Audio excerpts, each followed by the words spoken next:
Chapter 1. Hokage. Hokage. As long as there are leaves dancing in the wind, there will be a fire burning. That light will illuminate the village, and new leaves will sprout anew. The resonant, resolute voice of an elderly figure echoed in Yunting's ears, further muddling his already foggy mind. What is happening to me? It feels like I got carried away drinking with some roommates yesterday indeed. A hangover is no small matter. And who is incessantly calling out in my ear? Can't they see that I'm trying to sleep? After a brief moment, Yunting's mind began to clear, yet the voice continued to grow increasingly distinct and grating, much to his annoyance. At present, he could not yet open his eyes, passively listening to the incessant chatter around him, internally grumbling. What leaves? What fire?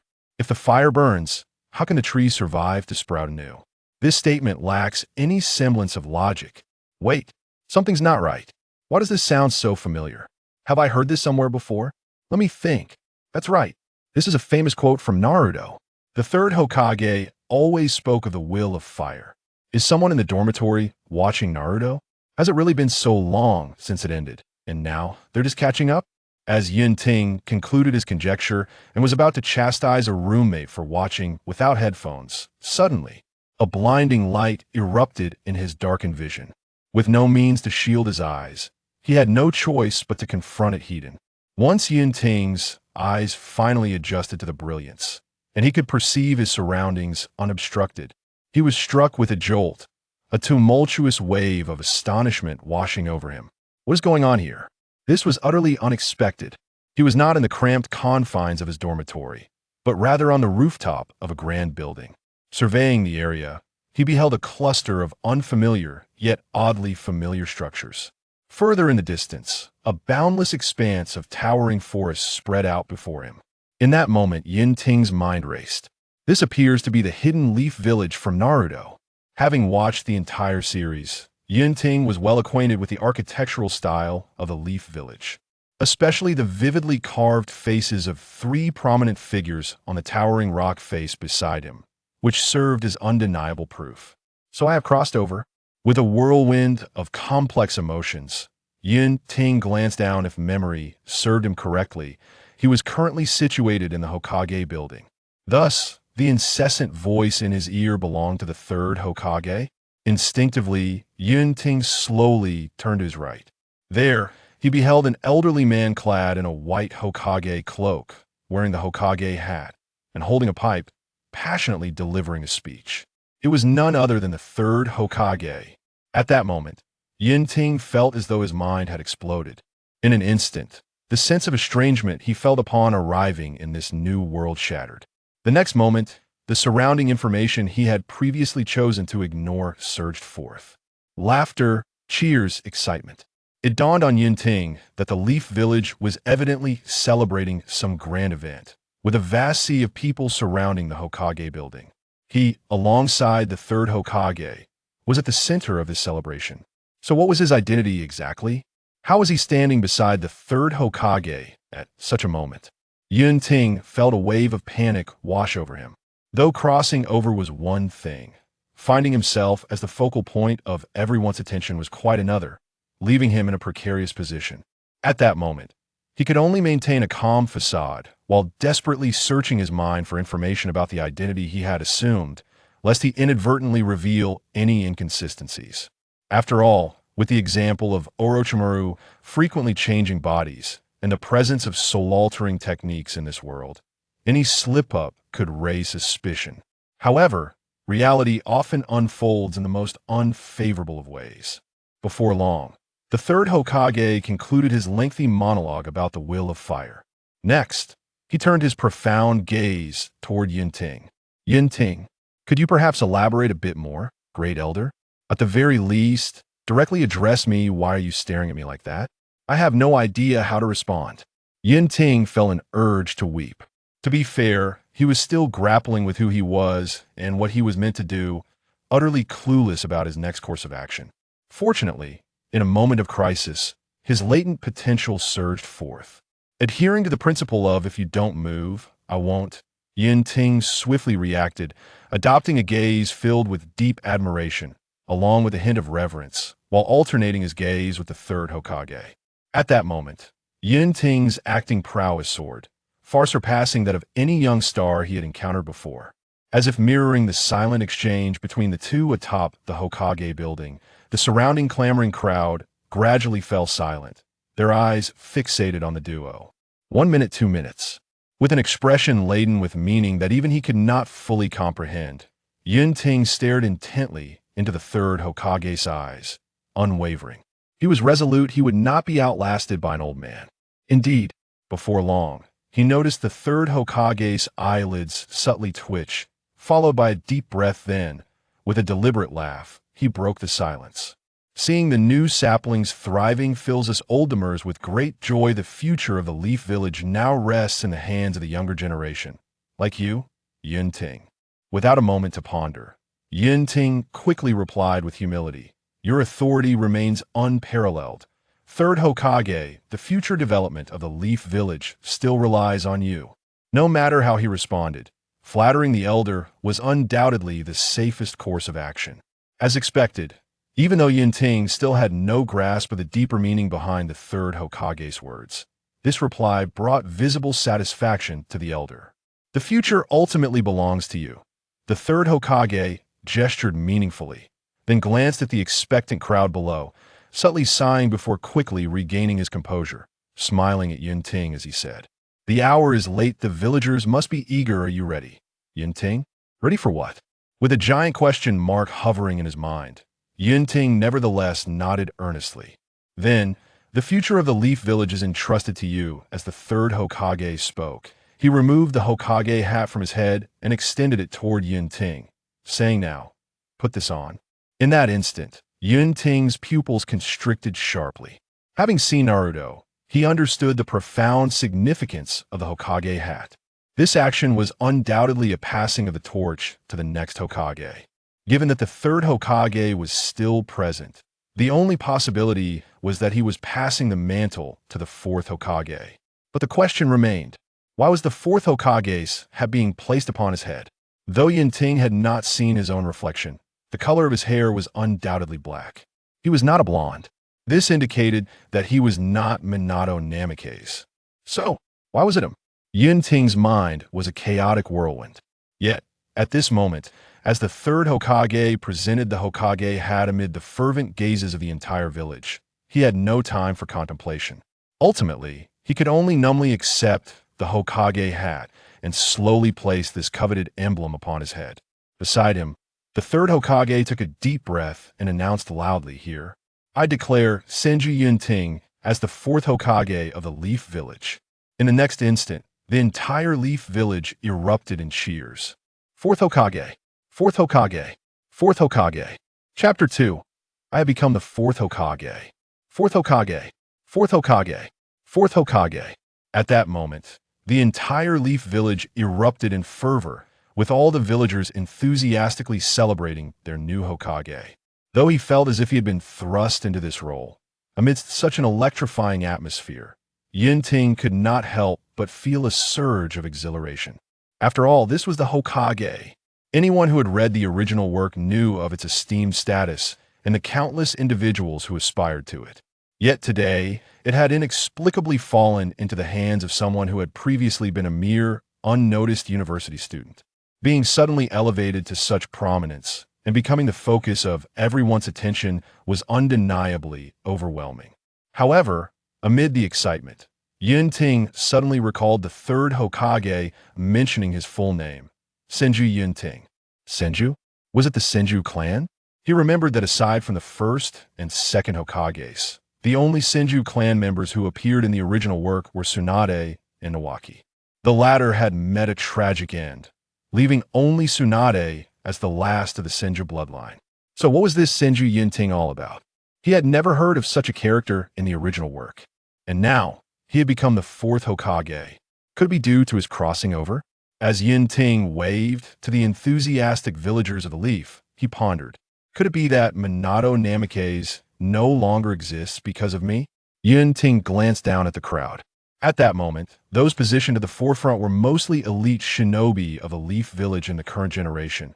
Figures such as the likes of Pig Deer Butterfly Narashikaku, Yamanaka and Oichi, the still living head of the Uchiha clan, Uchiha Fugaku, and the Hinata clan brothers, Hinata Hizashi and Hinata Hayashi, stand vividly before him. As he observes these once-illustrated characters now brought to life, each with their unique expressions gazing at him, Yunting feels a swell of emotion within. After further scrutiny, he finally spots a glimmer of golden hair in the crowd at that moment. Minato Namikaze, the fourth Hokage, applauds with a smile tinged with a hint of regret. Noticing Yunting's gaze, he freezes for a moment, then offers a radiant, untainted smile to convey his congratulations. Setting aside the adversaries of Kenoha, for the villagers, Minato Namikaze is undoubtedly a paragon in both character and ability. I wonder how I managed to eclipse him to become Hokage. Yunting muses internally, just as he prepares to return a smile to Minato. Suddenly, a slender, elegant arm intrudes upon his view. Wrapping around Minato's neck beside him stands a striking young Kunoichi with flowing red hair, her beautiful visage beaming as she forcefully pulls Minato's head into her ample bosom, soothing him with gentle caresses while offering boisterous reassurances. Witnessing Minato's face, partially obscured yet radiating a mix of embarrassment and happiness, and inhaling the unmistakable scent of romance wafting from the pair, Yunting immediately deduces that the red-haired woman is Kushina Uzumaki, the current Jinchuriki of the Nine Tails and the future mother of Naruto. Initially, he felt a twinge of regret towards Minato, but after experiencing the immense emotional toll this affectionate display inflicted on him, a perennial bachelor, any lingering remorse evaporated. Public displays of affection should be met with fire jutsu. On the other side, standing beside the Namikaze couple, the perpetually youthful Kakashi Hitaki, sporting a shock of unruly white hair, casts a sidelong glance at Kushina, shaking his head in resignation. Though he often appears withdrawn, he occasionally finds himself influenced by the exuberant social skills of his mentor's wife. Is it truly appropriate for her to act this way in front of so many? It feels like Minato Sensei is experiencing social death. Awareness of the scrutinizing gazes around him prompts Kakashi to hastily pull his mask higher, bowing his head in an attempt to feign ignorance of the couple. In the ensuing time, apart from recognizing the aforementioned individuals, Yunting also encounters familiar faces who have already matured, yet still exhibit youthful exuberance. Among them are the brooding Kakashi Hitaki, the still adorable Yuhi Kurenai, the young Asuma Saratobi, sporting a premature beard as he fawns over Kurenai, the ever-casual Kurenai, with a senbon in his mouth, and the occasionally adjusting his black sunglasses, discreetly admiring the more mature women in the vicinity, Ebisu, among others. Yet, the most striking figure remains the exuberant Might Guy, clad in an exceedingly ostentatious green jumpsuit, his watermelon-shaped hairstyle accentuating his fervent personality. Upon noticing Yunting's gaze, he becomes even more animated, raising another green jumpsuit high and exuberantly exclaiming, "Fourth Hokage, this is a special battle attire I prepared for you, symbolizing youth and passion. Wear it, and you shall embody the invincibility of youth. Ignite the fire of Hokage's youth. I sincerely thank you," Yunting responds, his expression darkening as he quickly diverts his gaze. He would rather perish than don such an outrageously embarrassing green jumpsuit. After the ceremony for the Hokage succession concluded, Kenoha returned to its usual state. Seated in the Hokage office, once belonging to the third Hokage and now his own, Yunting languidly reclines in his chair, gazing out at the streets of Kenoha, lost in thought. After the initial excitement, the reality of the situation settles in. Though he remains uncertain about how he awakened to find himself as the fourth Hokage, he resolved to accept his fate just as he had faced the third Hokage before. He must now bravely continue in this role. However, the position of fourth Hokage is no easy task. Much like Minato upon assuming the mantle, his authority is unprecedentedly limited. Internally, while he is nominally the leader of Kenoha, many matters still require the third Hokage's approval. Most importantly, the Umbu, which should fall under the Hokage's direct command, remains under the third Hokage's jurisdiction. Even if he wished to take charge, the latter would graciously refuse, citing, "You're still young and lack governance experience, you should learn from me." Moreover, There are the ambitious Danzō Shimura, who operates outside the Umbu, and the ever-powerful Mito, Kurenai, and Tsunade, who continue to hold sway as advisors. The newly appointed Hokage, with a shaky foundation, finds himself significantly constrained. While these challenges might be resolved with time, his true crisis looms from the external world. How did Minato become the shortest-lived Hokage in history? It was due to the Nine-Tails incident that transpired a year later. Currently, Yunting, who has taken Minato's place, faces the possibility that if the Nine-Tails were to emerge again, he would be the first to confront it. How many tail beast bombs could he withstand? Would he ultimately replace Minato as the next short-lived Fourth Hokage? Upon contemplating this, Yunting could not help but feel a chill of trepidation. Fortunately, there remained a year's time to resolve this life-and-death crisis. The most crucial factor for him would be his personal strength. As for the current state of this body's capabilities, with ample time to sift through his memories, Yunting quickly grasped everything. Chapter 3. The Prestige of Hokage Senju Yunting, hailing from the illustrious Senju clan. Age 22, previously held the esteemed position of Jonin before being nominated as a candidate for the Fourth Hokage, following the resignation of the Third Hokage due to the repercussions of the Third Great Ninja War, in which he had notably excelled. Within the Hokage office, fragments of Yunting's 21 years of life began to flicker in his mind. After a lengthy pause, when he reopened his eyes, they shimmered with a cold intensity and sharpness never seen in peacetime. This signified that he had finally assimilated and mastered the essence of this body. From this moment forth, he was the true Senju Yunting, and no outsider could perceive even the slightest anomaly. He had not anticipated that such an unexpected individual would emerge within the ranks of Hokage. Yunting, or rather Senju Yunting, mused inwardly. Yet, if the phenomenon of transmigration could indeed materialize, then altering the original narrative would not be surprising. Yunting shook his head and swiftly redirected his focus to the most pressing matter at hand. His strength, as the sole surviving male of the Senju clan, inheriting the formidable physical prowess and abundant chakra of his lineage. Senju Yunting's abilities ranked among the elite Jonin. This was one of the reasons he could ascend to the position of Hokage. After all, to become the village leader, one must command the respect of others through strength. Of course, surpassing the likes of Minato Namikaze, who mastered the Flying Thunder God technique, was fundamentally tied to his surname, Senju, whether it be the legacy of the first and second Hokage or the influence of Tsunade. One of the legendary Sannin, Yunting possessed immense political capital as the only male descendant of the Senju clan. In contrast, while Minato had more impressive battle achievements, he was ultimately of commoner origin, inherently distant from Yunting's esteemed lineage. Even though the former had become Jeriah's disciple, many high-ranking officials in Kenoha were reluctant to see the Hokage position perpetually passed down within the Hokage master-disciple lineage. Thus, various struggles ensued among the higher-ups, and after much compromise, Yunting, as a member of the Senju clan, managed to eclipse Minato by a narrow margin to become the Fourth Hokage. This conclusion was derived from Yunting's integration of the original host's memories combined with deductions from the narrative of his past life. However, it is worth noting that although Senju Yunting was proficient in 5 elemental chakra transformations and possessed numerous ninjutsu techniques, coupled with the Senju clan's formidable physical support, his power was still not on par with that of the Nine-Tails. Even with preemptive measures, it would be exceedingly difficult to evade the grasp of the masked man, also known as Uchiha Obito, who wielded the power of space-time. Hence, the crux of the matter remained his strength. He required even greater power. After all, aren't transmigrators supposed to possess some sort of advantageous golden finger? Yunting glanced around, ensuring he was alone, and murmured, "Golden finger. System? Deep blue? Come, grant me some points." He called out for the system repeatedly. And just as he was about to concede defeat, suddenly, a series of beeping sounds resonated in his mind, due to the host calling out system more than 5 times, in accordance with the first law of time-space transmigration. A system has been generated for the host. Ding. Dear host, greetings. The Hokage enhancement system is at your service, so it turns out I needed to shout system 5 times for you to respond. Yunting thought, suppressing a sigh. Nevertheless, with the golden finger finally arriving, he decided not to dwell on it and eagerly began to explore. In essence, the Hokage enhancement system provided a plethora of ninjutsu, genjutsu, and bloodline limits for him to acquire. As Hokage, he could grasp these abilities directly after incurring a certain cost, bypassing the intermediate learning phase. However, 2 prerequisites were necessary.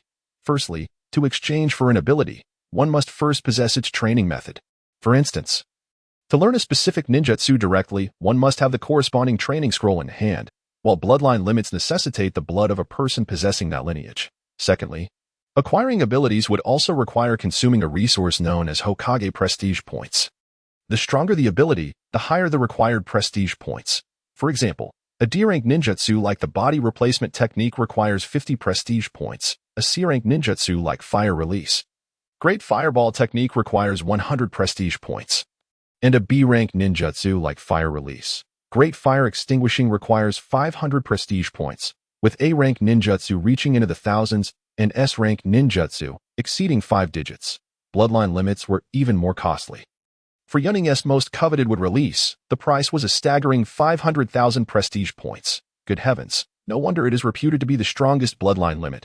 Fortunately, the system offered a beginner's gift package, allowing him to enjoy a discount of 1/10 on his first exchange. Moreover, being a member of the Senja clan, although he did not possess would release like the first Hokage, his bloodline still contained latent genes for it. This resulted in a significant reduction in the prestige points required for the exchange, ultimately amounting to just 10,000 prestige points. After reviewing all the aforementioned conditions, Yunting's eyes gleamed with excitement. Setting aside the prestige points, had he assumed any other identity, the first prerequisite would have undoubtedly posed a thunderclap of misfortune. After all, how could an ordinary person gather so many ninjutsu scrolls? If one were to possess them, it would be more efficient to dedicate time to learning them oneself rather than waste prestige points. However, he was now the fourth Hokage. He had full access to all ninjutsu in Kenoha, which meant he could exchange and learn them all. Particularly, he was eager to delve into the forbidden techniques contained within the Book of Seals. While ordinary ninjutsu could be self-taught, what about these forbidden arts? For instance, the Flying Thunder God technique. Even the Third Hokage, known as the Doctor of the Ninja World, and the remarkably gifted Sannin had been unable to master it.I in the entire ninja realm. Aside from the second Hokage, only Minato had succeeded. Though Yunting himself lacked confidence, this was precisely when the value of the system would manifest. The mere thought of possessing various powerful secret techniques in the future made him want to laugh out loud in celebration. Were it not for the need to maintain the dignity of the Hokage, yet, he could no longer suppress himself, for the glaring zero in the Hokage prestige points section felt like a bucket of cold water dousing him completely. Why are my prestige points 0? Yunting questioned in disbelief. The system replied coldly. The so-called Hokage prestige points are generated from the host's actions as Hokage, acknowledged and respected by the people. Currently, as you have just ascended to the position of Hokage without any accomplishments, your prestige points stand at 0. Very well. Yunting responded with resignation. Having come to terms with reality, he now had to start afresh. That being said, how could he earn prestige points quickly? Through grand deeds. Don't be ridiculous. It was still uncertain whether his orders could even be issued from the Hokage office. Yet, Hokage prestige points were crucial to his strength. And strength was vital to his survival, leaving no room for complacency. Yunting needed to think carefully about how he could swiftly acquire prestige points. Chapter 4. Task Assignment: A New Day Dawned. After a night of deep contemplation, Yunting ultimately opted for the only viable course of action and made his way to the Hokage office. After all, he was a working individual and could not afford to shirk responsibilities on his first day. Soon, having dealt with the scant paperwork, which merely involved signing and stamping, Yunting waved his hand to have the assistant, who sported a familiar scruffy beard and bore the surname Sarutobi, take it away. Just as he was preparing to stretch and enjoy a moment of respite, a sudden knock echoed from the entrance. He looked up to see the third Hokage, Sarutobi Hiruzen, clad in casual attire with a pipe in his mouth. Greeting him with a smile, Yunting, how do you find your first day as Hokage? Quickly rising from his seat, Yunting, donned in the Hokage's ceremonial robe, welcomed Sarutobi Hiruzen inside while subtly indicating, "It's going well. The work is far less taxing than I had anticipated." Sarutobi Hiruzen maintained a neutral expression and continued, "Times have changed. The Land of Wind and the Land of Earth have signed a ceasefire agreement with us.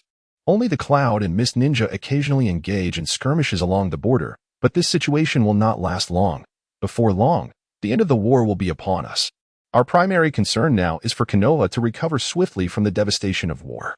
Yunting nodded and remarked, "With the profound heritage of the Fire Nation's foremost power, it is reasonable to assume that Kenoha will swiftly recover from the ravages of war, while the economic aid from the daimyo is one aspect. What is of greater significance to us in Kenoha are the profits derived from ninja missions." Sarutobi Hiruzen took a puff from his pipe and said, "Now is the perfect time for task allocation. If you have any questions, do not hesitate to consult this old man. Yunting replied, I shall rely on the Third Hokage for guidance. 10 minutes later, the newly appointed Fourth Hokage of Konoha, along with the Third Hokage and a cadre of assisting Chunin, sat within a spacious office. Yunting picked up the scroll detailing various missions and, with Sarutobi Hiruzen's assistance, began issuing task directives to the arriving Kenoha ninjas. After concluding the allocation of a mission led by a Jonin accompanied by 3 Genin, another individual soon entered. Lord Fourth, Lord Third. Upon hearing this, Yunting looked up in mild surprise. Previously, the ninjas who entered had first acknowledged the Third Hokage, followed by him, making this reversal of order quite unprecedented.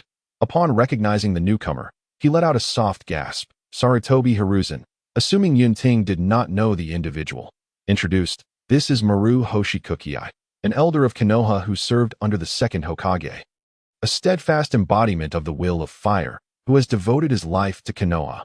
Although he is rated as a genin, this is merely due to personal circumstances. Kukai's strength is indeed exceptional, even among Jonin. Thus, Yunting did not feel constrained by his rank when assigning him tasks. Then, with a familiarity akin to that of old friends, Sarutobi Hiruzen greeted Maru Hoshikukai, saying, Kukai, I have told you many times not to call me Lord. Just refer to me as Hiruzen. You should know that I have learned much from you in the past. Kukai's response was unexpectedly calm. His gaze shifted between Hiruzen and Yunting, and being a man of experience, he was acutely aware of the subtle tensions between the two Hokages. Naturally, he preferred to see the rightful Fourth Hokage wield true authority, rather than an old friend clinging to power. However, as his words carried little weight, he could only express his discontent through a demeanor of cool detachment. After all, he was still a Hokage. He shook his head and quietly stated, it is a pity. Sarutobi Hiruzen's expression darkened slightly, fully aware of his old friend's stance and to whom it was directed. Yet some things are truly difficult to relinquish. Meanwhile, Yunting, who observed everything, was greatly astonished. He had some recollection of Kukai, a true veteran genin. What he did not expect was the man's remarkable character. If one were to discuss the successor of the Will of Fire, Kukai would likely be more fitting than he.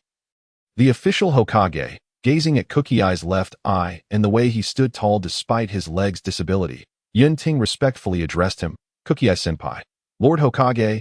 Kukai bowed in reverence. Simultaneously, Yunting received his first notification of gaining 1 Hokage reputation points that day. What a splendid subordinate indeed. How wonderful it would be if all ninjas of Konoha possessed such character. While Yunting expressed his admiration, he also engaged in a serious discussion regarding tasks with Kukai.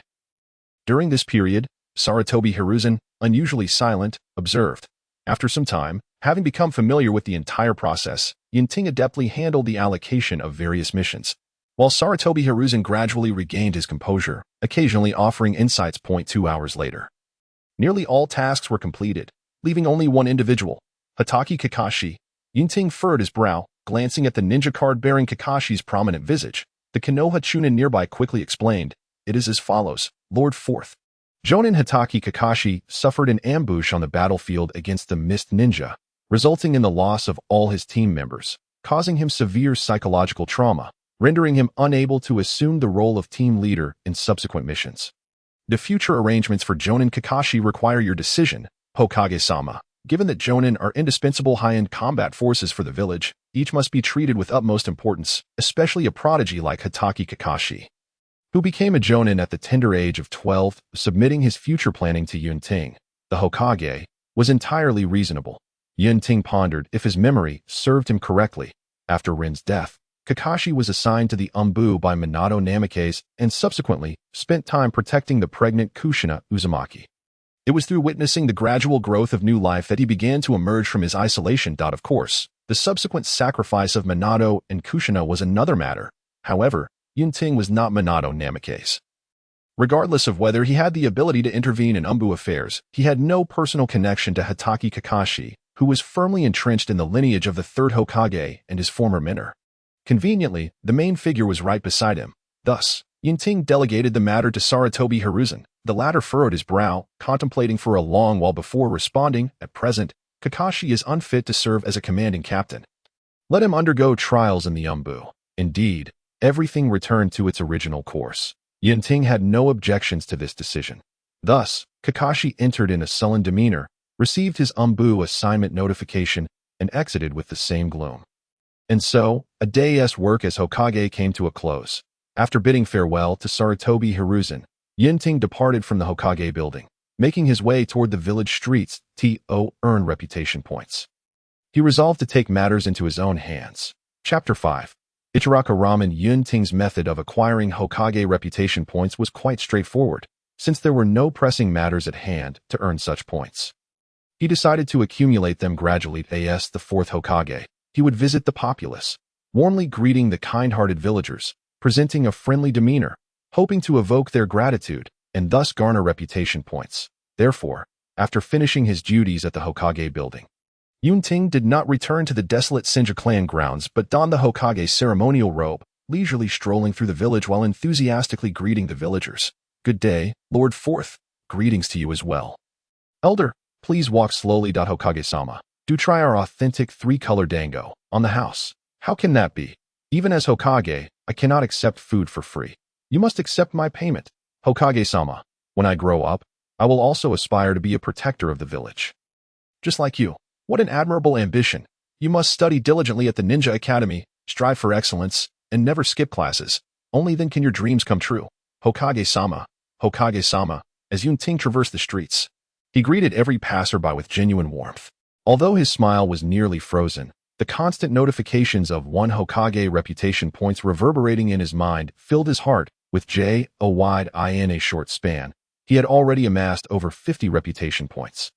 By the end of the day, he anticipated not just reaching 1,000, but perhaps accumulating 300 or 400 points with ease. If he continued at this pace, he could expect to exchange for the highly coveted Wood Release within just over a month. For Yunting, the primary reason for selecting Wood Release was not only his heritage as a member of the Senju clan but also because, given his current strength, most abilities in the system offered little decisive help. There were few abilities capable of significantly enhancing his power and countering the Nine Tails, and most were quite costly. Among these abilities, Wood Release, renowned due to its association with the god of the ninja world and its effectiveness against tailed beasts, was undoubtedly his first choice. The mere thought of wielding Wood Release in the future, mirroring the legendary First Hokage's formidable prowess, filled Yunting with excitement, causing his smile to grow even brighter. Much to the embarrassment of the nearby young women, the Hokage-sama is so handsome. Indeed, I heard the Hokage is still unmarried. I wonder what type of girl he likes. Alas, I am already married. Otherwise, with my 30-60 figure. Listening to the increasingly bold remarks around him, Yunting chose not to dwell on them. Grateful for the reputation points they contributed, while continuing to garner points, he noticed a shop sign as he turned a corner. Ichiraku Ramen. As a ramen shop that runs through the entire narrative of Naruto, Yunting naturally holds it in high regard. Since he has arrived in this world, he is certainly eager to savor its offerings. "Welcome." "Oh, it's the Hokage." A cheerful girl's voice echoed through the shop as Yunting lifted the cloth curtain and stepped inside. The adorable little girl, SHBU, now still a charming loli, was precariously perched on a tall stool. Straining to peek over the counter, upon catching sight of Yunting, her face lit up, and she immediately turned to call out to her father in the back. "He is here. He is here." Soon, under Yunting's gaze, the renowned owner of Ichiraku Ramen, affectionately dubbed by many as the man who kneads by hand, emerged from the back, apron tied and rolling pin in hand, bustling with excitement. "Ha ha ha. The Hokage himself has graced us with his presence. It truly sends my blood racing. SHBU, here, prepare the ingredients. Today I shall showcase my skills before the Hokage and uphold the glorious name of Ichiraku Ramen." Yunting watched in bemusement as the father-daughter duo, brimming with enthusiasm and zeal, seemed ready to charge into battle. It appears that those who have been friends with Naruto since childhood are indeed the kind of hot-blooded fools unaffected by his demon fox influence. Ahem. Yunting coughed several times to draw their attention, then said, "Excuse me, but it seems I haven't placed my order yet." The owner, SHBU. "So, the Hokage has tea ordered yet?" The owner scratched his head awkwardly. "Yes, Dad," SHBU said with her wide, innocent eyes. "Ahem. I was just a bit too excited." The owner adjusted his expression and turned to Yunting. "So, Hokage-sama, what kind of ramen would you like?" Relieved that the conversation had returned to the right track, Yunting turned his gaze to the menu affixed to the wall on his left. The menu displayed Ramen 60 Ryo, Special Ramen 70 Ryo, Wild Vegetable Ramen 65 Ryo, Tonkatsu Ramen 60 Ryo, Special Chashu 75 Ryo. Miso Chashu Ramen 90 Ryo. Unlike Naruto, who was perpetually broke, Yunting had ample resources from the Senju clan and his Hokage's salary, allowing him to order the most expensive miso chashu ramen without a second thought. All right, one bowl of miso chashu ramen, the owner exclaimed with a beaming smile and swiftly set to work, skillfully preparing the noodles. Before long, a steaming bowl of aromatic ramen was placed before Yunting, generously topped with chashu. Enjoy your meal. Both the owner and SHBU chimed in unison. Yunting nodded with a smile, picked up his chopsticks, and began to relish the long-awaited Ichiraku Ramen. Quite delightful, he praised, his eyes sparkling with genuine admiration. Thank you for the compliment. The owner beamed widely in response to at that moment. However, Yunting's hand holding the chopsticks paused slightly, for he heard a voice in his mind. Distinct from the usual. From the owner, Hokage reputation points, 5.5 points. Yunting had thought that reputation points could only be earned one at a time from individuals. What set the owner apart from the others? He glanced at the ramen before him. Was it because he had sincerely praised the deliciousness of the ramen, something the owner took great pride in, resulting in a deeper affection for him as Hokage than others? Could it be that his praise was indeed well placed? With this realization, Yunting's eyes lit up that it seemed that he could accelerate his acquisition of reputation points. Chapter 6. The Great Treasure. Might guided on the 10th day of his tenure as the Fourth Hokage. After concluding another tedious day of work at the Hokage office, Yunting meandered through the village as he had done before. When he encountered villagers, he still wore a smile and occasionally stopped to inquire about their lives. However, unbeknownst to others, Yunting was acutely aware that his smile often bore traces of reluctance. He had underestimated the situation. Initially, he had believed that his reputation points would steadily accumulate, but the reality was that as time progressed, the points he earned dwindled. Even after learning from the owner how to procure more points from individuals, this was because he could not continually extract benefits from the same person, like the shopkeepers on the street. He could earn points from them at first, even gaining more by catering to their interests. Yet on the following day, even if their conversation was delightful, it became increasingly difficult to earn points from them again. The only exception was the owner of Ichiraku Ramen. As long as he praised the deliciousness of the ramen after finishing, the owner would unfailingly grant him 5 reputation points. However, the contribution of a single person was ultimately limited. Now, Yunting could only rely on encountering new faces to earn reputation points. Yet, while Kenoha was indeed large, its total population did not resemble that of a city, and not everyone had the time to venture outside. Thus, as time passed, the number of new faces Yunting encountered dwindled, causing him considerable anxiety. Nevertheless, his experiences during this time were not without their rewards. Through 10 days of engaging with the villagers, listening to their stories, joys, sorrows, and everyday lives, he had deepened his understanding of the entire village, and even of this world and era, dispelling the sense of detachment he had previously felt. Hearing the villagers sincerely refer to him as Hokage-sama made any lingering arrogance of a game-playing traveler vanish, allowing him to genuinely integrate into this new world in the fashionable terms of the Naruto universe. He had forged bonds with this world. Although bonds implied an inescapable responsibility, it served as an anchor, firmly tying him to this reality. For Yunting, who was without roots, it was essential to hold on tightly at that moment. After attentively listening to a villager's complaints about the harsh and unfeeling enforcement of the Kenoha police force, and assuring them that he would keep their concerns in mind, Yunting watched the villager leave with a satisfied demeanor, his brow slightly furrowed. The Uchiha clan.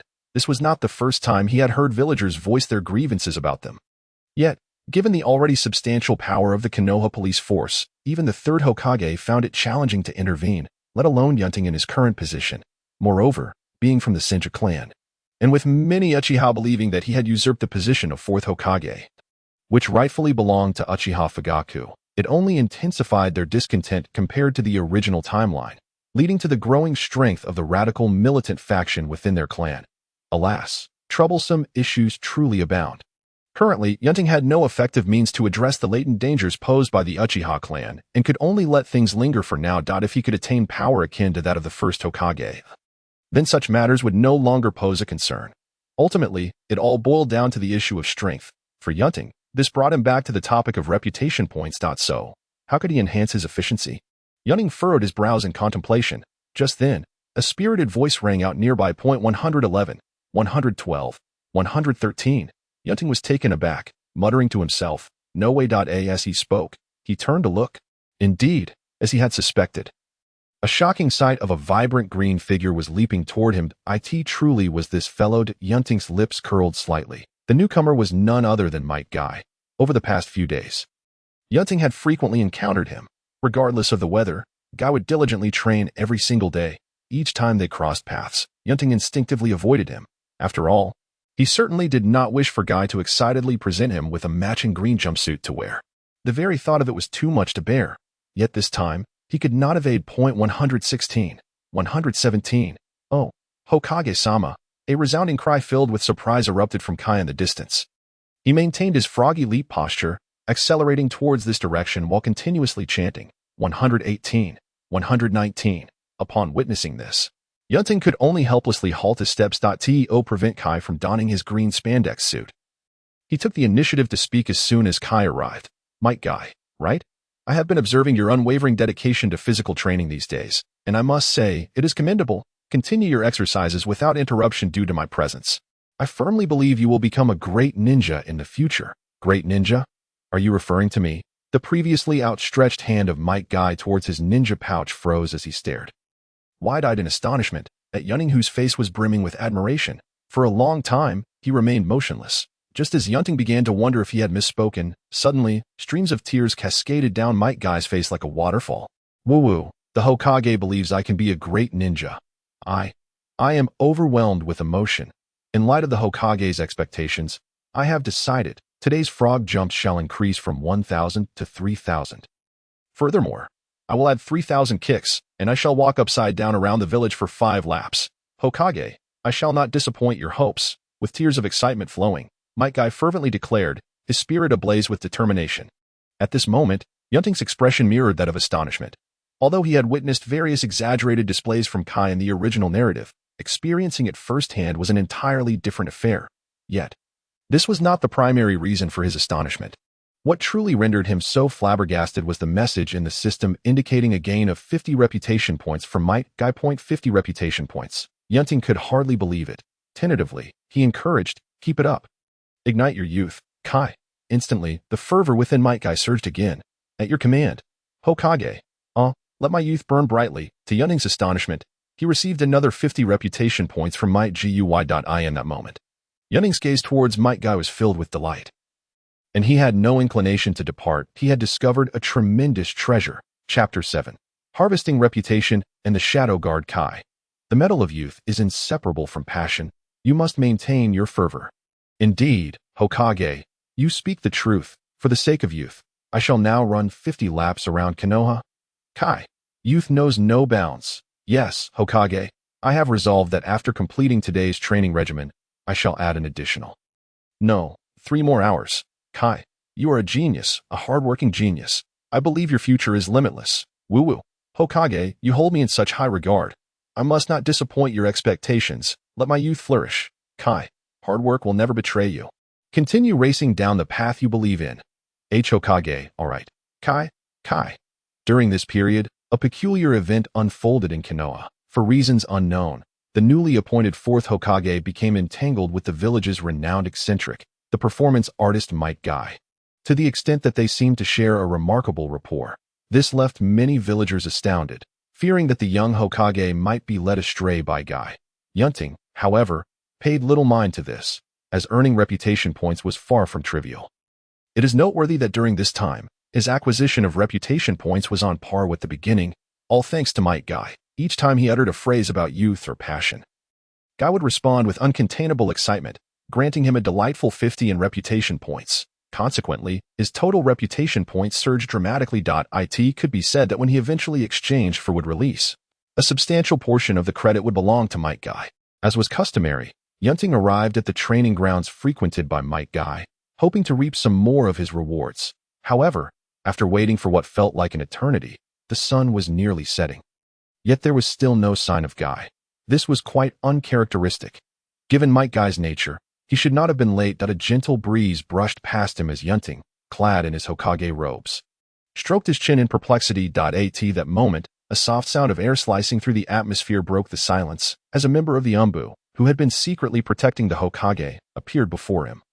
Kneeling respectfully, Through his animal mask, he reported, "Hokage, my guy has been hospitalized due to physical exhaustion since 9 o'clock this morning, and he will likely be unable to train for the foreseeable future." Physical exhaustion. Yunting was taken aback. After all, this was Might Guy. When it came to pushing the limits of physical endurance, even he, a member of the powerful Senju clan, felt inadequate in comparison. Otherwise, how could it be that? Throughout the years in Kenoha, only Might Guy and his father had managed to practice the Eighth Gate, a technique that demands tremendous physical prowess. The exaggerated daily training routines would likely incapacitate anyone else who attempted to follow suit. Yet, this father-son duo remained vibrant and full of energy, passionately training each day. Yunting had often speculated whether the Might clan had some ancestral ties to the Senju clan or perhaps even to Ashura himself. Thus, he was quite astonished to hear news of Might Guy's physical exhaustion. However, upon reflection, this outcome seemed somewhat plausible. Moreover, the reason for this predicament might very well be significantly related to him. Clearing his throat. Yunting felt a tinge of embarrassment that it appeared that his relentless encouragement of Might Guy with motivational speeches had led the latter to overexert himself in training beyond his original plans, ultimately resulting in his hospitalization. That a person's body is not made of iron. Even the strongest have their limits. Yunting felt a pang of guilt, realizing he could not relentlessly exploit someone for his own gains. Ahem. Notify Kenoha Hospital to provide the best treatment for Might Guy, ensuring there are no lingering effects. The expenses will be charged to my account. With a hint of remorse, Yunting instructed the Umbu. Understood. The Umbu ninja vanished into the wind, leaving Yunting to sigh as he made his way to Ichiraku Ramen. Even the smallest morsel was still sustenance, since he could not exploit the wealthy at the moment. He could at least find solace there. It was also time to arrange his shadow guard. As Hokage, it was essential to have trusted individuals by his side. The shadow guard had historically been a protective force for the leaders of each ninja village. There were no stringent requirements for strength or even a need for elite ninjas to fill these roles. After all, the strongest individuals were typically the leaders themselves. They had no need for others to guard them. The purpose of the shadow guard was primarily to assist the leader, showcasing their status. Thus, this position had traditionally been filled by the most loyal and trusted individuals close to the leader. Since assuming the role of Hokage, Yunting had yet to recruit a shadow guard. Initially, he had not been in a rush, but now, with his rising reputation points and the prospect of acquiring would release on the horizon, he needed trustworthy allies to help him shield against external scrutiny and safeguard his secrets. In the Hokage's office, Yunting meticulously reviewed the profiles of all Nin and higher-level ninjas in Kenoha. These documents were undoubtedly crucial confidential files. However, for Yunting, as Hokage, accessing them was a simple task. If I recall correctly, the members selected for the shadow guard by the Fourth Hokage, Minato Namikaze, should include Noara Kakashi, Uchiha Obito, and Nara Shikaku. Yunting found the profiles of these three individuals among the stack of documents. Being chosen by Minato and later working together to execute the Flying Thunder God technique demonstrated their remarkable qualifications.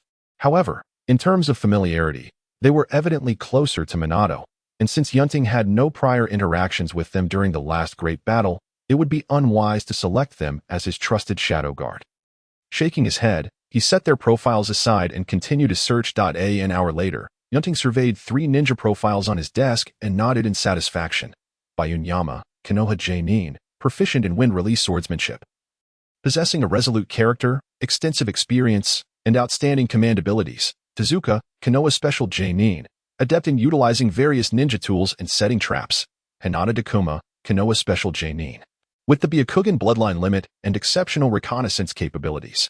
This is the selection of shadow guards that Yunting has made for himself. The 3 individuals possess considerable strength and have fought alongside him during the previous Shinobi World War, establishing a close bond that makes them ideal candidates for his inner circle.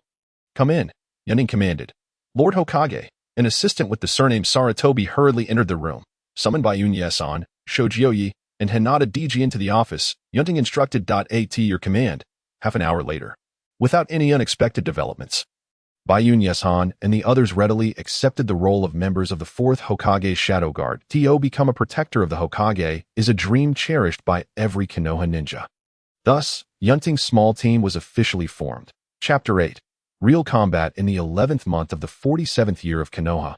Over a month had passed since the village welcomed its Fourth Hokage. In the expansive training grounds of the Senju clan, Yunting stood alone at the center, The shadow guards he had arranged were stationed around the perimeter, barring any outsiders from entering. Since his arrival, Yunting had focused on accumulating reputation points and had always been accompanied by Ambu, leaving him little opportunity to truly test his current abilities. After all, recalling memories is one thing, but executing them in practice is quite another. He did not wish to be subjected to outside suspicion due to a moment of negligence.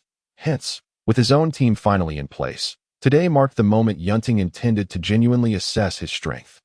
Recalling the ninjutsu he had learned, Yunting swiftly formed hand seals with his fingers crossing rapidly before his chest to Isai, Wei, Shun, Hai Wu Yin, Fire Style, Great Fireball Technique. A massive surge of chakra gathered in Yunting's throat and was promptly expelled from his mouth, transforming into a colossal fireball that soared forward. Boom! In an instant. The towering trees within a 10-meter radius were reduced to ashes under the fierce flames. This is true ninjutsu. Yunting gazed at his hands. The reality was undoubtedly far more awe-inspiring than what he had witnessed in the animations. However, he noted that the release of ninjutsu was somewhat slower. Based on his memories, his current hand seal speed was about half of what his original self could achieve in a normal state. In a real battle, such a delay could prove fatal. Indeed, he mused, it was essential to engage in practical training. Although he did not initially expect his seal speed to rival the terrifying 1 seal per second pace of Uchiha Itachi, he believed it should at least reach the level of an elite Ying. Without hesitation, he declared, Fire Style, Great Fireball Technique, Earth Style, Earth Flow Wall, Water Style, Water Bullet, Wind Style, Great Breakthrough, Lightning Style, Earth Walk.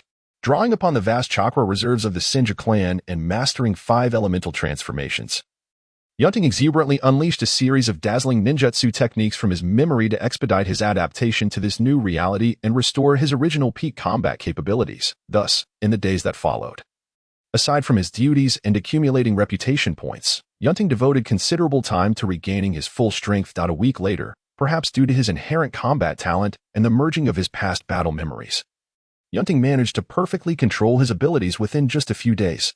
Moreover, with the integration of his previous life's experiences, his prowess subtly surpassed what it had been before, in the training grounds of the Senju clan.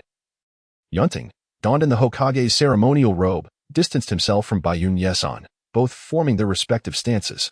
Lord Hokage, please instruct me. Bayun Yesan drew his long windsword and, as his words fell, executed the body flicker technique. Instantly appearing before Yunting with a blinding sonic boom, his sword aimed directly at Yunting's chest. Clang! Anticipating the attack, Yunting drew a kunai to deflect Bayun Yesan's long sword. In the same motion, his other hand swiftly retrieved another kunai from his ninja pouch, enveloping it in wind chakra, and hurled it sharply at his opponent. Swoosh! The kunai pierced the air with a sharp whistle. Bayun Yesan's figure vanished, leaving only a few falling leaves in his wake. A leaf substitution technique. In the next moment, Bayun Yesan's form emerged behind Yunting.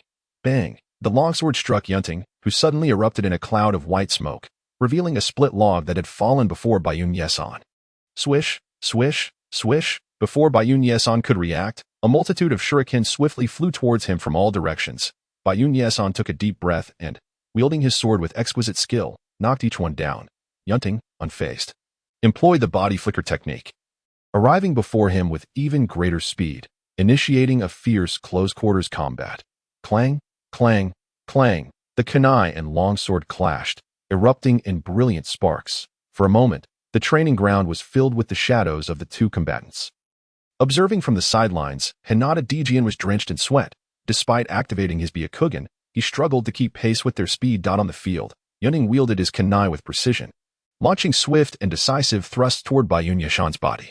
Despite having fought for some time, he showed no signs of fatigue, his breathing steady, as if he were merely out for a leisurely stroll. In contrast, Bayun Yesan's exhaustion was evident. After another clash with Yunting, feeling the unwavering strength of his opponent and the fatigue in his own arms, Bayun Yesan marveled at Yunting's physical prowess. Finally resolved, he suddenly leaped back, quickly forming hand seals. Wind style, vacuum sphere. Several powerful air projectiles erupted from his mouth, shooting forward like bullets in a relentless barrage. Yunting, calm and composed, executed several large leaps to evade the vacuum spheres, disregarding the explosions behind him. When he turned to face Bayun Yesan again, he found his opponent had prepared a finishing move in the interim. Noticing the intense wind chakra enveloping Bayun Yesan's sword, Yunting felt a surge of anticipation. This must be the ninjutsu he created, wine style, vacuum sword. In terms of rank, it was on par with Kakashi's Raikiri, classified as S rank. Then allow me to personally test the power of this ninjutsu, Yunting thought, rapidly forming hand seals with a speed that had vastly improved since their earlier exchange. Water style, water dragon bullet technique. The chakra within Yunting surged violently, and in an instant, a massive water dragon materialized around him. Unlike Kakashi or Zabuza, who required 44 seals, Yunting opted for a simplified version employed by the second Hokage. Though the seals were fewer, the power remained undiminished, especially with the immense chakra supporting him, making the water dragon even more formidable than those conjured by others. Boom! Soon, at Yunting's command, the water dragon charged at the enemy like a flood beast. Bayun Yeson, witnessing this, dashed forward, wielding his vacuum sword, unleashing powerful wind blades that cut into the approaching water dragon. Within moments, the dragon was cleaved into numerous segments, crashing down with a resounding thud. Yunting's expression remained unchanged. Facing the oncoming Bayun Yeson, he formed seals once more. Water style, great waterfall technique. A massive wave surged forth from Yunting, radiating in all directions. Before long, the entire training ground was transformed into a vast lake. As tranquility descended, Yunting stood with his feet planted on the water's surface while Bayun Yeson had vanished from sight. Chapter 9. What style has it ended? Shoujo Yi, who was spectating, asked anxiously, veins bulging. Hinata Dijian, with his Byakugan activated, remained silent for a moment before exclaiming, "No, not yet." In that instant, as if to affirm his words, the previously calm water surface erupted with powerful ripples. A tremendous explosion resounded from beneath the water's surface before Yunting. Before he could react, Bayun Yeson burst forth from the depths, wielding his razor-sharp vacuum sword, aimed directly at Yunting. Crack! In the next moment, the sword's blade barely grazed Yunting's form, and he transformed into a surge of water that cascaded over Bayun Yeson. A water clone. When did that happen? This isn't good. Bayun Yeson's expression changed dramatically. As he attempted to retreat, he suddenly felt a weight on his body, hindering his speed. This water, something is amiss. He cast a glance at his drenched body and belatedly realized the situation.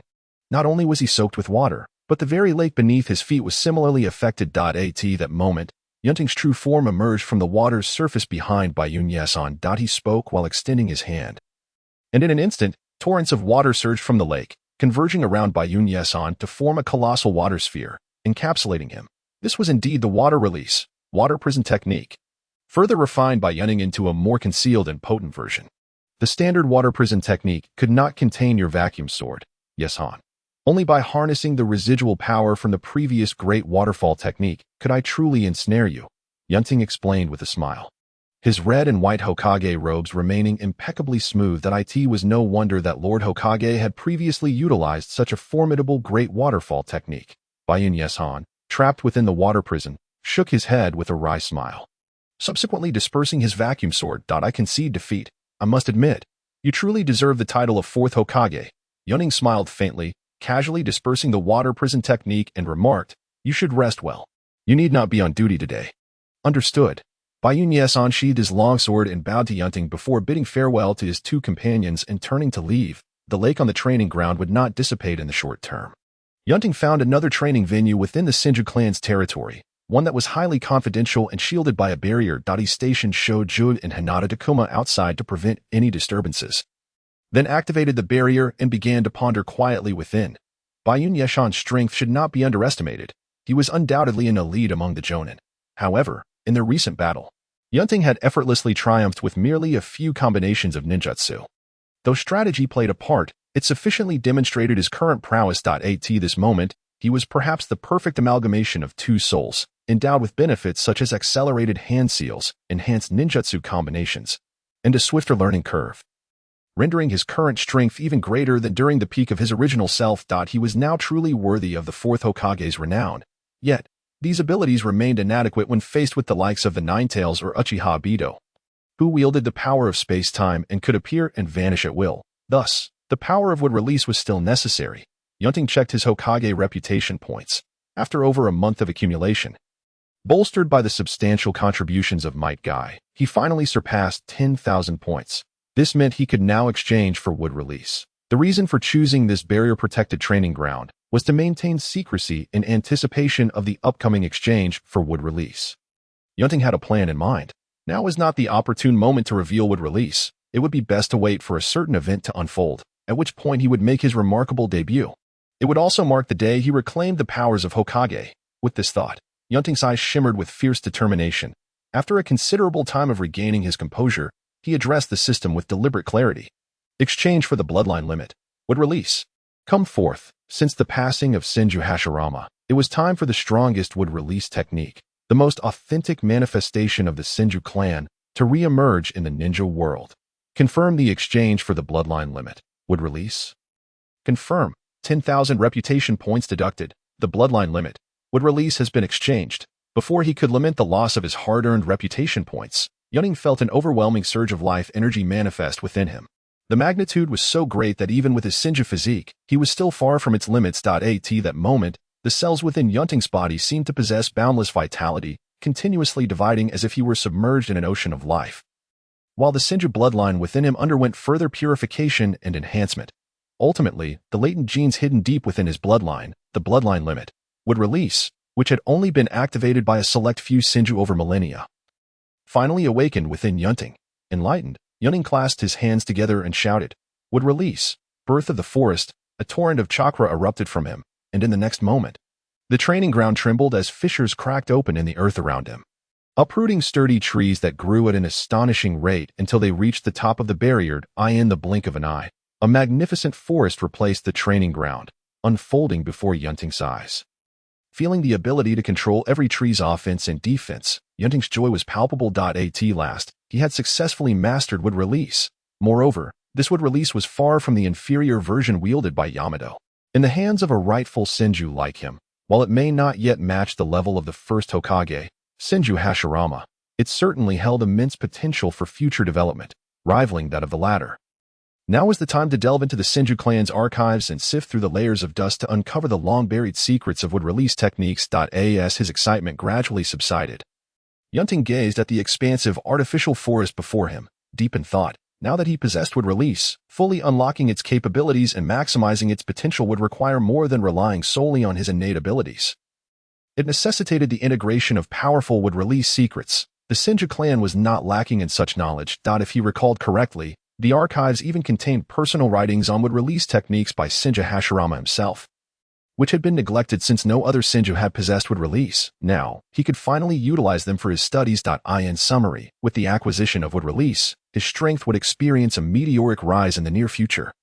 This also signified that the internal and external troubles that had plagued him since his arrival would finally be within his capacity to address, whether it be the higher-ups led by the Third Hokage or the impending turmoil with the Nine Tails. Yunting extended his hand, and under the calming influence of wood release, everything lay within his grasp. Chapter 10. Kenoha Year 48. Kenoha Year 48, January. Just as Yunting diligently focused on developing his wood release abilities, the new year quietly arrived. During this time, the outside world appeared calm, yet undercurrents were stirring. Beyond the land of fire, the land of wind, and the land of earth retreated into their homes, quietly mending their respective wounds. The frequency of mist ninja activities in the land of water had also gradually diminished, not only due to Might Dai's formidable display of power in dispatching 4 of the 7 ninja swordsmen with a single kick, but also because of the unsettling undercurrents from the bloodline clans within. Meanwhile, the land of lightning remained unsatisfied with the status quo, persistently probing along the borders of the land of fire, keeping tensions between the two nations akin to a powder keg ready to explode at any moment. Outside of the 5 great nations, in the overlooked small country of the Land of Rain, the Akatsuki organization, under the guidance of the masked man claiming to be Uchiha Madara, had undergone a transformation, embarking on a path entirely contrary to its original operational style. Within the Land of Fire, due to the dissatisfaction stemming from the Third Hokage Sarutobi Hiruzen's concessions to the Land of Earth after the Third Great Ninja War, he had to step down in disgrace while still secretly wielding considerable power within Kenoha.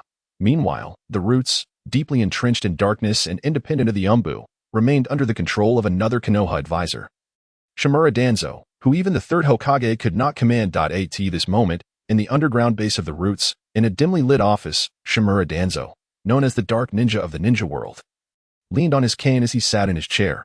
Beside him stood his most capable assistant, Oil Woman Ryoma. "What has our new Hokage been occupied with lately?" A cold, deep voice issued from Danzō. Oil woman Ryoma adjusted her sunglasses and replied, as usual, aside from stamping documents in the Hokage building and chatting with villagers after work, he seems to have devoted a significant amount of time to personal training lately. Due to the presence of Byakugan among the shadow guards surrounding him, our people cannot investigate up close, so we remain unaware of what the Fourth Hokage is truly training into if we cannot investigate. Then so be it, Danzō said dismissively, before a thought crossed his mind, causing him to snort coldly. He is merely a brat riding on the coattails of the Senju name, fortunate to have risen to prominence. I imagine he must have come to realize just how idle he is as Hokage, pouring his energy into training instead. Hiruzen has played his cards well. Clearly, Danzō still harbored resentment over being unable to assume the role of Hokage himself, and the subsequent failure of his recommendation, Orochimaru, to ascend to the position. Forget about the Fourth Hokage for now. What has been going on with Orochimaru lately? Danzō's cane tapped the ground with a heavy thud. Expressing his dissatisfaction, the progress of the experiments assigned to him has slowed considerably compared to before. What could he possibly be thinking? Has he not moved on from his failure to become Hokage? Orochimaru's words seemed unaffected by his failure to be elected as Hokage. Yn Rima hesitated for a moment before voicing his judgment. Conversely, it appeared that he had spent even more time in the laboratory recently, though much of his research did not align with our requests. Shimura Danzō remarked coldly, the resources allocated to him by the root are not meant for his personal use. It seems I must personally remind him of this. Furthermore, during this period, Orochimaru's experiments have required a significant number of living subjects, which the root has been unable to provide. He has taken it upon himself to venture out and procure several. A matter that seems to have left some traces and has already attracted attention within the village. Yn Rima pondered for a moment before continuing. Upon hearing this, Shimura Danzō furrowed his brow. Why is he being so careless? There are plenty of people outside the village if he needs them. Why must Orochimaru resort to actions within the village? Rima, send someone to suppress this matter for now. As for Orochimaru, it seems there is no time to waste. I must have a thorough discussion with him as soon as possible. With that, Shimura Danzō stood and made his way toward the root laboratory. By the way, the situation within the Mist Village has been unstable lately, and the higher-ups seem to be increasingly at odds with the clans of bloodline limits. We should dispatch another team of root ninjas. If the opportunity arises, let us add fuel to the fire of their discord. Shimura Danzō's figure faded into the darkness, leaving only his cold, steely voice echoing in the room. Yes, Yn Rima replied with a calm demeanor. Deeply entrenched in darkness, the root, while continuously absorbing nutrients from the main body of Kenoha, remains unafraid to wield its sword against external foes. This is an exceedingly sharp double-edged sword, likewise regarded as a double-edged sword. The Uchiha clan, often seen as a thorn in the side of the Kenoha advisory board, was bustling with activity at this moment at the South Shrine. The principal ninjas from the Uchiha clan gathered here periodically to hold closed-door meetings to discuss significant matters concerning their clan. Today was no exception. Inside the shrine, Uchiha Fugaku, seated at the head, frowned as he observed the commotion on either side of him. The discontent among clan members regarding the village's upper echelons was palpable.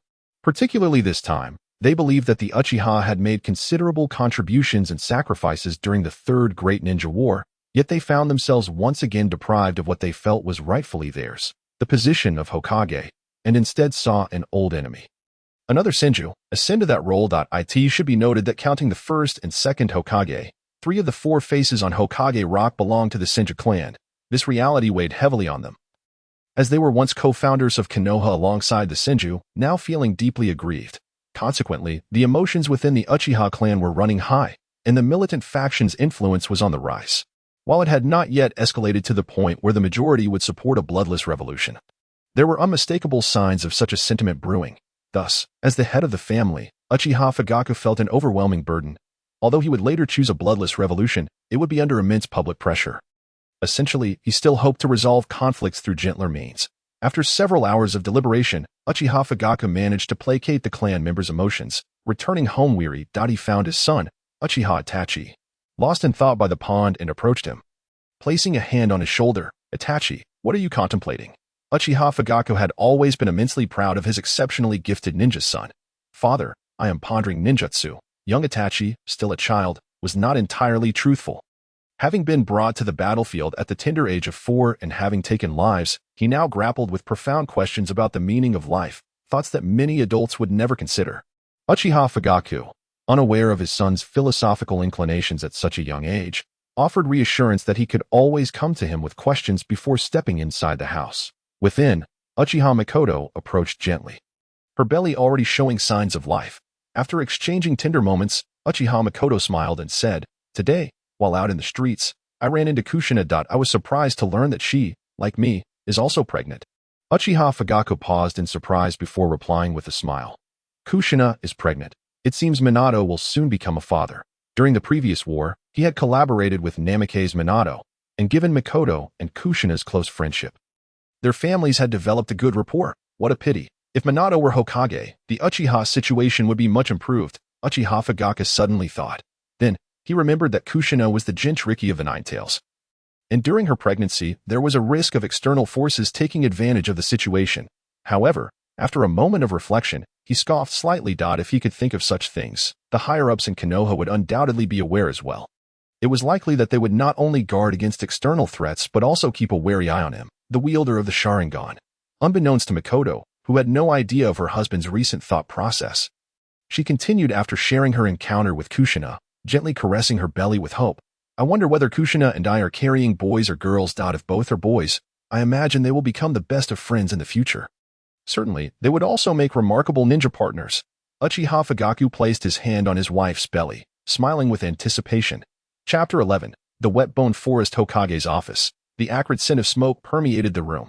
Yunting did not smoke. The only individual permitted to smoke freely in his office was the esteemed Third Hokage, Sarutobi Hiruzen. The Ninetales Jinchuriki protection plan, after receiving the scroll that Sarutobi Hiruzen had intentionally handed him.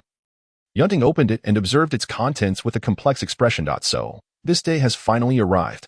Gazing at the information within the scroll regarding Uzumaki Kushina's pregnancy, Yunting was reminded of the impending Ninetales disturbance in October. Undoubtedly, the countdown had officially begun. Across the desk, Sarutobi Hiruzen, puffing on his pipe, remarked, "Kushina, as the Jinchuriki of the Ninetales, being pregnant is of utmost importance to Kenoha.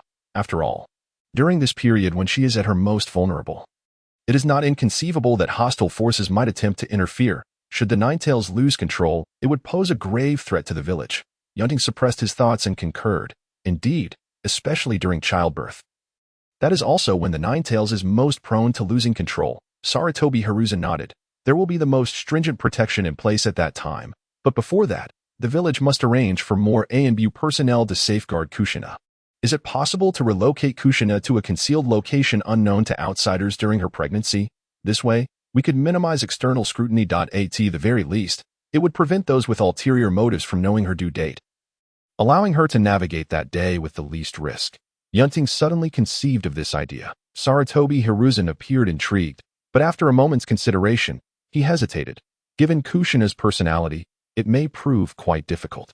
The moment he imagined Naruto, who had inherited his mother's temperament, being confined to one place for 10 months, Yunting decisively shook his head.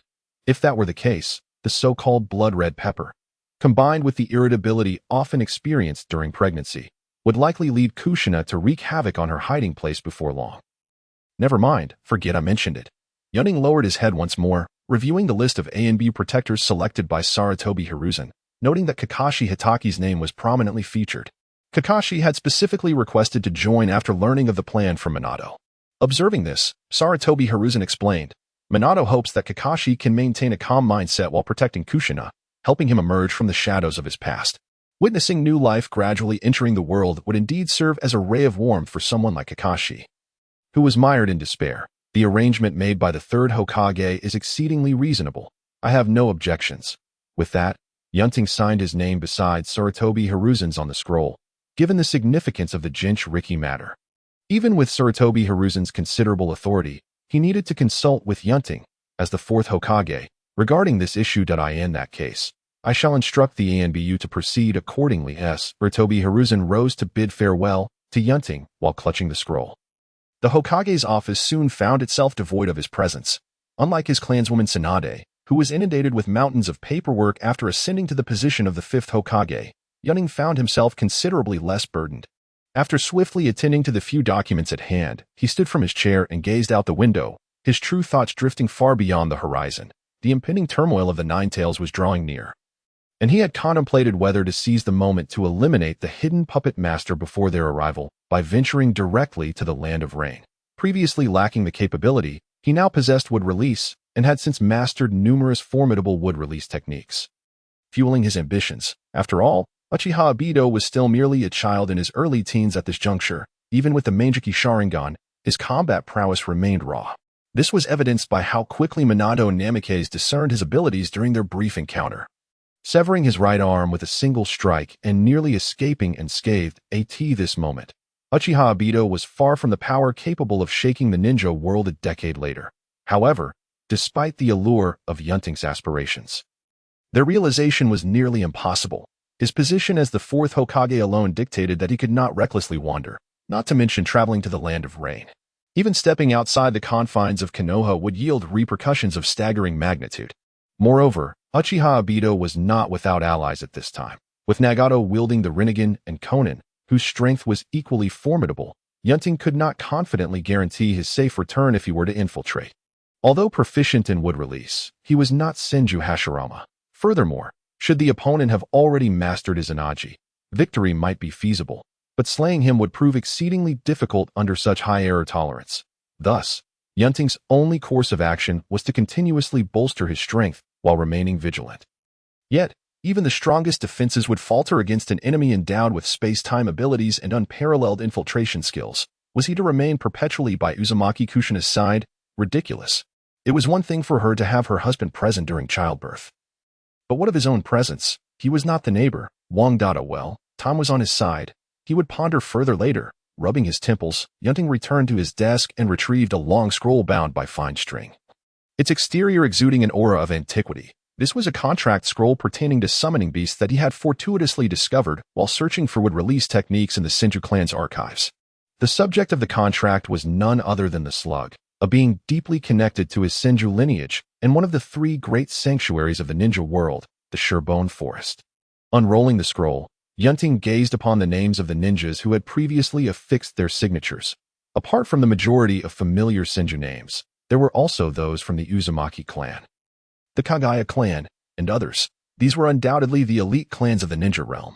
Yet, when faced with a contract from one of the three great sanctuaries, they all flocked to it. One could only imagine the allure of the Surebone Forest.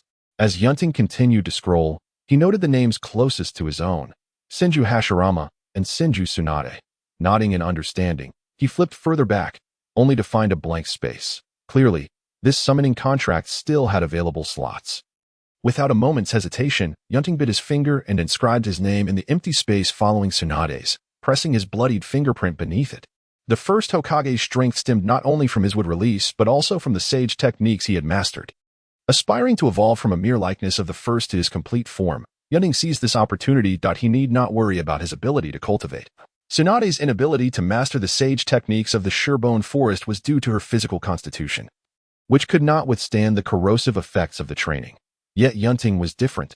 Possessing wood release like the first, his natural recovery rate was swift, rendering him impervious to corrosion, thus perfectly suited for training in the sage arts of the Surebone Forest. Moreover, even if his training did not proceed smoothly, he had the system to rely on. As long as he accessed the training methods of the Surebone Forest, he could exchange for sage techniques through the system. Thus, why not seize the opportunity? Chapter 12, The Sage of Slugs. As the contract was finalized, just as Yunting contemplated summoning the slug, a sudden white smoke enveloped him. Was this a reverse summoning technique? Before he could finish his thought, he vanished from his location. In the next instant, members of the Fourth Hokage's bodyguard rushed into the office, only to find it empty. The leader, Bayun Yeshan, narrowed his eyes and urged, "Quick, summon the Third Hokage." Unbeknownst to them, due to his actions, chaos was about to ensue in the Hokage building. When Yunting opened his eyes once more, he found himself in an unfamiliar place. Before him stood rows of towering trees reaching to the heavens. These trees bore no leaves, their bare trunks and branches exuding a ghastly white hue that evoked the imagery of skeletal remains. Yet, despite this, the forest was suffused with a refreshing, moist air, imbued with a vast life force that felt eerily familiar to him. With a gentle breath, he felt a wave of comfort wash over him. The Surebone Forest? Truly a land of treasures, he mused at that moment. As if aware of his presence, slugs of various sizes, adorned in blue and white, emerged from the foliage to gaze at him. Soon, A larger slug than the others slithered to his side, and, with a voice that belied its appearance, softly inquired, "Might I ask if you are Lord Senju Yunting?" "There's no need for such formalities. You may simply call me by my name, Sage of Slugs," Yunting replied hastily. He was well aware that the Surebone Forest was solely home to the Sage of Slugs, and these seemingly diminutive slugs were merely its manifestations. This meant that he was conversing with the Sage of Slugs in its true form, a being that had lived for a millennium. Deserving of his utmost respect, my apologies. I have a habit of addressing every one of my contract partners as Lord. It may take some time for me to change my ways. Furthermore, I am not a sage. Merely a slug who has lived a long time and knows a few sage arts. You may simply call me Living Slug. That is my name, the slug replied, its tone remaining gentle and humble. Indeed, as remembered, the sage of the Surebone Forest possessed an unexpectedly amiable temperament. At this moment, Yunting could not help but offer a few moments of silence and respect for Orochimaru, who had contracted with the Dragon Cave. Since the sage had expressed such sentiments, Yunting no longer hesitated to address it as Living Slug. The latter nodded joyfully and continued, "Since Lady Tsunade's time, it has been quite a while since we had a newcomer in the Surebone Forest. When I saw your name, especially as another member of the Senju clan, I took the liberty of summoning you here, hoping I have not interrupted any important matters for Living Slug in the course of its millennia-long existence." While it had numerous contract partners, the ones it had spent the most time with were undoubtedly the Senju clan, fostering a deeper emotional connection with them. Through Tsunade's past narratives, it was aware that the Senju clan had nearly dwindled to extinction, a fact that saddened it greatly. Thus, upon witnessing another Senju name added to the contract scroll, it acted contrary to its nature, summoning Yunting with a hint of whimsy. Upon hearing this, Yunting immediately waved his hands. "No disruption at all. In fact, I have nothing pressing at the moment. After all, the summoning contract scroll lay within the Hokage's office, even if others were unaware." The seasoned Sarutobi Hiruzen would grasp the situation in an instant upon seeing it. Hence, he bore no concerns about potential consequences on that end. Now that he had arrived in the Surebone Forest, he intended to seize this opportunity to explore the sanctuary thoroughly. "Would Yunting-sama like to meet my true form?" After a short while, Living Slug, now perched on Yunting's shoulder, inquired. "Is that possible?" Yunting asked, intrigued by the true form of Living Slug. To his knowledge, throughout the original narrative, Living Slug's true form had never been fully summoned. Even Tsunade had only ever summoned a fraction of its essence. Of course, Yunting-sama is my contractor, and as we are to fight alongside each other in the future, it is only right that we get to know each other better. The Living Slug spoke as it guided Yunting deeper into the Wetbone Forest.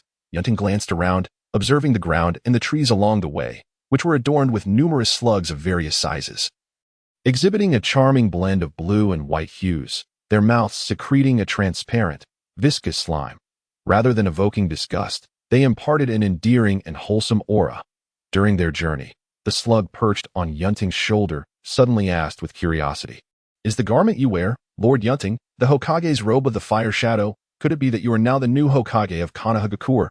"Indeed, I am the fourth Hokage now," Yunting replied with a nod. "How impressive. This reminds me of Lord Hashirama from decades past, who was also a Hokage," the slug remarked in awe.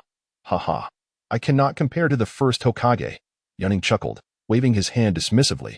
Thus, amidst their exchange, Yunting unknowingly arrived at their destination. Upon passing the last pale tree and stepping into a clearing, he looked up, and despite having mentally prepared himself, his face still betrayed an overwhelming shock. It's colossal. Even after having witnessed the grandeur of modern structures built from steel and concrete, the sight of the slug's immense form, which defied verbal description and seemed to stretch into infinity, left Yunting momentarily speechless. At that moment, he finally grasped the true meaning of a sage. Before him stood a being whose mere movement could cause the earth to tremble and mountains to shake. A power that could rival an S-rank large ninjutsu. While Yunting was lost in thought, the slug on his shoulder leapt down, wriggling toward the colossal slug's body and merging into it. In the next instant, the enormous head of the slug moved. It lowered its gaze to Yunting, who appeared no larger than a pebble, and spoke in a gentle voice, as soothing as a spring breeze. "Lord Yunting, it is a true pleasure to meet you at last. I look forward to our future collaboration. I also hope for your guidance in the days to come," Yunting replied, feeling a sense of relief as he observed the slug's welcoming demeanor. Chapter 13. Sage Techniques as a Future Comrade in Battle. The slug, following a warm exchange with Yunting, began to fulfill its contractual obligation by carefully detailing its various abilities. In addition to its renowned ultimate healing capabilities, it possessed talents such as sticky tongue and teeth, splitting techniques, and visual sharing. Among these, the sticky tongue and teeth was a rare offensive technique that Orochimaru had acknowledged could potentially be lethal. Moreover, due to its nature as a mollusk, pure physical attacks were utterly ineffective against the slug. These traits merely scratched the surface of its true prowess. After all, both Yunting and Tsunade had only summoned a fraction of the slug's power, unable to unleash its full strength. Yunting pondered whether Hashirama Senju during his prime could have achieved that. He shook his head, realizing that while the Hashirama cells within him were indeed remarkable, attempting to summon the slug in its entirety could lead to an immediate depletion of chakra, leaving him breathless before the cells could replenish his energy. Returning to the topic at hand, Yunting expressed his core purpose for signing the summoning contract. "Are you suggesting I train in sage arts?" The slug's gentle voice revealed no surprise. Those familiar with the three great sacred lands would naturally be intrigued by the sage arts, which differed from the chakra system. However, the number of individuals successfully mastering them was exceedingly rare. The slug did not decline, patiently explaining, "If you wish to train, I will not refuse. However, please be aware that unlike Miyaboka Mountain and Ryochi Cave, humans are not suited for training in the sage arts of Wetbone Forest. Over the millennia, only Lord Hashirama has managed to succeed. Even Lady Tsunade had to abandon her training after some time. As the process is fraught with danger. A moment's carelessness could lead to assimilation by natural energy, resulting in death. I urge you to keep this in mind, Lord Yunting. I understand, Yunting replied. But just because Tsunade could not master it does not mean I cannot.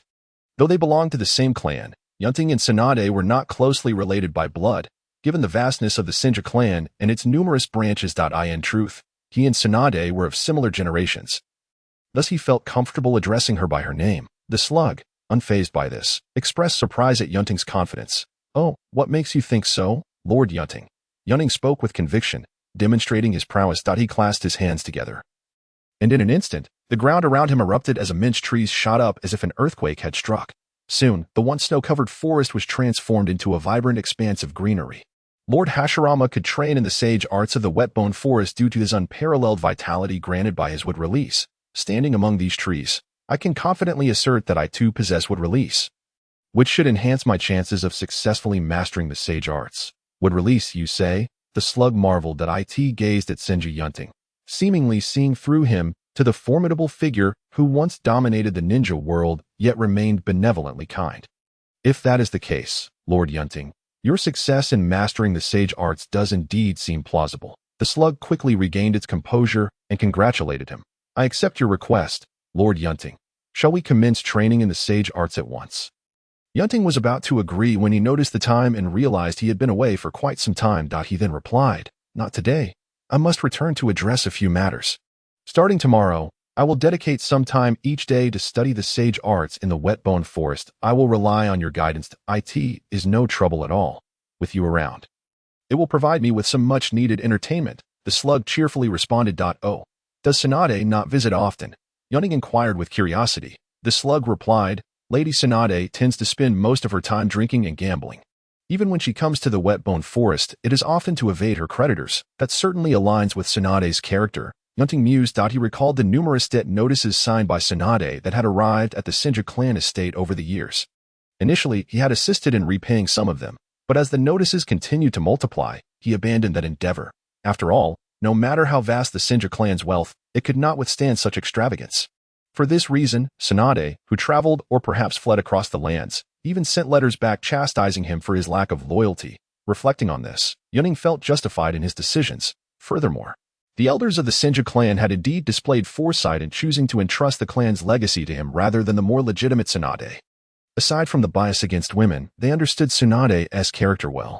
Had the legacy been placed in her hands, it would likely vanish before long due to her reckless spending. At this moment, Yunting could not help but think of Kat Shizen, who had been by Tsunade's side. He wondered if the young girl was a blessing or a misfortune, following such a whimsical adult at such a tender age. Surely, her childhood must have been most colorful and eventful. After a moment of silent reflection, Yunting prepared to form the seals to depart when a thought suddenly struck him. He paused and turned to the slug. "By the way, please keep my wood release a secret." "Are you asking me to keep this from Lady Tsunade?" The slug quickly deduced. "Yes, for certain reasons, I cannot reveal my wood release at this time." Furthermore, rather than you informing her directly, I would prefer to witness her unintentional reaction when she discovers it herself. Yunting said with a mischievous smile. He imagined the array of emotions that would dance across Tsunade's face upon learning that her own grandson, who had not inherited would release, was capable of it. I see. Although we are both contract partners, I shall respect your wish for secrecy, Lord Yunting. Moreover, the slug's tone carried a hint of anticipation as it continued. I too am eager to witness Lady Tsunade's reaction. Rest assured, when that day arrives, I will make sure to remind you, Yunting said with a final cheerful farewell, then transformed into a puff of smoke and departed from the wet-bone forest. Watching the spot where he had vanished, the slug shifted slightly, smiling. What an intriguing contract partner. Chapter 14. The crystal ball of the third Hokage. Inside the Hokage's office, a space that was once deserted is now teeming with ninjas. However, compared to the initial panic, the demeanor of the crowd has significantly calmed. This transformation is undoubtedly attributed to the seasoned wisdom of the third Hokage, Sarutobi Hiruzen. He currently occupies his seat in the Yunting position, puffing on a cigarette while casting his gaze upon the open wet-bone forest contract scroll sprawled across his desk. He can't help but reflect on how even the most desolate of noble ninja clans possess a depth that should not be underestimated. It is worth noting that he had invested considerable effort in facilitating his disciples, Jeriah and Orochimaru, to forge a pact with the sacred realm. In truth, it was primarily their own merits that unlocked the gates of that sanctuary. Unlike Tsunade, who effortlessly produced the wet-bone forest contract scroll and achieved success with apparent ease, now it is Yunting's turn. How enviable. Notwithstanding this, Sarutobi Hiruzen harbors no covetous thoughts regarding the contract scroll. One might argue that he is indecisive and weak-willed, perhaps even power-hungry, yet it is undeniable that his personal integrity remains remarkably high. Were it Shimura Danzō in this situation, he would have likely greedily seized it for himself without a second thought. As Sarutobi Hiruzen took another puff of his cigarette, he suddenly sensed something and swiftly moved aside. The next moment, a plume of white smoke erupted from the spot he had just vacated. When it dissipated, Yunting's figure emerged before the gathered crowd. Lord Fourth, the others in the room exclaimed with joy. Apologies for worrying everyone. I am perfectly fine. I merely went to converse with my newly summoned companion. Now, please, disperse, Yunting said with a smile. Yes, the crowd responded in unison. Thank you for your assistance, Third Hokage. Yunting expressed his gratitude once more. Sarutobi Hiruzen waved his pipe dismissively, saying it is no trouble at all. Just provide them with an explanation. Furthermore, congratulations are in order, Yunting. The Sage of Slugs is indeed an extraordinary being. Yunting humbly replied, the Sage of Slugs is indeed remarkable and possesses a most amiable disposition. With this ally, not only for myself, but should Kenoha face any difficulties, their assistance will prove invaluable. Indeed. Sarutobi Hiruzen nodded, recalling the sage's unparalleled healing abilities. He then lamented. It is a pity that Tsunade is not present in Kenoha at this time. If trouble were to arise, the two of you working in tandem, bolstered by the sage's powers, could mitigate any losses significantly. Yunting fell silent. He understood that Sarutobi Hiruzen was well aware of Tsunade's reluctance to return. Beyond seeking solace to mend her emotional wounds, she likely wished to avoid confronting the sordid politics within the upper echelons of Kenoha. The same could be said for Jeriah. Both disciples were hesitant to return, evidently harboring grievances regarding past events in the village. It was only after the third Hokage's demise, when the village's disarray necessitated cleanup, that Tsunade would be compelled to return, and of course, Naruto's relentless enthusiasm would play a role in this as well. Well then, I shall not intrude any longer. As one ages, one tends to reminisce about the past, Sarutobi Hiruzen remarked as he regained his composure to bid farewell. Indeed, the third Hokage remains as vigorous as ever. Yunting replied, exchanging light-hearted banter as he saw him off. Suddenly, a thought struck Yunting, and with eager anticipation, he added, by the way, third Hokage, when might I borrow that crystal ball you have? I have brought this up with you numerous times. The so-called crystal ball is, of course, the tool used by the third Hokage to spy on Naruto at the beginning of the original story. Its activation has a more specialized term known as the telescope technique. Yunting had long coveted this object. If it could allow him to observe Naruto from afar, then perhaps relocating it elsewhere, say to a bath. Cough, cough, cough. Initially, Yunting thought it was a standard accessory for the Hokage. But to his surprise, Sarutobi Hiruzen had taken it away. Thus, his persistent requests had begun. However, it was evident that the latter was unwilling to comply. Sarutobi Hiruzen abruptly shook his head with urgency, exclaiming, No, no. I previously mentioned that the crystal ball is broken and has yet to be repaired. As it stands, It is highly likely it cannot be fixed at all. So, Yunting, please do not dwell on this matter any longer. What a jest! The crystal ball is his lifeline. Whenever he is alone, it brings him immense satisfaction. How could he possibly part with it? Absolutely not. Without waiting for Yunting's response, Sarutobi Hiruzen quickly departed, his pace remarkably swift for his age. Yunting watched his retreating figure with disdain. No wonder he trained 3 notorious disciples in gambling, debauchery, and vice, despite his age. His spirit remains unyielded. I can hardly believe the crystal ball is truly broken. It seems yet another reason to undermine the Third Hokage's authority has emerged. With determination, Yunting returned to his office. Regrettably, the highly acclaimed Paradise of Affection novel had yet to materialize. Jeriah was still gathering inspiration. Otherwise, he would have relished the opportunity to witness firsthand the novel praised by Kakashi, which had become a sensation across all nations. Would it not be prudent to send a message to Jeriah, urging him to expedite the writing? As the Fourth Hokage, Yunting certainly had the means to contact Jeriah. However, if he were to pursue that avenue to convey such a request, he would likely be met with scorn for being presumptuous. How foolish. He was becoming overly ambitious as he neared the mastery of sage techniques. Yunting felt himself on the verge of losing touch with reality. The image of Senju Hashirama effortlessly crushing the Nine Tails while in sage mode lingered vividly in his mind. Once he mastered this skill, he did not aspire to rival Senju Hashirama. After all, that legendary figure had trained for countless years, while he had only just begun. Yet, if he could attain even 4/5 of that prowess, it would be more than sufficient. To calm his racing thoughts, Yunting retrieved another well-known novel, Tales of Strong Will and Perseverance. This was the debut work of Jeriah, one he held dear to his heart. Unfortunately, due to its cliché narrative of an underdog rising to greatness, it had not fared well in sales, inspiring Jeriah to pursue a path that truly resonated with him as a master of romantic storytelling. Interestingly, this particular book had been recommended to him during a casual conversation with Minato at Ichiraku Ramen. Minato was an avid fan, even planning to name his unborn child after the protagonist. As he opened the novel's first page and beheld the protagonist's entrance, Yunting's gaze deepened. Naruto, what will become of this unexpected individual? And how will his future unfold? I can hardly wait. Chapter 15. Tsunade and the Whetbone Forest. After disclosing his travel plans to the outside world, Yunting dedicated a portion of his daily schedule to learning sage techniques from the living slugs. The so-called sage techniques refer to the extraordinary powers achieved by absorbing the natural energy from the environment, harmonizing it with one's own physical and mental energies, resulting in an advanced form of ninjutsu that surpasses the capabilities of ordinary chakra. The essence of mastering sage techniques lies not only in balancing the 3 energies within, but also in the effective absorption of external natural energy. The initial training in sage techniques at one of the 3 great sanctuaries, Myoboka Mountain, involves applying to oneself the oil of toads to facilitate the sensation and absorption of natural energy. Conversely, the method in the Whetbone Forest is distinct. The transparent mucus secreted by the small slug-like mouths of the living slugs is rich in natural energy. Thus, Yunting's sage training commenced with the application of this translucent mucus onto his skin, allowing him to directly absorb its natural energy. In terms of efficiency, this method is significantly faster than that of Myoboka Mountain.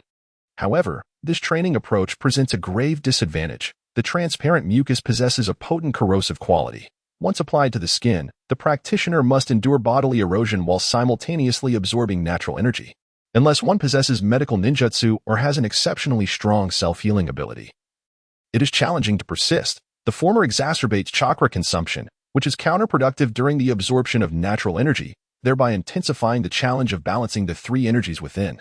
The latter, even for the renowned Senju or Uzumaki clans, despite their commendable self-healing capabilities, still find themselves insufficient when faced with the corrosive effects of the slug's mucus. Thus, in terms of danger, training sage techniques in the Whetbone Forest is considerably more perilous than in Myoboka Mountain.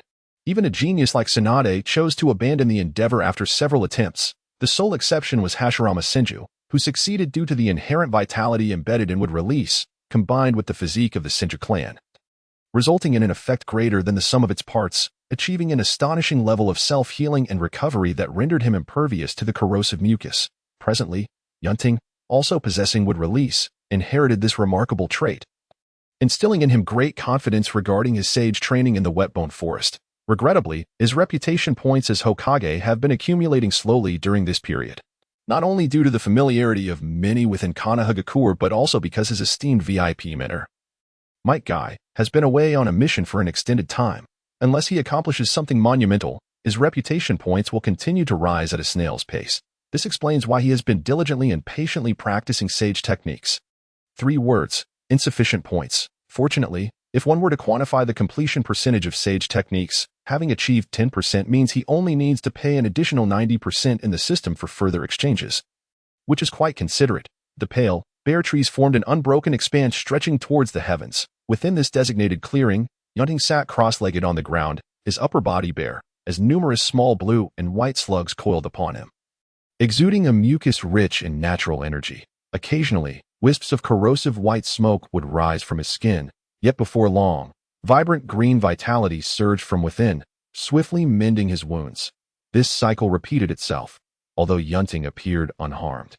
The skin on his upper body had undergone several renewals, and the pain from corrosion remained unabated, causing him to occasionally furrow his brow. I now seriously suspect that part of Tsunade's reason for not persisting was her unwillingness to witness her body subjected to such torment. Yunting mused. After all, she is a woman who, even in her advanced age, still strives to appear youthful. What beauty-loving woman would wish to see her skin ravaged as if by a malevolent spirit? Especially when her self-healing abilities are not as formidable as his. Even though she is a great medical ninja capable of rapid recovery through medical ninjutsu, this would only exacerbate chakra consumption, destabilizing the balance of the 3 energies within, thereby increasing the likelihood of failure in sage training. Lord Yunting, today's training task has been completed. A gentle voice from the living slug resonated in his ears after a while. Mastering sage techniques is not an overnight endeavor but rather a gradual process. Under the guidance of the living slug, Yunting could cease training upon achieving the corresponding objectives each day. After all, the body has its limits when enduring natural energy absorption. The small slugs that had been perched upon Yunting's upper body now crawled down, making their way towards the nearby bone forest. As Yunting rose to don his clothing, a bright female voice suddenly rang out from behind him. "Oh, isn't this the illustrious Fourth Hokage? What brings you here, bare-skinned? Quite scandalous, indeed." Yunting paused momentarily as he continued dressing. Unfazed and calmly replied, "Firstly, I am not bare-skinned. A more precise expression would be upper body. Secondly, we are in the wet bone forest, and there were no others present before. Now there's merely one additional person, Tsunade. You are no longer a little girl. It hardly qualifies as scandalous. Thirdly, as a medical ninja of Kenoha, you have been away from the village for so long. At least show me some respect as Hokage." Upon finishing, Yunting turned around to see Tsunade. Her golden hair styled into twin ponytails, wearing her familiar dark green long coat and gray sleeveless top, arms crossed, a teasing smile gracing her face as she observed him. Their eyes met, and Tsunade arched her light-colored eyebrows, saying, "It seems that since becoming Hokage, your temper has grown. Tell me, Yunting, do you still remember how hard my punches are?" Yunting was momentarily taken aback as memories of being relentlessly pursued and beaten by Tsunade in his youth flooded his mind, causing the corners of his mouth to twitch as he retorted, "Do you remember how I still have a stack of IOUs from you pinned to my desk?" At this, Tsunade's previously arrogant demeanor deflated instantly. Her gaze darted around nervously, and she yawned, feigning nonchalance as she changed the subject. "Well, speaking of which, how did you come to contract with the wet bone forest? When did that happen?" Observing Tsunade's evasive nature, Yunting could only shrug in resignation, choosing to let the matter slide. Chapter 16. A bet. The contract scroll for the wet bone forest is conveniently stored in the clan's archives, so I naturally contracted it whenever I desired. "By the way, Tsunade, you didn't really know about this, did you?" Yunting inquired, his expression curious. Tsunade's gaze shifted, and she coughed lightly. "Of course I knew." The truth was that she had long forgotten the location of the contract scroll. Yet she was well aware of every wine cellar scattered throughout the Senju clan's territory. Yunting chuckled at Tsunade's lack of focus, having grown accustomed to it long ago. Thus, he teased, "What brings you to the wet bone forest today? Are you being chased by debt collectors and had nowhere else to run? Nonsense." Tsunade retorted vehemently, as if struck at a sore spot. "I merely thought that the living slug was too lonely here in the wet bone forest, so I decided to come and keep it company for a while." "Slug, isn't that right?" The nearest small slug poked its head out from behind a tree, understandingly chiming in. "Yes, Lady Tsunade always comes to chat with me for a long time." Yunting smirked. "What about that little girl who always follows you? Now that you are here, what will she do? I hope those adults haven't taken her away to sell." "They wouldn't dare," Tsunade instinctively replied. The next moment, she realized she had let something slip, shooting Yunting a fierce glare before giving in. "If something happens to Shizune, I won't hesitate to disregard any sense of morality." They aren't foolish enough to underestimate my limits. Indeed, while Tsunade may be perpetually in debt, she remains one of the legendary Sannin of Kenoha, and in terms of combat prowess, she is not someone the gamblers can easily provoke. Furthermore, despite her debts, she still possesses the means to repay them. Although this moment may extend far beyond the agreed time frame, it is precisely why she has never been turned away from the casino, earning her the legendary title of the big fat sheep within the gambling realm. When it comes to her drinking capacity, Tsunade is undeniably abysmal. However, in terms of her gambling prowess, despite her continuous losses, she has never resorted to flipping the table or exerting pressure on others. At this moment, witnessing her secrets laid bare, Tsunade can no longer maintain her faade. With a shameless grin, she approaches Yunting, wraps her arms around his neck, and pulls him close, cheerfully exclaiming, "Yunting, lend me some money." No money. Facing the onslaught of Tsunade, who barges in with her demands, Yunting struggles for several seconds against the suffocating pressure before finally retorting with irritation. Oh, that trick, which has never failed before, has suddenly lost its effectiveness today. Unwilling to concede, Tsunade intensifies her grip, persistently insisting, "How can you not have any? Not to mention that the elders once entrusted the Senju clan's assets to your care. Even your monthly salary as Hokage is quite substantial. Just lend me a little. Rest assured, the interest will be generous." Bang! A puff of white smoke erupted from Tsunade's embrace. In the next instant, Yunting's figure appeared from the side. Although the sensation was delightful, if this continued, he would suffocate, leaving him no choice but to resort to such measures. Rubbing his reddened nose, Yunting countered, "Interest? I haven't seen you repay even a portion of the principal over all these years. Do you wish to trick me again?" However, he paused slightly before suddenly suggesting, "If you truly desire it, I can hand over the position of Hokage and the assets of the Senju clan to you. At that point, you can spend as you wish, but would you be willing?" Tsunade fell silent. If she genuinely wanted that, she wouldn't have allowed Yunting to inherit everything, nor would she have hesitated to return to Kenoha until now. She understood that such responsibilities bore a heavy weight. She did not believe herself capable of shouldering it all, nor did she desire to. Forget it, forget it. You're such a miser." Tsunade waved her hand in resignation, abandoning her request for money. After a while, noticing the Hokage's ceremonial robe adorning Yunting, she curiously inquired, "So, how does it feel to be the fourth Hokage?" "It's quite good, but there are many restrictions. Don't you see me? The esteemed Hokage, coming here to the Wetbone Forest to learn sage techniques every day due to lack of tasks," Yunting replied candidly. "The third Hokage." Sigh. Tsunade, well aware of the upper echelons of Kenoha, understood Yunting's current situation. Yet, as her former teacher, she could only offer such consolation. "The third Hokage's vitality will wane as time goes on. You're still young. Don't be disheartened. After all, you can outlast him. Hee. You might not expect this, but years later, that old man is still lively and kicking. If it weren't for your fellow disciples delivering a backstab, who knows how long he would retain power." While Yunting mused internally about his plans to thwart the third Hokage, he feigned agreement with Tsunade. After all, he had already devised a scheme to topple the third Hokage, which would soon be set in motion, making it inconvenient to discuss such matters with Tsunade at present. Subsequently, Tsunade deftly sidestepped the awkward topic and inquired about another matter. "I heard you were practicing sage techniques. Indeed. Do you think you can manage? Just be careful not to become the shortest-lived Hokage in Konoha's history." Tsunade arrived just as Yunting had concluded his training, thus missing his performance during the session, evaluating based on her own experience, having failed herself. She could not fathom that someone she once easily outmatched could successfully cultivate sage techniques. "Just because one person fails doesn't mean another will," Yunting retorted. Witnessing Tsunade's continued skepticism, he rolled his eyes and proposed, "How about we place a bet? The wager being whether or not I can successfully master sage techniques."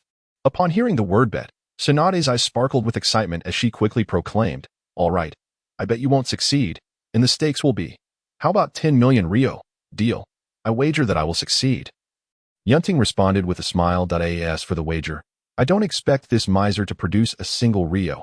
Let's make it an unconditional promise to do me a favor. Instead, it's a promise." Tsunade eagerly affirmed, fearing Yunting might backtrack. In her eyes, Yunting's failure was a foregone conclusion, and 10 million Ryo would be a windfall, so she was keen to finalize the bet. As for the penalty for her potential loss, she was utterly unconcerned. No matter how unreasonable the request might be, she believed it would never come to fruition. Yet, she conveniently forgot that she was known to lose every gamble, the only exception being when dire news approached. However, at this moment, such circumstances were absent. Observing Tsunade's exuberance, Yunting smiled faintly, as if envisioning a fish already caught in the net. Chapter 17. The Matter of the Senju Bloodline in the Ensuing Time. Yunting returned to Kenoha, instructing his subordinates to prepare a lavish feast, along with an abundance of fine wines that Tsunade had insisted upon, before bringing it all to the Wetbone Forest for a long-overdue reunion with her.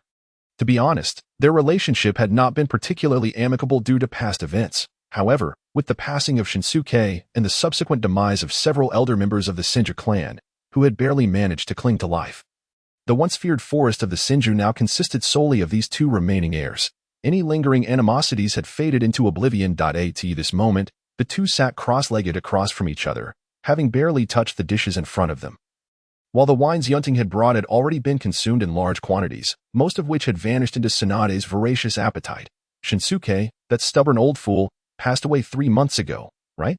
Donning a sleeveless gray kimono that accentuated her voluptuous figure, Tsunade suddenly inquired, her cheeks flushed from the drink. Though Yunting had consumed little, his mind felt a bit hazy.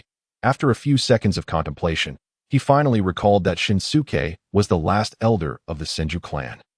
A figure prominent during the eras of the first and second Hokage, who had recently succumbed to the ravages of time. This event had transpired before Yunting's arrival in this timeline. He nodded and casually asked, "Elder Shinsuke passed away 3 months ago. What of it?"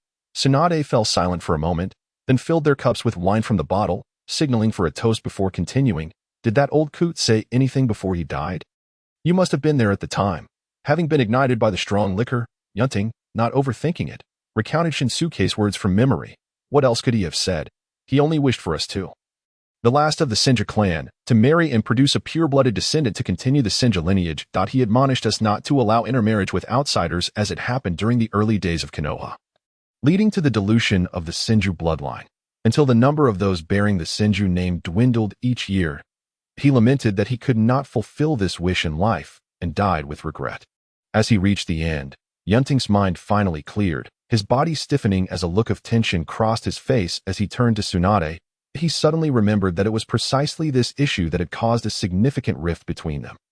This incident occurred many years ago when Tsunade, still young and rebellious, was infuriated to learn that the elders, led by Shinsuke, had proposed that she marry the much younger Yunting in hopes of ensuring the continuation of the Senju clan's pure bloodline. Furious, she stormed in and beat up all the elders. How absurd. I, the illustrious Tsunade, would never marry a mere child younger than myself. Influenced by the Third Hokage, as well as the First and Second Hokages, her perspective had evolved to prioritize the entirety of Kenoha over her own clan. After all, the Senju clan had dwindled to just a handful of members. What had been their past would remain unchanged in the future. Tsunade had always vehemently rejected the idea, even directing her ire at Yunting, resulting in the latter's enduring memories of being pummeled. As a child, Yunting, having suffered inexplicably, naturally held a grudge against Tsunade. However, time had passed, and past grievances had transformed into cherished memories. The two no longer held on to grudges, and even their occasional sparring sessions were devoid of malice, becoming merely a habit. Yet, the matter itself still existed. It was better left unspoken, as bringing it up would only lead to awkwardness. Indeed, after hearing Yunting's account, Tsunade's already flushed face turned an even deeper shade of red with fury. That damned old fool. Even on his deathbed, he couldn't rest in peace. Does he think he can meddle in my affairs? It was precisely due to the incessant obstruction posed by those old geezers that her budding feelings for Kato remained forever unfulfilled, stalling just before they could blossom into a formal relationship. Until Kato met his demise in battle, neither had they ever officially courted one another. Even now, after all these years, she was still haunted by the thought, reminding herself of this bitter truth just before her own end. Lost in contemplation, Tsunade's frustration culminated in a powerful fist striking the ground. Boom! To her right, a massive crater formed instantaneously beneath her blow. Yunting, witnessing this, couldn't help but break into a cold sweat. Noticing the fierce glint in Tsunade's eyes directed at him, he hastily declared, "I too believe that Elder Shinsuke has become senile. What era is this? Shouldn't we be advocating for free love instead of clinging to outdated traditions?" Upon seeing Tsunade's expression soften slightly, he breathed a sigh of relief and continued, "Moreover, there is quite an age gap between us. I wouldn't wish to marry someone significantly older than myself." Ahem. Realizing his slip of the tongue as he caught Tsunade's dangerously shifting demeanor, Yunting quickly corrected himself. "What I mean is, The Elder's perspective is fundamentally flawed. Their obsession with preserving the purity of our bloodline is secondary. They should encourage us to branch out and expand. For instance, if I were to marry multiple women at once.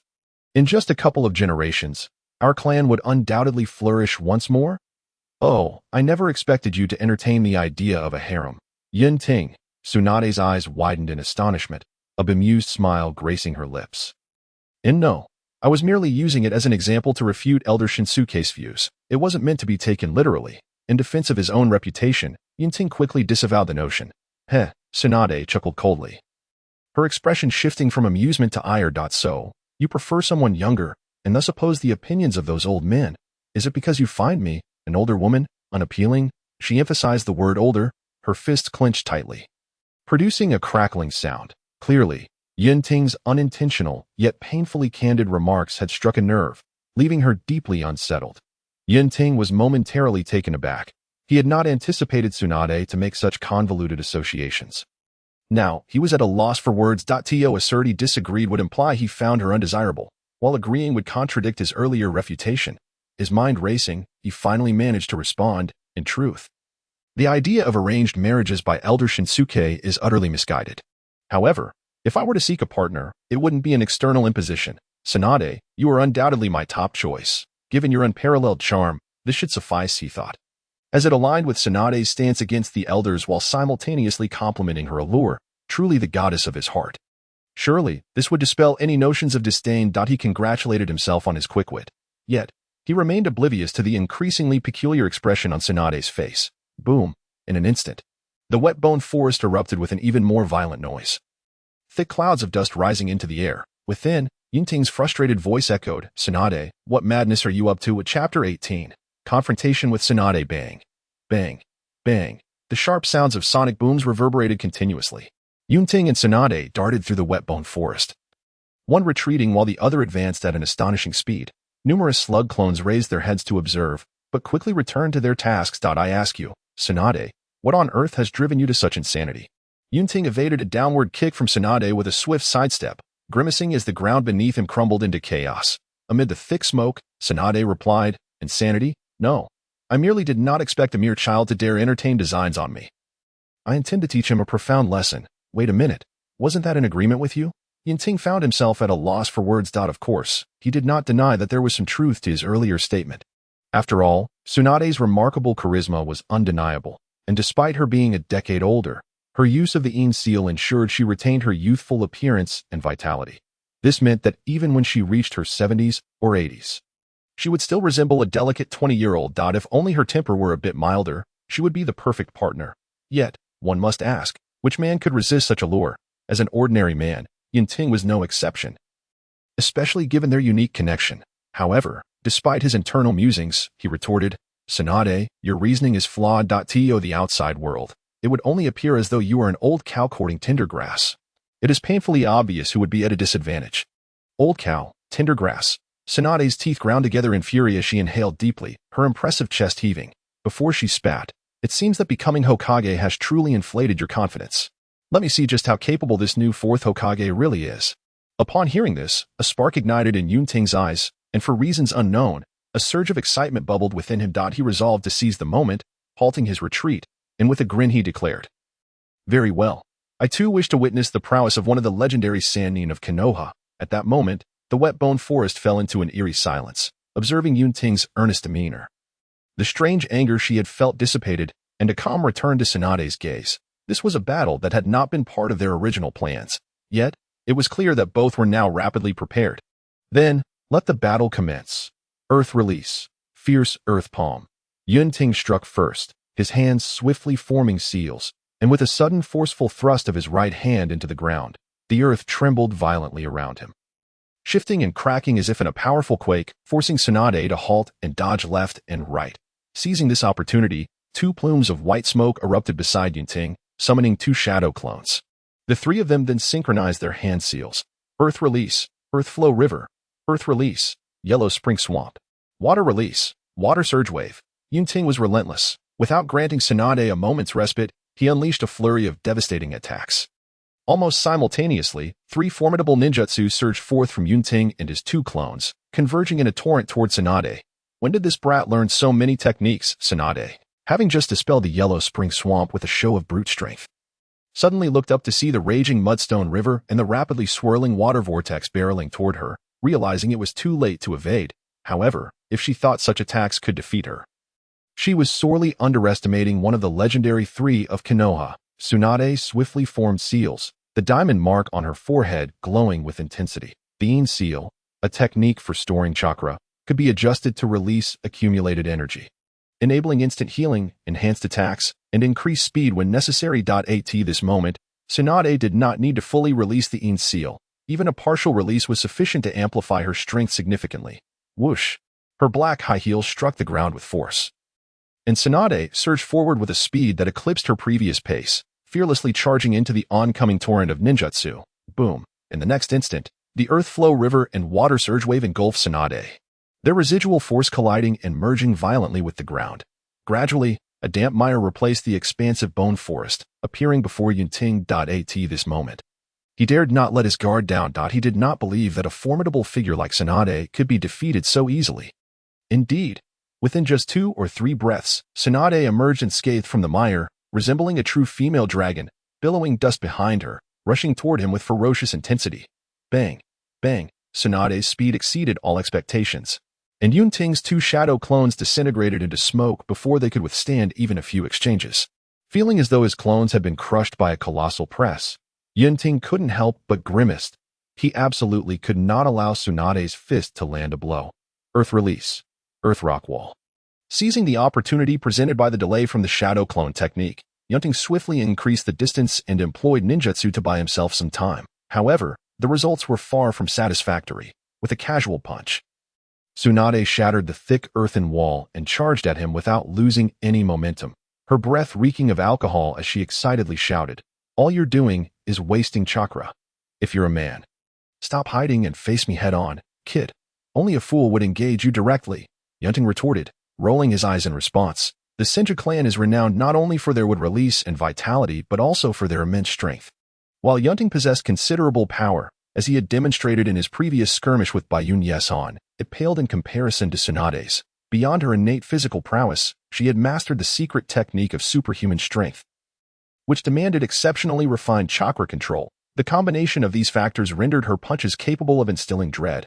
Yunting was not foolish enough to pit his weaknesses against her strengths. His prowess depended heavily on ninjutsu. The modest reputation points he had amassed were promptly utilized to exchange for several new ninjutsu techniques, enhancing the versatility of his offensive capabilities. He had considered acquiring the superhuman strength technique, but despite the prevalent belief that it was a Senju secret, he had scoured the clan's archives without discovering any training methods for it. Thus, he chose to set that aspiration aside for the time being. Even if he had obtained the technique, he doubted he would stand a chance against Tsunade in terms of raw power. The same ability wielded by different individuals yielded vastly different results. Tsunade had honed her superhuman strength for many years, and he did not presume to match her as a novice. The battle raged on, confronted by one of the legendary Sannin, and without having truly engaged with Kata yet. Yunting was currently free from the affliction of hemophobia and in peak condition. Despite Yunting's numerous attempts, Tsunade, with her wealth of experience and combat savvy, effortlessly countered each of his maneuvers. Ultimately, he reluctantly found himself drawn into close-quarters combat. Chapter 19. The Earth Spirit Giant. Bang! Bang! Bang!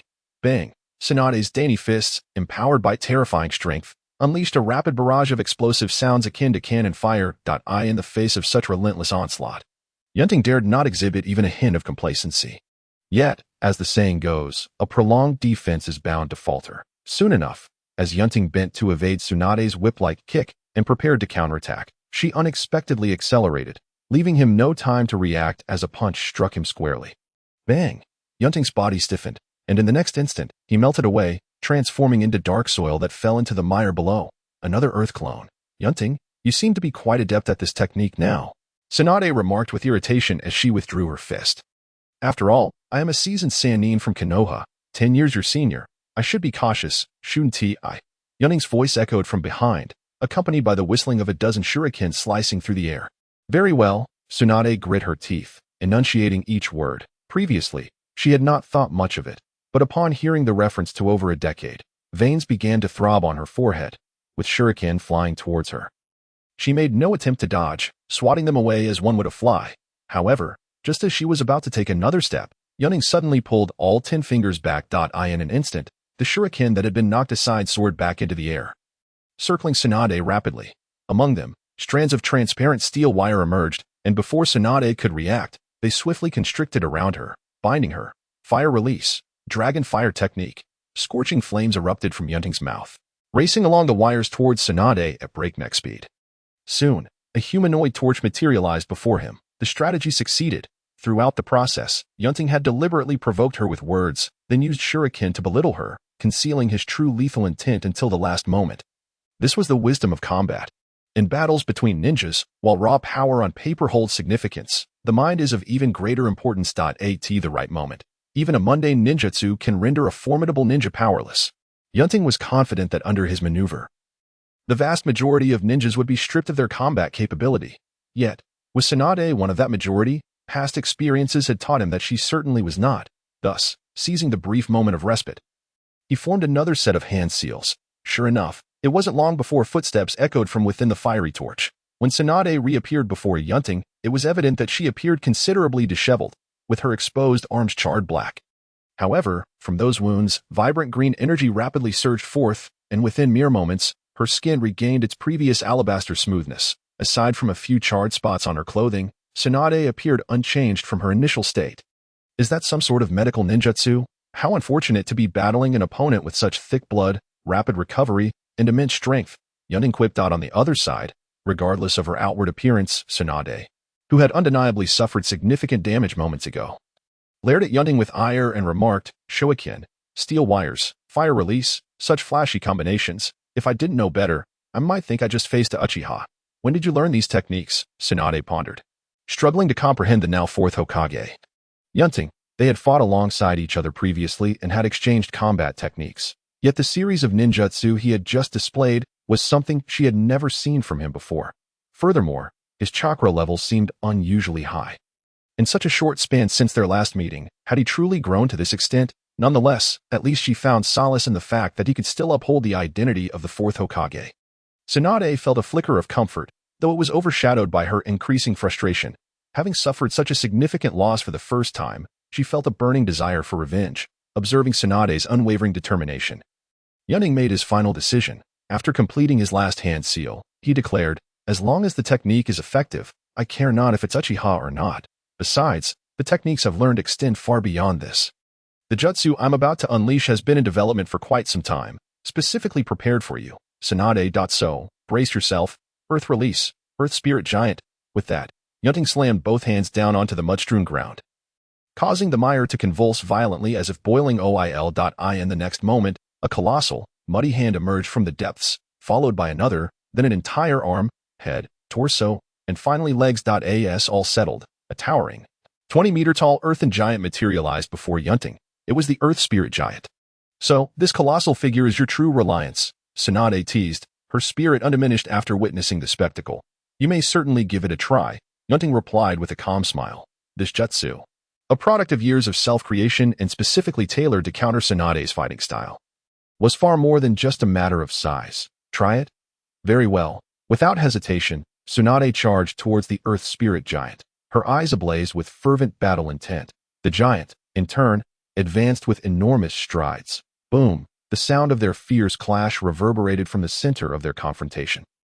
Like a comet colliding with the earth, a delicate fist struck the massive earthen fist, raising concerns for the former's fate. Yet, the outcome proved unexpectedly contrary. The once imposing and seemingly invincible Earth Spirit Giant staggered back 3 steps under the impact of Tsunade's minuscule punch. Not only that, but the palm that had collided with hers crumbled like a house of cards. In an instant, one of the Earth Spirit Giant's hands was rendered useless. On the other hand, the only price Tsunade paid was a slight reddening of her knuckles. Impressive. It's rare to encounter an opponent with such remarkable strength. It feels good to stretch my muscles, Tsunade remarked, loosening her fist with satisfaction. However, Yunting, it seems this behemoth can't withstand my onslaught for long. This contradicts your previous confident assertions. In response, Yunting remained unperturbed. Rest assured, the battle has only just begun. As a development level of S rank, consuming such an immense amount of chakra to unleash ninjutsu is hardly a simple matter that can lead to defeat. Chapter 20. After the battle. Indeed, As the two engaged in conversation, the Earth Spirit Giant began to undergo a transformation. Its severed hand appeared to magnetically draw the surrounding dirt and grime towards it.in, but a breath, the once mutilated hand of the Earth Spirit Giant regenerated. Tsunade noticed this spectacle, her gaze sharpening with concern. Thus, I assert that the battle has only just commenced. Tsunade, you are far too impatient. On the other side, Yunting chuckled. Upon hearing this, Tsunade snorted coldly. Regenerative ability, is it? So what? Let us see whether I can dismantle you faster than you can restore yourself. With that, she clenched her fists and strode forward once more towards the Earth Spirit Giant. The contrast between the two was stark. One was merely a trivial pebble, while the other towered like a colossal hill. Yet at this moment, the former seemed to overshadow the latter, and indeed, this was the reality. The Earth Spirit Giant possessed formidable strength, and few ninjas could surpass it in sheer power, coupled with its immense size.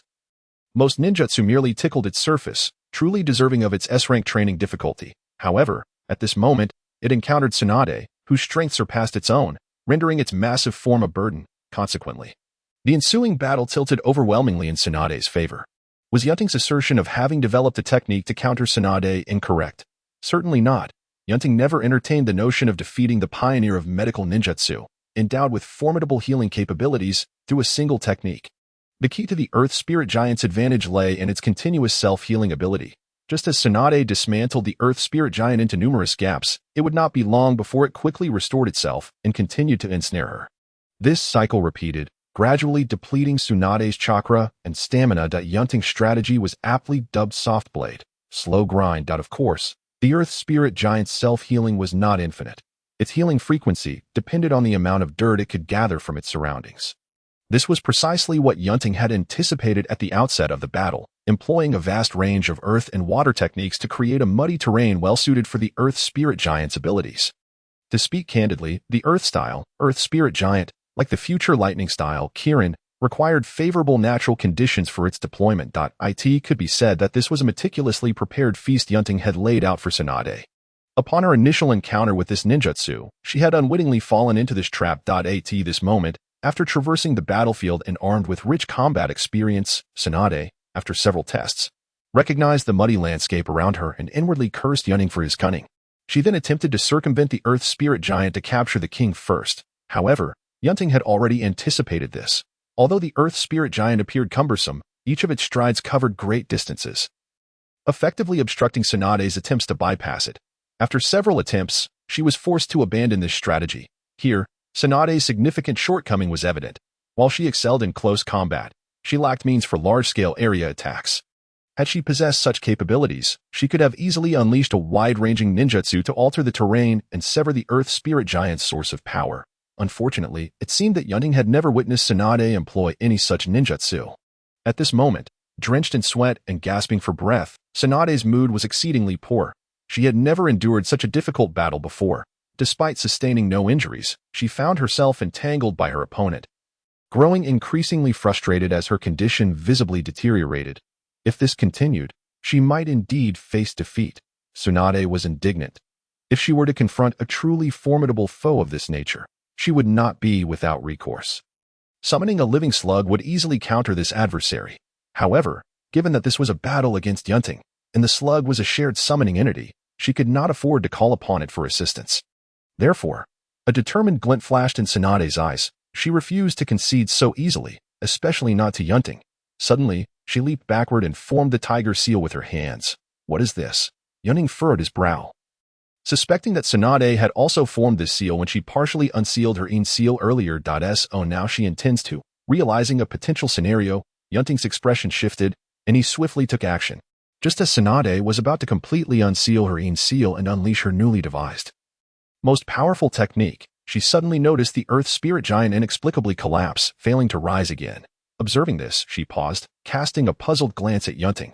She did not believe that the opponent's ninjutsu had reached its limit. It is getting late.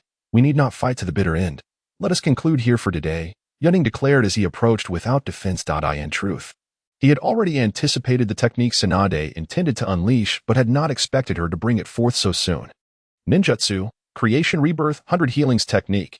With the enhancement of this technique, Tsunade not only gained rapid regenerative abilities, but her power and speed surged dramatically. After all, she could shatter the Susa of Madara Uchiha with a single punch. Yunting was not convinced that the diminutive form of his earth spirit giant could withstand it, let alone have a chance to self-heal before being completely obliterated, should the battle continue under such circumstances. Yunting would be left with no choice but to resort to its style, which contradicted his intention to remain discreet. Thus, he voluntarily ceased hostilities, noticing that her opponent had lowered his guard and was unwilling to continue. Tsunade also abandoned her intent to fight further. With a displeased pout, she regarded Yunting as he approached and readily admitted, "Very well, I concede this time. Let us call it a draw." Yunting shook his head. In his mind, he genuinely believed this to be the case. In a situation where neither side had employed their trump cards, although Tsunade appeared to be continuously drained by him, this was only true as long as she did not wish to retreat. Ninja battles are not like arena fights, bound by time and space constraints. Tsunade could have easily left at any moment, even halting her actions once she distanced herself from the muddy terrain, allowing Yunting's advantages to dissipate before engaging. In truth, without resorting to its style, Yunting truly could do nothing against her. However, while he considered this, Tsunade viewed the situation differently. A loss was a loss. She was not the kind of person to stubbornly refuse to acknowledge defeat. Previously unwilling to concede, she now proactively admitted her defeat, which might seem strange and pretentious, but it stemmed from her sense of pride. With her light yellow brows furrowed, she declared with refreshing candor, "In this contest, you emerge victorious. I look forward to our next encounter. However, let me remind you, I have seen through your ninjutsu this time. I shall not fall for it again. Yunting, you better prepare well, or you might find yourself weeping like a child. Fear not, for I shall provide you with a tremendous surprise when that time comes." Yunting replied, a mischievous smile gracing his face. Why then, he would no longer need to hold back his wit style. Surely, Tsunade would be deeply moved upon witnessing this surprise. Chapter 21. The layout begins. "Very well, it is getting late, so I shall take my leave." Tsunade bid farewell, unaware of the true meaning behind Yunting's smile. "Oh, do not forget our wager. Should you falter, be sure to concede in time. I would hate to return to find you turned to stone." And Tsunade cast a deep glance at Yunting's Hokage robe. "I entrust the future of Kenoha to you." With that, without waiting for Yunting's response, she transformed into white smoke and vanished from the wet-bone forest, gazing at the spot where Tsunade had disappeared. Yunting fell into silence for a moment, murmuring, "Kenoha." Reflecting on his past, he had always fantasized about becoming a member of the Akatsuki organization, not for any particular reason, but simply to don that remarkably stylish Akatsuki uniform. Of course, opposing the entire ninja world was also quite cool, yet reality differed greatly from his dreams. Who would be foolish enough to abandon the foremost power in the ninja world, the esteemed leader of Konoha, to instead become a rogue ninja in the service of the Akatsuki, merely a subordinate? Yunting was not naive. He naturally aligned his interests entirely with Konoha. For his childhood dream. Perhaps he could fulfill it someday by defeating members of the Akatsuki and collecting their uniforms. Shaking his head, Yunting turned to the nearby slug clone and said, "My apologies, slug. I seem to have made quite a mess of your dwelling. No worries." The living slug gently remarked that it would not be long before they could regenerate. In contrast, the wet-bone forest had not been this lively for a considerable time. "I found the recent skirmish quite exhilarating." "Very well then," Yunting replied with a smile and nodded. After bidding farewell to the living slug, he departed from the wet-bone forest. Due to the unexpected bout, Yunting returned to the Hokage's office slightly later than anticipated, compelling him to hasten the processing of the documents that had accumulated over time. However, such minor inconveniences were of little consequence. Following his personal confrontation with Tsunade, Yunting gained a clearer understanding of his own strength, including the wood-release techniques. His power should surpass that of the current legendary Sannin. Hence, as he prepared to execute his meticulously crafted plans targeting a key objective, Yunting felt a surge of confidence. With that settled, let us commence our actions. Yunting cast a glance at the personal file on his desk. In the upper right corner of the document, a photograph depicted a man with pale skin and golden vertical pupils, exuding a profoundly sinister aura as he gazed forward.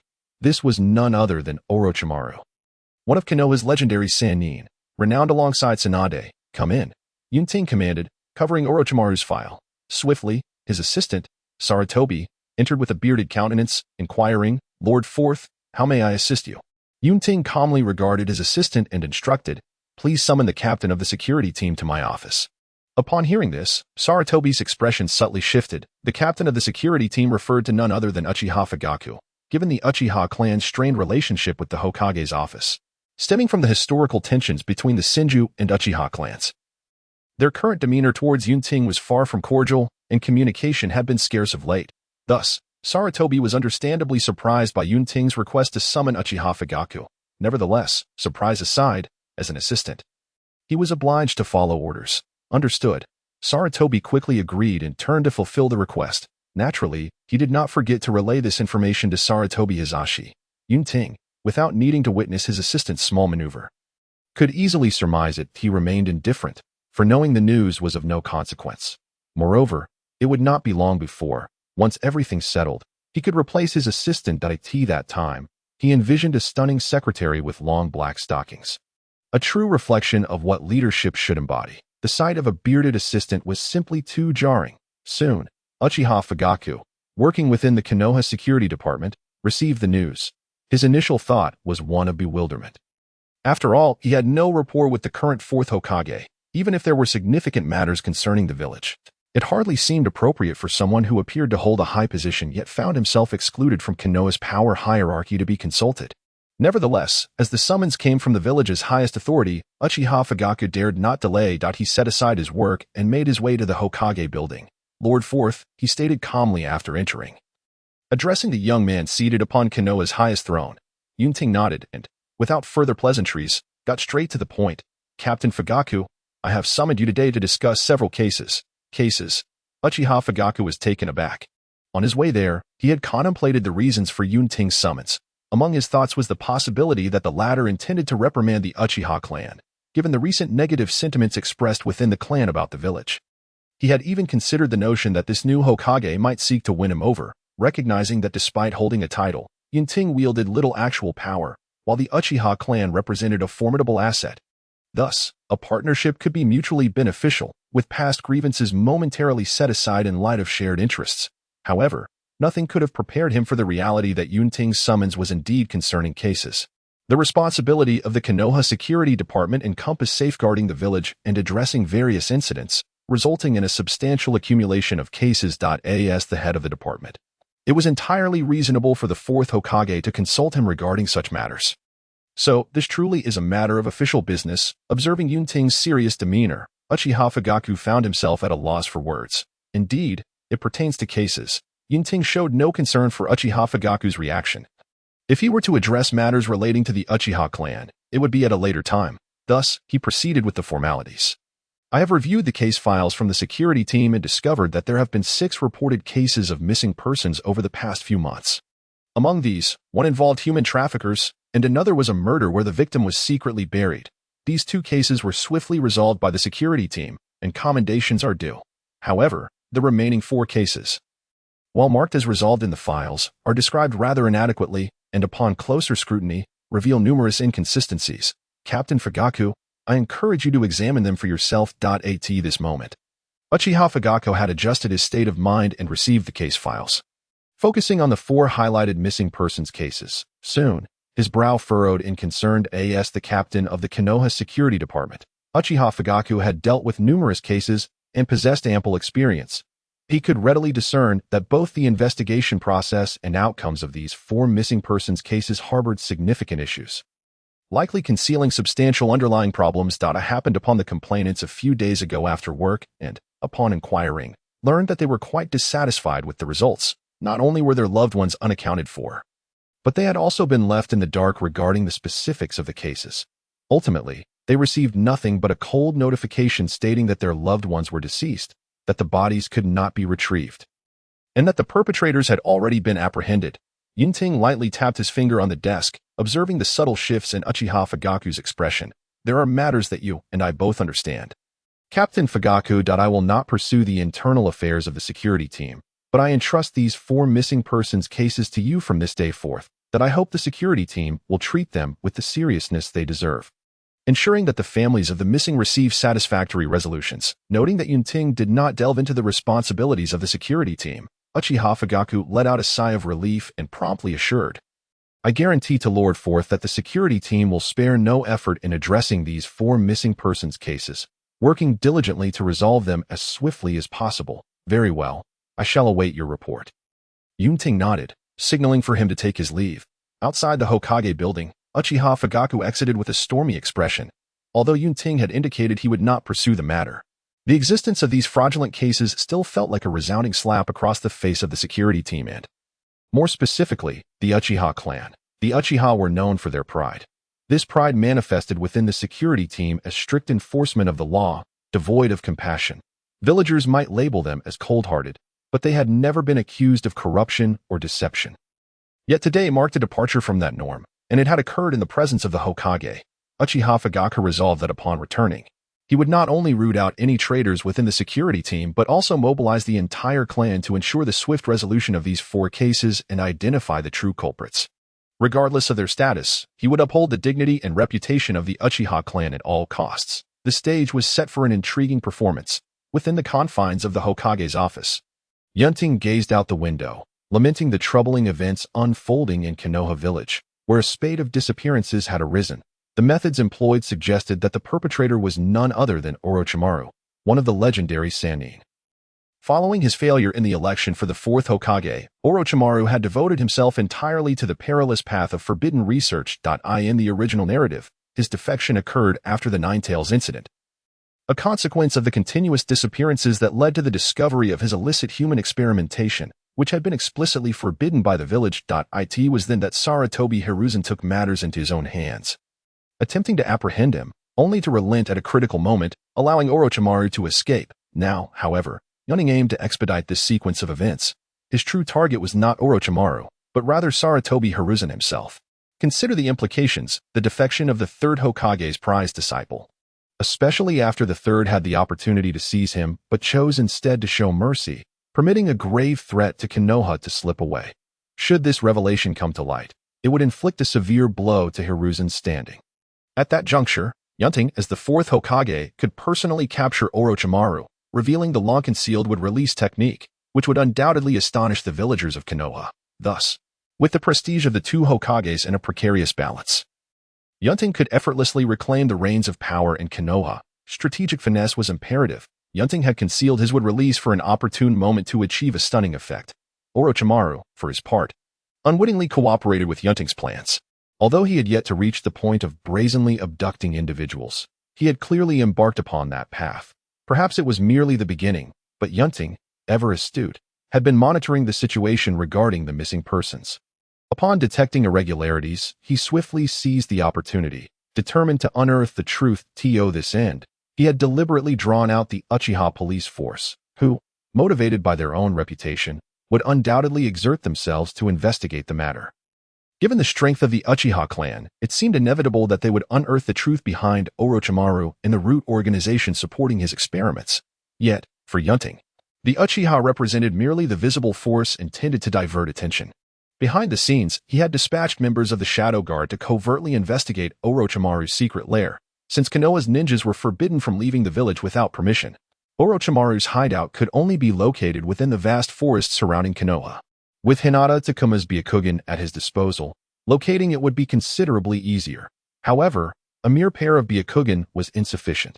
Yunting had taken the initiative to write a letter for Takuma to deliver to the head of the Hyuga clan, Hyuga Hizashi, seeking his clandestine assistance. He was not concerned that Hizashi would divulge this correspondence to the Third Hokage. The Hyuga clan had maintained its position in Konoha for years, upholding a stance of political neutrality that transcended the conflicts of the village. As the Fourth Hokage, Yunting believed that the Hyuga would not foolishly offend one faction in favor of another. Of course, it was entirely possible that Hizashi could refuse assistance. To Yunting's surprise, however, Hizashi responded affirmatively, agreeing to dispatch clan ninjas to assist him.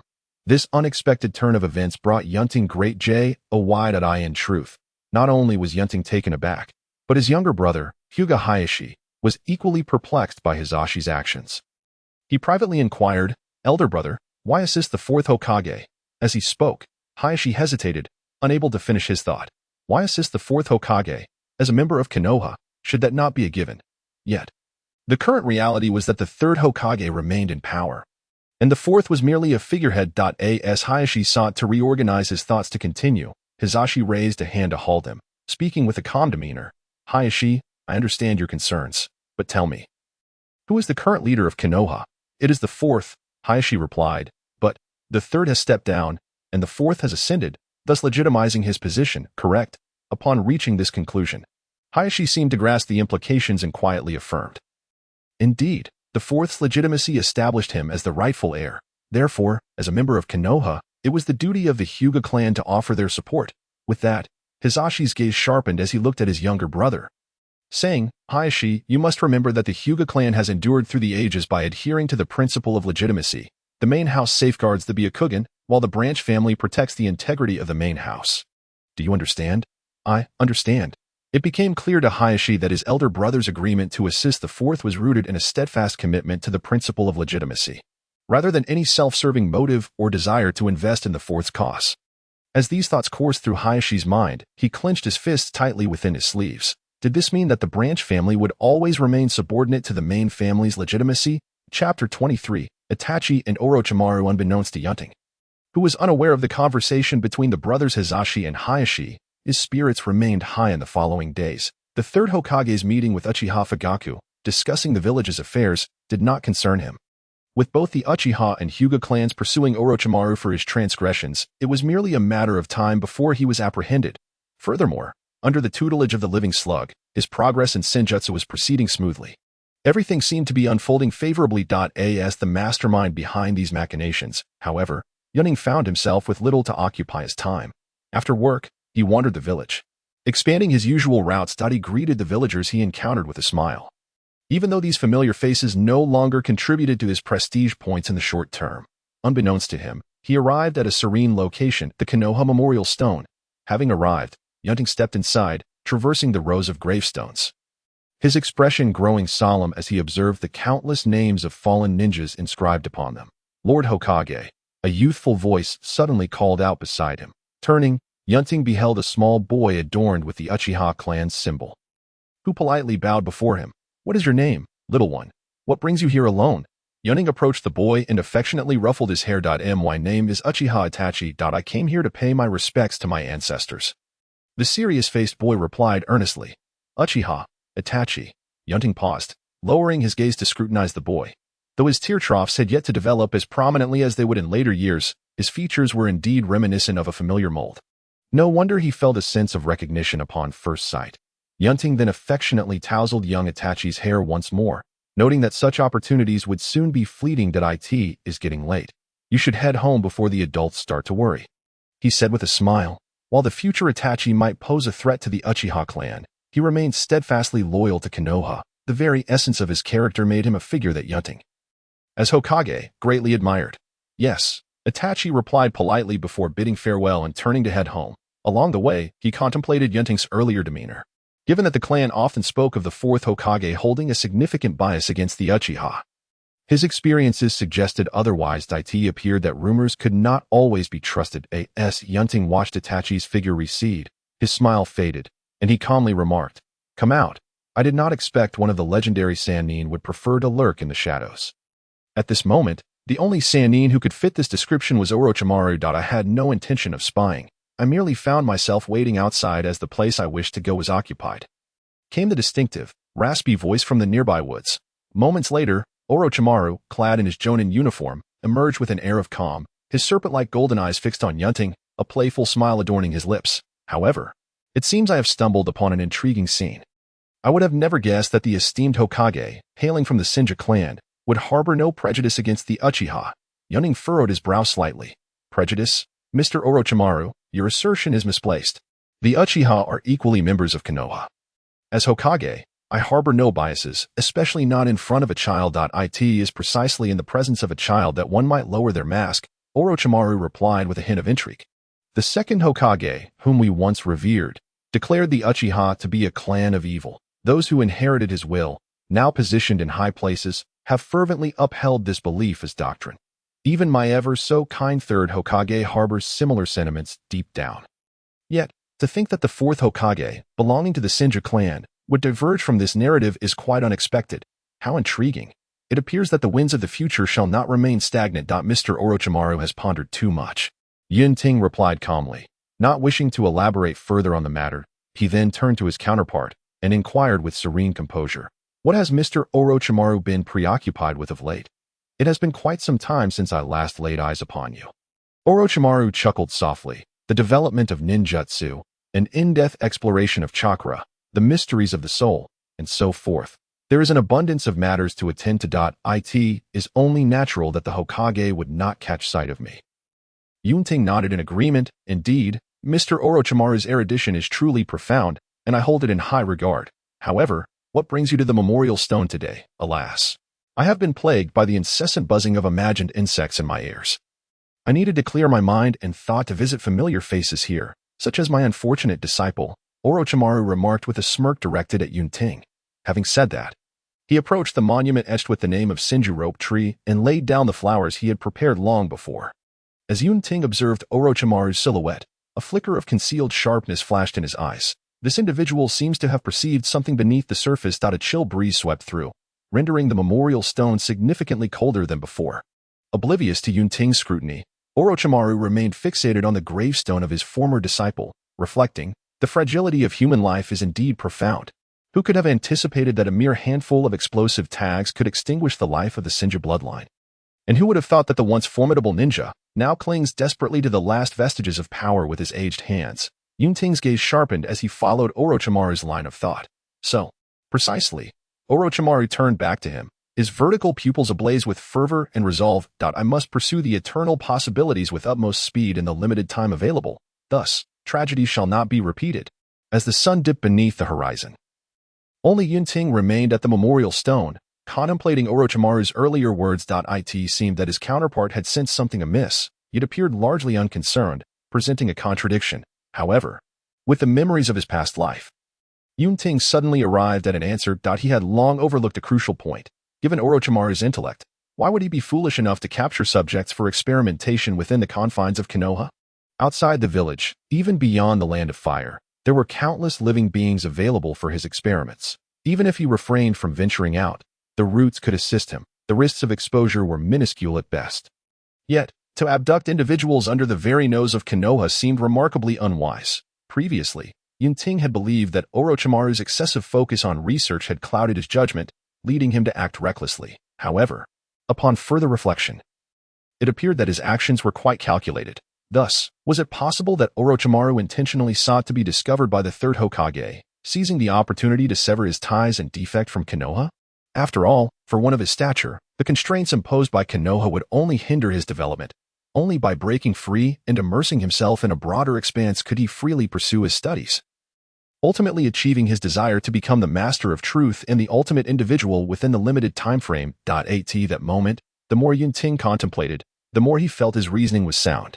Orochimaru had undoubtedly formed attachments during his years in Kenoha. Rather than severing them himself, he would prefer to orchestrate a clean break through the hands of others. To this end, he recklessly abducted villagers for his human experiments, deliberately providing leverage against himself. Especially in light of the memories from the original narrative, this notion felt increasingly plausible. Now, however, that leverage had inadvertently fallen into Yunting's hands. If that were the case, then he would facilitate Orochimaru's desires. Chapter 24. The Third Hokage's resolve. When a cat catches a mouse, if the mouse willingly allows itself to be caught, the entire process undoubtedly becomes much swifter. On the surface, the Uchiha Guard mobilized in full force, while in the shadows, the Hinata clan led by the Shadow Guards, alongside Orochimaru's apparent indifference, worked in concert. As Yunting had anticipated, it was not long before the gathered evidence of Orochimaru's criminal activities, including his clandestine human experimentation, was presented before him. Lord Fourth, what course of action shall we take now? Uchiha Fugaku inquired with a furrowed brow, burdened by concern. Upon discovering that the mastermind behind the missing persons case was none other than Orochimaru, one of the legendary Sannin, he sensed the gravity of the situation. Particularly, as he delved deeper, he began to perceive that he and the Uchiha clan had inadvertently become entangled in the high-stakes conflict between the Third and Fourth Hokages. It was essential to note that Orochimaru was a direct disciple of the Third Hokage. Should such a scandal be revealed, not only would Fugaku's reputation be tarnished, but the Third Hokage's standing would also suffer a significant blow, potentially igniting a larger power struggle within Kenoha. With that in mind, Uchiha Fugaku felt a throbbing headache. The Uchiha clan's standing in Kenoha was already precarious. If they were to become embroiled in the center of a power struggle, success would be favorable, but failure would only exacerbate their plight. However, the current situation left them no choice. Having invested considerable effort into the Orochimaru incident, retreat was no longer an option. Thus, they could only follow the path set forth by the Fourth Hokage. even if it led them into a pitfall. With a glint of determination in his eyes, Uchiha Fugaku decisively declared, Orochimaru has harmed the villagers and secretly conducted forbidden human experiments, grossly violating Konoha's regulations. The evidence is irrefutable. I implore you, Lord Fourth, to issue orders for the apprehension of this fiend. By making such a statement, Fugaku effectively pledged his allegiance, firmly aligning himself with Yunting's side. I shall remember the contributions of the guard during this endeavor. Yunting acknowledged with appreciation, nodding in agreement. He then continued, however, there is no rush. After all, Orochimaru is one of the legendary Sannin, who has made significant contributions to Kenoha, even if he has erred gravely. It is only right that we discuss the matter before making a decision. I believe it is best left to the Third Hokage to determine the course of action, as he is more suited to address this situation. Given his role as Orochimaru's mentor, initially, upon hearing Yunting's insistence on patience, Uchiha Fugaku's brow furrowed with concern, feeling as though the emperor's indifference was causing the eunuchs to fret. However, soon after, upon hearing that the matter would be entrusted to the Third Hokage, he paused in surprise before a realization dawned upon him, and his brow relaxed, no longer harboring objections. Indeed, with so many participants in this investigation, it stands to reason that a considerable number of individuals are now aware of the truth regarding Orochimaru. Suddenly recalling something, Yunting inquired, is that the case? Indeed, Uchiha Fugaku replied, his eyes brightening with understanding. Yunting sighed, it seems that the truth about Orochimaru cannot be concealed within the village any longer. Since it cannot be hidden, there is no need to engage in fruitless efforts. It is better to guard against the mouths of the populace than against the rivers, and what we can do now is to resolve this matter expeditiously. Bring in the aide. Outside the door, Sarutobi's assistant hurriedly entered. Yunting retrieved the evidence dossier from his desk and handed it over, saying, deliver this to the Third Hokage without delay and convey my message. The evidence against Orochimaru is incontrovertible. I urge the Third Hokage to reach a swift decision, lest it be too late. Upon hearing this, Sarutobi's assistant's expression shifted dramatically. Although he was unaware of the specifics, he could surmise from Yunting's words that Orochimaru, as a disciple of the Third Hokage, had found himself in a precarious situation. Without a moment's hesitation, he took the scroll and rushed towards Sarutobi Hiruzen with urgency. In stark contrast, Yunting returned to his seat with an air of leisure. Sipping his tea lightly, he smiled faintly and remarked, now, we shall see what choices our esteemed Third Hokage will make. Uchiha Fugaku shared in his anticipation. Within the Hokage building, in the office of Sarutobi Hiruzen, the Third Hokage exhibited a rare lapse in composure as he received the scroll from his anxious assistant, Orochimaru. As he uttered those three words, Sarutobi Hiruzen's tone was laden with astonishment, frustration, and disappointment. In truth, he had long sensed Orochimaru's clandestine maneuvers, but at the time, his rival had not acted with excessive boldness. Coupled with Hiruzen's stern warnings, Orochimaru had indeed moderated his actions. However, little did he anticipate that this so-called moderation was merely a prelude to far greater schemes. Gazing at the meticulously detailed evidence of Orochimaru's transgressions inscribed upon the scroll, Sarutobi Hiruzen realized that his former pupil was now ensnared in a fate from which there was no escape. Simultaneously, he felt a profound regret for having sent Orochimaru to the route as his representative to observe Danzō. In hindsight, he had inadvertently propelled the ambitions of two unscrupulous individuals to unite rather than achieving his original intentions. How could he have overlooked the formidable support from his old friend that enabled Orochimaru to conduct his forbidden experiments without restraint? At this moment, Sarutobi Hiruzen drew deeply on his pipe, appearing to age a decade in an instant. Meanwhile, his aide recalled Yunting's instructions and hastily reiterated them. Upon hearing this, Hiruzen's grip on his pipe tightened slightly. How could he not comprehend the implications of Yunting's words? They were urging him to make a swift declaration. Thus, with an initial reluctance in his gaze, he soon filled with resolute determination. Rising abruptly, he retrieved an old battle uniform from the nearby wardrobe and donned it. A long-neglected relic of his past. Contact the Umbu and join me in apprehending the rogue ninja Orochimaru. With his wrist guards secured and fully armed, Sarutobi Hiruzen delivered his command in an icy tone. At this juncture, for the sake of Kenoha and the will of fire, he, the Third Hokage and Orochimaru's mentor, would personally undertake the righteous act of familial betrayal. Soon, the Hokage building buzzed with activity. Yunting stood by the window, witnessing Sarutobi Hiruzen, clad in black battle attire, leading a swift team of Umbu ninjas towards their destination. The direction they were headed was none other than Orochimaru's secret lair.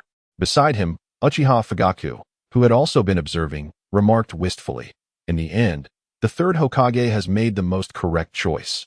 Yunting remained silent until Hiruzen's figure vanished from view, at which point he mused. A correct choice indeed, but it does not guarantee its completion. Our third Hokage, at his core, remains rather soft-hearted. With that, Yunting turned his gaze towards Uchiha Fugaku, who had unwittingly boarded his ship, and added, "The grand performance is about to commence. And as its initiators, we must ensure it unfolds to the very end. Fugaku, I entrust the matters I just discussed with you to your stewardship. As for myself, I shall bring a definitive conclusion to today's events." Chapter 25, Master and Disciple. To see something in motion is to find it intriguing. To witness stillness is to encounter boredom. A windmill that does not spin, while occasionally perceived as possessing a unique charm, ultimately holds no aesthetic value whatsoever.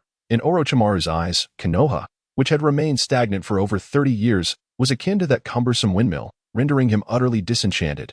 Had he become the master of the windmill, he might have breathed new life into it, setting it in motion. Yet, he had been bested by another. Surprisingly, when he encountered the previously dull individual again, he perceived a refreshing breeze emanating from them. Regrettably, this new wind would require considerable time to truly take flight.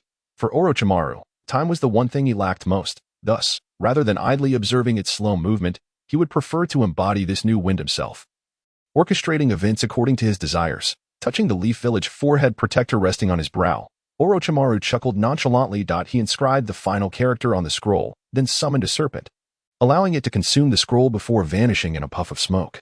After completing these actions, he lifted his gaze towards the door, his countenance shifting as if a great weight had finally been lifted, and he murmured to himself, "At last, it has arrived."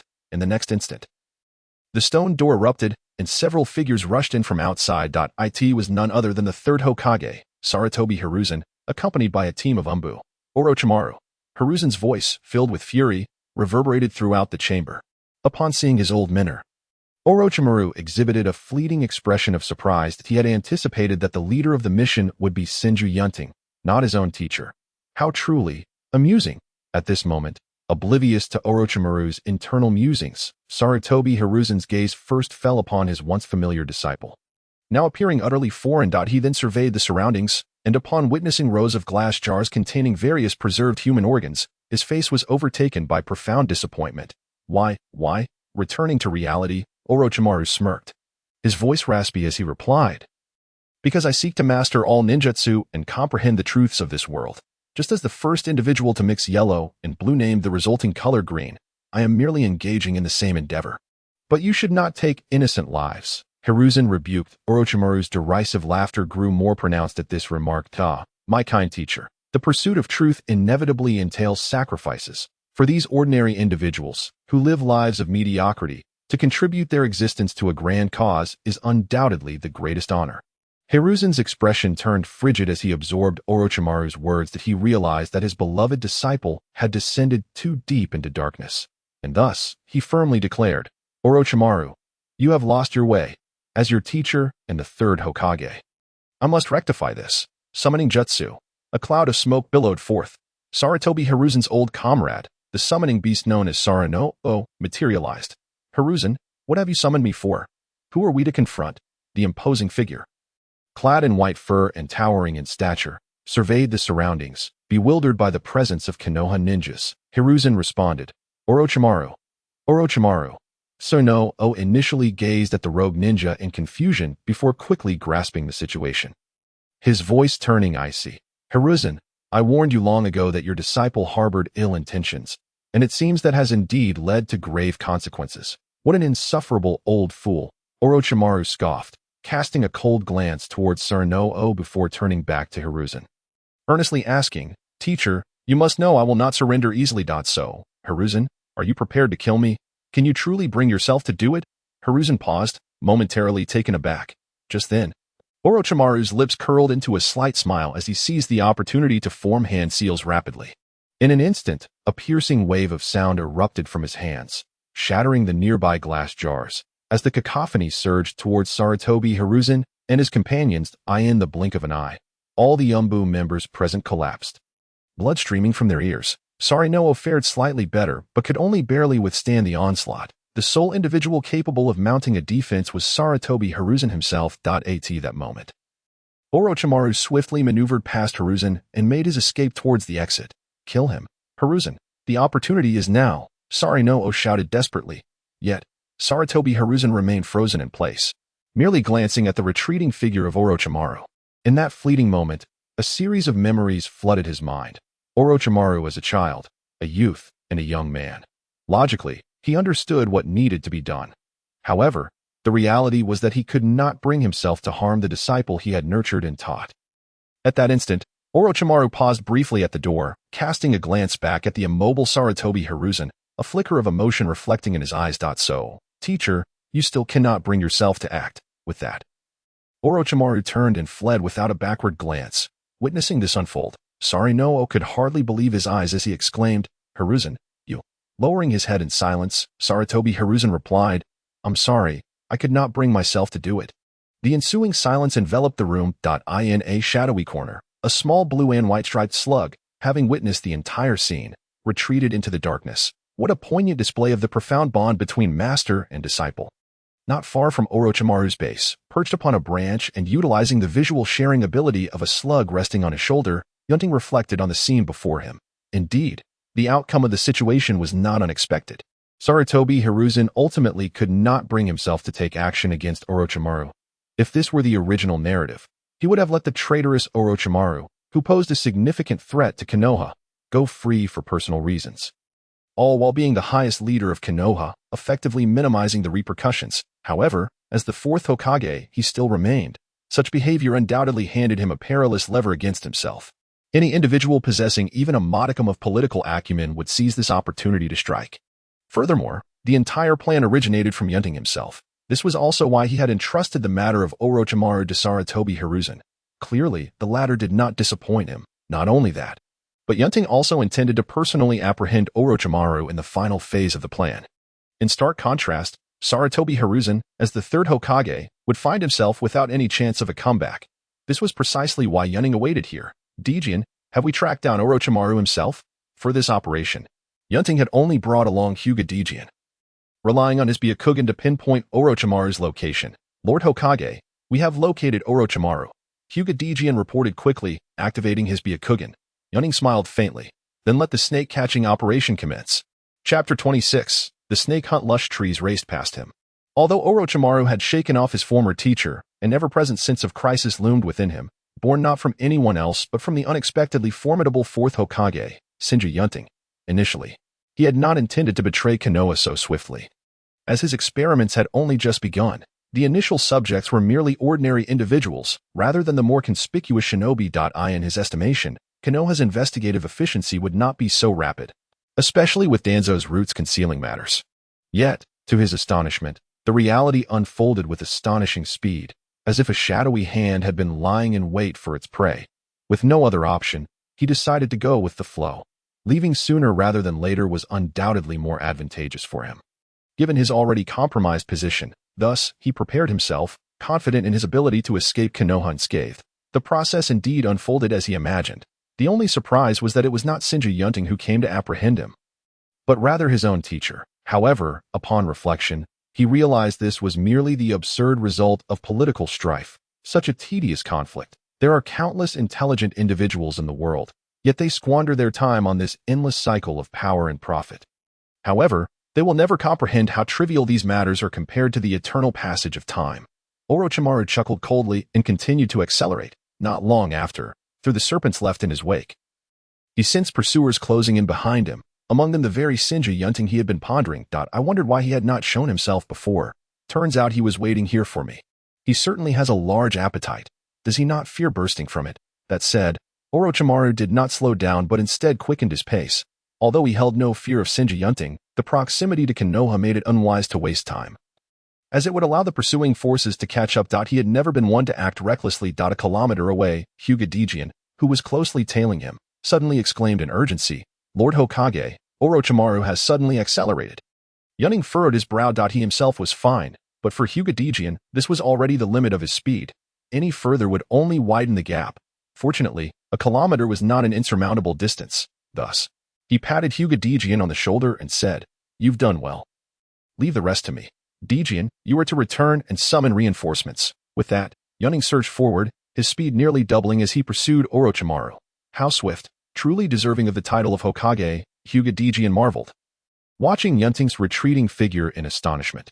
Yet, a hint of worry crossed his face. After all, the enemy ahead was one of the legendary Sannin. Renowned throughout the shinobi world, he dared not linger, promptly turning back to gather reinforcements as Yunting had instructed.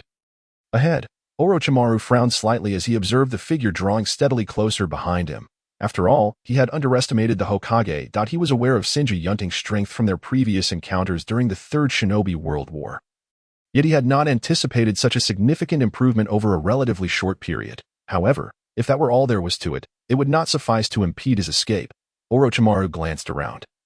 Realizing he could not evade pursuit for much longer, with that in mind, he decided to halt and confront this troublesome opponent, resolving to eliminate Shinji Yunting if conditions allowed. After all, one could argue that a Shinja body was a rare and precious asset in this era. Behind him, upon noticing Orochimaru's deceleration, Yunting also prepared himself. In a verdant clearing, Orochimaru, still clad in his Kenoha Genin uniform, stood waiting in silence. Soon, a gust of wind heralded the arrival of Yunting, garbed in the ceremonial robes of the Hokage. "Ah, if it isn't our esteemed Fourth Hokage," Orochimaru began, his distinctive raspy voice mocking. Yunting replied with a faint smile, "It has only been a short while since we last met, and yet Mr. Orochimaru has transformed into a rogue ninja of Kenoha. How unpredictable the tides of fate are." Orochimaru returned the smile. "I must thank you, Fourth Hokage, for your contributions to this predicament. If I were truly innocent, would I find myself in such a situation today?" Yunting's smile faded, replaced by a cold demeanor. "I am not like the Third Hokage, who would permit a person as dangerous to Kenoha as you to escape. Kenoha has nurtured you, provided for you. All your knowledge, techniques, jutsu, and even your very body are the wealth of Kenoha, and they cannot be taken away. Therefore, Orochimaru, will you choose to surrender willingly, or shall I take action myself? I do not mind bringing back a corpse." In that moment, the atmosphere grew palpably tense. Faced with Yunting's ultimatum, Orochimaru was momentarily taken aback, before unleashing a chilling, low laugh. "Ah. The younger generation today shows little respect for their elders. The title of Fourth Hokage is indeed a revered one. Most shinobi, when confronted, would likely feel an overwhelming sense of helplessness. But that is true for others, not for me, though I have little fondness for the title of Sannin granted by Hanzo. You, esteemed Fourth Hokage, truly understand who stands before you, do you not? The absurdity of politics has bestowed upon you the name of Hokage, but that does not equate to the essence of being a Hokage. Today, I would not mind slaying a Kage, thus achieving the title of the shortest-lived Hokage in history." As he spoke, Orochimaru's golden snake-like eyes glinted with icy murderous intent. For one who had participated in the Second and Third Shinobi Wars and faced countless adversaries, the new Hokage before him appeared too inexperienced. Since the opponent was courting death, he was more than willing to oblige, just as countless others had fallen beneath him over the past 30 years. Orochimaru. In response, Yunting remained remarkably calm, yet the resolve in his voice was unmistakable. "Next, I shall make you reevaluate the meaning of Hokage." Soon. Chapter 27. Yunting vs. Orochimaru. I shall await your demonstration." Orochimaru sneered coldly, extending his serpentine tongue to lick around his lips before springing into action. Shuriken Shadow Clone Technique. One shuriken was thrown first, quickly followed by hundreds of shadow clones, unleashing a torrential downpour of shuriken upon Yunting. As an A-rank ninjutsu created by the Third Hokage, Orochimaru, being a direct disciple, had certainly mastered it. Faced with the overwhelming assault, Yunting's expression remained tranquil as he clasped his hands together. Wind release. Great breakthrough. A tempestuous gale surged forth before him, instantly scattering the shadowy shurikens that approached like phantoms. While the wind release, great breakthrough was merely a foundational, non-printed C-rank ninjutsu, the scale of the tempest it conjured varied with the practitioner's prowess. When wielded by a skilled ninja, the wind's force could uproot entire groves of trees. However, when deployed by the chakra-imbued Yunting, it resembled a cataclysmic typhoon, capable of wreaking havoc. Witnessing his own technique being thwarted, Orochimaru, with his long, flowing black hair tousled by the wind, licked his lips with excitement and mused. What an enviable amount of chakra, such a formidable physique. I yearned to dissect and study it thoroughly. As he spoke, his movements remained unimpeded. Fire release. Head hardening. A searing fireball erupted from Orochimaru's mouth, crashing to the ground where it rapidly expanded into a raging inferno. rolling ferociously forward under the influence of the tempest, in his pursuit of ninjutsu mastery. Orochimaru was hardly inferior to the renowned ninjutsu scholar Sarutobi Hiruzen. Utilizing the wind's properties, his fire release became even more devastating in the blink of an eye. He turned the tide of the battle as the colossal wave of flames threatened to engulf Yunting. Orochimaru pondered for a moment before departing with a tinge of regret. He did not believe this technique could slay Senju Yunting, but it could certainly cause him trouble, and by some time. Although he was covetous of the Senju's physical form, he was still in flight, with numerous Kenoha shinobi surely in pursuit. To avoid unnecessary mishaps, he prioritized his escape over other considerations. Yet, as Orochimaru turned to flee, Yunting suddenly emerged from the ground behind him, kunai held in reverse grip, aiming for his neck with icy precision. The sound of tearing flesh echoed as the sensation of contact, unlike that of flesh and blood, returned to Yunting's hand. The next moment, Orochimaru transformed into a mud clone, collapsing with a resounding crash. "The fourth really does have me on his mind," came Orochimaru's signature voice from behind Yunting. Almost immediately, the hiss of serpents followed. Shadow snake hands. Dozens of venomous snakes erupted from Orochimaru's sleeves, baring their sharp fangs as they lunged at Yunting's back. Bang! Like Orochimaru before him, Yunting also transformed into a mud clone, though with explosive tags affixed upon it. The explosions erupted in a cacophony. Amidst the swirling dust, numerous fragments of serpentine bodies scattered in all directions. Yunting re-emerged. His gaze remained fixed on the dust cloud, his hands poised to form seals once more. Suddenly, a swift, piercing sound shattered the air as Orochimaru's unmistakable head soared forth, spitting a long sword aimed directly at him with incredible speed. Yunting's eyes flickered. Though he was already aware of Orochimaru's ability to extend his neck, witnessing it firsthand was still an unsettling experience. The opponent's speed was overwhelming, leaving him no choice but to abandon his seals and draw his kunai in response. Clang! The metallic symphony rang out repeatedly in quick succession, culminating in Yunting's kunai being severed by the sword emerging from Orochimaru's mouth, forcing him to retreat. "What immense strength," Orochimaru remarked as his head returned to his body, twisting his neck. "Such a pity, you still cannot surpass Tsunade, that brute." Yunting's retort was a fiery ball of flame aimed at Orochimaru. The latter effortlessly evaded it, and the two resumed their fierce clash. At present, Orochimaru's physical form had undergone a transformation, endowing him with remarkable flexibility and adaptability in close combat, augmented by a wealth of battle experience in previous encounters.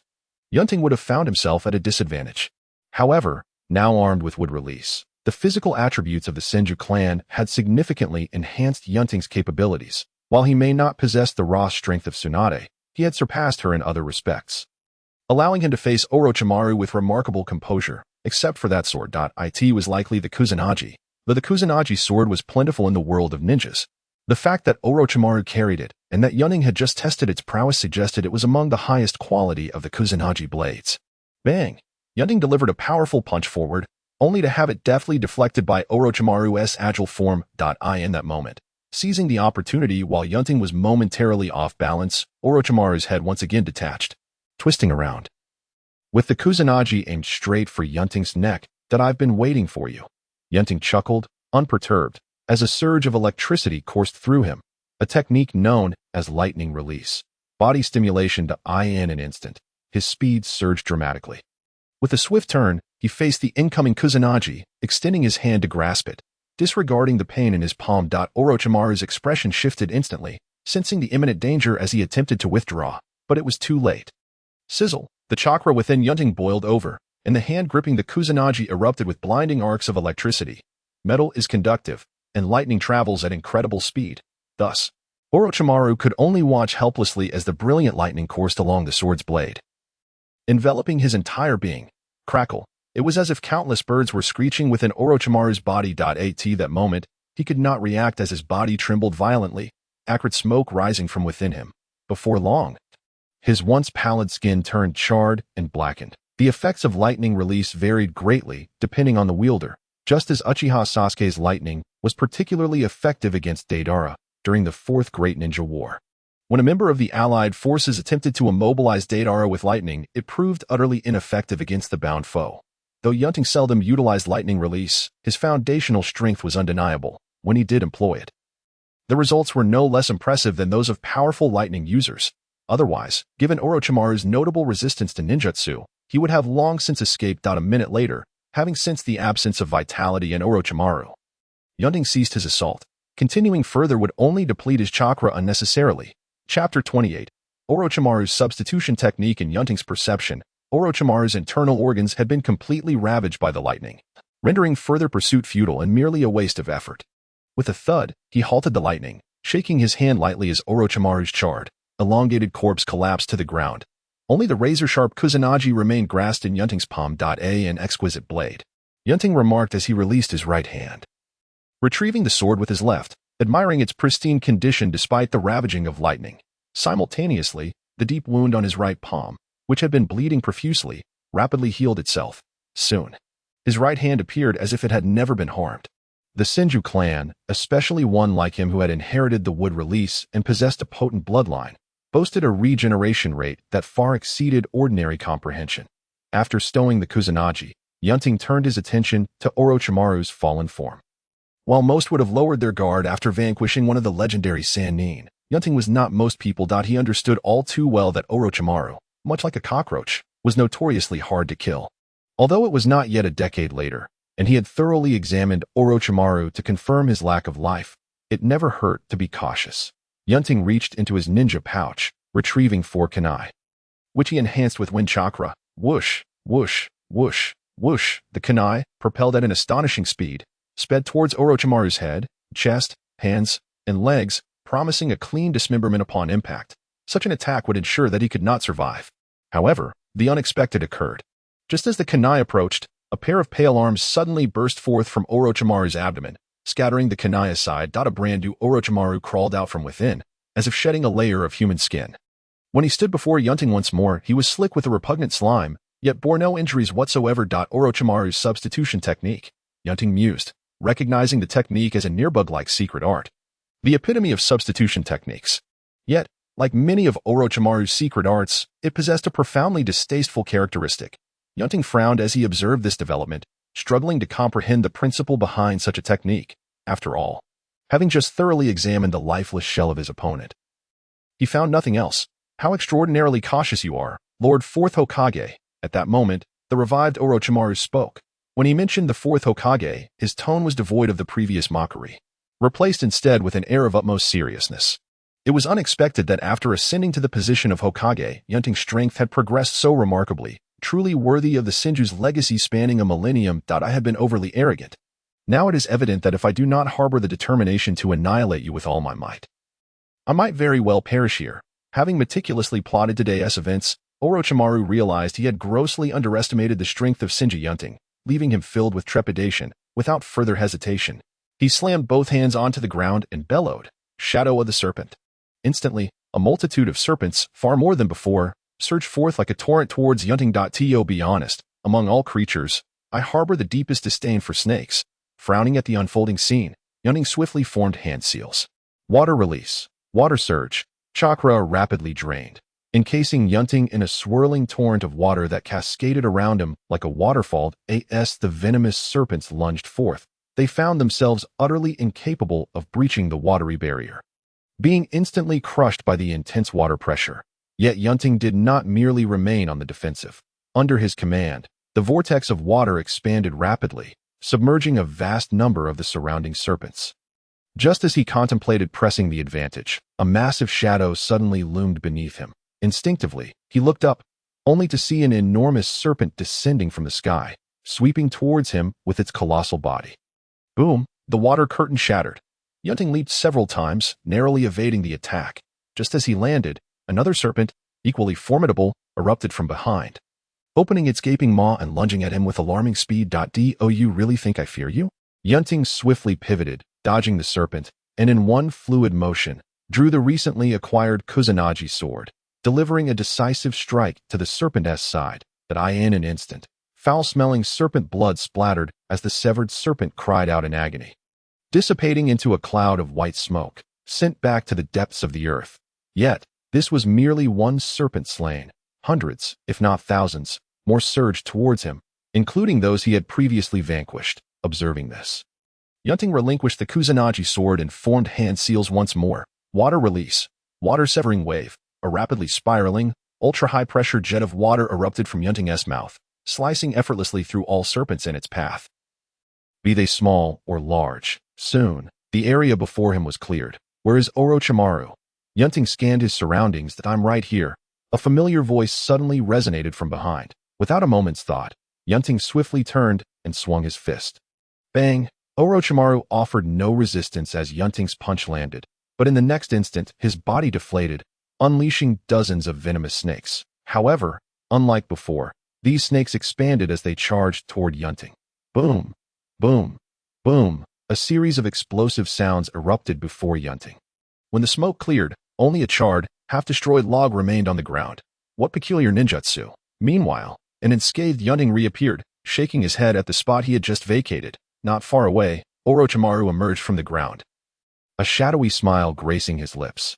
It seems I have underestimated you, Lord Hokage. As he spoke, he carefully scrutinized Yunting, attempting to gauge how much chakra the latter had left from the slightest of cues.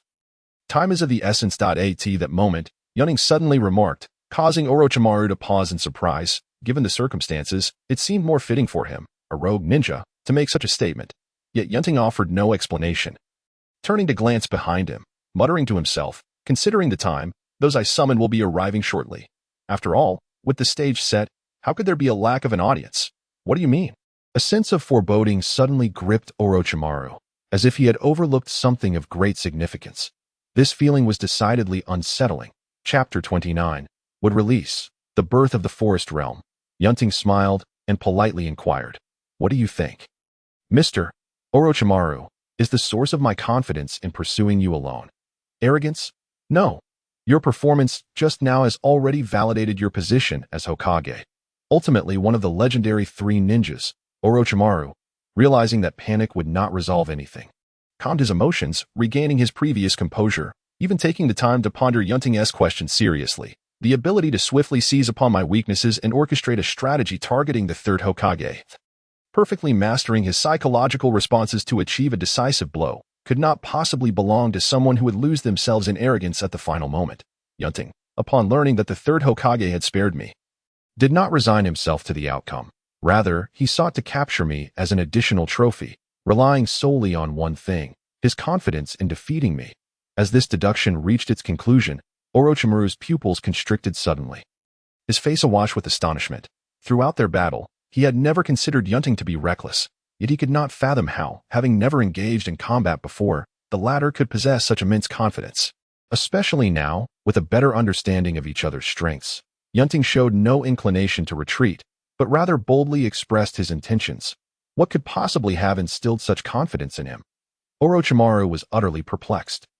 Meanwhile, Yunting, seeing that the time was ripe, decided it was not too early to make his move. Thus, he could no longer suppress his eagerness and began to elucidate. I believe you are curious about the source of my confidence. Orochimaru-senpai.to express my gratitude for your earlier response. And with time drawing near, I shall no longer conceal it. As he spoke, Yunting brought his hands together, declaring, "What I rely upon is the most esteemed talent of the Senju clan. It is the very ability that the first Hokage wielded to sweep all before him. It is the bloodline limit universally recognized as the greatest in the ninja world. Would release. Birth of the forest realm." The moment Yunting's words fell, before Orochimaru's unabashedly astonished gaze, countless trees erupted from the ground around Yunting, rising and rapidly expanding.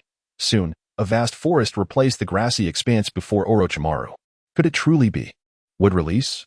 Orochimaru stared in sheer disbelief at the scene before him. He never anticipated that the current Senju Yunting could awaken would release to think. He was already 20 years of age, by all accounts. If he had not awakened his bloodline limit by now, the chances of doing so would be virtually non-existent. Just like Tsunade, as the granddaughter of Hashirama Senju, a pure blood of the Senju clan, she had the highest probability of awakening would release. Yet she remained unable to do so, ultimately resigning herself to that fate.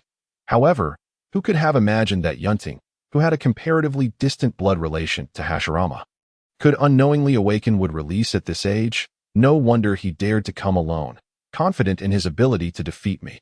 Having researched Hashirama's cells, Orochimaru was naturally well-versed in the wood release, a bloodline limit that had once swept through the ninja world. He had even collaborated with Danzō on experiments involving wood release, boasting of having created a surviving subject with a minuscule probability of success, whose existence could never be replicated.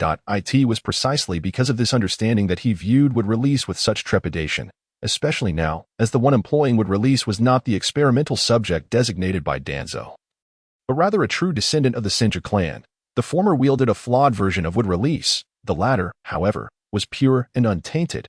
A grave seriousness washed over Orochimaru's face. At this moment, he could not afford to ponder further, as the forest Yunting had summoned was rapidly encroaching upon him. Boom, boom, boom, boom. Trees erupted from the ground beneath Orochimaru's feet as if an earthquake had struck, each one vying to rise first. Despite his attempts to retreat, they followed relentlessly. Soon, there was no escape. Shadow of the Serpent.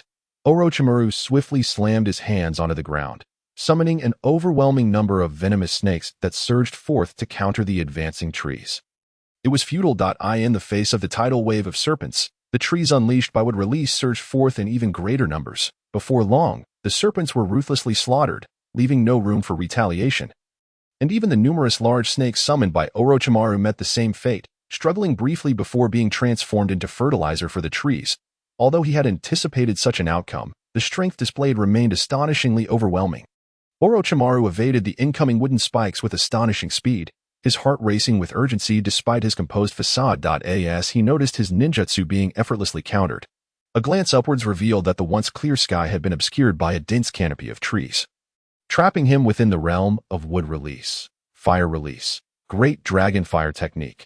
A colossal fire dragon erupted from Orochimaru's mouth, engulfing the encroaching trees and sending shockwaves of heat radiating outward. Soon, a fierce blaze consumed the forest. Just as Orochimaru exhaled a sigh of relief, he beheld the once raging flames extinguishing before his very eyes, and the charred trees began sprouting fresh shoots at an alarming rate.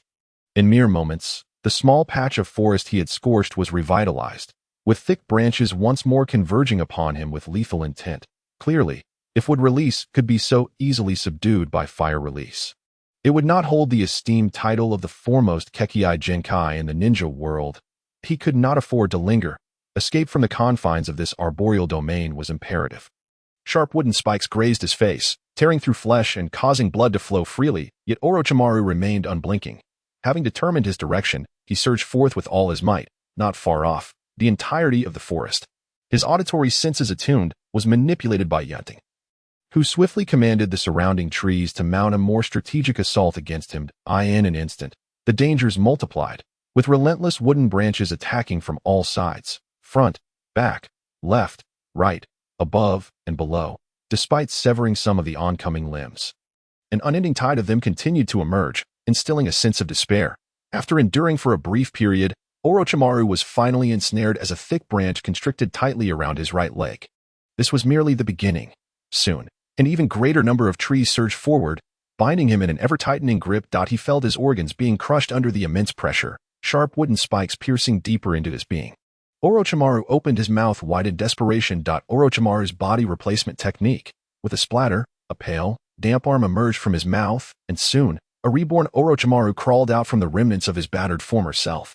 Gazing at the thorny tree that had formed from the blood and flesh of his old body, Orochimaru inhaled deeply, biting into his fingertip before striking the ground with force. Summoning technique. Chapter 30. 10,000 Snakes Boom. A massive cloud of white smoke erupted within the forest conjured by wood release. Amidst the sound of trees crashing and shattering, a gargantuan serpent adorned with purple stripes was summoned by Orochimaru. Hey, Orochimaru, I was sleeping. Why summon me at this hour? To appease my wrath, you must offer me 100, no, 200 living sacrifices. The true summoning beast of Orochimaru, the 10,000 snakes from the dragon cave, spoke with evident impatience. To this, Orochimaru replied nonchalantly, not 200, but 500 will suffice, as long as I can survive this ordeal. Ha. It seems you've landed yourself in quite the predicament, Orochimaru. Let me see, a mere child. Oh, wearing the Hokage cloak. Have you defected? The 10,000 snakes exclaimed, intrigued. Fascinating. I've never had a taste of a Hokage before. Let us feast today. Do not underestimate this young Hokage, Orochimaru cautioned. Choosing not to elaborate further, he understood well the 10,000 snakes' volatile nature.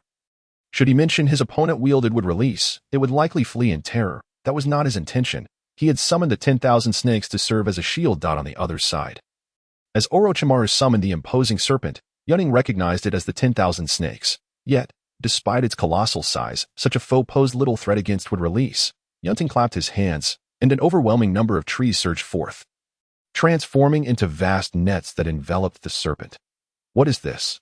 The 10,000 snakes, still brimming with arrogance, soon witnessed the forest come alive, relentlessly attacking it.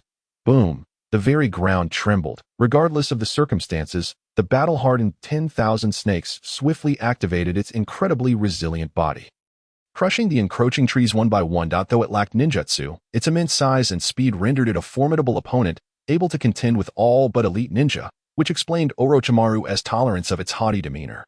10,000 snakes, retreat from this forest, Orochimaru urged from atop its head. Damn you, Orochimaru. What kind of opponent have you provoked? But the 10,000 snakes blustered. It was not foolish, realizing something was amiss. It cursed Orochimaru inwardly but complied, slithering with all its might to escape. Yunting, however, would not allow such a retreat. Soon, an even more intense barrage of would-release attacks descended upon the 10,000 snakes from all directions, even as it shattered the onslaught. An unrelenting stream of trees ensnared it without mercy. This is would-release. Recognizing the familiar power that was assaulting it, the 10,000 snakes finally grasped that it was facing the legendary would-release, which had vanished for decades. Damn you, Orochimaru. Just as the 10,000 snakes prepared to unleash a tirade of curses, it discovered that Orochimaru had vanished, seizing the opportunity while the might of the would-release technique was directed at the 10,000 snakes. Orochimaru had swiftly retreated. This had been his calculated strategy all along. The summoned 10,000 snakes served as a mere pawn, a shield in plain sight. With the 10,000 snakes' abilities, it should buy me enough time to escape. Ignoring the curses of the 10,000 snakes behind him, Orochimaru calculated his escape route while sprinting towards the edge of the forest. Although trees still obstructed his path, their numbers and strength were significantly diminished compared to before. Almost there, as he caught sight of the faint light ahead, Orochimaru felt a wave of relief wash over him. Meanwhile, the 10,000 snakes, held back by Yunting's overwhelming power, found itself in dire straits. Despite its formidable strength, it could only break free from the wooden binds a limited number of times before succumbing to exhaustion. Ultimately, ensnared by the surrounding branches and trees, the immobilized 10,000 snakes roared in rage. Orochimaru, wait for me. I will not let this go unpunished. It then dissipated into a cloud of white smoke, retreating back to the dragon cave in disgrace. Casting a glance at the spot where the 10,000 snakes had vanished, Yunting turned his attention to the fleeing Orochimaru. It was too late to impede his escape. A new strategy was necessary. With this thought, Yunting clasped his hands again, forming a different seal from before. Meanwhile, a considerable number of individuals were racing towards the battleground where Yunting and Orochimaru had clashed. Aside from Hinata Takuma, who had joined midway to guide them, the rest were renowned jonin and clan leaders of Kenoha, including Uchiha Fugaku, Hyuga Hizashi, the current Inuzuka, Naminaka Shiho, Sakino Akino, and Namikaze Minato. Among others, their presence was summoned by Uchiha Fugaku. Though his influence alone might not have been sufficient, however, the combined weight of their identities, especially that of the Fourth Hokage Yunting, alongside the urgent situation of Orochimaru's defection, had compelled them to assemble. Why did Orochimaru do this? Minato remarked, his brow furrowed in concern at Jeriah's disciple. The news of his mentor's former student's betrayal weighed heavily on his heart. The implications of such a defection were grave for Kenoha, and he could only imagine the pain it would cause his ever-jovial mentor. The others remained silent, perhaps under the impression that their mission was solely to capture Orochimaru. However, those more in the know, particularly the clan leaders present, had sensed a deeper significance in the situation, especially as they realized the Third Hokage had already set out, with the Fourth following closely behind, requesting their assistance. When had the Uchiha clan and the Fourth Hokage grown so closely aligned? Was it not said that the relationship between the two was not harmonious? Moreover, from Hinata Takuma, it was learned that the Fourth Hokage is in pursuit of Orochimaru, the clever mind within the team. Shikaku immediately began to draw more connections. What about the Third Hokage? Shouldn't he have been the first to seek out Orochimaru? How could he allow the latter to escape? This should not be the case. Shikaku furrowed his brow deeply. Yet, no matter how he pondered, it became increasingly evident to him and many others in the team that their presence here was not truly to effect change, but rather to bear witness as spectators to the monumental events that were about to unfold. Just as the group was enveloped in heavy thoughts, a faint sound suddenly reached them from afar. Although the sound was weak due to the distance, the assembled elite shinobi could easily discern it. Byakugan, the pure and untainted Byakugan of Hinata Hizashi, revealed bulging veins at his temples. This is. As he turned to observe the source of the sound, a look of astonishment suddenly crossed Hinata Hizashi's face. Chapter 31. With dragon technique within the vision granted by his Byakugan, Hizashi discerned 3 distinct sources of chakra a kilometer away. Among them, the cold and sinister chakra of Orochimaru was unmistakable. He could identify it without even needing to see his face. The second chakra, judging by its outline, seemed to belong to a large snake summon, and its chakra nature bore a striking resemblance to that of Orochimaru. Undoubtedly, it was Manda. However, what truly left him in shock was the final chakra source. When did someone acquire such pure and vast life force chakra? The expanse of its distribution raises questions about the ninjutsu capable of producing such an effect. At that moment, the trees in the forest, shrouded in chakra, gave him the impression that they were alive. A living forest? For a moment, Hizashi even began to doubt his Byakugan's clarity. After a brief silence, he composed himself and spoke. A battle is occurring 1 kilometer to the east. One side comprises Orochimaru and his summon. Manda's chakra has just vanished, likely having been repelled. Is it the 4th Hokage confronting Orochimaru? Inquired Uchiha Fugaka beside him. Hizashi shook his head. I am not certain that I have not encountered the chakra of the individual battling Orochimaru. And furthermore, it seems the latter has employed a ninjutsu with an exceptionally wide range, obstructing my vision and preventing me from delving deeper, regardless of whether it is the 4th Hokage or not. Since Orochimaru is ahead, we must swiftly apprehend him. He harbors too many secrets of Kenoha in his mind. He cannot be allowed to escape. At that moment, Nara Shikaku, the highest-ranking jonin present, spoke up. Understood. The group accelerated, rapidly closing the distance of 1 kilometer. As they neared the battlefield, Namikaze Minato drew a specially made kunai and declared, "Everyone, I shall proceed ahead." As the renowned yellow flash of the shinobi world. Possessing the Flying Thunder God technique, Minato was undoubtedly the most suitable candidate for the vanguard due to his unmatched speed. Minato, your task is to hold Orochimaru back momentarily to prevent his escape. By the time we arrive, the battle should have reached its conclusion. Shikaka reminded him. Understood. Minato nodded, preparing to advance. However, just then, a tremendous tremor suddenly erupted from the nearby battlefield. Minato halted, and the others instinctively raised their heads. In the next instant, a thunderous roar echoed in their minds, leaving them momentarily dazed. At that moment, even Hinata Hizashi, who typically maintained perfect composure, was rendered speechless upon witnessing the colossal dust cloud ahead. Not to mention the others. What is that? At the same time, a similar bewilderment struck Orochimaru. Just as he was about to breathe a sigh of relief after narrowly escaping, he suddenly noticed the massive forest behind him. Infused with chakra, undergoing a violent disturbance.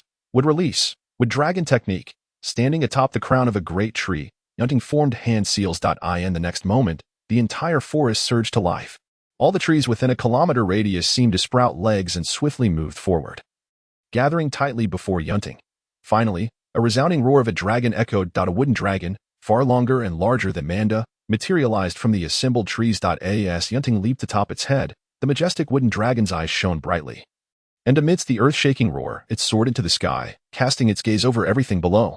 Orochimaru, there is no escape for you. Surrender now, Yunting declared from atop the dragon's head, his Hokage cloak billowing majestically as he gazed down at Orochimaru, who appeared merely as a small dark spot below. What an infuriating tone. Orochimaru lifted his gaze to the vividly animated and perilously charged wooden dragon, a flicker of envy flashing in his eyes.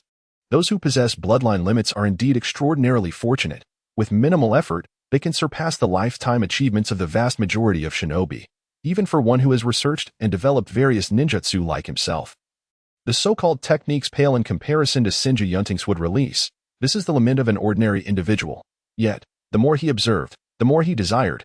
At this moment, Orochimaru's interest in bloodline limits, especially the immensely powerful ones, intensified tremendously. However, all of this hinged on his ability to survive and escape. At that moment, Yunting's gaze shifted to the right. There, several familiar Kenoha shinobi had already arrived and were witnessing his current state. With the stage set and the audience gathered, it was time to complete this performance. A slight smile graced Yunting's lips. His plan, allowing the third Hokage to let Orochimaru escape, only accounted for the first half. Only by defeating Orochimaru in front of everyone with wood release would true fulfillment be achieved. He was well aware of the esteemed status wood release held in the hearts of Konoha's residents. And he understood that once the news of his possession of wood release spread, it would incite tremendous shock. But that was not enough. Only by witnessing its authenticity and witnessing its power firsthand could he effectively instill fear in others. Only then could he swiftly seize power after the Third Hokage's decline, thus circumventing potential conflicts and troubles. That it is worth noting that prior to this, although he bore the title of Fourth Hokage, in terms of individual prestige, he likely could not compare to Namikaze Minato. Konoha, at its core, is a violent organization, and the importance of strength is self-evident. Hence, he had devised a strategy to demonstrate his might. Currently, Orochimaru was the significant chicken, while the others present were merely monkeys. Of course, beyond that, Yunting also harbored ambitions to amass a considerable amount of reputation points. Just like now, the system continuously chimed with notifications of reputation points gained from various individuals, such as 15 from XX, 20 from XX, and so forth. While these figures still paled in comparison to the extraordinary reputation points of Might Guy, every little bit adds up. This was far more rewarding than the mere 1 reputation points from before. In another context, could mere textual descriptions or hearsay achieve such results? Yunting could foresee that after today, his stagnant reputation points would experience a significant surge. With this in mind, he resolved to quickly conclude this battle. A resounding roar of the dragon reverberated through the skies. Yunting propelled himself forward, and the wooden dragon responded with a mighty roar, its massive form lunging forward with unparalleled momentum, racing toward Orochimaru. Before the wooden dragon even arrived, the chilling winds it stirred forced Orochimaru to retreat repeatedly. His pupils contracted as he forcibly halted his advance, slamming his bloodied hands against the ground. Triple Rashomon. Chapter 32. The End. In an instant, 3 massive, uniquely shaped Shura gates, each gaping wide, manifested one after another in front of the wooden dragon. This was Orochimaru's most formidable physical defense technique at present. After the first Hokage, only Orochimaru could summon the Rashomon gates. However, he could only conjure 3 gates, not the pinnacle of 5. That undeterred, Yunting commanded the wooden dragon to charge forward. Boom! The first gate was instantly shattered.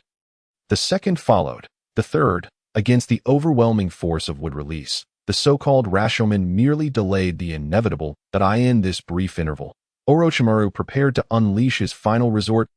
10,000 snakes formation. Countless serpents surged forth from Orochimaru's enormous, inhuman mouth, writhing in a frenzied rush. Hundreds, thousands, tens of thousands. Soon, an unfathomable multitude of snakes intertwined, transforming into a colossal sea of serpents that rapidly advanced forward. Their might was 100-fold greater than the previous multitude of shadows. Yunting's gaze was nearly obscured by the serpentine mass before him. For a moment, it was as if he would be engulfed by the wooden dragon beneath him.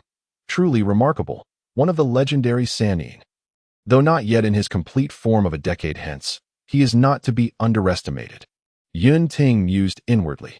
Coincidentally, the Leaf Shinobi at the battlefield's edge, witnessing this scene, were equally horrified. So, indeed, is he Orochimaru? Narashikaka shook his head in resignation. Even if they wished to assist, the immensity of snakes made it exceedingly difficult.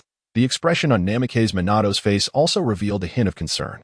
Surrounded by the serpents, even with the flying thunder god technique, it would be challenging for him to reach Orochimaru in a short span of time. Beside him, Uchiha Fugaku opened his Sharingan, silently observing the battlefield, perhaps contemplating how he would respond were he in a similar predicament. At that moment, Hyuga Hisashi suddenly proclaimed, "The Hokage must surely manage this. After all, he possesses wood release." Indeed, wood release, growing up with tales of the god of shinobi. The current Leaf Ninja, whose forebears had witnessed the first Hokage's wood release sweeping across the land, were filled with yearning for this long-lost, yet vividly remembered bloodline limit. The crowd quickly turned their eyes towards Senju Yunting, who did not disappoint them. Wood release, Flower Tree World. Even though Yunting was renowned for his vast chakra reserves, after consecutively performing numerous jutsu and ultimately utilizing this upgraded technique of the Tree World Descend, he felt for the first time a sense of chakra depletion within him. However, the effect was strikingly evident. As before, trees that had lain dormant underground suddenly burst forth, swiftly growing in stature. What set this occasion apart was that every tree blossomed with numerous flowers. Under Yunting's command, all the petals unfurled rapidly, releasing toxic pollen that filled the air. A powerful technique that had briefly incapacitated Uchiha Madara, even against the staggering number of serpents. It could easily induce a state of stupor. In an instant, the once terrifying cacophony of hissing ceased, and the entire battlefield fell eerily silent. The next moment, the wooden dragon beneath Yunting stirred. After crushing countless unsuspecting serpents, its tail lashed out, ensnaring Orochimaru, who had also succumbed to the pollen and briefly lost consciousness. The battle had reached its conclusion. Now, Orochimaru, do you still wish to resist? The dragon's head lowered as Yunting inquired once more. At that moment, due to his body modifications, Orochimaru, having awakened early, felt the unyielding confinement surrounding him, and, upon hearing Yunting's familiar words, realized his predicament. Instead of despairing at the prospect of impending doom, he smirked derisively, saying, "Resist? Even if I surrender, do you believe that mere Kenoha prison can contain me, Yunting?" Yunting shook his head, replying, "With your talents, naturally, you could not be contained for long. So, Orochimaru, will you not confess?" "Confess? No, no, no. Even in this situation, I feel no remorse." Orochimaru mocked. "I do not believe I have committed any wrongdoing. The pursuit of truth has always required the sacrifices of individuals throughout history, even someone as powerful as you. The Fourth Hokage cannot escape the limitations of mortal thinking. Just like the First Hokage, despite holding treasures within, you remain oblivious to self-exploration and end up perishing like any ordinary person. How tragic. How contemptible." The mindset of a mad scientist. After arriving at this conclusion, Yunting's expression hardened, and he declared, "I comprehend your thoughts, Orochimaru. Therefore, I shall deliver the final verdict. In the name of the Fourth Hokage of Konoha, I hereby sentence the rogue ninja Orochimaru to death. In the world of shinobi, the only fate awaiting captured rogue ninjas was execution. Not every rogue ninja was akin to Uchiha Sasuke, nor would they possess a unique existence like Naruto Uzumaki by their side. Had the Third Hokage been present, Orochimaru might have had a chance at survival, but now that the one apprehending him was Yunting, he would not let this colossal burden escape. With a cold, indifferent gaze, he extended his hand, and a portion of the wooden dragon's body constricted around Orochimaru, hastening the extraction of his already dwindling chakra. The wood dragon technique inherently possessed the ability to absorb chakra. Once a ninja's chakra was entirely depleted, death would inevitably follow. By handling Orochimaru in this manner, Yunting aimed not only to grant a dignified end to one who had once contributed greatly to Kenoha, but also to prevent him from employing any bizarre escape techniques, such as the body replacement jutsu. Though not fully understanding such secret techniques, Yunting was acutely aware that even the most advanced jutsu required chakra to sustain them. Without the latter, they would be akin to a boat without water. Unable to navigate that moment, Orochimaru's chakra visibly drained away, and his life force waned. Yet, unexpectedly, Orochimaru remained silent throughout. A perplexing smile etched upon his face. After several breaths, the wooden dragon could no longer absorb chakra, and Orochimaru ceased to exhibit any signs of life. The wooden dragon released its grasp, observing the fallen Orochimaru, who no longer tore himself apart to emerge anew. Yunting could finally confirm that he was truly dead. So, is this the end? Such an anticlimactic, simple conclusion? Yunting felt an overwhelming sense of unreality. Even though he had been the one to end Orochimaru's life, and the evidence lay before him, he was acutely aware of the profound impact that the future Orochimaru would have on the shinobi world. Just the improvements he made to the second Hokage's reanimation jutsu had fundamentally altered the course of the Fourth Great Ninja War. Not to mention his terrifying vitality, having perished countless times, yet still able to return unscathed. Even now, having personally slain Orochimaru, if he were to suddenly reappear lively before him, Yunting was certain he would not be surprised. However, such a scenario was unlikely. After all, this Orochimaru was not the one from a decade later. Having yet to develop techniques such as the impure world reincarnation or curse seals, with this in mind, Yunting nodded to himself, dismissing unnecessary thoughts. Overall, the mission had been successfully completed, and he had undoubtedly achieved a resounding victory. It was now time to reap the rewards that belonged to him. Chapter 33. The Third's Mistake. Hokage-sama. Fourth Sama. After Yunting concluded Orochimaru's fate, the Leaf's elite shinobi, who had been awestruck by the entire battle, finally regained their senses and hurried to Yunting, bowing respectfully. Their respect was far more profound than any previous encounters with him. there was no denying it. After witnessing the genuine wood release displayed by Yunting and the silent body of Orochimaru, anyone present with even a modicum of intelligence understood that from this day forth, the fate of Kenoha would irrevocably change. Acknowledging this, Yunting nodded. He had already established a formidable position and required no further attempts to win their favor. After dissipating the wooden dragon and the flower tree world techniques, he issued a direct command: seal Orochimaru's body and send it to the analysis team for research upon our return to Kenoha. Even in death, a ninja's body could yield a wealth of information regarding their original techniques. It could be said that each fallen powerful ninja was a veritable treasure trove. A quintessential example was Senju Hashirama. The renowned Hashirama cells had been studied by various factions in the shinobi world for countless years. Should Yunting meet his demise in the future, one could only imagine the status he would receive, rivaling that of his ancestors. At that moment, Ishiro Aoi, the head of the Kenoha analysis team, was present in the crowd. Upon hearing the directive, he immediately responded and produced a sealing scroll to store Orochimaru's body. Thus, under the complex gazes of the onlookers, the once mighty Sannin of the shinobi world concluded his life in this manner. The rogue ninja of Kenoha had been vanquished, and this mission had reached its conclusion. As Yunting was speaking, he suddenly let out a soft gasp, instinctively interrupting his own discourse and turning to glance towards the rear of the crowd. There, a figure was rapidly approaching them. It was the Third Hokage, Sarutobi Hiruzen. Upon hearing this, the thoughts of the onlookers diverged. Yunting observed this and calmly remarked, "It is fortuitous that the Third Hokage has arrived. Certain matters can be addressed here and now." At his words, Namikaze Minato, among the others, opened his mouth as if to speak, but ultimately, it transformed into a sigh. The others, too, shared a tacit understanding to remain silent. Thus, amidst an atmosphere thick with impending storm, Sarutobi Hizashi, clad in battle attire, approached the assembly.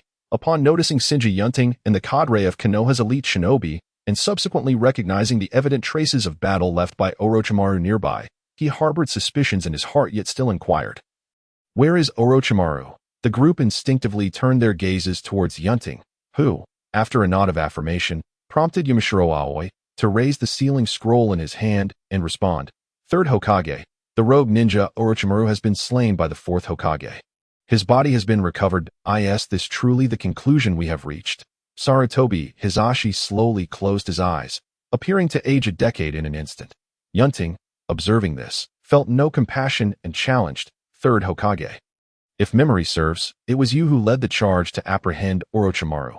Why was it unsuccessful? With your caliber, such an oversight should have been improbable." Faced with Yunting's interrogation, Sarutobi Hizashi reopened his weary eyes, attempting to articulate a response, yet found himself at a loss for words. Yunting shook his head, providing the answer for him. The Third Hokage undoubtedly possesses the capability to subdue Orochimaru. However, in the final moments, personal feelings ultimately outweighed duty. Confronted with a disciple he watched grow, he could not bring himself to act, allowing him to escape. He fixed Sarutobi with a piercing gaze and added, "Am I correct? Third Hokage, the truth was indeed as Yunting described." Sarutobi Hizashi sighed deeply, acknowledging the reality. Though he was uncertain how Yunting had acquired such intricate knowledge, he recognized the veracity in his words and, given his character, would not fabricate lies, even at the cost of his reputation. In contrast to the ruthless Danzō, while Sarutobi Hizashi harbored his own ambitions, he ultimately adhered to his principles. Indeed, upon his admission of the truth, the countenances of the assembly, including that of Namikaze Minato, shifted noticeably. As the Hokage, to willfully allow a rogue ninja to depart, regardless of their deep-seated emotions, was something they found utterly unacceptable. Ninja were duty-bound to complete their missions. And under the doctrine of the will of fire, the concern for comrades was etched deeply in the hearts of Konoha shinobi. Yet this concern did not extend to those who had betrayed the village and their companions, especially when that individual was a rogue ninja. The notion that the Hokage would actively shield a rogue was, in their eyes, akin to a sovereign abandoning his subjects in battle. In an instant, the gazes directed at Sarutobi Hizashi shifted anew, laden with scrutiny. Observing the scene, Yunting delivered the final nail in the coffin of Sarutobi's actions. The Third Hokage previously reviewed the evidence scroll I provided regarding Orochimaru's transgressions, which documented merely 4 cases of missing persons linked to him. However, this only scratches the surface of what we have uncovered over these past months. In the years, even decades prior, the number of living individuals forcibly subjected to Orochimaru's experiments is far greater. You have seen the rows of glass jars containing human organs within Orochimaru's secret lair. Do you truly believe that such a scale could be achieved by just a handful of victims? Sarutobi Hisashi fell silent. Yunting continued. Orochimaru's descent into darkness did not occur overnight. For several years, he has disregarded human life, conducting forbidden experiments explicitly prohibited by Kenoha. This is an egregious crime, given your past affections. It is understandable that you hesitated to act initially, but I must ask, at this juncture, Yunting's expression hardened. After Orochimaru struck down several of your Umbu companions, why did you still refrain from intervening? Allowing him to escape, did the lives of Konoha's Umbu not merit your consideration? This statement elicited an uproar among the assembled Konoha shinobi. While Sarutobi Hisashi's face turned pale, at the time of Orochimaru's assault within the secret base, the sound wave technique unleashed had incapacitated many of the Umbu accompanying Sarutobi, resulting in fatalities and severe injuries among the survivors. Sarutobi witnessed this, yet failed to act, marking a grave misstep on his part.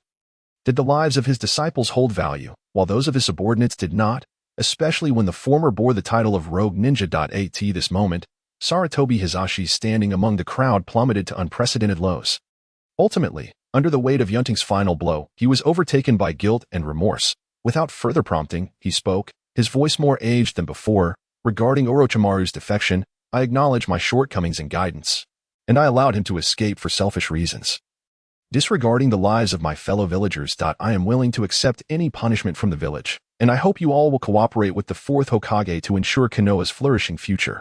Chapter 34. Subsequent Impacts. Third Hokage.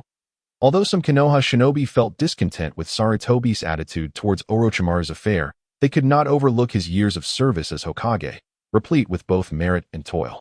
Hearing him voluntarily admit fault and accept punishment, some among them felt a twinge of compassion. However, this sentiment was swiftly interrupted by Sarutobi, who waved his hand dismissively. He was not engaging in feigned humility. Right was right, and he was prepared to accept all consequences. Moreover, his declaration served to signify the end of his political career and the transfer of Konoha's reins to Yunting. In truth, after allowing Orochimaru to escape, he had already come to such a realization, though he had not anticipated Yunting's swift actions. Indeed, the younger generation was formidable. Sarutobi gazed upon Yunting, and with his decades of experience, he could not fail to discern the shadow of Yunting behind the events that had transpired today. Yet, the choice was his own, and he had consciously chosen the path of no return. He could not blame others. Furthermore, Kenoha could no longer withstand internal strife. Yunting, I entrust the future of Kenoha to you. With a sense of bittersweet resignation, Sarutobi finally relinquished all burdens and solemnly addressed Yunting. I assure you that Kenoha will thrive under my stewardship. Yunting replied with equal gravity. This marked the genuine transfer of power from the Third Hokage to the Fourth Hokage. Nearby, the clan leaders of the Hyuga, Uchiha, Nara, Yamanaka, Akimichi, and oil-wielding clans, along with renowned elite shinobi such as Namikaze Minato and Yuhi Kurenai, bore witness to this moment.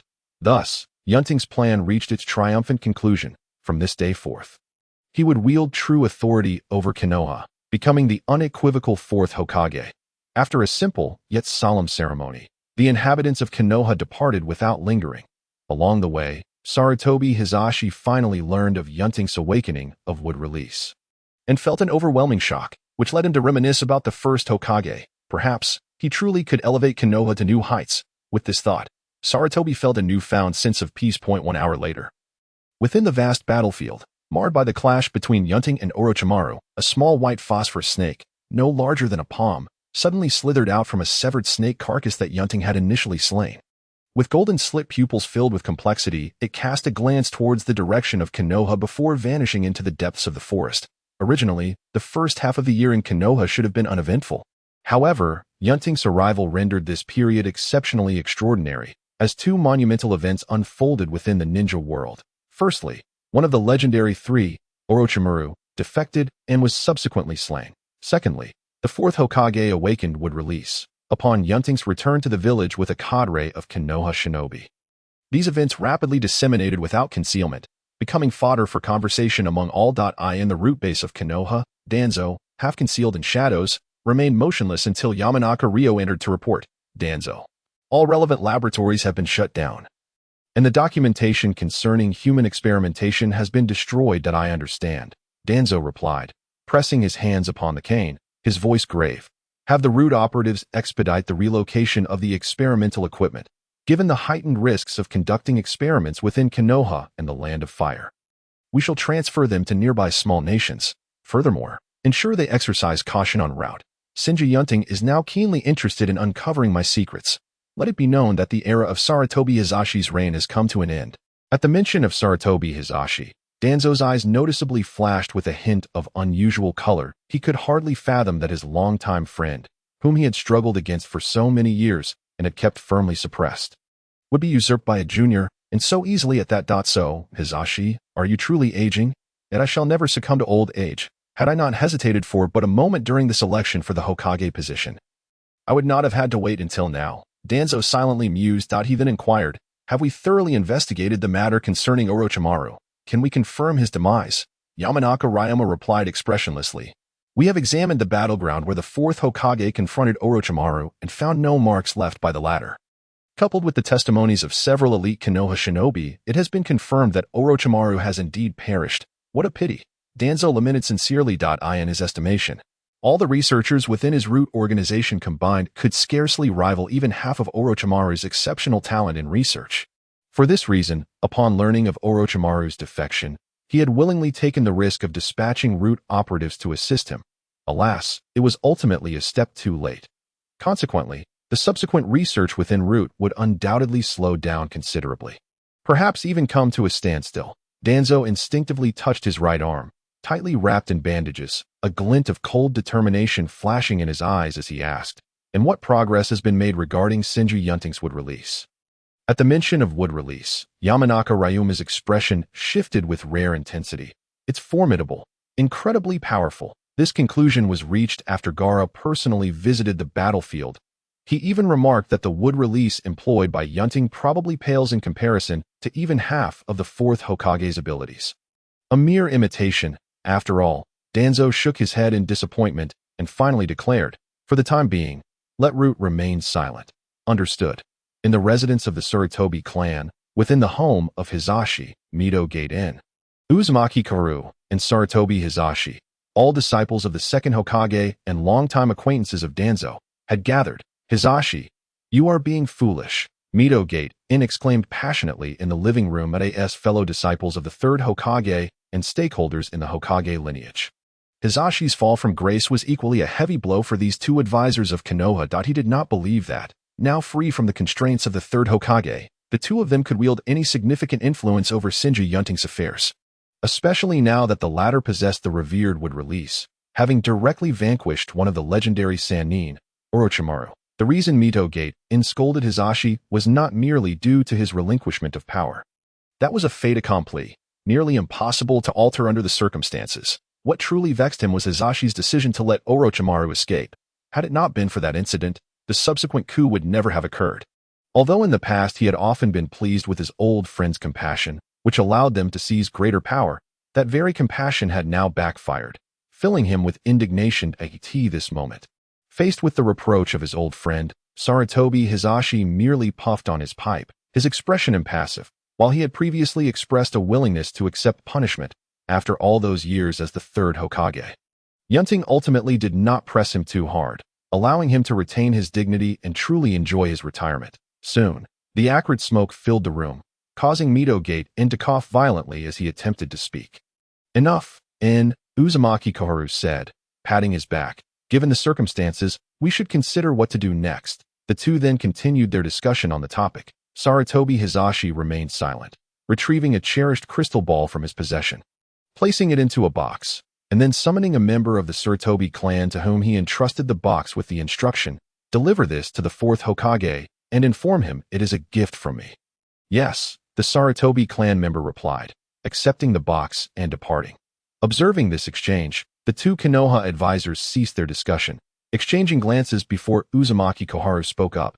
Hizashi, what do you think we should do moving forward? What should we do? Sarutobi Hizashi regarded the two before finally responding. There is a role model I believe you could learn from. Who? The two advisors from Tsunade. Chapter 35. External reactions while discussions regarding the two significant events continued fervently within Kenoha. The other four great nations, equally renowned, soon received the news in the Land of Wind. The fourth Hokage, Raza, who had just returned from a profitable venture, gazed at the Kenoha news presented by his subordinates and could not help but exclaim how Kenoha was truly brimming with talent. Even though one Sannin had departed, they had gained an even stronger fourth Hokage possessing would release. Reports indicated that the latter was merely in his 20s, indeed quite young. Raza turned his gaze towards the sand village. Shrouded in sandstorms, after enduring two devastating shinobi world wars, the current strength of the sand shinobi had plummeted to its lowest point in history, with successors lacking in capability and financial difficulties necessitating even his personal foray into the desert for gold. The once lofty ambitions had long since dissipated. Presently, he merely hoped to restore the village to its former glory, perhaps truly transforming enmity into camaraderie with Kenoha, or even advancing to a formal alliance. Would present a promising path for the beleaguered sand village. This thought struck Raza. His eyes began to gleam with newfound determination that in the land of Earth, the third Hokage, Inoki, lay on a hospital bed as a gentle and charming nurse applied ointment to his ailing back when he heard his son, Kuratsuchi, discussing the information from Kenoha. Upon learning of Yunting's possession of wood release, he sighed deeply, memories flooding back to him that I can only hope that this fourth Hokage, also of the Senju clan, possesses a character akin to that of his ancestors. If he were to resemble Uchiha Madara, the future of the shinobi world would be far from peaceful. After a lengthy pause, Inoki expressed his sentiments. Yet soon, his expression sharpened, and as the powerful aura of the third Hokage surged forth, he pushed himself up resolutely, declaring, "No, with Kenoha on the rise once more, how could I waste my time languishing in bed? I must rally. I must." A sharp crack echoed through the hospital room as Inoki's voice turned into a pained wail. "My back, Lord Hokage, how many times must we tell you not to overexert yourself? You're only adding to the burden of our hospital staff," the nurse admonished, rolling her eyes. "Be brazen. I am the Hokage. How dare you speak to me in such a manner?" Inoki trembled with pain. The nurse remained unyielding. "Even if you are the Hokage, in the hospital, you are a patient, and patients must heed our instructions. Do not move. Ow. Be gentle." Chaos erupted in the hospital room. Meanwhile, Kuratsuchi scratched his head, habitually keeping silent as he observed the unfolding scene in the land of lightning. Within the Hokage's office, the muscular fourth Hokage, was lifting a barbell thicker than his arm with remarkable speed while listening to his secretary. "Mabui, report." This was the kind of office atmosphere Yunting longed to have, yet the fourth Hokage had been enjoying it for some time. Unfortunately, consumed with thoughts of muscles, he rarely diverted his attention to his secretary. To him, even the barbell seemed more appealing than her. Would release. Upon hearing Mabui's report, his eyes burned with fervent battle spirit. He had long wished to witness the legendary would release's true power. He wondered just how much of the first Hokage's strength the current fourth Hokage possessed. Since his leader was a battle fanatic, Mabui, though exasperated, reminded him, "Hokage, Kenoha is currently thriving, and several elders in the village suggest we reduce tensions along the borders of the Land of Fire to avoid unnecessary troubles." "Reduce? No. Now more than ever, we must showcase the might of our cloud shinobi. Only then can we secure greater advantages in future negotiations with Kenoha. Those elders are growing more foolish with age. We need not heed their counsel," resolutely rejected the suggestion. Mabui, unsurprised by his response, knew this was typical of the Hokage. By the way, Hokage, it seems that Killer Bee has once again escaped from the Cloud Thunder Valley, claiming he wants to hold a concert in the village. She recalled something and added. However, as soon as she finished speaking, she immediately regretted it. Sure enough, A's eyes lit up with fury. Damn that bee. What is he thinking all day long? As the elder brother, I bear the responsibility to discipline him. Mabui, could you please take care of the remaining documents on the table? After uttering these words, he disregarded Mabui's pleas and vanished with a thunderous bang. Gazing at the gaping hole in the wall before him, he then turned his attention to the towering stack of files on the desk, leaving Mabui on the verge of tears. Finally, in the land of water, after listening to his subordinates' reports, the fourth Hokage, Itsong, displayed no hint of emotion on his doll-like face. Once he was alone in the office, a shadow gradually emerged behind him. The figure was indistinct, save for a single ominous, blood-red eye that revealed 3 spinning tomo that I in Kenoha. Within the Hokage's office, ever since Sarutobi Hiruzen's quiet resignation, Yunting had experienced a bittersweet period. Truly grasping the military power of the foremost nation in the ninja world, all the Kenoha ninjas, including those once renowned, now obeyed his command, filling him with immense satisfaction. However, the weight of the responsibilities he now bore was far heavier than at the outset. Extinguishing his initial joy, staring at the mountain of documents before him, Yunting let out a deep sigh. He spent the majority of his days on these tasks, to the extent that when the crystal ball, which Sarutobi had finally decided to send, arrived, he had yet to even use it once. Yet, having chosen this path for himself, he could only grit his teeth and persevere. Yunting summoned a group of shadow clones to immerse themselves in the work. 2 hours later, as the shadow clones dispersed, Yunting, now burdened with multiplied fatigue, rubbed his temples vigorously. Although the assistance of the clones had significantly boosted his efficiency, the accumulated exhaustion from each clone ultimately returned to him. This was why many were aware of the benefits of shadow clones, yet seldom did they actually enlist their help. Fortunately, Yunting possessed the Senju physique, allowing him to quickly regain his vigor after a brief rest. However, if this continued, while his body could endure, his spirit would inevitably become weary. He pondered how the Third Hokage had managed to withstand such burdens for so many years. Although the current workload was indeed heavily influenced by the transition of power, many minor matters did not necessitate the Hokage's direct oversight. It seemed essential to find someone to share the burden. Shaking his head, Yunting recognized that the unexpectedly heavy workload had undoubtedly disrupted his original plans, forcing him to pause his training in sage arts and leaving him unable to utilize the rapidly increasing reputation points he had accumulated during this time. While power was crucial, the strength that underpinned it was undoubtedly even more vital, a truth that Yunting was keenly aware of. Nara Shikaku would be an excellent choice. As the leader of the J-Nin class and a member of the Nara clan, known for their intellect, he would certainly lighten my load. Additionally, Namikaze Minato could also be included. After all, he has been Hokage in the original narrative. Aside from his penchant for naming jutsu in peculiar ways, his capabilities are unquestionable, and his character is far nobler than my own, which tends to be somewhat Machiavellian. Yunting swiftly selected his candidates that in the past. He might have hesitated to choose Nara Shikaku and Namikaze Minato, individuals intricately linked to the Third Hokage.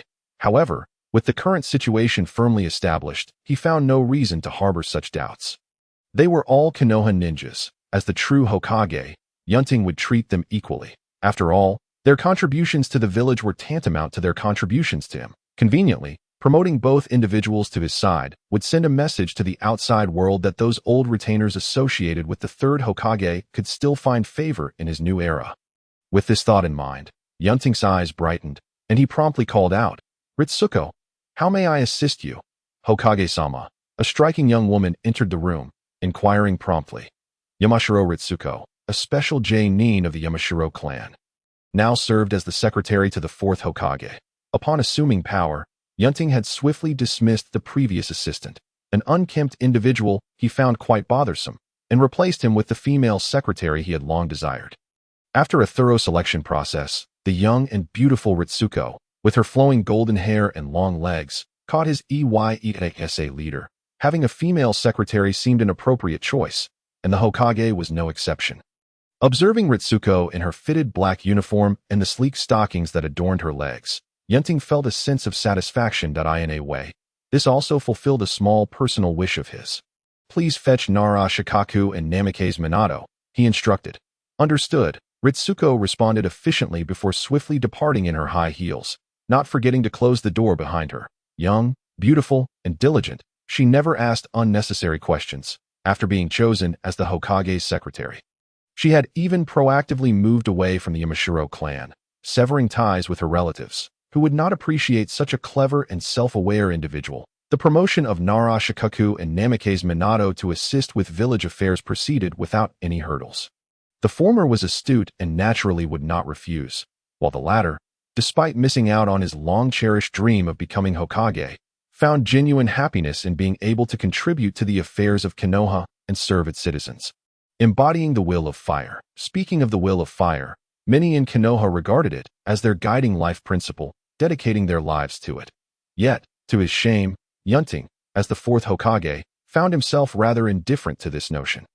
The so-called will of fire merely struck him as a superficial expression of values, far from a true ideology. Influenced by thousands of years of thought from the great celestial empire, Yunting was not swayed by such sentiments. Perhaps someday he could enlighten others about the old masters, revealing the wisdom of figures like Lao Ma and Lao Mao, to truly broaden their horizons. He mused that had Shinja Hashirama encountered the teachings of these great figures, he might not have naively established a one-nation, one-village system, but instead toppled the complacent daimyo and nobility long ago. However, given Hashirama's intellect, he likely would have struggled to comprehend such concepts, if it were Senju Tobarama. However, he would undoubtedly excel in understanding them. Having digressed, Yunting returned his focus to the present. With Narashikaku and Namikaze Minato's assistance, the time he spent on work significantly decreased, allowing him to finally allocate time for personal matters. In the Hokage building, before an extremely secure secret chamber, Senju Yunting patiently stood, undergoing identity verification by the Umbu stationed there. After taking control of the Hokage's power, he had immediately conducted a thorough purge of the Umbu.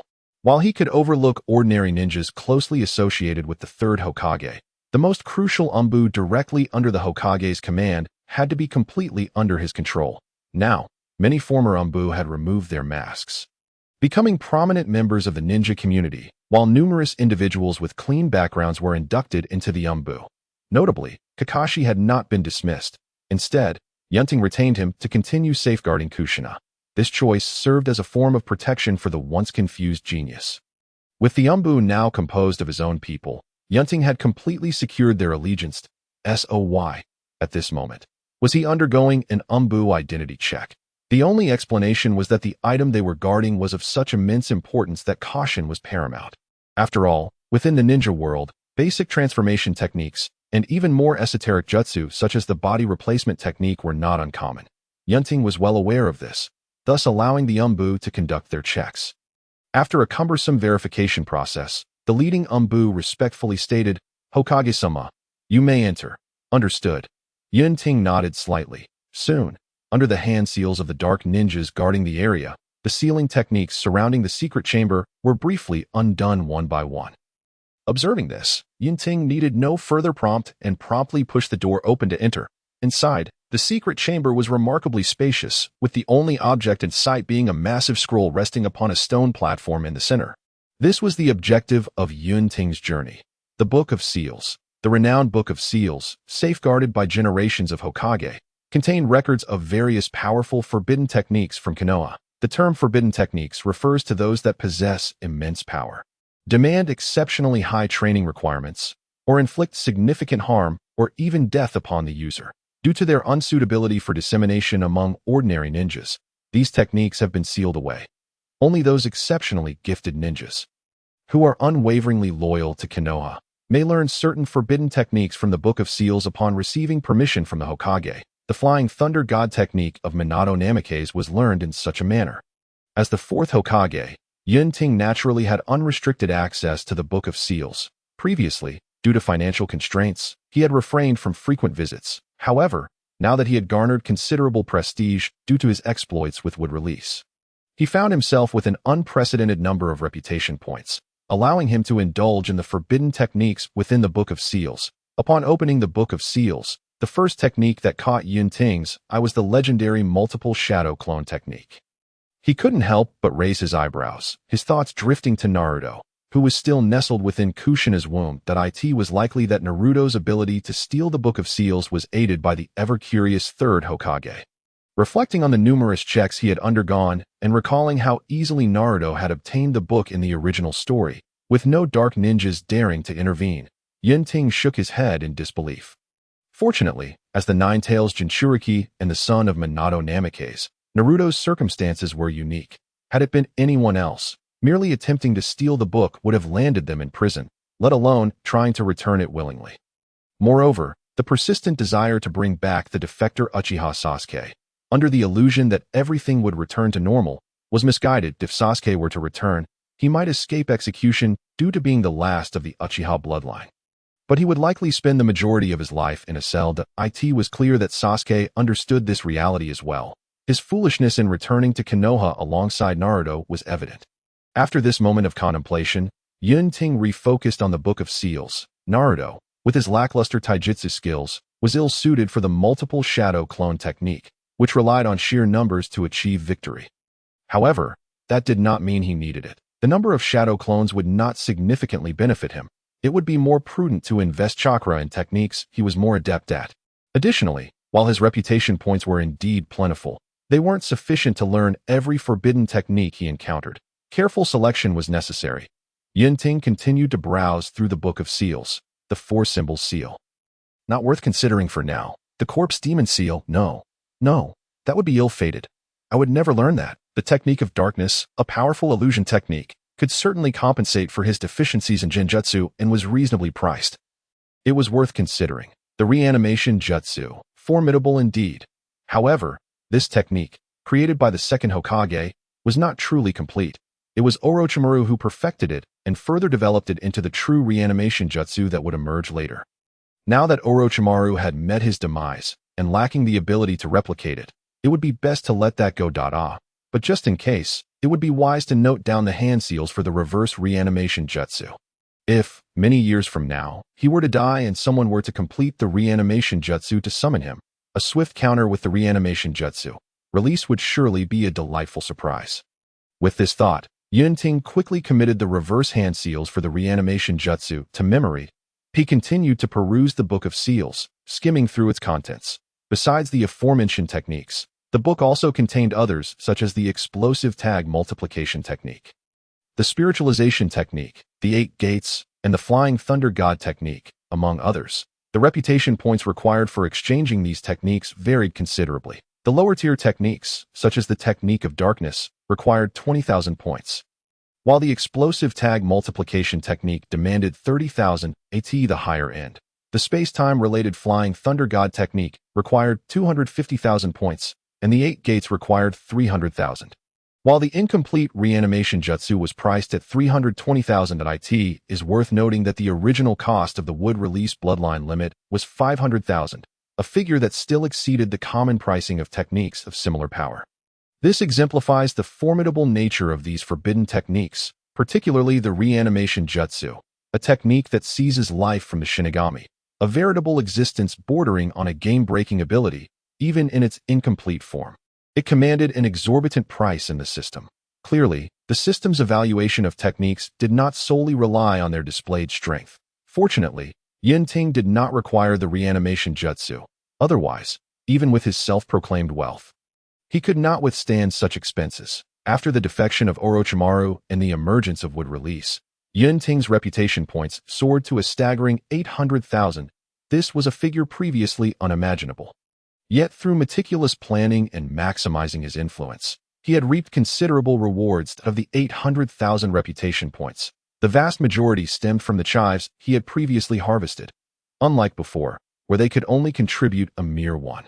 This time they returned to him with 5, 10, 15, and so forth. Regrettably, none surpassed Might Guy. Moreover, Yunting lamented that reputation points could only be garnered within a certain vicinity, meaning that his hopes of reaping an influx of points following the revelation of wood release were dashed. Of course, even without this limitation, such expectations were far-fetched. After all, reputation points were generated from the admiration and respect of the Hokage for those outside the Land of Fire. The news of Yunting possessing wood release was more likely to elicit curiosity rather than concern or joy. Even within the Land of Fire, aside from Kenoha, the reactions of other citizens would likely be tepid. It was unrealistic to expect those who had to pay for ninjas to handle their troubles to hold the Hokage in high esteem. Comparatively, the impressions of the officials and nobles who directly governed them would weigh more heavily. Thus, during the preceding period, despite Yunting's busy schedule, he had to carve out time to engage with the populace. The villagers, puzzled by his seemingly unchanged approachable demeanor, only grew to respect him more. Returning to the present, although Yunting now possessed a fortune of 800,000, he could only access 300,000 of it. 50,000 was earmarked for the wet bone forest sage technique, for in the system, sage techniques were priced considerably higher than ninjutsu, and even bloodline limits. The wet bone forest sage technique, in particular, was on par with the most expensive wood release. This was not only due to its provision of a new energy system, significantly enhancing the practitioner's power, but also because the sage techniques available in the system were far superior to the half-baked versions reliant on the sage of Mount Myaboku.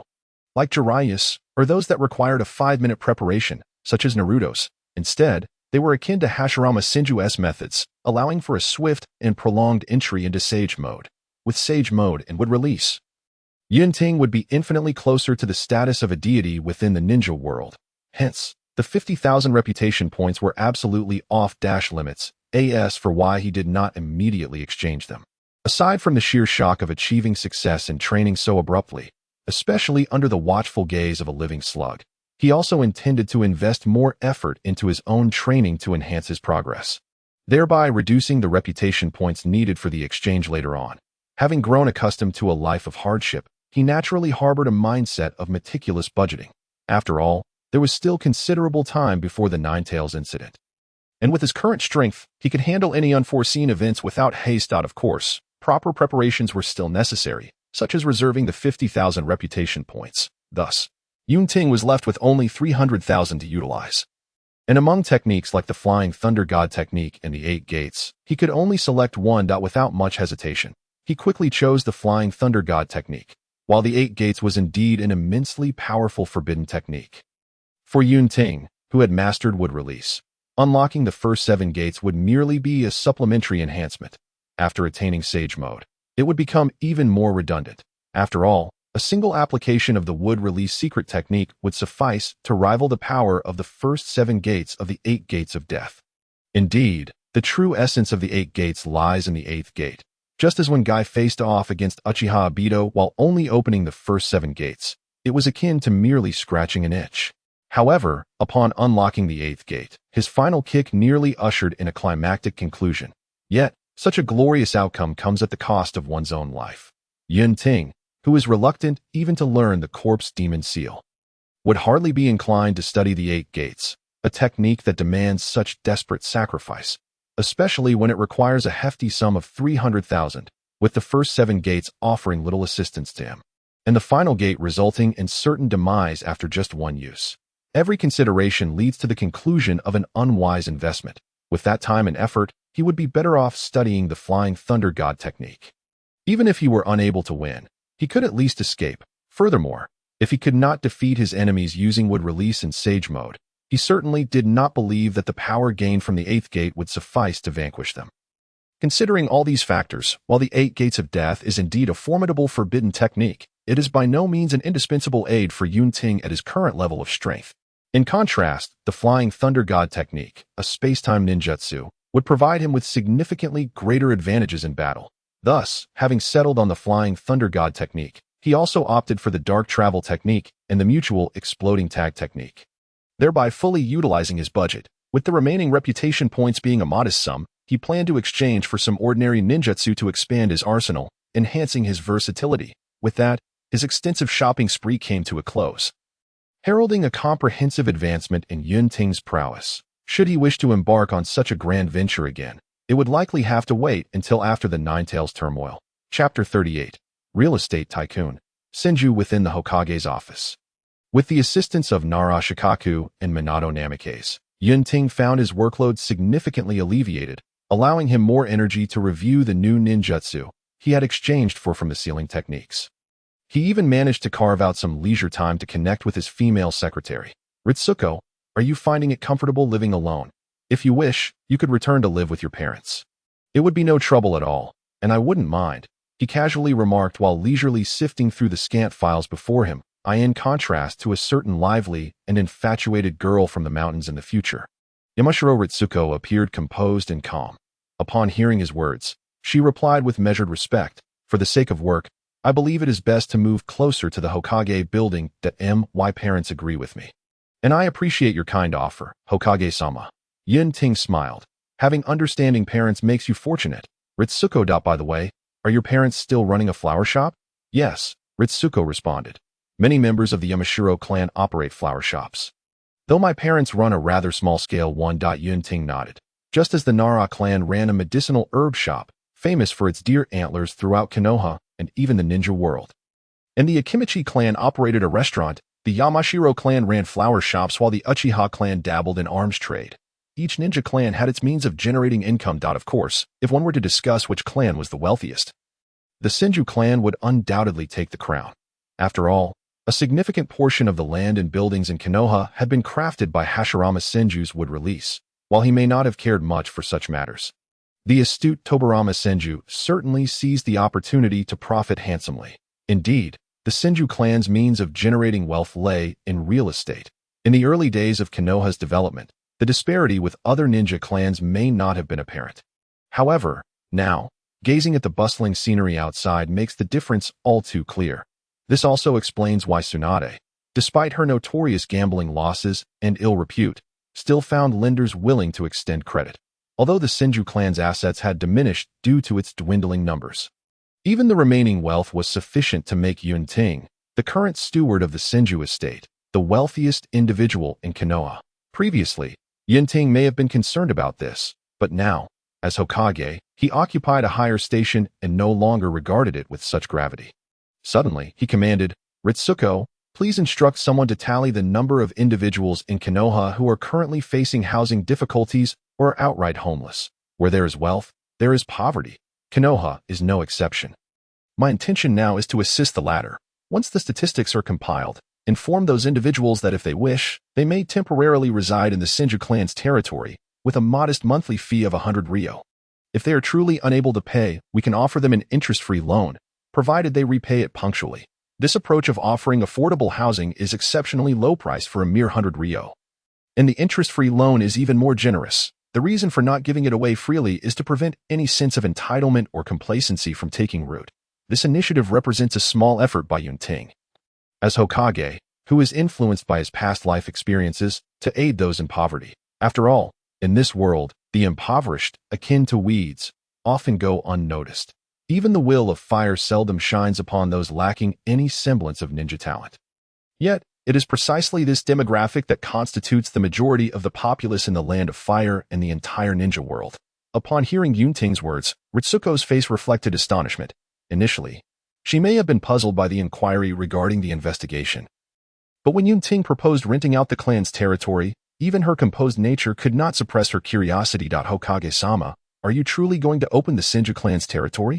It is important to note that the clan's land not only serves as a residence for the ninja clan, but also holds significant symbolic value. Moreover, the Senju clan's territory is not situated on the outskirts. Rather, it occupies a prime location in the heart of Kenoha, where every inch is incredibly valuable. Charging such a small fee makes me feel quite distressed for you. Yunting's stance remained unwavering. Currently, there are only 2 members of the Senju clan, one of whom is constantly away and unwilling to return. It would be wasteful for me to live here alone. Instead, I would prefer to do a good deed, assisting the villagers while also infusing some vitality and liveliness into the clan's territory. I believe that if the first and second Hokage were still present, the compassionate former and the rational latter would undoubtedly agree. Yunting gazed out the window at Hokage Rock, speaking softly. In that moment, Ritsuko perceived the young Hokage before her as exceptionally grand. This sensation eclipsed even her initial awe upon discovering his mastery of wood release. I understand. I will diligently carry out this task, she affirmed with a firm nod. Yunting recalled something and added, remember to prioritize one principle. Assist those in urgent need, not merely the impoverished. Understood. Ritsuko replied, brimming with enthusiasm. By the way, since you are my secretary, you should always be on standby. The Senju clan's territory is quite expansive, so why not move closer to me? Ritsuko instinctively began to respond, but thankfully caught herself in time. Her long legs, clad in black stockings, quickly tensed. After contemplating for a moment and glancing at Yunting several times, she ultimately steeled herself and declared, all right. As anticipated, Yunting's benevolent actions, once communicated, astonished many ninja clans while garnering profound gratitude from the villagers of Kenoha, particularly those from the lower echelons. From this, a batch of reputation points was unexpectedly gained. Besides these work-related matters, Yunting has also become quite proficient in several ninjutsu he learned recently. Among them, the specially crafted kunai required for the Flying Thunder God technique has also been completed. Yunting withdrew a specially made kunai from his ninja pouch. Unlike the trident-like kunai of Minato Namikaze, the kunai in his hand, although adorned with the Flying Thunder God seal, resembled an ordinary one in every other aspect. This added a layer of secrecy to his initial strike, undoubtedly enhancing its stealth. One could not help but wonder what Minato was thinking when he presented such an obvious trident kunai. Did it not merely announce to the enemy that this was the Flying Thunder God coordinate? Yunting shook his head and, after playing with the specially crafted kunai a few times, returned it to his pouch. He had not disclosed the news of mastering the Flying Thunder God technique to anyone else. For a ninja, the confidentiality of one's abilities is of paramount importance. A quintessential example of this is Haiden. When no one understood his abilities, he could even slay shadow-level warriors. However, once his abilities were known, a mere elite ninja team could easily capture him. Currently, there was no need for Yunting to reveal his mastery of the Flying Thunder God technique.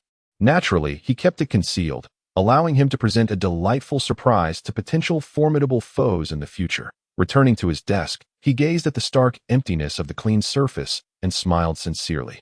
He then retrieved a crystal ball from the drawer. It was the very crystal ball used by the Third Hokage to spy on the entire village. Chapter 39. Jeriah returns to the village. Yunting had long coveted the Third Hokage's crystal ball, and now it had finally fallen into his hands, fulfilling his wishes. However, when he eagerly experimented with it, he unexpectedly discovered that the crystal ball was not as all-encompassing as he had imagined. In principle, it could indeed monitor a person's every move within the confines of Kenoha from a distance, but this required a thorough understanding of the individual's chakra characteristics. In other words, it was exceedingly difficult to probe someone one did not know well through the crystal ball. The Third Hokage could keep his eyes on the crystal ball all day due to his extensive knowledge of the villagers accumulated over decades. Now, with the crystal ball, Yunting could at most observe a handful of acquaintances. He had clandestinely surveyed several bustling bathhouses, the commercial streets adjacent to the bathhouses. This would allow him to grasp the livelihood conditions of Kenoha without stepping outside. Unfortunately, this initiative for public welfare could not be realized in the short term. Nevertheless, he thought it better than nothing. He might as well check on how Ritsuko in the mountains was faring with her poverty alleviation efforts. Without further ado, Yunting employed the telescope technique on the crystal ball. Instantly, a familiar visage appeared within its depths. The gates of Kenoha. Two vigilant Kenoha police ninjas, stationed at the entrance, suddenly frowned. Activating their Sharingan, they scrutinized a figure racing towards them with remarkable speed and barked. "Who goes there?" "Halt." The approaching individual maintained their pace. Just as the two Uchiha ninjas were on the verge of taking action, the figure finally halted at the gates, exclaiming, "I'm back. Who are you?" "Wait. Is that Lord Jeriah?" One of the Uchiha ninjas was about to demand the identity of the newcomer, but upon noticing the striking white hair and the oil symbol on his forehead, his heart stirred. After taking a closer look at the person's face, he confirmed without a doubt and then amended his words. "You are Uchiha Shigeru, right?" At the gates, Jeriah, one of the legendary three ninjas of Kenoha, turned around and beamed. "I didn't expect Lord Jeriah to still remember my name," Uchiha Shigeru said, astonished. During the previous conflict between Kenoha and the Land of Earth, he had briefly followed Jeriah, who was then the overall commander for the Land of Earth. This was why he could recognize Jeriah as a commander.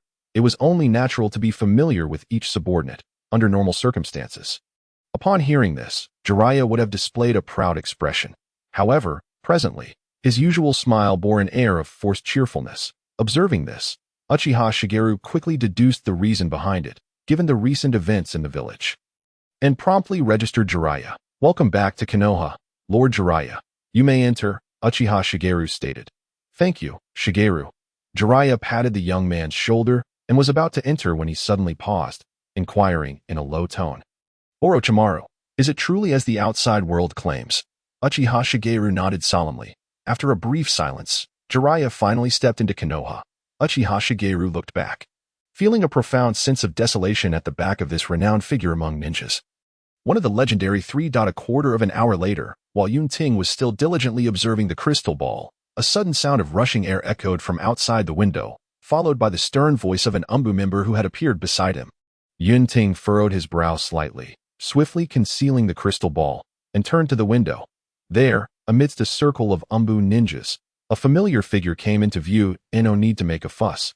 Let Lord Jeriah in," Yunting said with a smile, gesturing dismissively. Upon hearing this, the surrounding Umbu members quickly dispersed. Meanwhile, Jeriah, who had caused this commotion, awkwardly scratched his head as he leaped through the window into the Hokage's office. He hastily apologized to Yunting. Sorry. When the third Hokage was here, I got used to climbing through the window and momentarily forgot to change my ways. Yunting, unperturbed, replied, There is no need for you to change. Lord Jeriah. I will instruct them not to obstruct you anymore. Jeriah shook his head. Let us leave it be. After all, it was a capricious act, and if it can be corrected, it should be as he spoke. He glanced around the Hokage's office, which now bore a completely different style, and suddenly felt a wave of unfamiliarity wash over him regarding the current Kenoha. Ultimately, new faces replaced the old ones. In the past, upon seeing his face, the Umbu would never have impeded him, but now, times have changed. The carefree freedom he enjoyed during the third Hokage's tenure no longer suited the present fourth Hokage, especially since the latter was not very familiar with him, and due to Tsunade's influence, he could even be considered a rival in some sense. Thus, the outwardly cheerful Jeriah, possessing a deeply perceptive heart, understood that he too must adapt. Noticing this, Yunting refrained from further persuasion and instead inquired, What brings you back to Kenoha so suddenly, Lord Jeriah? Wasn't he your previous correspondence about gathering material in the Western continent? Indeed, the priestesses of the land of demons in the Western continent have a unique charm, and I had initially intended to collect more material there. However, I heard some news midway and hurried back. Jeriah replied, his expression turning grave as he concluded. It's about Orochimaru. Isn't it? Yunting remarked lightly. Jeriah took a deep breath and nodded with a weighty heart. Yes. What does Lord Jeriah wish to do? Are you here to admonish the village for the decision to eliminate Orochimaru? Yunting stated bluntly, setting aside the fact that Orochimaru refused to surrender and had already defected.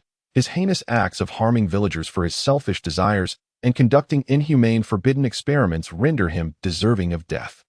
There is ample evidence to substantiate these accusations. If you doubt this, you may investigate. However, remember this, do not place personal feelings above the laws of Kenoha. Jeriah remained silent for a long while after hearing this. Honestly, he was unsure why he had rushed back without a second thought upon hearing the news. The deed had already been done, and it was too late to change things. Yet, that impulse, that long-standing bond with Orochimaru spanning several decades, drove him back. Yet now, standing before Yunting, the fourth Hokage, he found himself at a loss for words. Just as Yunting had stated, Orochimaru had brought this upon himself, and everything the village had done was just and proper.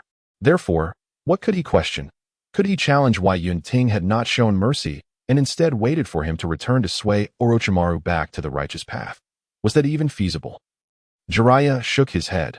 While he could be naive at times, he understood well that Orochimaru's character would not be swayed by him, that if blame were to be assigned, it should fall upon himself as a teammate for not having pulled Orochimaru back when he first noticed his aberrations, ultimately leading him down an irredeemable path. That Jeriah's gaze dimmed, and he finally said, I have no objections to the village's actions. However, as an old friend with years of shared history, I would like to bid farewell to Orochimaru one last time.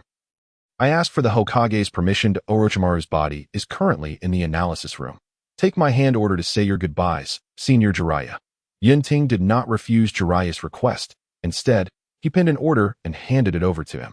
After expressing his gratitude, Jeriah swiftly departed from the Hokage's office, this time through the door at that moment. As he gazed at Jeriah's retreating figure, Yunting was reminded of another individual, since this one had already arrived. Surely the other of the legendary Sannin would also have a reaction. Chapter 40. Tsunade's reaction. Let us push the timeline forward slightly. The astonishing news from Kenoha had only just begun to spread. In the Land of Fire, on the bustling Short Book Street, Tsunade, renowned throughout the shinobi world for her gambling prowess, found herself spending a considerable amount of time here during her travels. This occasion was no exception. Standing before a spacious gambling house, she held a large sum of money that she had borrowed against an IOU, and with great fervor, she pushed the door open and stepped inside. Beside her, a little girl named Kato Shizune, clutching a pink piglet, could only follow in a resigned manner after several unsuccessful attempts to dissuade her. The atmosphere in the gambling house was initially vibrant and lively. However, the moment Tsunade entered, a brief silence fell, only to be followed by an eruption of excitement akin to a volcanic explosion. While the legendary Sannin may have been unknown to many, the notorious money-dispensing boy well known in Short Book Street left a lasting impression on all. The woman who had just entered, with her golden hair, ample bosom, striking beauty, and a green coat emblazoned with the character for gambling, perfectly matched the description of the fabled big fat sheep. In an instant. The opportunity for fortune had arrived. The entire casino erupted into a frenzy as gamblers rushed forward, eager to secure a seat at Tsunade's table, hoping for divine intervention. After a chaotic scramble, order was finally restored with the intervention of the casino owner. The games commenced, and Tsunade, brimming with excitement, began shaking the dice. For her, the prospect of losing was of little concern, as she had long since grown accustomed to it. What truly thrilled her was the entire process of gambling. Yet, today brought unexpected developments. Despite a series of losses that left her astonished, she found herself winning intermittently, causing the stack of money on her table to fluctuate, ultimately remaining nearly the same as when she began. What could this mean? Over the years, Tsunade had come to understand her unique gambling situation. If she lost continuously, it indicated that everything around her was normal. Conversely, if she suddenly began winning, it signified that something dire must have occurred nearby. But what did it mean when time passed without significant gains or losses? Tsunade was perplexed. Equally bewildered were the other gamblers seated at her table, who murmured about the unusual behavior of this so-called big fat sheep.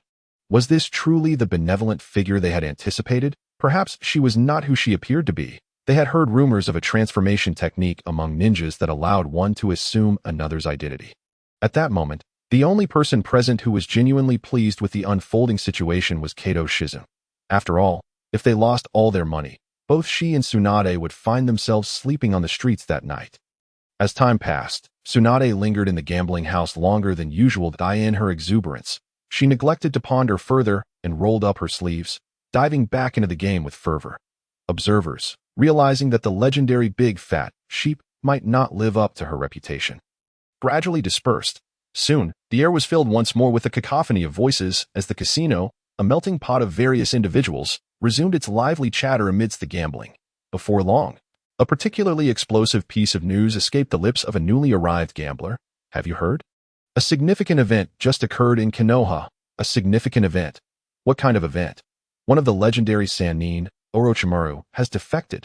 The Sannin. Those are renowned figures. How could one possibly betray their village? Who knows? Some say he was conducting inhumane experiments and fled upon being discovered. Others claim he was forced to escape. After all, the current Hokage was once his rival, nearly defeating him in the past. Do you think the Hokage could tolerate a threat like that in their midst? That makes sense, but where did Orochimaru go? We hope he doesn't come here. If a conflict breaks out, Short Book Street would be in ruins. Indeed, but fear not. Orochimaru was killed shortly after his defection by the current Fourth Hokage. Is that true? One of the Sannin, who once made a name for himself on the battlefield, was taken down so easily. Absolutely true. The Fourth Hokage possesses wood release. Wood release? You mean the wood release of the First Hokage? This can't be a hoax. The news has been circulating in Kenoha for quite some time. It cannot be false. The current Fourth Hokage shares the same surname as the first, Senju. If that's the case, then it is entirely plausible that Orochimaru perished beneath the wood release. Indeed, in no time, discussions about the events in Kenoha rapidly spread throughout the gambling house, and the rivalry among such prominent figures captivated everyone's interest. Among them, an informed gambler glanced at Tsunade's table and murmured, "I heard someone mention that the legendary big fat sheep is actually one of the Sannin from Kenoha. I wonder if it's true." At that moment, Tsunade's previously flushed face gradually hardened. Her ears were not deaf. She had certainly overheard the conversations within the establishment. Initially, she had dismissed them as the ramblings of a drunken fool. But as more and more patrons brought it up, her brow furrowed with concern. The news of Orochimaru's defection had already left her reeling. Although she harbored resentment towards Orochimaru for failing to protect Shin, her feelings were complex given their long years of camaraderie. To think that one of the Sannin from Kenoha had betrayed the village, the blow to Kenoha's reputation would undoubtedly be immense. Yet, the subsequent revelations left her heart in turmoil. Orochimaru had been killed by Yunting. While she did not share Jeriah's deep-rooted connections with Orochimaru, the news still cast a shadow over her heart. However, the revelation that Yunting possessed wood release was like a dagger piercing through her conflicted emotions. Wood release? Could it truly be real? Or was it merely a fabrication? Yet, she was acutely aware of Orochimaru's formidable abilities. For Yunting to have defeated him, he must indeed possess wood release. So, Was Yunting truly capable of wood release? Tsunade found herself torn between joy and sorrow. On one hand, it was a boon for Kenoha to have another wood release user, which would counterbalance the fallout from Orochimaru's defection. But on the other hand, the fact remained that Orochimaru was dead. Moreover, the most crucial point weighed heavily on her heart. As the granddaughter of Shinja Hashirama, she had failed to awaken her own wood release abilities. While Shinja Yunting had succeeded, this left her in a state of profound dismay. She recalled the many times she had wept in private upon realizing her lack of talent for wood release during her childhood. Glancing at the stack of money on the table, which remained unchanged from when she first started, Tsunade finally comprehended the significance of this peculiar situation. It was a blend of joy and sorrow. Chapter 41. A reunion in the wet-bone forest. Meanwhile, Shizen, who had also heard the news and was anxiously observing the myriad expressions on Tsunade's face, felt a surge of courage to speak up. Just then, Tsunade's voice rang out, "Shizen, come here." Startled, Shizen immediately replied, her arms tightening around the piglet she held, which rolled its eyes in distress. "Pack up the money. We are leaving," Tsunade commanded. "Yes, Lady Tsunade." Shizen promptly complied, efficiently gathering all the money into her bag, and the piglet finally exhaled in relief as it was set down. "Are we heading back to Kenoha?" Shizen naturally assumed they would return, given the magnitude of the recent events. However, she was taken aback when Tsunade shook her head and replied, "No, we won't be going back. Some matters can be clarified elsewhere." In comparison to Jeriah, who occasionally returns to Kenoha to report intelligence, Tsunade is genuinely reluctant to return to the village. Even though the situation has changed since Yunting has taken on the mantle of Hokage, she remains discontented at the thought of returning, especially knowing that others will inevitably compare her to Shinja Yunting, particularly now that he has awakened the wood release. The mere thought of such comparisons fills her with irritation, thus she resolves to stay away. After all, there are other avenues to inquire about the matter at hand. Moreover, mastering the wood release is not something that can be accomplished overnight. Considering the timeline, it is highly probable that Yunting had already awakened this ability during their previous confrontation. Yet he chose not to disclose it, likely reveling in his secret. This thought ignites a fire of anger within Tsunade. Just wait, old grudges and new grievances will be settled in due time. Returning to the inn, Tsunade, in a huff, prepared herself, even setting aside her daily drinking plans. Shizen, filled with a hint of disappointment, cradled the piglet and followed behind her. Tsunade's intention was to seek Yunting's counsel in the Surebone Forest. However, due to Yunting's responsibilities after assuming power from the Third Hokage, he found himself preoccupied with pressing affairs, which delayed his training in sage arts. Consequently, Tsunade, who had been waiting for many days, grew increasingly exasperated. After demolishing several trees in the forest, she finally suggested to the slug, "Slug, summon that boy here." The slug politely refused, stating, "Lady Tsunade, Lord Yunting is quite busy at the moment. Summoning him without permission would be rather impolite. So I must decline." "Then simply inform him that I am here and ask him to come find me," Tsunade insisted. After some coaxing, the slug reluctantly agreed to this more courteous approach. The summoning contract allows for a perceptive connection between both parties. Upon sensing the slug's desire to be summoned, Yunting paused, slightly puzzled, yet complied. In a puff of white smoke, the smaller slug appeared in the Hokage's office and greeted, "Lord Yunting." "Slug." Yunting responded with a smile before inquiring curiously, "Is there something you need? I don't recall you being so proactive in the past." "It's because of Lady Tsunade," the slug explained candidly. Yunting nodded in understanding. Upon Jeriah's return to Kenoha, he had been pondering when Tsunade would reach out, only to find her arriving promptly after Jeriah's departure. But was she truly unwilling to return to Kenoha?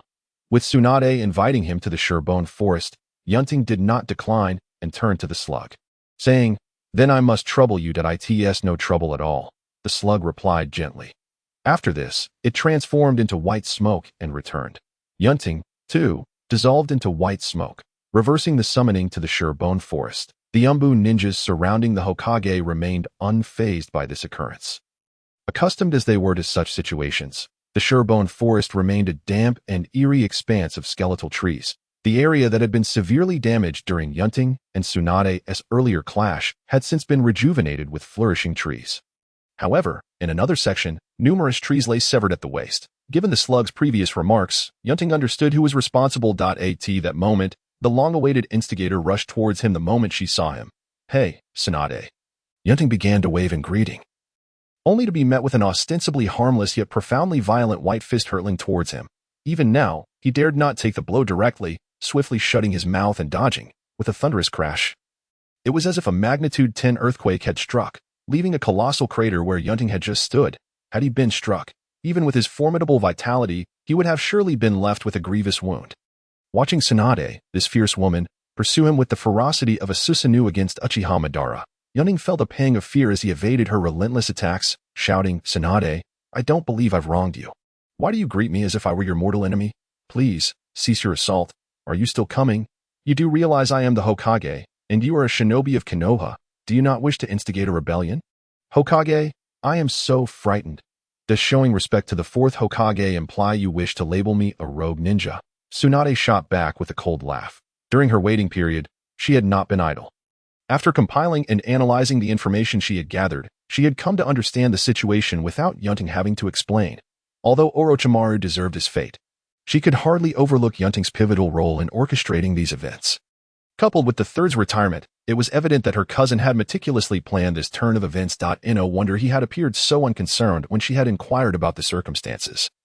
He had been secretly preparing a grand surprise. While she had no interest in Konoha's power struggles, the ties between herself, Orochimaru, and the Third were undeniable, and witnessing their downfall at Yunting's instigation was a source of undeniable ire for her. It was not just her. Even Jeriah felt similarly, albeit with more rationality and a less personal connection to Yunting, which prevented him from expressing his sentiments as openly as Tsunade. Just a jest. Merely a jest, Yunting exclaimed, waving his hands in embarrassment at Tsunade's remarks. Yet, Tsunade remained undeterred. In addition to the aforementioned grievances, she was equally infuriated by Yunting's previous concealment of his would release during their confrontation. The thought of him feigning intensity while secretly enjoying her reactions ignited her fury. Therefore, both new grievances and old would be reckoned together. With a sharp crack, Tsunade clenched her fists and stated coldly, "If you wish to avoid my punches, you should use would release. The techniques you previously employed will no longer be effective against me." Yunting refrained from retorting. The diverse array of ninjutsu he had previously utilized to create an optimal environment for the Earth release, Earth Spirit Giant, was indeed difficult to employ effectively against an opponent who was already on guard. Ultimately, as one of the legendary Sannin, he would need to utilize would release to temper Tsunade's fiery temperament, which was precisely what she desired. With this in mind, Yunting formed hand seals and declared, "Then I shall heed your wishes, Tsunade, do be cautious." Thus, an anticipated battle commenced. Would release, silent bind technique. Boom, boom, boom. Thick, sturdy wooden spikes erupted from behind Yunting, rapidly growing and hurtling towards Tsunade like deadly javelins. Indeed, would release. Tsunade's eyes widened with a mix of surprise and complexity. In the next moment, the swiftly approaching wooden spikes ensnared her, binding her tightly. While this technique would have rendered anyone else immobile, it was ineffective against Tsunade, one of the legendary Sannin and a master of taijutsu. With a swift motion, she easily tore through the wooden bindings as if they were mere twigs. Yunting was not surprised. While would release possessed remarkable resistance against ninjutsu, its efficacy against taijutsu was only moderate.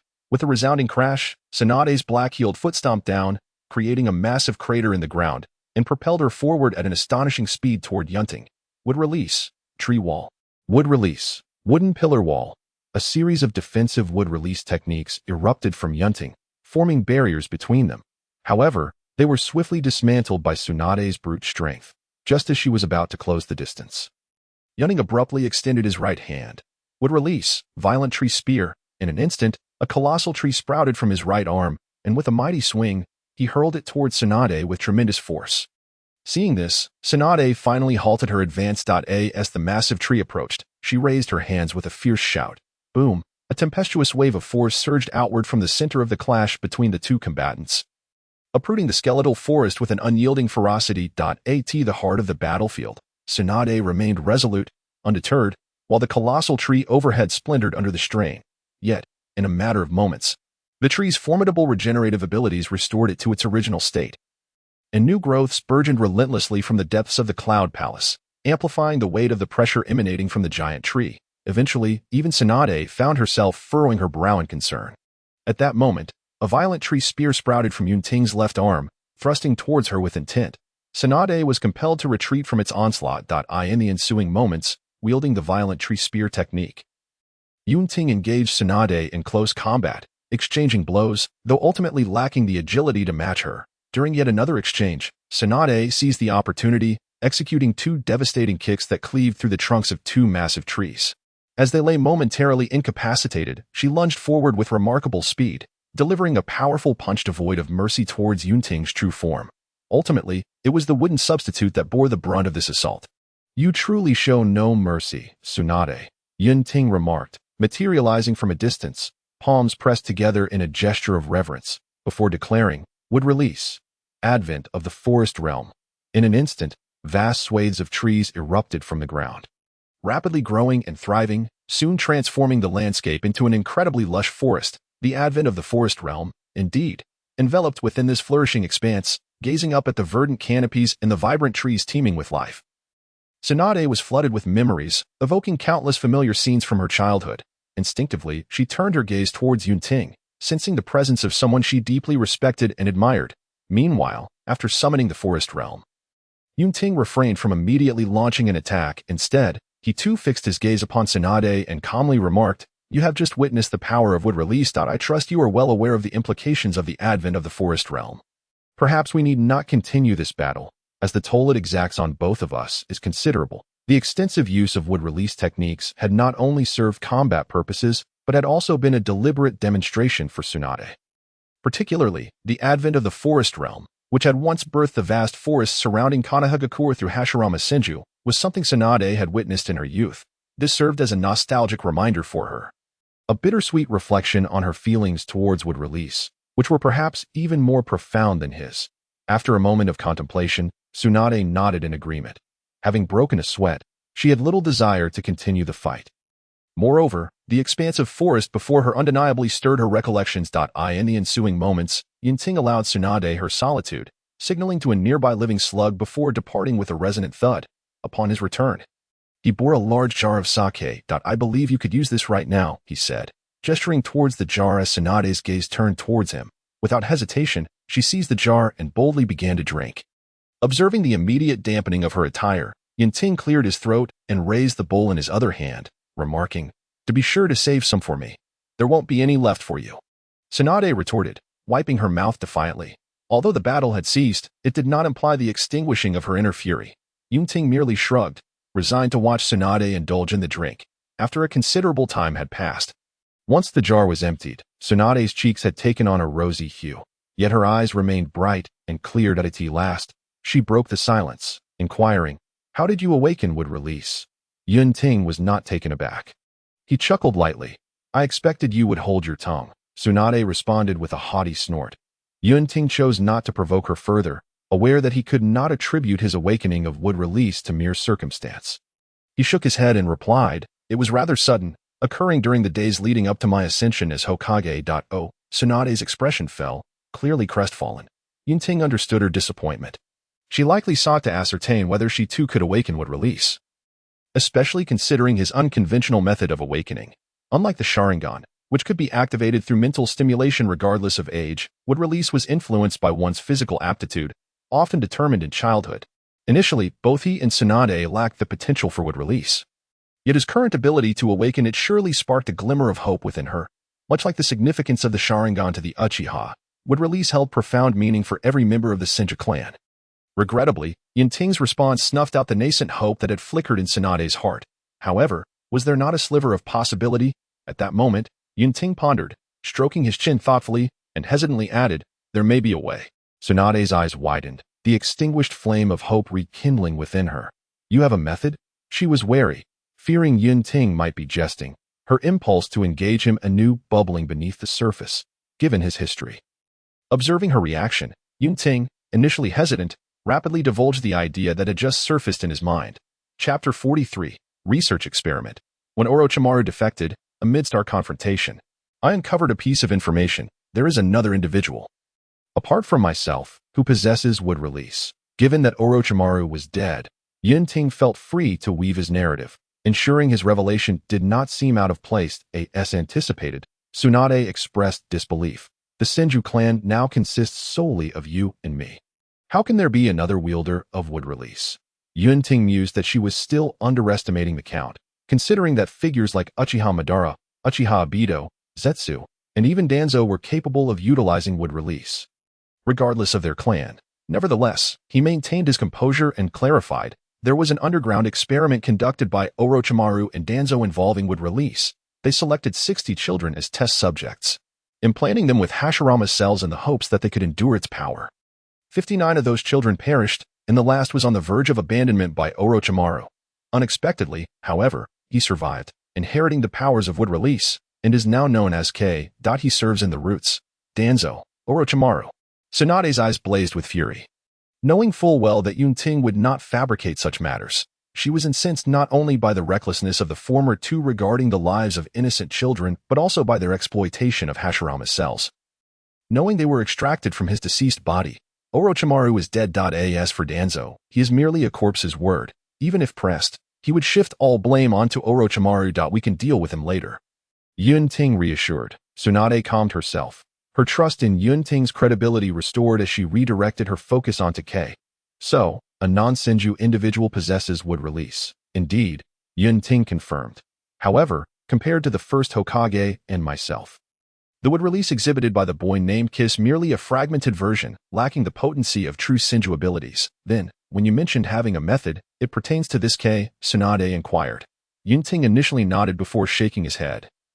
While K may inherit wood release, whether complete or not, it is evident that there exists within him a factor capable of sustaining wood release. Yet, that alone is insufficient. If we were to combine Hashirama's cells with the most crucial element, myself, who possesses awakened wood release, through multiple experiments, there may be a slender chance of igniting your own wood release. Upon hearing the word experiment, Tsunade instinctively recalled the wood release human experimentation Yunting had mentioned earlier, and her brow furrowed in disapproval. Yunting hastily clarified, of course, this is not a human experiment. After all, you are a Senju, and while you may not have awakened wood release, the latent genes still reside within your bloodline. What we aim to do now is not to seek an appropriate candidate, but rather to merely awaken the wood release genes already present within you. Although Yunting's awakening of wood release had been aided by the system, he had meticulously observed the entire process. His wood release did not manifest from nothing. Rather, the system's indescribable power penetrated deep into his bloodline, awakening the deeply hidden wood release factors, facilitating his successful awakening. This aligned with the system's discounted pricing during the wood release exchange, as he inherently possessed the wood release bloodline. In order to exchange for other bloodline limits, one must possess the corresponding bloodline. Reflecting on this, it sparked an idea within him. Could it be possible to awaken Tsunade's wood release through a similar method, without the aid of a system? This would undoubtedly require extensive experimentation and a solid foundation in advanced biotechnology. Fortunately, Kenoha was not lacking in such resources. The technological landscape of the world in which Yunting currently resided was notably distorted. While many households boasted refrigerators, stoves, and even televisions, and people possessed the capability to construct massive steel bridges across seas, numerous aspects still languished at a medieval level, with battles primarily fought using swords and cold weapons.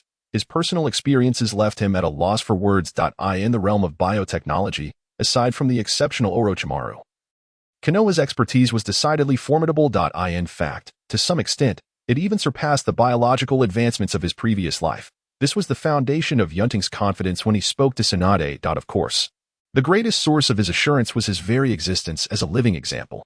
As someone who initially failed to awaken wood release but eventually did so under external influence, studying the characteristics of his blood cells would, in all seriousness, provide greater assistance to Tsunade's awakening than even the cells of Hashirama or Tobirama.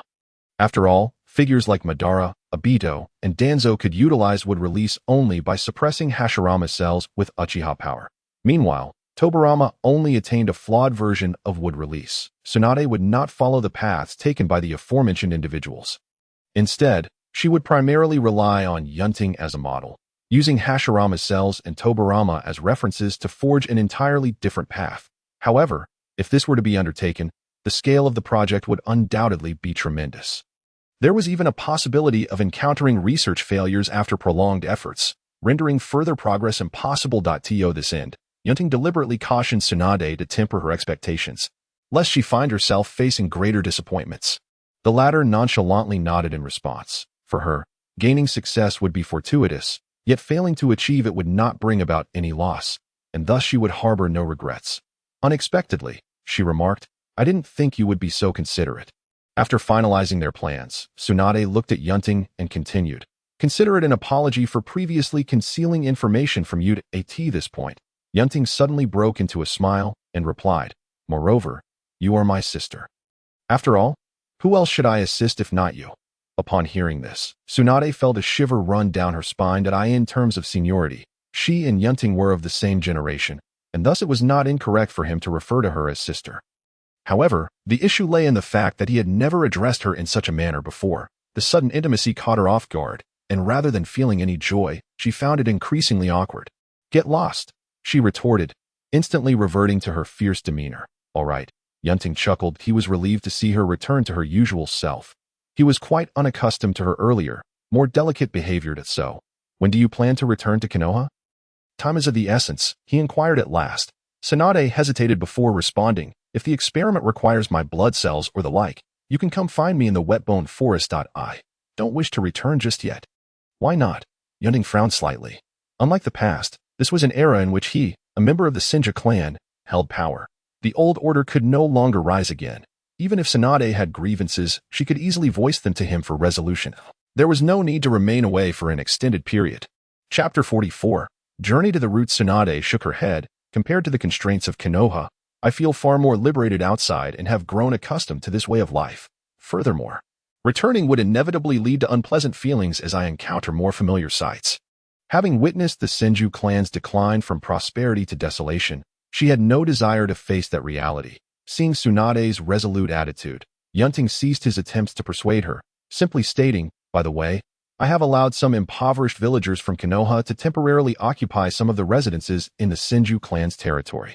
Just wanted to inform you that if they are simply going to stand empty, let them stay, Tsunade replied indifferently. All right, I shall take my leave then. The wood release experiment requires some preparation time, and I will remind you when the time comes. Sure, occasionally, do come back to check in. All right, and remember to indulge less in gambling and drinking.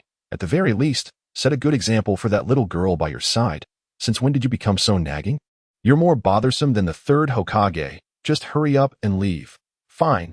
Don't forget our wager. With a puff of smoke, Yunting vanished from the wet-bone forest. Tsunade was momentarily taken aback. Wager? What wager? Oh, right. She had indeed made a bet with Yunting regarding his training in sage techniques. If he succeeded, she would have to unconditionally agree to one of his requests. Prior to this, she had been filled with confidence about this matter.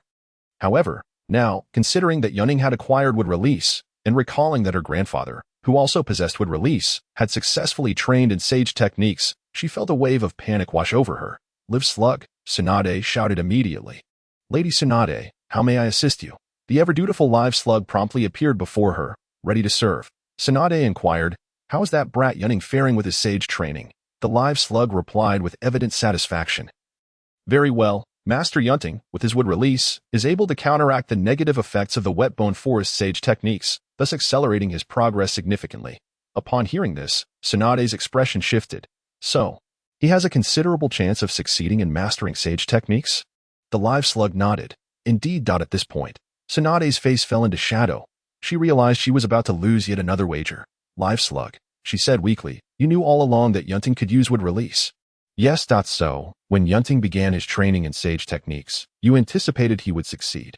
Only from a statistical standpoint, Lady Tsunade. After all, training in sage techniques, even with wood release, still carries risks. Even so, why didn't you remind me of this beforehand? You never asked, Lady Tsunade. Moreover, Master Yunting specifically requested that his wood release remain undisclosed. Therefore, I apologize, Lady Tsunade. The live slug, having witnessed the wager between Yunting and Tsunade, understood her current feelings all too well. Each time she lost a bet and came to hide here, she wore a similar expression. Only this time, it was even more pronounced. In comparison, it could only express its apologies. Tsunade had lost interest in further conversation. She had already begun to think about making a hasty exit. After all, who knew what unreasonable demands that brat might make of her later? However, recalling the grand prospect Yunting had just painted for her, her thoughts of escape quickly dissipated. Gazing down at her peak of dominance in the shinobi world, her expression fluctuated between light and shadow. Was she truly prepared to barter her allure? In the Hokage's office in Kenoha, having committed to assisting Tsunade with the wood release awakening research, Yunting wasted no time in getting started upon his return. For any research endeavor, aside from the specimens, the most critical components were undoubtedly the researchers and the funding. Kenoha did not lack talented individuals in this regard, and as Hokage, Yunting could easily mobilize them. As for funding, the Senju clan possessed ample resources, although he claimed he would not allocate a single coin to Tsunade. He always intended to reserve a substantial amount for her. Now was the perfect opportunity to invest a portion into the research, thus making the best use of resources, with both elements in place. It signified that the experiment could commence imminently. Given the significance of would release, Yunting took special care to elevate the confidentiality level of this experiment to top secret.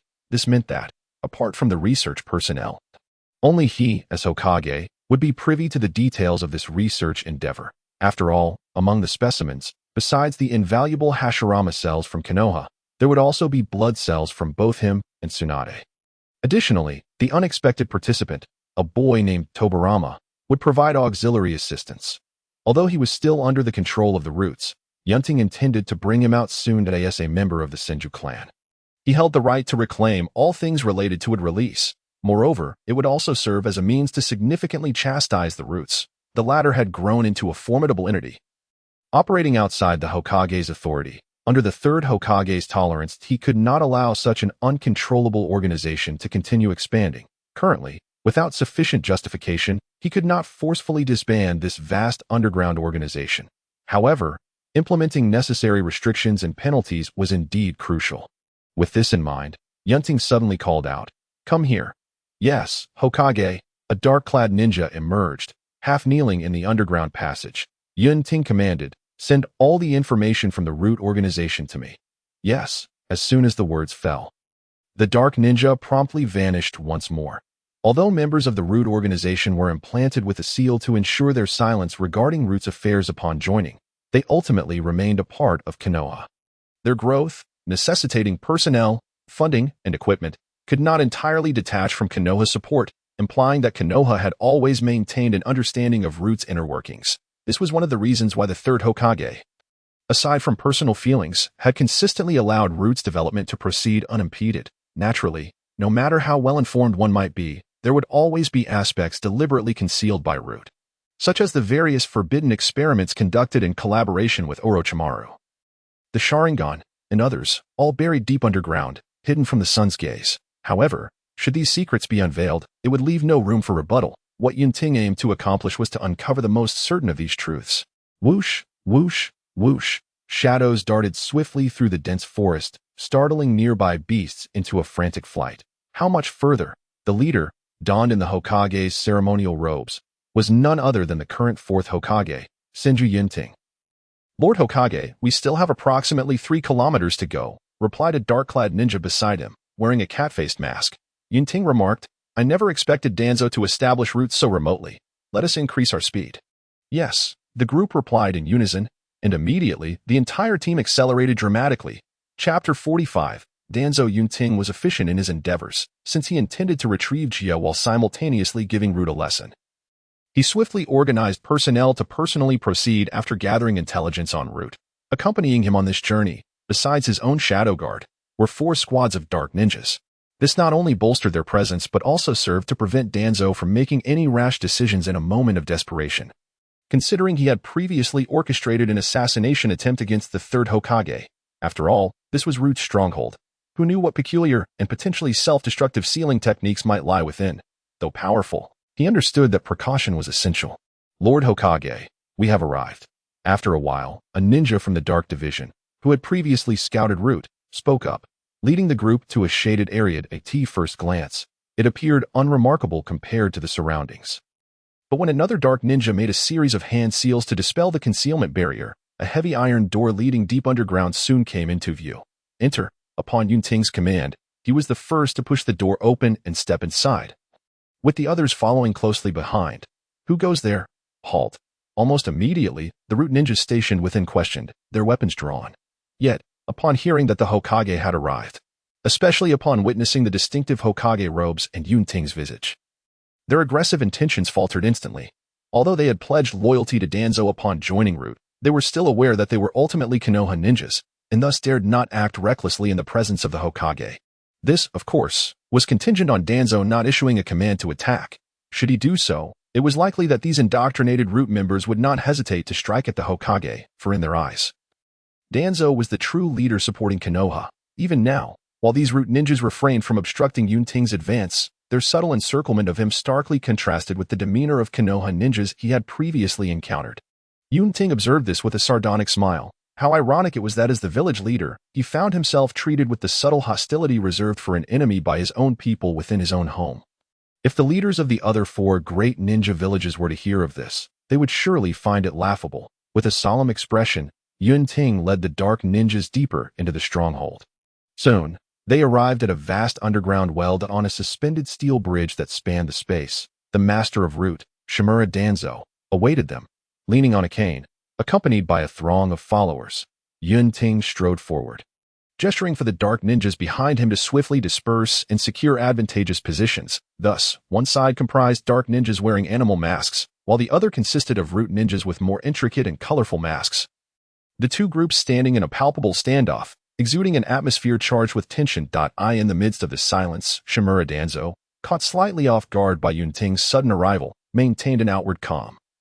Stepping forward with his cane and intoning, "What brings the Fourth Hokage to the root base so unexpectedly?" This marked Yunting's first encounter with the renowned shadow of the ninja world since ascending to the role of Hokage.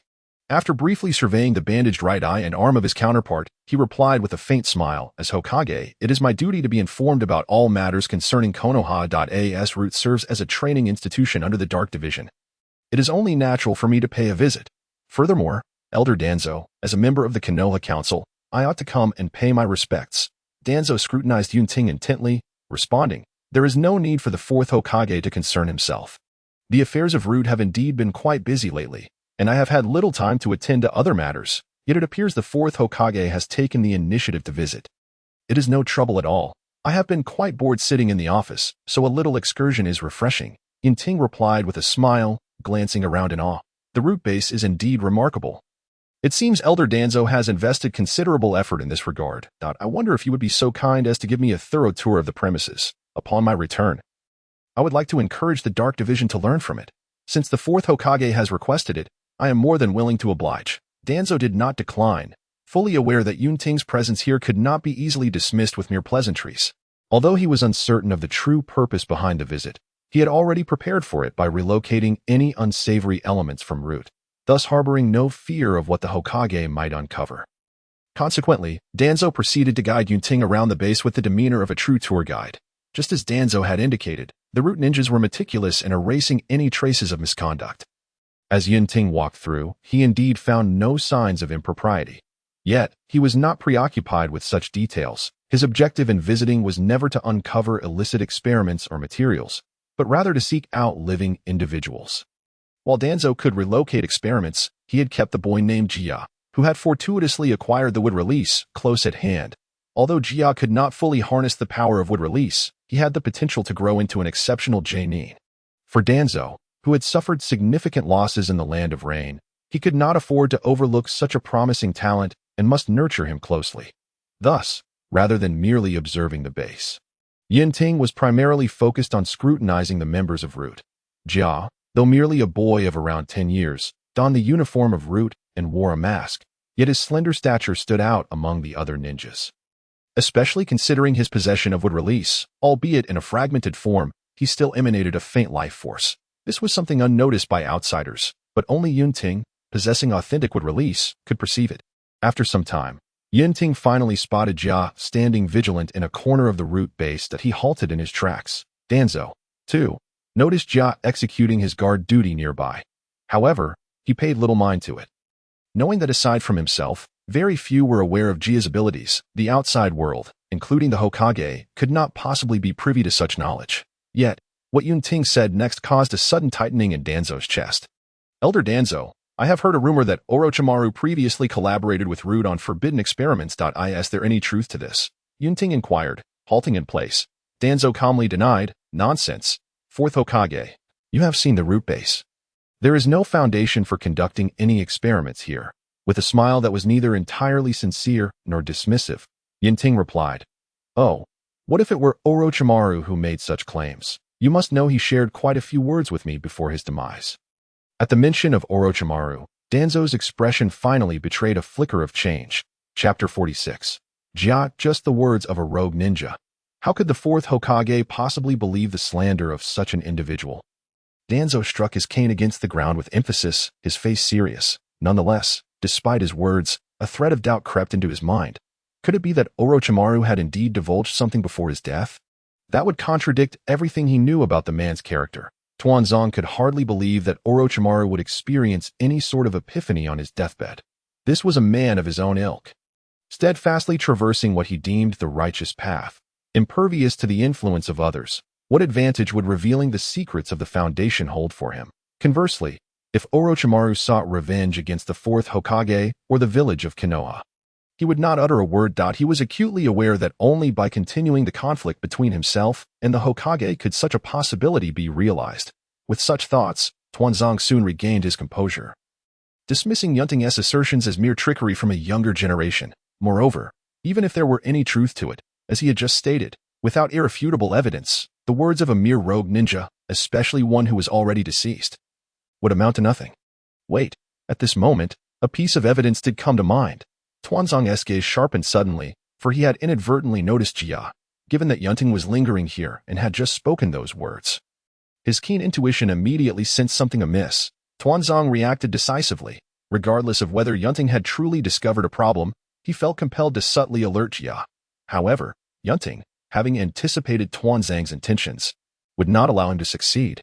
In an instant, he flashed forward, positioning himself in front of Tuanzong and obstructing the line of sight between the two. Then, as if they were old friends, he placed a hand on Tuanzong's shoulder while simultaneously glancing at Jia not far away. Unleashing a technique he had long prepared, Jinjutsu, technique of the dark walk. In an instant, Jia, caught off guard, felt the world around him plunge into darkness. Despite his eyes being wide open, not a glimmer of light could be seen. Only an endless void of blackness. Meanwhile, before Tuanzong could even react, Yunting's hand was already upon his shoulder. So swift, feeling the ominous aura enveloping him, Tuanzong dared not move, forced to watch as Jia flitted about like a headless fly, anxious and on guard. Then, as Yunting hurled several shuriken toward him, the sightless Jia responded with the most prudent action a ninja could take. Would release. Wooden shield. A series of wooden pillars erupted from the ground, bending swiftly to form an arched barrier in front of him. Soon, the shuriken struck the wooden pillars, producing a crisp sound. Yunting released his grip on Tuanzong's shoulder and dispelled the technique of darkness. As Jia stared in bewilderment, Yunting sighed. Would release? What explanation do you have, Elder Tuanzong? Tuanzong fell silent, not only due to the revelation surrounding Jia, but also because Yunting's recent actions instilled a profound apprehension within him. He suddenly realized that if Yunting truly wished to eliminate him, he would stand little chance of resistance. This forced him to adopt a more cautious and careful demeanor in anticipation of the ensuing troubles. Tuanzong remained momentarily speechless. However, this did not imply that Yunting would cease his onslaught. He surveyed the gathering Foundation ninjas, drawn by the commotion, and continued his interrogation without a hint of hesitation. Orochimaru confided in me before his demise that he had once collaborated with the Foundation on forbidden experiments involving wood release, and that one child had survived and inherited this ability. Initially, I found it hard to believe, but now, it seems he was indeed truthful. This boy before us, proficient in wood release, is named Jia, correct, with Orochimaru no longer in the picture. Yunting could easily attribute all he knew to the deceased. Upon hearing Yunting utter the name Jia, Tuanzong's composure finally faltered. The fact that Jia possessed the wood release, along with his name, was knowledge that outsiders could not possibly know. Only a select few within the upper echelons of the Foundation were privy to this information. Yet, these individuals had been sealed with the silence of tongue curse, ensuring they would not betray him. The only exception was Orochimaru. Now, Yunting's precise identification of the individual and his naming of him indicated that he possessed detailed information. Thus, it could only be Orochimaru.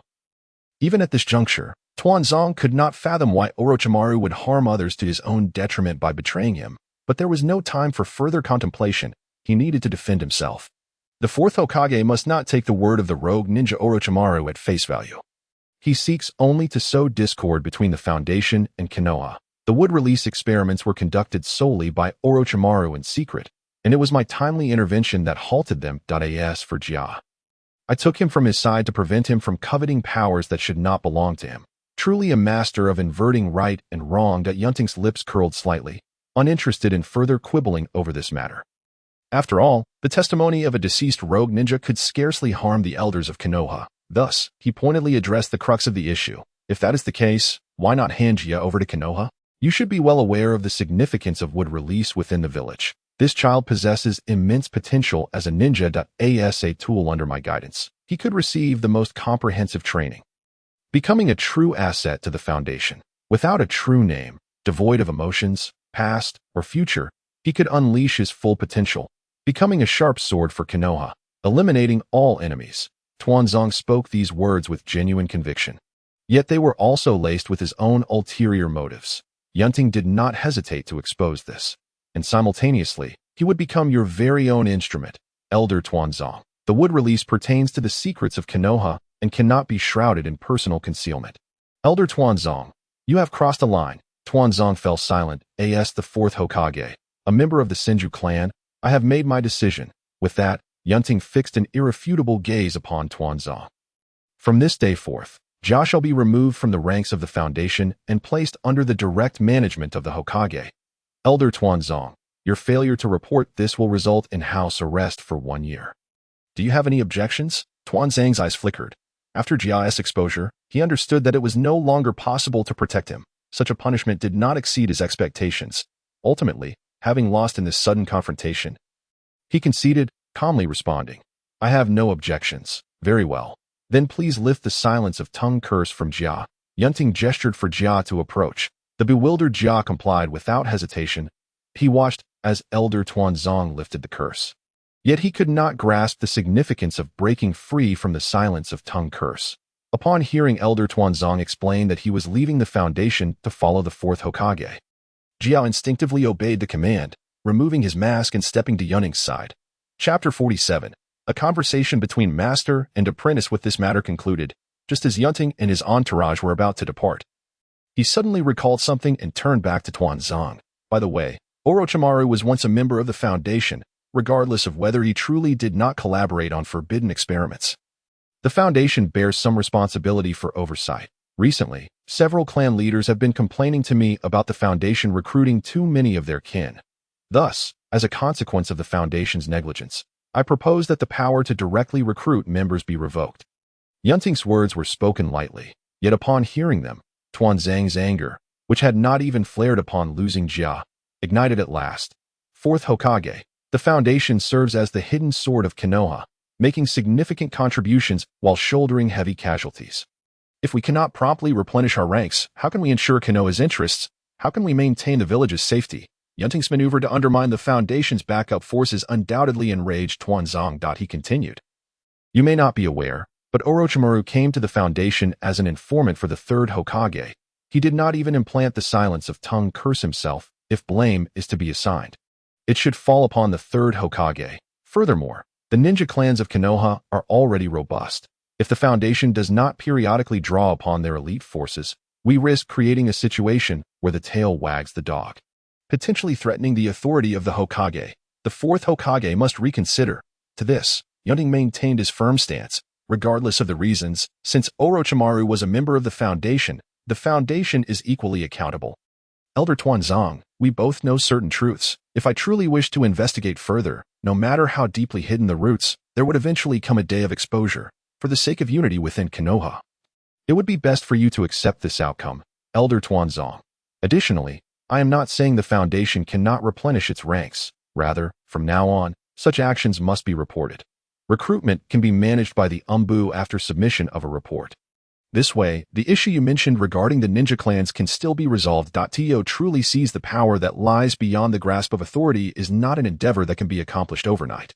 Much like in the original narrative where the Third Hokage once disbanded the root, the latter continued to persist in the shadows, under the control of Danzō, rendering the effort ultimately futile. Presently, Yunting has managed to effectively tighten the noose little by little.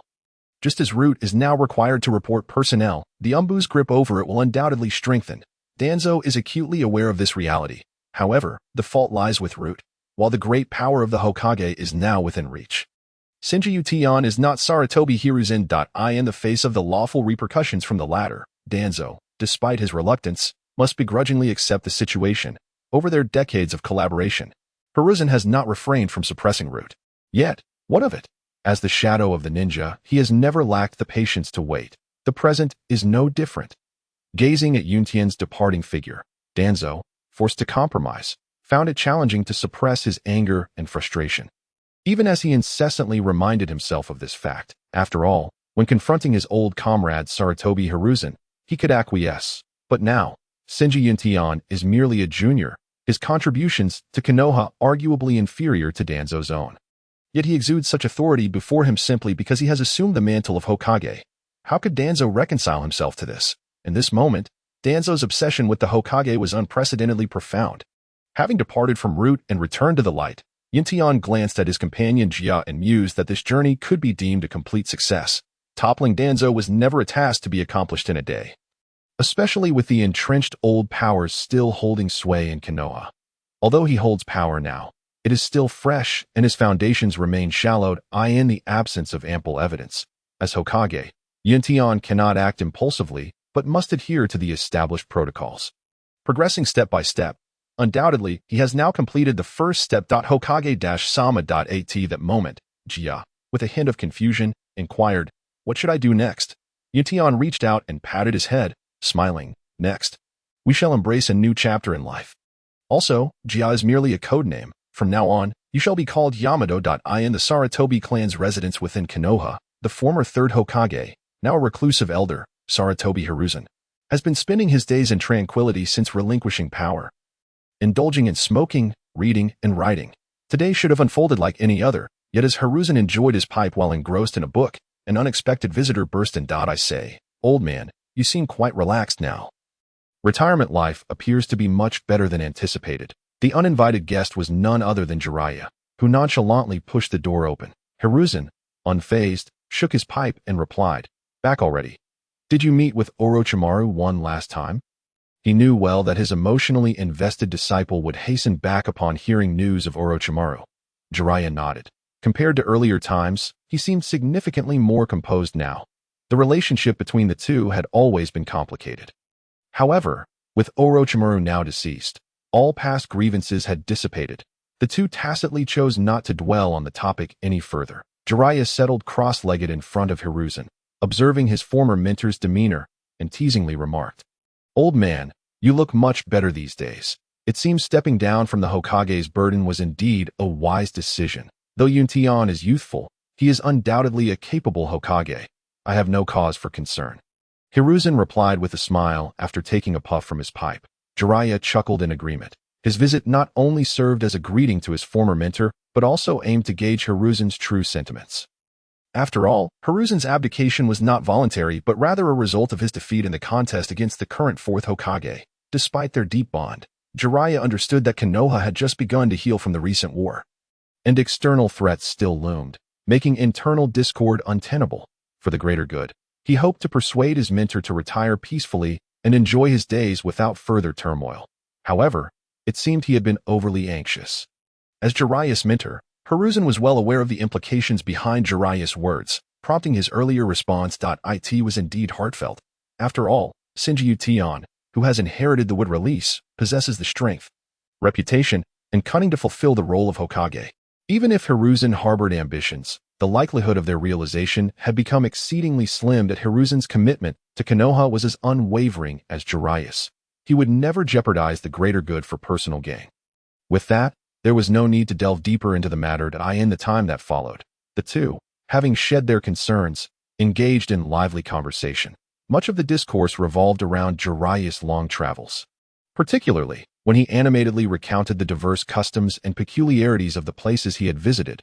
Hiruzen maintained a facade of seriousness, yet the long-neglected pipe in his hand betrayed his genuine interest. In this regard, the bond between the mentor and disciple was unmistakably harmonious. Just as one was engrossed in storytelling and the other was wrapped in attention, suddenly, a roar from Lake Biwa interrupted their exchange. Chapter 48. The Name of Naruto. Asuma, you're sneaking a smoke again. Get over here. It's infuriating. What's the big deal about a man having a smoke? And you, how old are you? Put that out immediately. And what about the other cigarettes you've hidden? Hand them over. I don't have any. Just this one in my hand. You expect me to believe that? A cacophony ensued outside, culminating in a heartbroken Asuma bellowing. I am not coming back home. As he dashed out. Outside, with her anger still simmering, Bawako redirected her ire towards the house, chastising. Sarutobi Hiruzen, look at the fine example you're setting. Cough, cough, Bawako, we have a guest. Jeriah is here. Hiruzen interjected, instinctively snuffing out his pipe. Humph. You two continue your chat. Make sure Jeriah stays for dinner. That kid never knows to use the front door. Bawako chose not to press further, granting Hiruzen a measure of respect. Inside, Hiruzen reignited his pipe with a deep sigh and remarked to Jeriah, you see, this retirement life isn't as idyllic as one might imagine. Jeriah chuckled awkwardly. Asuma has grown up. A little rebellion is normal if only it were just a little rebellion. Hiruzen shook his head, choosing not to elaborate. Every family has its own struggles. Jeriah held his tongue, aware that every household faces its own challenges. After partaking in a sumptuous meal prepared by Bawako, as Jeriah prepared to depart, Hiruzen asked, when do you plan to leave? Knowing his disciple's restless spirit, Hiruzen had no intention of keeping him, especially since there was no need for Jeriah to assume the role of Hokage. Jeriah replied with a grin, I'll head out after visiting Minato and Kushina. I heard she is pregnant, and I want to see my future grandchild. I imagine he'll grow up to be a great ninja just like his parents. Minato and Kushina's child, Hiruzen shared in the anticipation. Well then, old man, I'm off. With a wave, Jeriah vanished into the fading light of the sunset. Hiruzen watched his figure until it disappeared from view.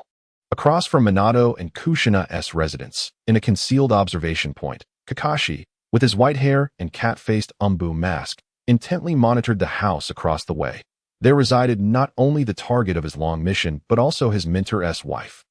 It seems that today, Kushina has prepared more food than usual. Is she expecting guests? Through the small kitchen window, Kakashi could see the red-haired Kushina, radiating warmth. Humming cheerfully as she cooked. It appears that person holds a significant place in her heart. As Kakashi contemplated, he took out pen and paper, diligently recording his thoughts. Once he completed this task, he cast his gaze anew, this time focusing intently on Kushina's subtly rounded abdomen. Witnessing the emergence of a new life from nothingness was an indescribably profound touch for someone like him, who found himself ensnared in the icy grip of despair. Time ticked away, second by second. Under Kakashi's watchful eye, Kushina had prepared an entire table laden with dishes. At that moment, his teacher, Minato Namikaze, returned home after a long day's work, offering repeated apologies amidst Kushina's playful complaints as he hurriedly assisted her with the final touches. Once everything was ready, the long-awaited guest finally arrived. Jeriah, one of the legendary Sannin of Kenoha, who, from another perspective, could also be considered his mentor. Kakashi recorded this encounter, then stretched lazily, preparing to take a brief respite. With that esteemed figure present, their roles as protectors became somewhat inconsequential, for he embodied the ultimate assurance of safety.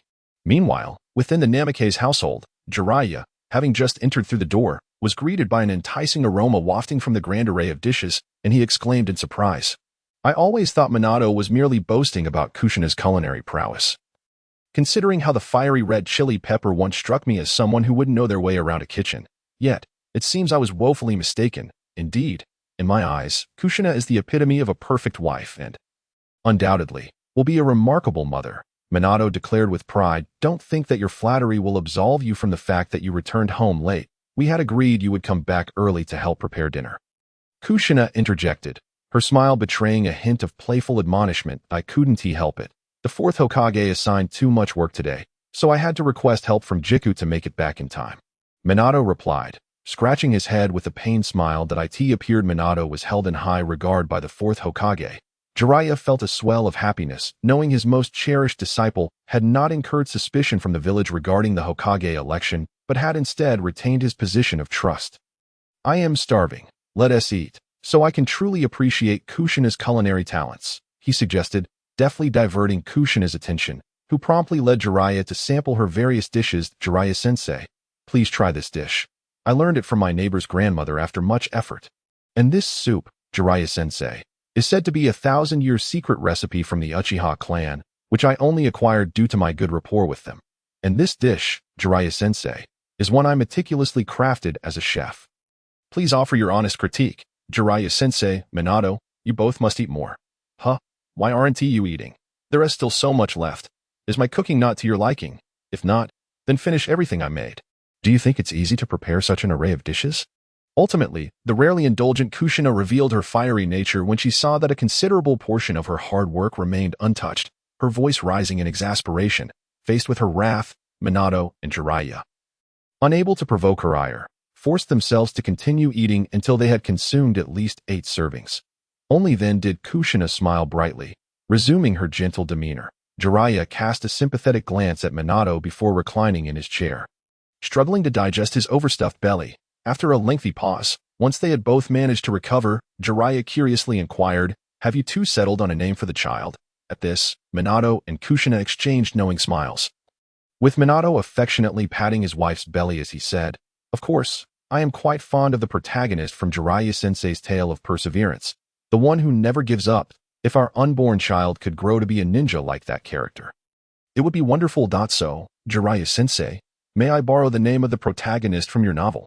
Jeriah was taken aback. "Naruto?" He felt a wave of emotion but clumsily urged, "Is that really wise? That was just a name I thought of whimsically while eating ramen." "Naruto is a splendid name," Kushina interjected with a smile, nodding at Jeriah. Minato beamed, echoing her agreement. "Kushina." "Minato," Jeriah murmured, deeply moved, then turned his gaze to Kushina's abdomen. Thus, this yet-to-be-born child would carry the name Naruto. Chapter 49. Kakashi and the Uchiha, Part 1. The warmth of the Namikaze household continued to envelop them. Kakashi, responsible for their covert protection, soon reached the end of his shift. After casting one last glance at his teacher's home, he proceeded to hand over his duties to the incoming personnel before leading his team back. At the Umbu base, having finally completed a long day's work, Kakashi removed his mask and was about to change his attire when his direct superior, a captain from the Umbu division, approached him, presenting a document. "Kakashi, your team is about to welcome a new member. Here are the details. As the team leader, you should familiarize yourself with them." "Understood," Kakashi replied, accepting the file. By the way, this newcomer has been personally assigned to your team by the Hokage. So Kakashi, you bear a significant responsibility. Do not let the Hokage down." "Yes." After their conversation concluded, the Umbu captain turned and departed. Kakashi examined the file in his hands, feeling a wave of curiosity. Someone personally assigned by the Hokage? He opened the document, perusing the details of the newcomer. The name was Yamato. Can someone so young really join the Umbu? Would release. No wonder. Even Kakashi, with his stoic disposition, was taken aback after reviewing Yamato's profile. Simultaneously, he was surprised by the Fourth Hokage's trust in allowing such an important figure to fall under his guidance. He had not anticipated such faith from the Hokage. All he could do was endeavor to repay that trust with utmost sincerity. After disposing of the document, Kakashi changed into his casual attire, adjusting his forehead protector and pulling his mask into place before exiting the Umbu base. As evening descended, the streets of Konoha remained bustling with activity. Accustomed to dining out, he decided to indulge in a hearty meal at his favorite Ichiraku Ramen, the sumptuous dishes prepared by Kushina earlier rekindling his appetite, navigating through the throng of people. Amidst the lively clamor, Kakashi paused briefly in front of a bookstore named Jing Hall. Finding no new titles that piqued his interest, he regretfully shook his head and continued on his way.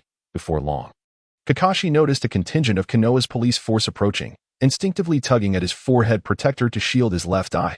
Although his Sharingan had been a gift from his late friend Obito, which had garnered the approval of both the Third Hokage and the Uchiha clan leader at the time, this did not mean the matter was settled for many impassioned and proud members of the Uchiha clan.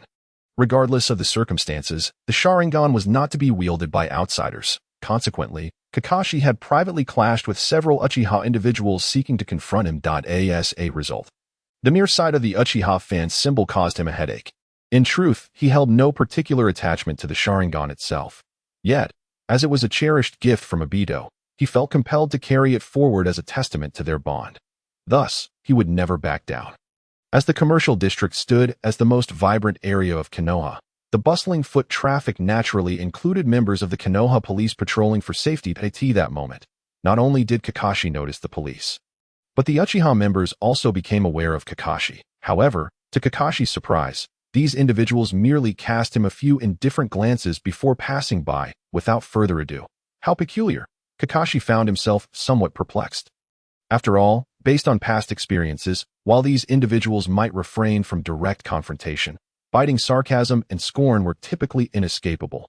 Yet today, they had simply let it go, leaving him utterly bewildered. However, while he remained in the dark, the members of the Uchiha clan were acutely aware of the underlying reasons. The recent awakening of wood release by Yunting had instinctively brought to mind the legendary Senju Hashirama, and subsequently, the defeat of their own ancestor, Uchiha Madara, at his hands. If anyone outside the Senju clan had a profound impression of wood release, it was undoubtedly these proud Uchihas, who had been Hashirama's archrivals for a millennium. It was precisely this understanding that led to the immediate suppression of the burgeoning militant faction within the Uchiha clan once news of Yunting's abilities spread at a bloodless revolution.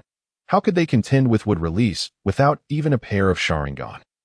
Furthermore, with their clan leader having aligned himself with the Fourth Hokage early on, Yunting had not overlooked this loyalty, nor had he regarded the Uchiha with the same prejudice as the disciples of the Second Hokage. These various factors unexpectedly fostered a thawing of relations between the Uchiha clan and the higher-ups of Kenoha. Now, faced with the olive branch extended by the Fourth Hokage, the Uchiha were more than willing to accept it. In a show of sincerity, the latter was also inclined to adopt a more amicable stance, which included refraining from targeting Kakashi and addressing issues within the police force itself. This was the very reason Kakashi observed that the members of the police force no longer dared to act with their previous arrogance. Yunting had not forgotten that during his initial visits to the villagers, many had expressed concerns about the police force's overly stringent enforcement. During this period, he had specifically raised the matter with Uchiha Fugaku. Excluding the era of the First Hokage, the present time was undoubtedly the most politically lenient period for the Uchiha clan. In order to cherish this hard-won political environment, maintain a positive relationship with Fourth Hokage Yunting, and improve the Uchiha's reputation within the village, Fugaku was earnestly considering Yunting's concerns regarding the police force and genuinely working towards reform. During this time, he even took the rare step of firmly suppressing some of the stubborn elders within the clan who were resistant to change. As a result of these sweeping reforms, the atmosphere within the police force improved significantly, and the Uchiha's reputation in the village saw a marked enhancement. Observing this, Yunting naturally reciprocated by offering a position within the Umbu to the Uchiha clan. This outcome brought immense joy to the previously disgruntled Uchiha elders, as a place in the Umbu was a sign of the Hokage's utmost trust, a status that was undeniably prestigious. For the Uchiha, who had yet to even possess a single Umbu ninja, this was akin to a meteoric rise.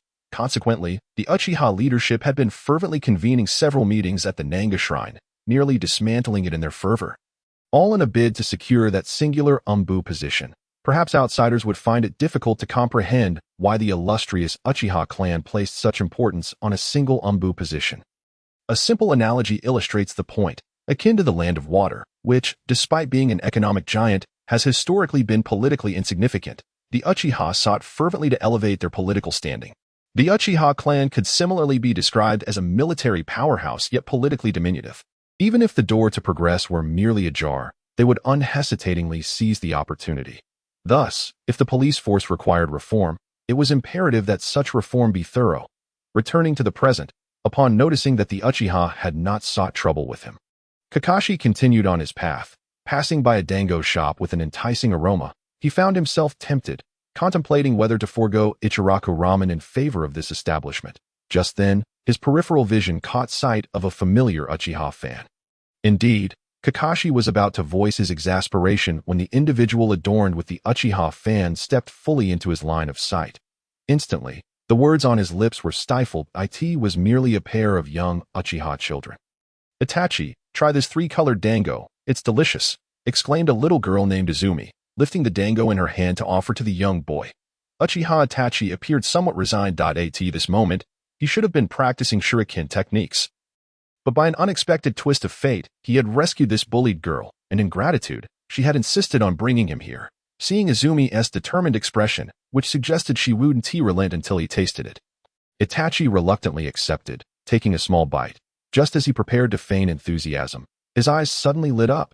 "It's truly delicious," Itachi praised wholeheartedly, finishing off the entire three-colored dango in one go. "I'm sorry. I didn't notice and forgot to leave some for you," he sheepishly admitted, glancing at the empty skewer in his hand. This. Izumi merely smiled wider. "No worries. We can buy more." How about we get a few more skewers of three-colored dango? Enticed by the delectable treat, Itachi hesitated for a moment. Then, showing an uncharacteristically youthful eagerness, nodded enthusiastically. Observing the two Uchiha children joyfully dashing towards the dango shop, Kakashi stroked his chin, pondering, why not indulge in some of that delightful three-colored dango as well? However, disappointment soon followed. The shopkeeper informed him that the remaining skewers of dango had just been purchased by the two children who had entered moments before. Ordinarily, there should have been plenty in stock at this hour. But today, it seemed a voracious eater had graced them with her presence. The owner gestured towards a corner of the shop where a little girl was devouring a skewer of dango with abandon, clearly having consumed all that had been available. Indeed, one must not judge a book by its cover, Kakashi mused, though he couldn't shake the feeling that the girl looked somewhat familiar. After a moment of reflection, he realized, she must be from the Yuhi family. If I recall correctly, she was recently taken on as a disciple by Orochimaru. Understanding her ravenous appetite, Kakashi chose not to disturb her and left the dango shop with a hint of regret. Yet, he had scarcely taken a few steps when a strong arm suddenly slung over his shoulder and a familiar voice rang out. Yo, Kakashi, long time no see. Shall we engage in a long-awaited duel? Kai, when did you return? I heard you've been on missions outside recently. Kakashi replied lazily without turning around. The newcomer was none other than Might Guy. Clad in his ever-constant green jumpsuit, the hint of embarrassment flickered across his face at Kakashi's inquiry. But he quickly regained his determination, declaring, youth does not permit the cowardly retreat, and passion does not allow for empty promises. Therefore, I have returned, to prove that my youth knows no regrets.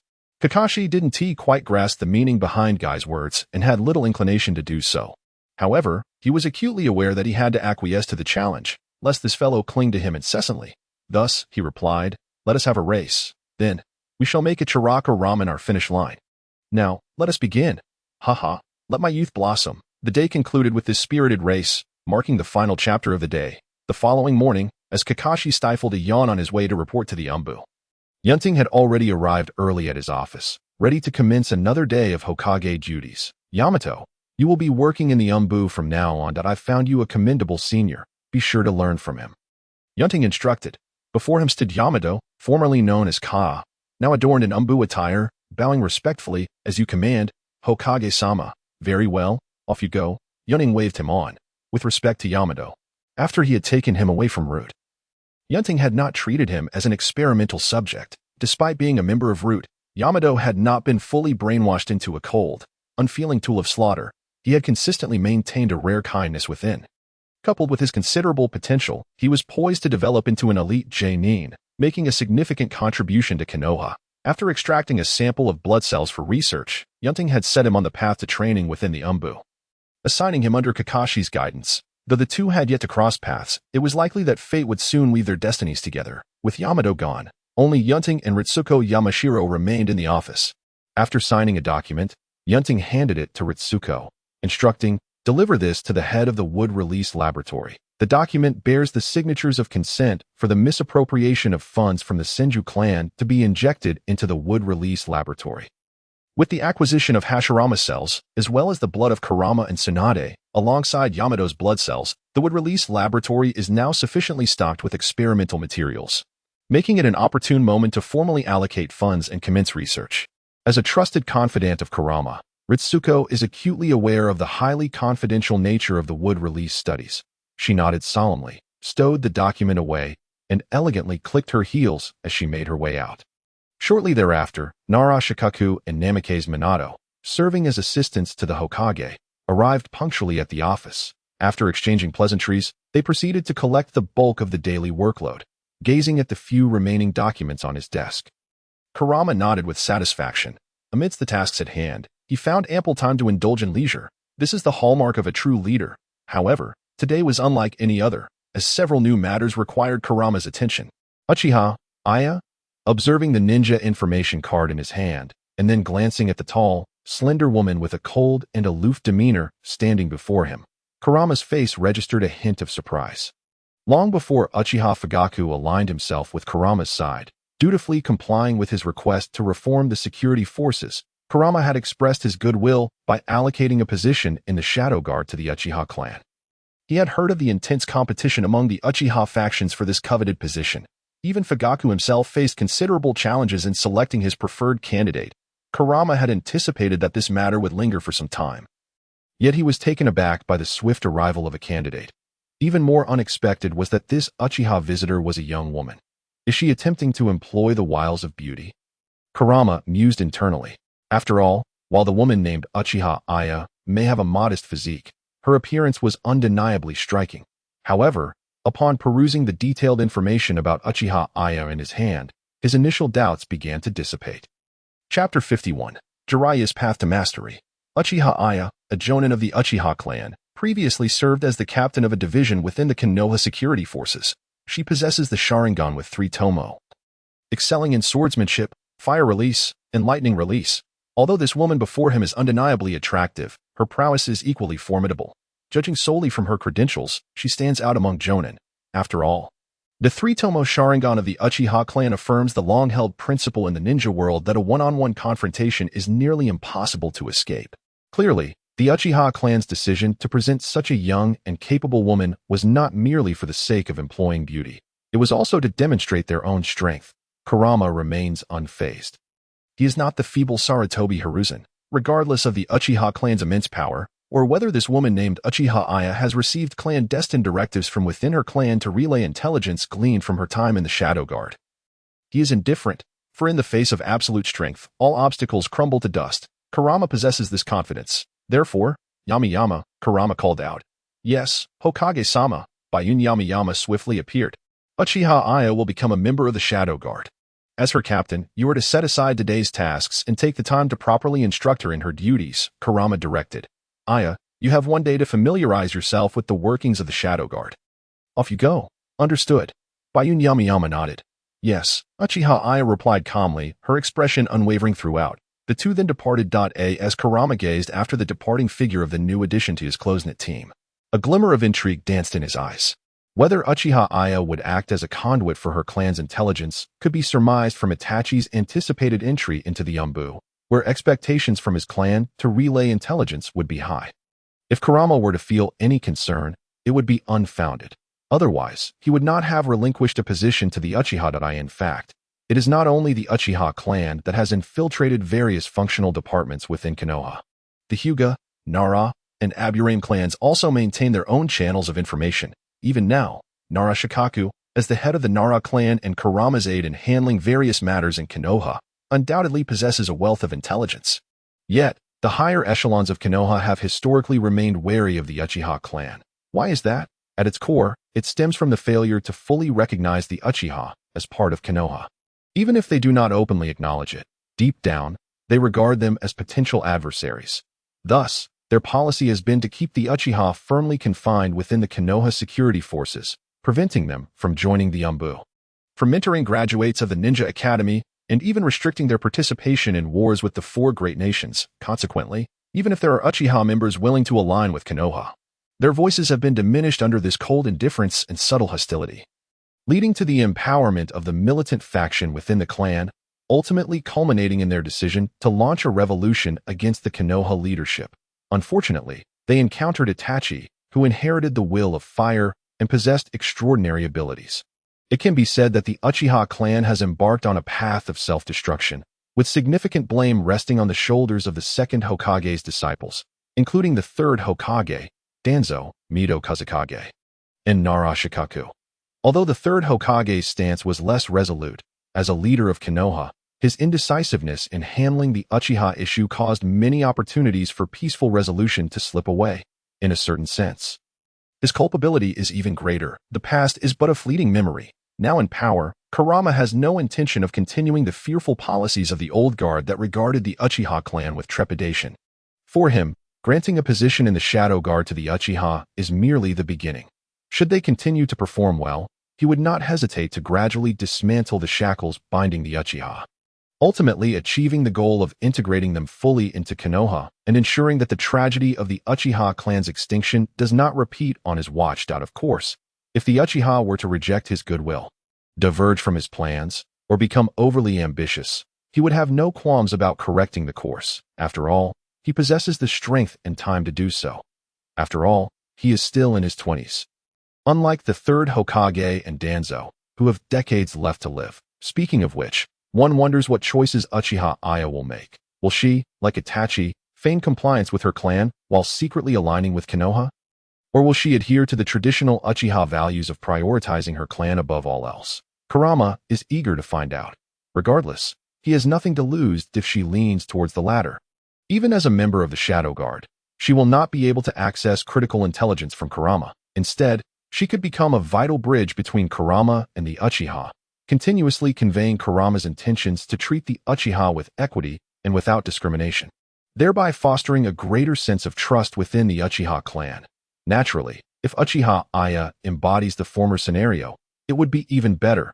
Not only would Kurama gain a trusted ally, but he could also strategically place an asset within the Uchiha clan before Itachi and Shursui come into their own.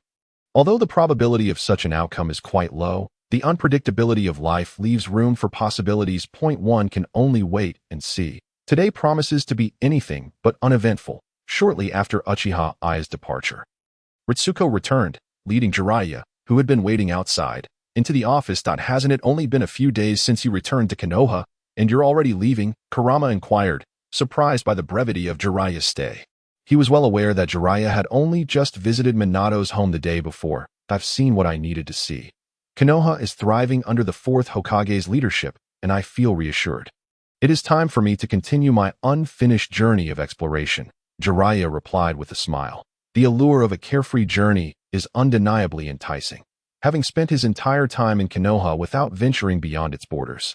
Kurama felt a twinge of envy towards Jeriah's freedom. However, fully aware of his responsibilities, he quickly shifted the topic and asked Jeriah another question.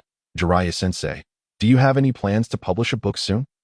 Publish a book? Jeriah scratched his head awkwardly. The sales of my first little book were dismal, nearly leading to my bankruptcy. If I were to write another, I doubt anyone would buy it. Not everyone is as deeply enamored with the resilience and tenacity embodied by Jeriah as is the case with Naruto Uzumaki. For instance, Yunting himself received a book from Jeriah, but after perusing a few pages, he found himself devoid of interest to continue. The narrative was, indeed, excessively cliché. If even someone from this world felt no desire to delve further. One could only imagine how a person like him, who had experienced numerous films and novels in his past life, would feel. Nevertheless, this does not imply that Jeriah lacks literary potential. Rather, he simply has yet to discover the right direction. Jeriah-sensei, perhaps if you were to explore a different genre, your novel could achieve remarkable success. Yunting suggested subtly. A different genre? Jeriah pondered, stroking his chin thoughtfully. Indeed, Jeriah-sensei, you should pivot towards a subject in which you excel. Yunting remarked, casting a covert glance at the long, slender legs of Tsunade standing nearby. Jeriah followed his gaze, and as he did, the intensity of Tsunade's glare seemed to amplify, causing his own eyes to gleam with newfound inspiration. Suddenly, a flash of insight erupted in his mind, akin to the opening of a door to a new world, flooding him with a torrent of creative ideas. Observing Jeriah's exhilarated departure, Yunting felt a surge of anticipation. With his encouragement, it seemed that the master's creative journey would be greatly expedited. Perhaps it would not be long before The Paradise of Passion, a work that would ignite a frenzy across the entire shinobi world upon its release, would finally come to fruition. He had been eagerly awaiting such a moment. After all, having utilized transformation technique to acquire several novels from the library, he had already devoured them all and was in dire need of intellectual sustenance. Thus, he urged, Master Jeriah, give it your all. Chapter 52. A journey begins. Ritsuko, in the quiet of night, within the residence of the Senju clan, Yunting, clad in casual attire, called out several times before the cold-faced Ritsuko emerged. Stopping deliberately 3 meters away and regarding him with a professional demeanor, waiting for his instructions, Yunting sighed in resignation. This situation stemmed from Jeriah's farewell a few days prior. In a rare role as a life mentor. He had guided Jeriah by selecting the sole long-legged woman in the indoor space as his target for inspiration. Although the outcome was achieved, both he and Jeriah had been discovered in their little antics by Ritsuko. While Jeriah managed to escape before her wrath, Ritsuko had not been kind to Yunting during this period. She had even exchanged her usual form-fitting skirts and stockings for plain trousers. This shift elicited a sigh from Yunting. Fortunately, his secretary maintained a clear boundary between work and personal matters. Despite her icy demeanor, She diligently performed her duties as the personal secretary to the Hokage. Even after hours, she was required to accompany him to his residence, ever ready for commands. Though Yunting's home may not boast the prime location inherited from Tsunade's family estate, it was still situated in a central area, expansive and adorned with classical architecture, complete with gardens and pavilions. Having long exceeded his life goals, such a vast estate was hardly meant for solitary habitation. Prior to this, a team of hired help had been responsible for his daily care and upkeep. Even now, with Ritsuko's presence, there was no lack of accommodation. One could say that Yunting had indeed become a winner in life upon his arrival in this world. Why go so far? Come sit and talk. Yunting beckoned, patting the chair beside him. Unlike some stubborn traditionalists, Yunting made his home as comfortable as possible. Previously, his residence reflected a traditional Japanese aesthetic, yet after his renovations, while the exterior remained unchanged, the interior had transformed into a more modern living style. With tatami mats no longer in existence, Ritsuko hesitated momentarily, but ultimately took a seat beside Yunting. His eyes brightened at her compliance, sensing the Cold War between them might finally be thawing. Regrettably, he could not allow her to revert to her secretary attire just yet, as they were about to embark on a significant journey.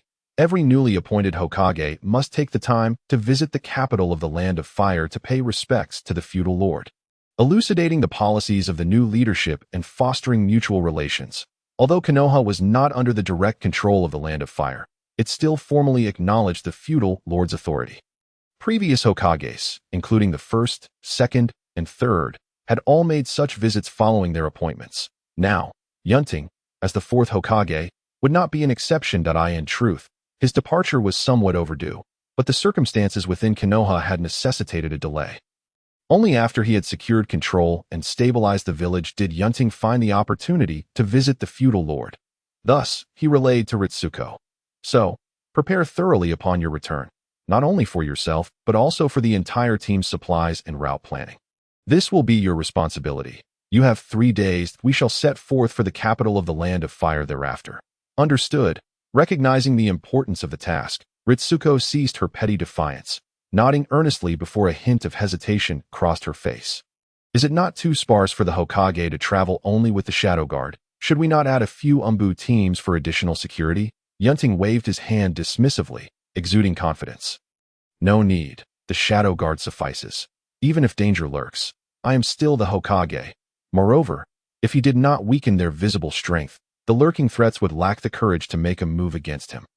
A glint of cold determination flashed in Yunting's eyes. This journey presented an opportune moment to eliminate certain nefarious entities lurking in the shadows, as well as hostile forces, regardless of his would-release abilities. None would allow such a chance to slip. One must remember that power, politics, wealth, glory, and the pursuit of the secrets behind the would-release bloodline limit could compel individuals to abandon their fears and strike at a formidable target. As for the legendary figure who once wielded would-release to dominate the shinobi world, centuries had passed, leaving few, aside from the likes of Inoki, who had truly experienced its might. To them, even the most potent bloodline limit ultimately belonged to a mortal body. And since it was a mortal body, it was not beyond the realm of possibility to be slain. Thus, Yunting could well imagine how many vultures would flock to test him upon hearing of his journey. This would undoubtedly be a path paved with blood. He was fully prepared for it. It was fitting to use the blood of those with ulterior motives to instill fear across the land, renewing the world's recognition of the might of would-release, while simultaneously reinforcing the understanding that as long as he remained, no one could displace his position, whether within or outside the village. In that moment, seated resolutely in his chair, Yunting radiated a sharp brilliance akin to a sword unsheathed. Ritsuko, understanding his thoughts, refrained from further persuasion, instead feeling a swell of anticipation within her, as previously stated. The individual before her was the Hokage. 3 days later, at the gates of Kenoha, clad in the Hokage's ceremonial robe and holding the Hokage hat in one hand, Yunting exchanged a few brief words with the gathered villagers, bidding him farewell before turning his gaze to Nara Shikaku and Namikaze Minato. "Shikaku, Minato, the responsibilities of Kenoha will rest upon your shoulders during my absence. Should any significant issues arise that you cannot manage, send a message via the Eagle." "Understood. Rest assured, Hokage-sama, we will manage Kenoha diligently," they replied solemnly. Yunting nodded, Feeling reassured by their capabilities and integrity. As long as he remained unharmed, he had no cause for concern regarding unforeseen troubles within the village. Then, let us bid farewell, everyone. Return to your duties. With that, Yunting concluded his farewells, donning the Hokage hat amidst the chorus of goodbyes, and, accompanied by Ritsuko, he strolled away from Kenoha. Shadowing them discreetly was his shadow guard, comprising Hayama, Takumi, Hinata, and the newly added Uchiha. Thus, the news of the Fourth Hokage's departure from Kenoha rapidly reached the ears of those with vested interests, setting off a wave of undercurrents. Chapter 53. On the way in the home of the Shimura clan. As someone who had been placed under house arrest for a year by the Fourth Hokage, Shimura Danzō should not have been receiving visitors. Yet, one individual managed to evade the watchful eyes of the outside world and knelt respectfully before him, announcing, "Danzō-sama, the Fourth Hokage has departed." Even within the confines of his abode, Danzō remained accustomed to dwelling in shadows. With a pointed tap of his cane, he let out a disdainful huff, remarking, "Even I am aware that other ninja villages are restlessly plotting, seeking to seize this opportunity to assassinate the Hokage. The Fourth Hokage cannot possibly be oblivious to this. Yet, despite such knowledge, he sets forth with merely a handful of followers, truly a display of youthful arrogance. Does he truly believe himself to be the first Hokage? Let it be known that even the latter eventually succumbed to the ravages of time." The newcomer fell silent. After a brief pause, he inquired, "Lord Danzō, shall the root also take action?" At this, Danzō's solitary eye gleamed with a fierce light. After a few minutes of rapid drumming against his cane, he abruptly halted, stating, "The Fourth is far too youthful, dismissive of counsel, and his policies starkly contradict Konoha's long-standing principles. He has released the Uchiha clan, an evil lineage that disregards the existence of Kenoha, from its restraints. Sooner or later, this will lead to a backlash. It is one thing for him to face the consequences alone, but Kenoha's downfall is something I cannot abide." With that, Danzō rose, casting a shadow that seemed to swell throughout the room. "Therefore, I have resolved to rectify this disorder, sacrificing the Fourth Hokage to restore Kenoha to its rightful path." "Yes," replied a root ninja named E, bowing his head in acquiescence. "Mobilize the Four Symbols team to execute the rectification operation," Danzō declared, his voice laced with murderous intent. "Understood." As his words resonated, the figure vanished, leaving Danzō alone within the dimly lit chamber, accompanied only by a whispered utterance, "Hokage." Coincidentally, not only Danzō, but various external factions swiftly responding to intelligence from Konoha's spies also began to react. Some remained indifferent. Others cautiously probed for opportunities, while a few resolved to muster their full strength to eliminate the Hokage. Moreover, spurred by the lucrative bounties in the black market, numerous bounty hunters and rogue ninjas stirred with anticipation. The bounty on the Fourth Hokage, Senju Yunting, reached an astonishing 800 million, unprecedented in the current era in the Land of Rivers. Within an underground black market, Kuksu, having just exchanged a corpse for a bounty of 10 million, grasped a box filled with money. Habitually, he approached the bounty board, seeking new prey to hunt. Suddenly, his gaze fixated on the topmost listing, an 800 million bounty. Such an astronomical sum quickened the breath of the typically composed Kakuzu. Instinctively, he reached for the bounty notice, but upon realizing the target was the Fourth Hokage, his hand froze mid-air. Subsequently, upon seeing the details regarding the wood release, he recoiled as if electrocuted, turning on his heel and departing without a backward glance. For the first time, he chose to retreat in the face of wealth, reminded of a long-remembered yet profoundly impactful figure, Shinja Hashirama. As a fellow wielder of wood release, Kakuzu had already made one grave error against the former. He would not risk a second against the current Fourth Hokage, Yunting. Opportunities to earn money would arise countless times, but one's life is singular. On the main road leading from Kenoha to the capital of the Fire Country, Yunting donned the ceremonial robes of the Hokage, a conical hat perched atop his head, accompanied by his secretary, Yamashiro Ritsuko. If traveling at full speed, they could reach the capital in roughly a day. However, savoring the rare chance to experience the scenery and the livelihoods of the Fire Country, Yunting chose a leisurely pace. Along the route, lush, vibrant landscapes flanked them, the air imbued with the fragrant essence of blossoming flora and verdant grass. Occasionally passing through quaint villages, they observed flourishing crops, a testament to the land's fertility. Only by witnessing it firsthand could Yunting truly grasp why the Fire Country is often regarded as possessing the finest territory on the continent. This is largely due to its advantageous climatic and geographical conditions. Nestled at the heart of the continent, the Fire Country comprises predominantly fertile plains, blessed with favorable weather year-round, truly a paradise of natural bounty.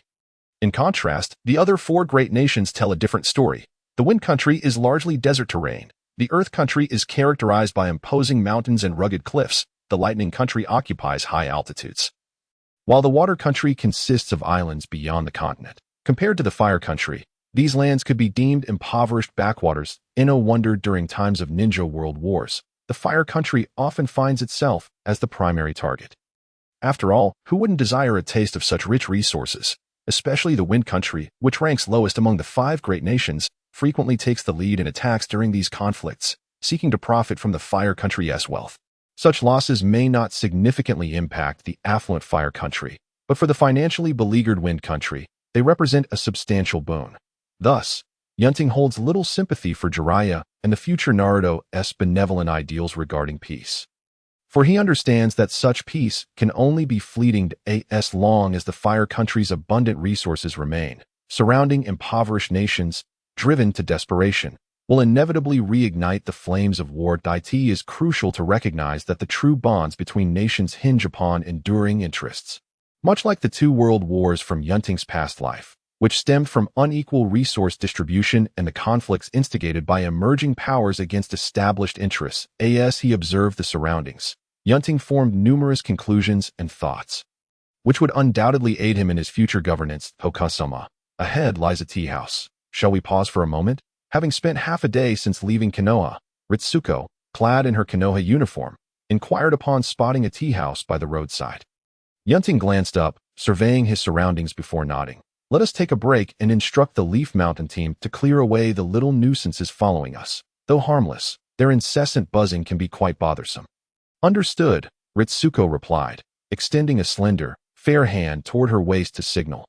Thus, while Yunting and his secretary enjoyed refreshing tea within the tea house, a tempest of bloodshed and carnage erupted in the surrounding forest. Chapter 54. The bold underground black market. The air crackled with tension as Hyuga Takuma unleashed waves of colorless chakra shockwaves, striking down enemy after enemy with precision. Soon, all was silent, shifting his gaze from the lifeless bodies around him. Takuma focused on the greater commotion occurring at 10 o'clock, where the trap master, Hanakaze, was engaged in his own battle. True to his reputation, without the benefit of the Byakugan's penetrating sight, the enemies confronting him failed to reach him, each meeting their demise at the hands of shurikens and explosive tags. Meanwhile, the captain of the Umbu, Shirakumo Yamanaka, remained composed, employing his extraordinary swordsmanship and swift speed to eliminate foes before they even had time to react. As for the newcomer, despite the ongoing debate over who reigns supreme in the realm of ocular jutsu, in this moment, Takuma could not help but acknowledge the prowess of the Uchiha. Compared to the other three, Uchiha Rei faced the greatest number of adversaries. Gazing at the 12 silent ninjas before her, the fierce battle intent characteristic of the Uchiha clan radiated from beneath her mask, with a swift draw of her sword.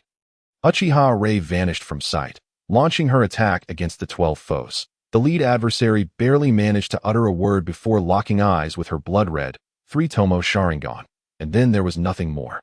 Blood sprayed through the air as Rei dispatched her first victim, showing no hesitation as she continued her assault. Clang, clang, clang, utilizing the high-speed dynamic perception afforded by her Sharingan.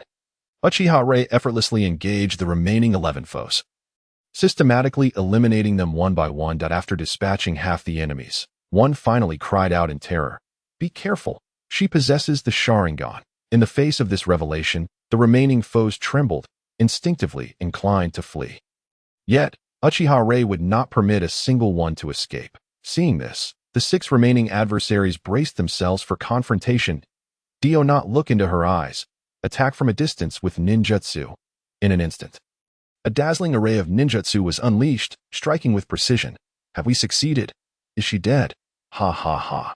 The Uchiha are nothing special. As they gazed upon the once feared figure now reduced to a lifeless corpse, the remaining 6 rejoiced and cheered in relief. However, at that very moment, a chilling wave of lethal intent sliced through their vital points. Before they could muster any resistance, each one fell, one by one, to their demise. In his final moments, one individual cast his gaze forward, only to find that the previously gruesome corpse of Uchiha had vanished entirely. An illusion. In an instant, he comprehended everything, let out a bitter laugh, and closed his eyes. An illusion. Indeed, coincidentally, Hinata Takuma, who had been observing with Byakugan, realized this truth as he witnessed the enemy casting jutsu into thin air, reveling in his apparent success. Truly an impressive woman. Within the tea house, Yamashiro Ritsuko, utilizing her sensory abilities, confirmed that all foes had been eliminated and conveyed this information to Yunting. Nodding in acknowledgement, Yunting purified the cold tea in his bowl with the life force of wood release and drank it in one gulp before calling out, "Owner, the bill."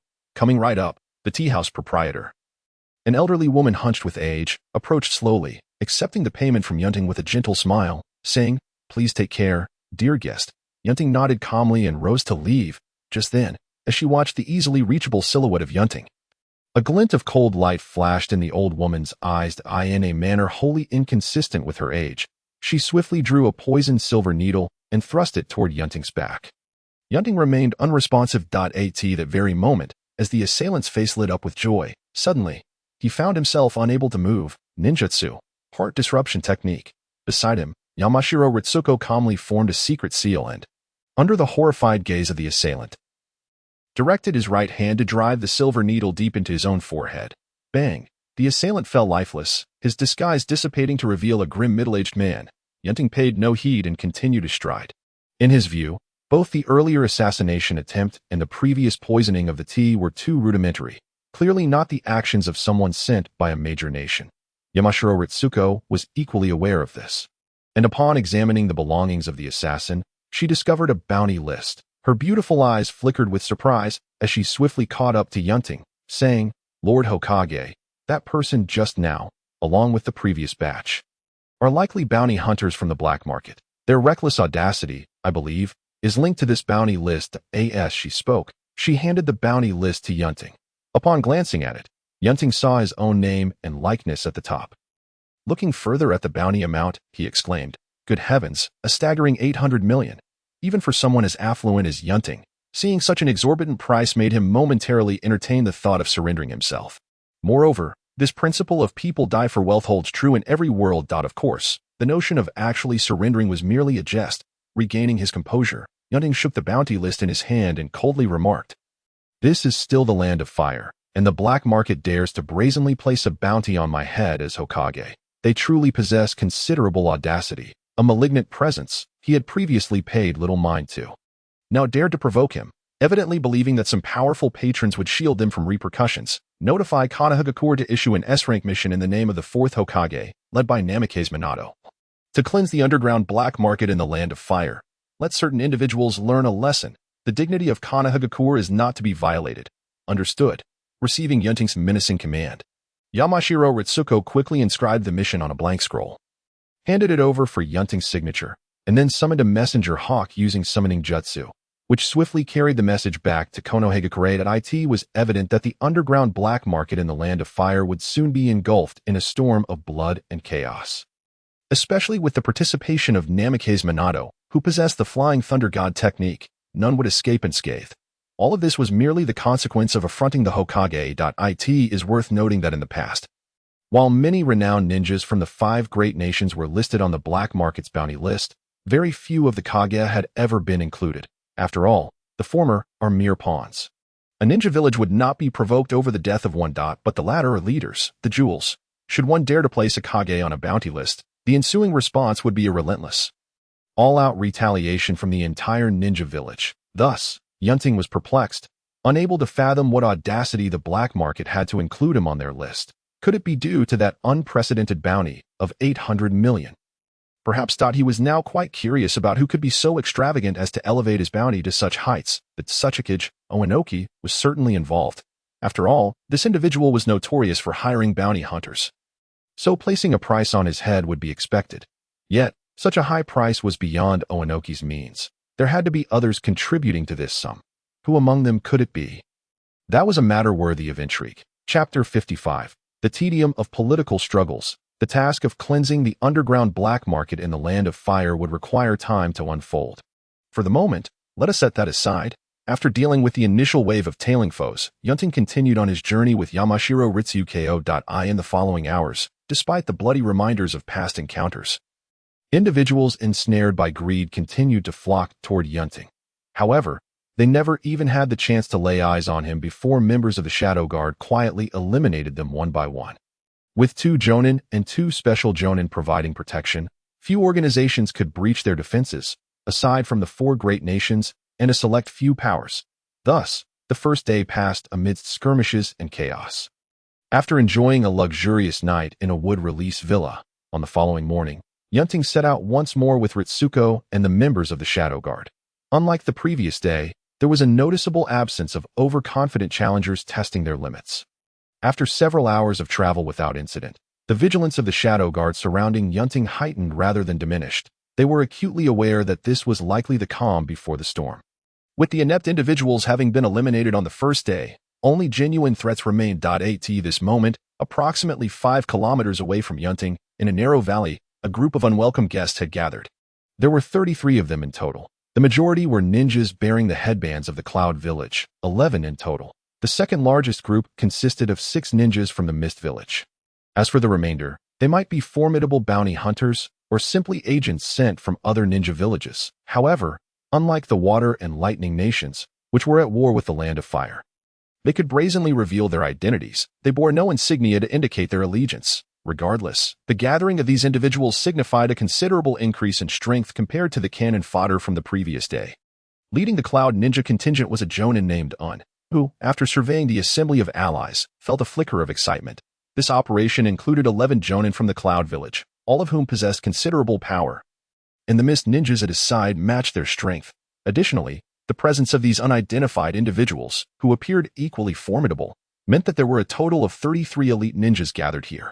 Such a force could effortlessly obliterate a small ninja village.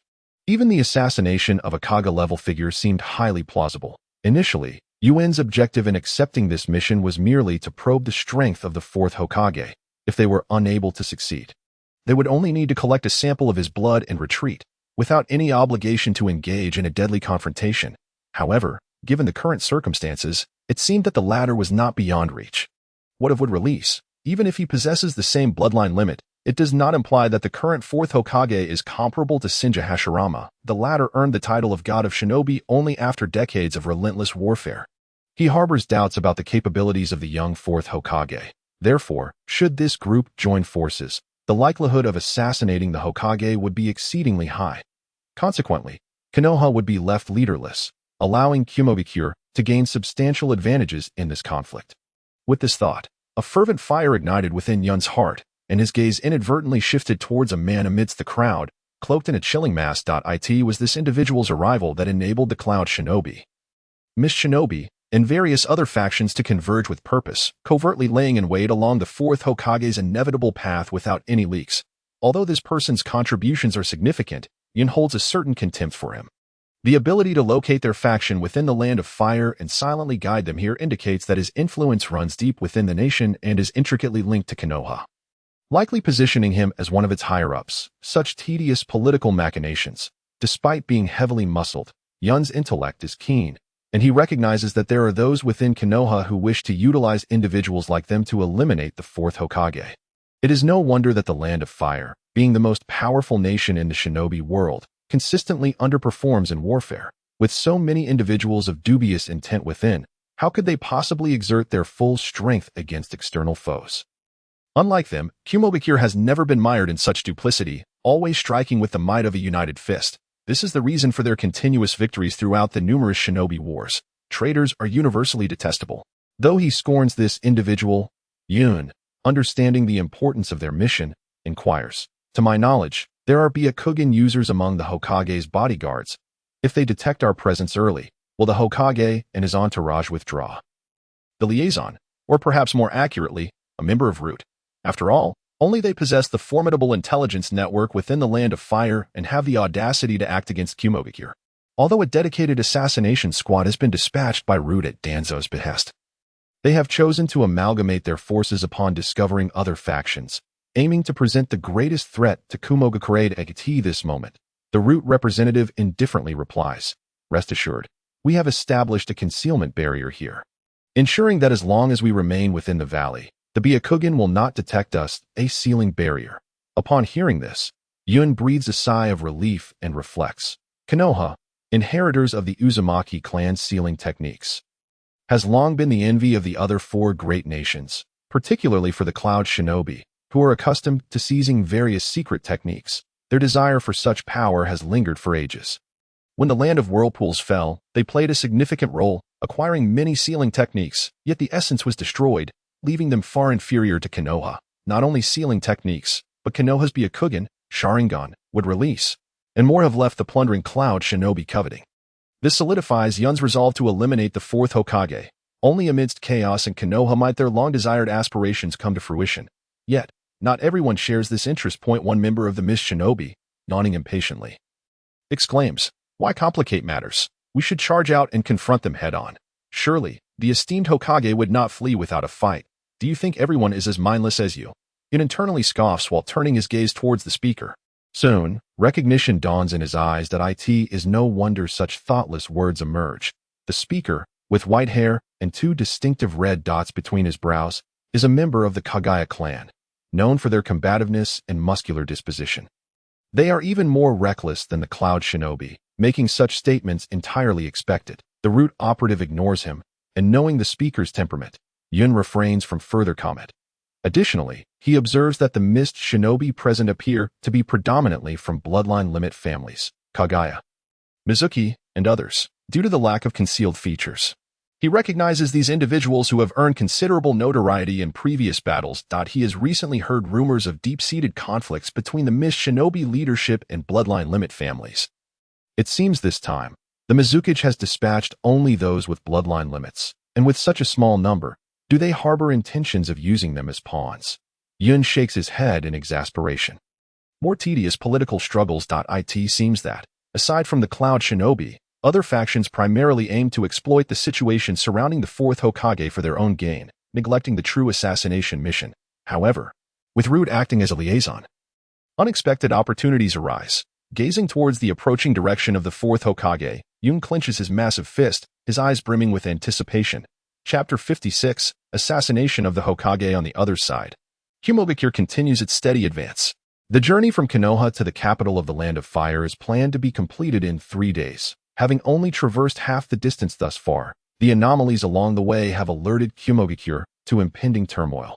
Yet he remains unfazed, maintaining his own pace.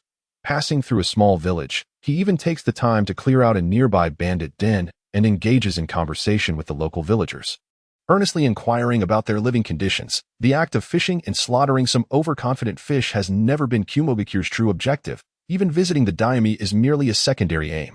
What he truly cares about are these ordinary people, often overlooked yet constituting the very fabric of society.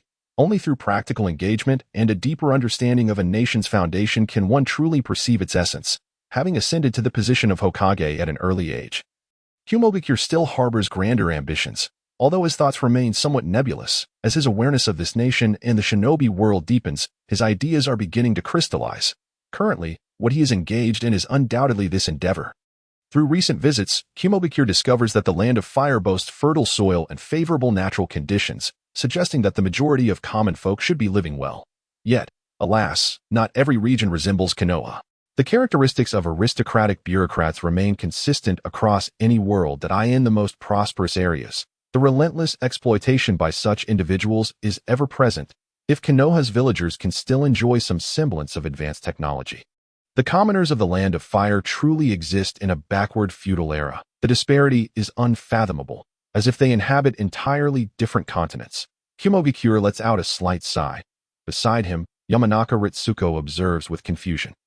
She cannot fathom why the esteemed Hokage would concern himself with the trivial matters of ordinary citizens in the Land of Fire. Shouldn't his focus be on shinobi, great nations, or even the noble daimyo?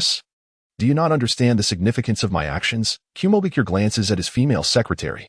Yamanaka Ritsuko sincerely nods. In this world, the presence of chakra often renders the struggles of the lower class futile. Over time, the existence of these individuals has been disregarded by those in power. Yet, it is crucial to recognize that for a world to avoid stagnation and aspire towards higher civilization, it cannot overlook those they deem insignificant. Moreover, the so-called resistance has never truly ceased.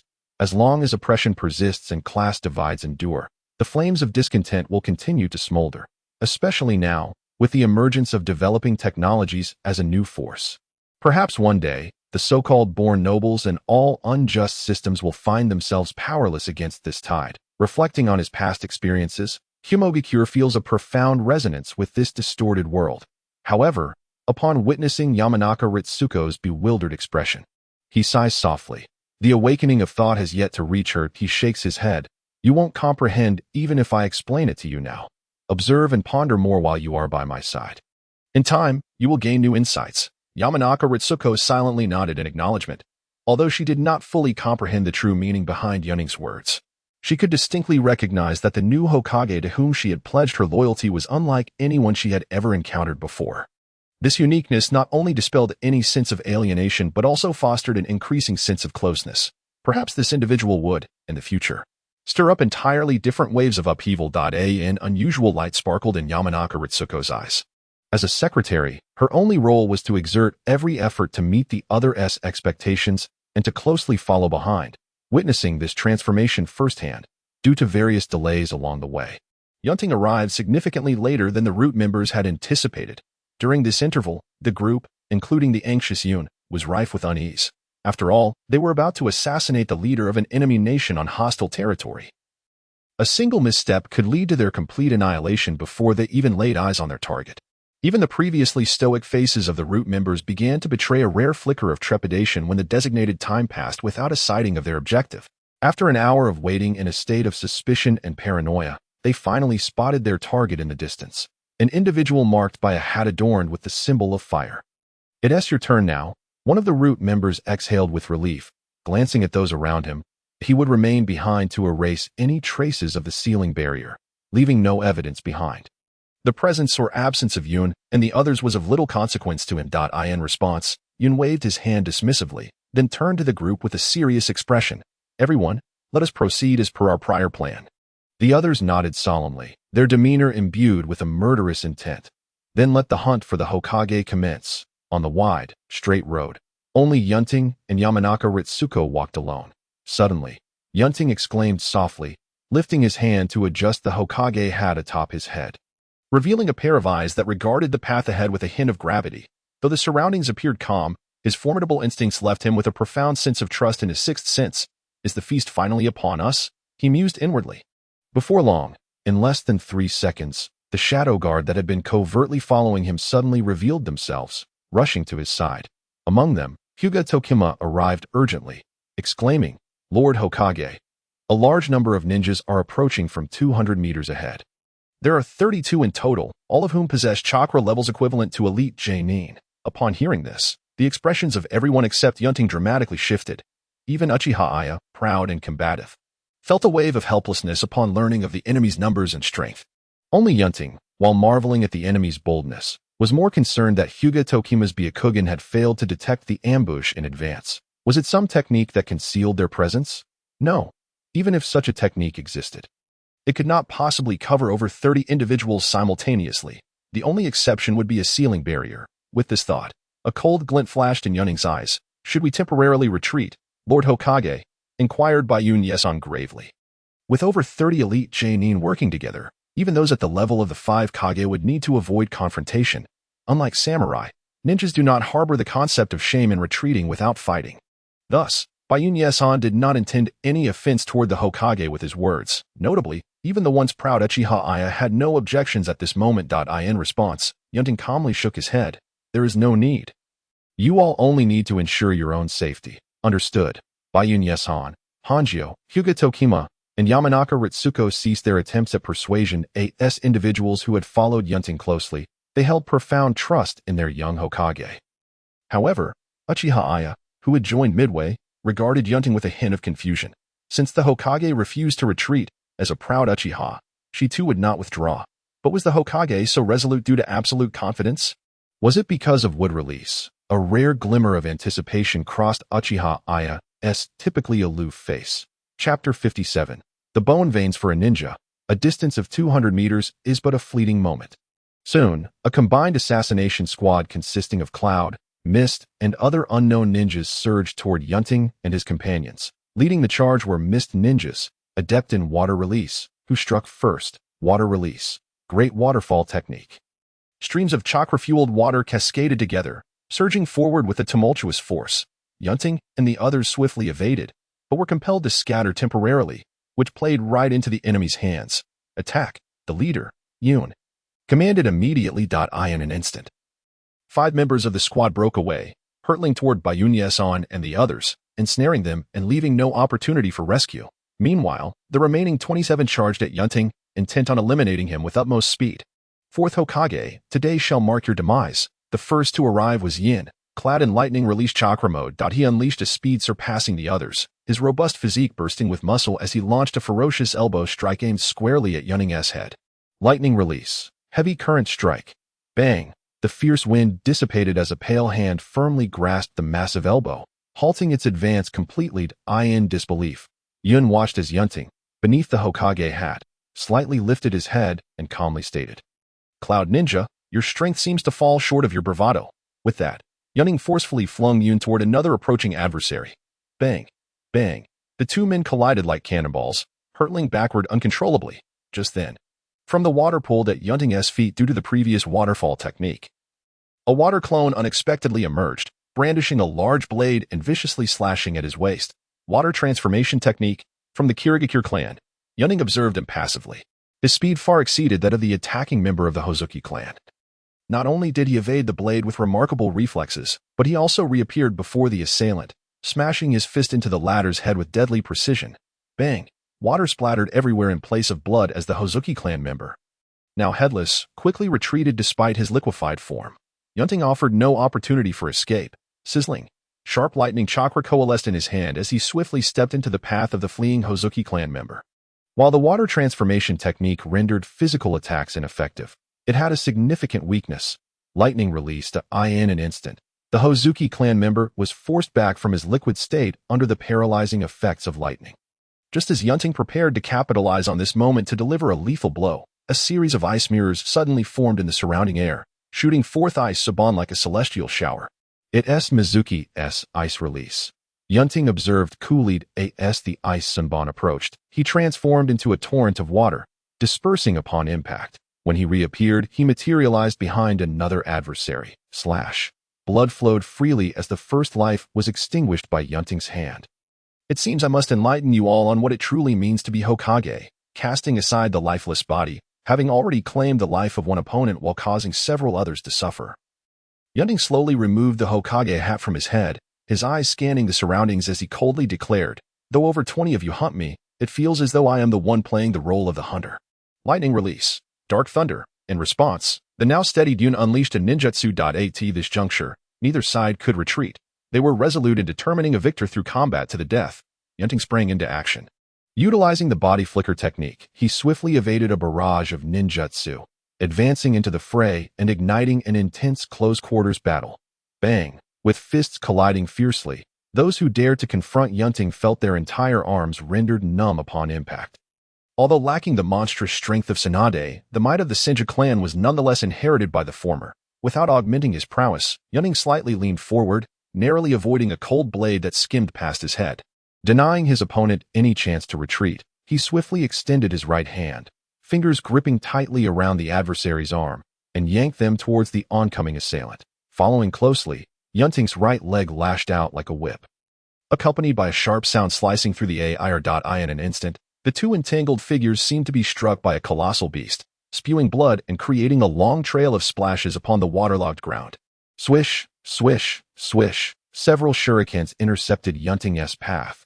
Unfazed, he deftly extended his fingers, precisely catching the flying shurikens mid-air and returning them to their sender, before pivoting to launch an attack on a nearby foe. The battle raged on. With the awakening of wood release, Yunting's physical attributes soared to unprecedented heights. In terms of strength, speed, and stamina, he far surpassed the elite Jounin before him.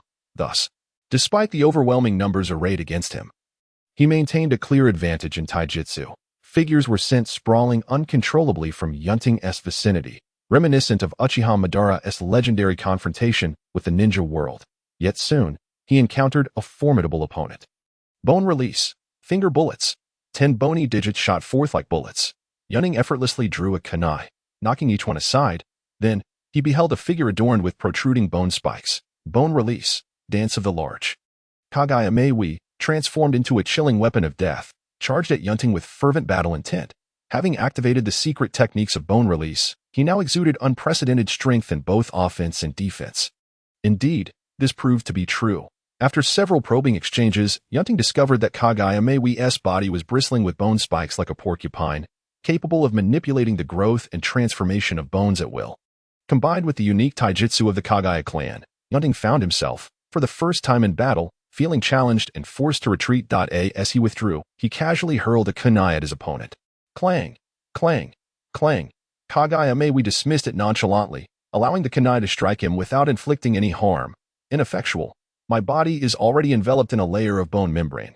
Not even this trifling kunai, let alone ninjutsu, can harm me. Such is the might of bone release. Kagaya Meiwi grinned widely, boasting with pride. He then produced two menacing bone whips from his spine, rushing towards Yunting while cackling. Ha! Let me, Kagaya Meiwi, claim the head of the Fourth Hokage. Chapter 58. Counterattack. Hearing Kagaya Meiwi's arrogant proclamations, Yunting smirked slightly and charged towards him. Useless. The Kagaya clan, possessing bone release, is invincible in close combat. With prior experiences in mind, Kagaya Meiwi swung his two bone whips with confidence, continuing the dance of the large towards Yunting. Unexpectedly, Yunting intentionally brushed past him, leaving behind a single explosive tag as he dashed towards the other combatants. What? The illustrious Hokage fears me. Huh. Just a mere explosive tag left behind. Ive long asserted that bone release defenses boom. The explosion interrupted Kagaya Meiwi's taunts. Yet, as he had claimed, a single explosive tag indeed posed no threat to him. Just as Kagaya Meiwi turned to jeer at Yunting once more, the latter, having just repelled the surrounding foes, cast a withering gaze at him and formed hand seals. Explosion. And the next moment, to Kagaya Meiwi's astonished gaze, another explosive tag appeared on his body, right where the previous one had been affixed. What is this? His words remained unspoken as the sound of detonation resounded. Damn it! A voice filled with frustration emerged from the smoke. Then, a horrified scream erupted. How is this possible? It turned out, the ordeal was far from over. One explosive tag after another adhered to his form. While bone release could disregard a few explosive tags, what of dozens, hundreds, or thousands? Soon, amidst Kagaya Meiwi's terrified cries, explosions erupted consecutively upon his body. In the end, even the formidable defenses of bone release could not withstand such relentless assault, and he was reduced to fragments in the cacophony of blasts. The second, Yunting calmly withdrew his gaze, then swiftly dodged a fireball that hurtled towards him, the technique of mutual explosive tags. A forbidden ninjutsu invented by the second Hokage. It allowed a single explosive tag to be affixed to the enemy, which could then infinitely summon countless explosive tags, triggering a cascade of explosions. Naturally, to achieve this infinite summoning, it was essential to combine it with the reanimation jutsu. The second Hokage initially created the latter to facilitate this technique. Though Yunting had not trained in the reanimation jutsu, his substantial wealth enabled him to procure a vast quantity of explosive tags for the purpose of mutual summoning. Just as before, fewer than 100 explosive tags had sufficed to eliminate a powerful member of the Kagaya clan. Fire release, great fire destruction. Revealing his true form once more, Yunting formed seals with an unprecedented speed of 6 seals per second. A massive chakra coalesced in his mouth, and as the surging flames transformed into a sea of fire, this B-rank ninjutsu unleashed S-rank power in his hands. Water release, water barrier. Earth release, earth wall. Faced with such an enormous ninjutsu, the approaching foes hastily halted, each deploying their own techniques in defense. After several breaths, they finally managed to extinguish the great fire destruction. However, as a consequence, 2 more fell victim to Yunting's assault in a matter of moments. This is the Hokage, observing the wreckage on their side while Yunting stood unscathed in his Hokage robes. A bead of cold sweat trickled down Yunting's brow. The Fourth Hokage had effortlessly slain 4 of them without even employing wood release, leaving many others injured. This left Yunting with grave doubts about their ability to take down the opponent. On the other hand, Yunting regarded the remaining 23 adversaries and shook his head slightly. These opponents were far easier to handle than he had anticipated. Ultimately, they were a mixed team of different factions. While their coordination seemed decent, to a powerhouse of Yunting's caliber, they were riddled with flaws. Moreover, although the chakra levels among them were jounin grade, there were few who possessed the strength of elite jounin. If Yunting so desired, he could take his time to eliminate them one by one. However, upon noticing that his accompanying teammates, Yamanaka Ritsuko and Tezuka Jiku, were in peril, he chose to conclude this battle swiftly. Would release. Advent of the Tree World. For the first time since the days of Shinja Hashirama's contemporaries, Yunting and his companions, including Ritsuko and the members of the Shadow Guard, bore witness to the might of wood release. In an instant, with a clap of his hands, the terrain within 1,000 meters transformed drastically. Towering trees erupted from the ground, rapidly growing and expanding. Soon, a vast forest replaced the original landscape, enveloping both combatants within its embrace. Are you kidding me? A mist ninja stared vacantly at the scene unfolding before him. He could hardly fathom that a single individual could possess such formidable power. It was a realm entirely beyond their reach. One that was difficult to even conceive. Only through witnessing it firsthand did he come to comprehend why wood release was lauded as the foremost bloodline limit in the ninja world. Meanwhile, the original creator of this spectacle showed no signs of relenting. One wooden clone after another sprouted from his being, detaching and rushing towards the enemy surrounding them. Unlike shadow clones or water clones, these wooden avatars inherited a greater portion of the original strength, bolstered by the advantages of the forest domain. Soon, the forest echoed with the sounds of carnage, a veritable storm of bloodshed in another part of the battlefield. Yamashiro Ritsuko, wielding a kunai, struggled against an opponent skilled in swordsmanship. As a member of the Yamashiro clan, she was not particularly adept at direct combat. Most of the secret techniques she had learned served a more supportive role. Yet the circumstances compelled her to press on. Just as she felt herself on the verge of collapse, the technique of the forest domain descended upon the scene, causing trees to surge from the ground as if animated.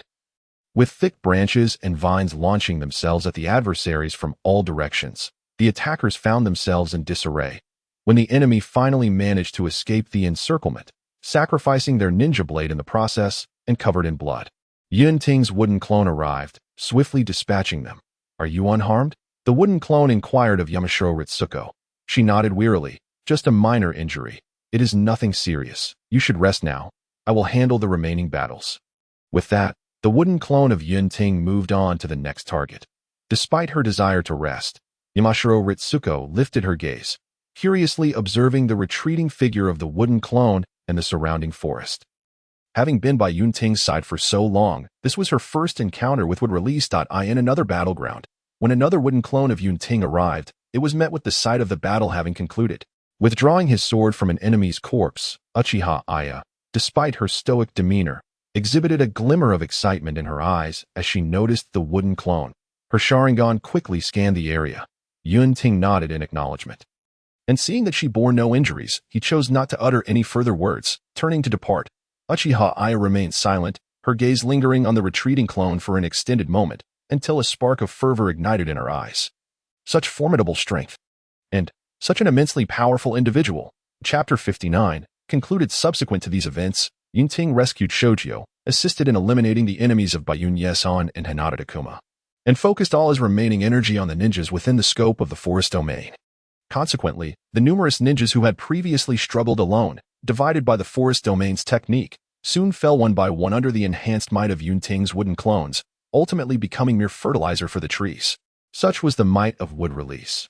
Witnessing the once 30-strong assassination team dwindle to a mere handful, the remaining foes resorted to their final desperate measures. Corpse bone pulse, early fern dance, water release, great exploding water colliding wave, earth release, mountain earth technique, ice release, ice blade storm. In an instant, massive bone swords erupted from the ground, colossal water prisons formed, heavy earthen mounds coalesced, and storms of ice blades surged forth within the forest. Under the onslaught of this immensely powerful combination of ninjutsu, rows of towering trees were shattered in a heartbeat. A vast clearing emerged within the once dense forest. The remaining five, like a meteor, Mizuki, and another Kaguya, endured their exhaustion and seized the opportunity to regroup swiftly. As they gazed upon the devastation of the forest that had once felt like a nightmare, joy spread across their faces, only to be abruptly replaced by despair as Yunting's figure appeared before them. Calmly stating, "It seems I underestimated you. To show my respect, allow me to send you on your way with this wood release, wood dragon technique." They watched in horror as an enormous, majestic wood dragon was birthed from Yunting's hands. Their fleeting joy turning to despair, The dragon let out a mighty roar, soaring towards the last five. With a thunderous crash, a colossal shadow fell upon them, and amidst the violent tremors of the earth, they vanished without a trace. Once the smoke cleared from the wood dragon's onslaught, Yunting approached the final battleground. Before him lay a vast crater formed by the dragon's strike. The bodies of the five could not be found, save for a few bloodstains and tattered remnants of clothing as evidence of their existence. No one remained. Yunting's expression shifted as he observed a bloodied figure springing forth from the ground beneath him.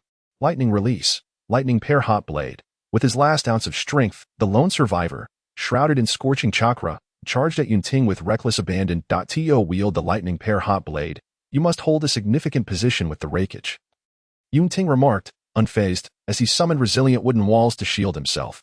Boom, boom, boom. The fusion of the last will of the lone survivor's lightning pair hot blade shattered wall after wall, until, with one final strike, it came to a halt before Yunting's last wooden barrier, extinguishing the final flicker of life within him. Yunting lowered the wooden wall, nodding slightly to this cloud ninja, whose name he had never known. Thus, an assassination team of 32 elite jonin, dazzling in their prowess, was utterly annihilated by Yunting's hand. Lord Hokage, I have completed the inspection of the enemy's hidden lair, and no abnormalities were found, reported Hinata Takuma, who had been assigned by Yunting to investigate the enemy's hideout post-battle. Yunting nodded calmly, his expression betraying no surprise. This was consistent with the practices of the root. Regardless of success or failure, they meticulously erased all traces, leaving no evidence for others to discover. But do they truly believe that the absence of evidence renders them beyond my grasp? A glint of cold light flashed in Yunting's eyes.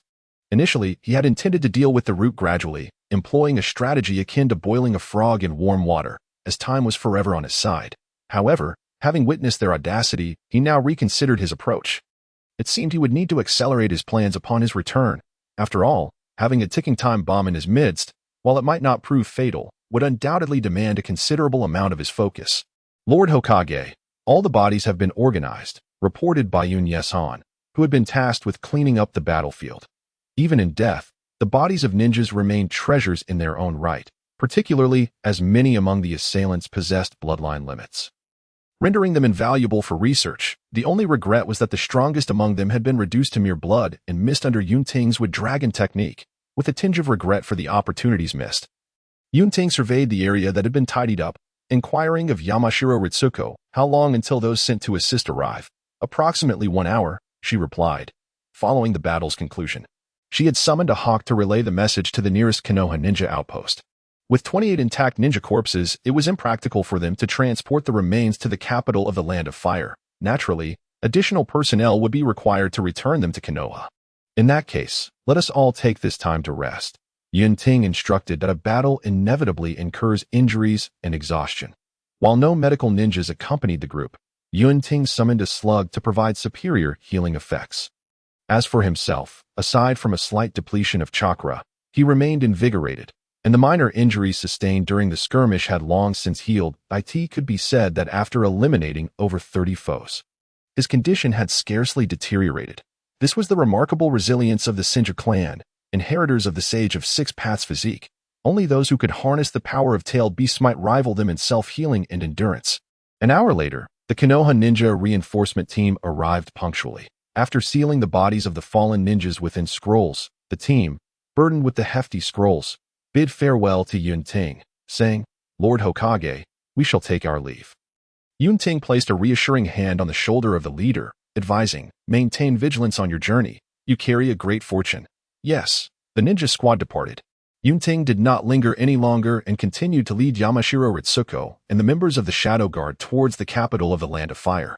A gentle breeze swept through, and the once blood-soaked battlefield had lost its original scent under the passage of time, apart from the vast expanse of forest that had sprung up abruptly. Few would remember that a fierce battle had once taken place here. However, not long after Yunting and his companions left, a peculiar figure began to rise slowly from the ground they had just vacated. Chapter 60. Arrival at the capital of the Land of Fire. The suddenly appearing figure was clad in a long coat of black adorned with red clouds, his body split in half, one side white and the other black, further wrapped in a carnivorous plant. Such distinctive features undoubtedly marked him as a member of the Akatsuki organization. That moment, White Zetsu exclaimed in an exaggerated tone, "Ah, What an impressive wood release. Compared to that, our own wood release is nothing but a mere counterfeit. Black Zetsu, deep in thought about whether the unexpected wielder of wood release would affect his plan to rescue his mother, replied tersely, "You are a counterfeit by nature, aren't you? Just a shade darker than I am. I could easily darken myself as well." White Zetsu grumbled in discontent. "Of course, if you could defecate, then I would concede that you are different from us." "Fool."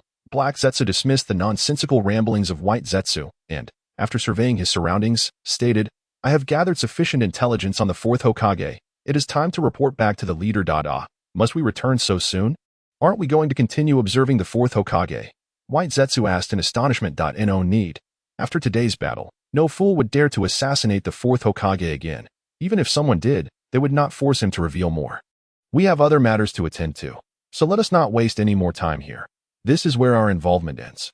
With that, Black Zetsu did not wait for a response from White Zetsu and directly manipulated his body to sink back underground. The battlefield finally returned to a state of true tranquility. Another day passed. After encountering no further incidents along the way, Yunting and his group arrived smoothly at the capital of the Land of Fire.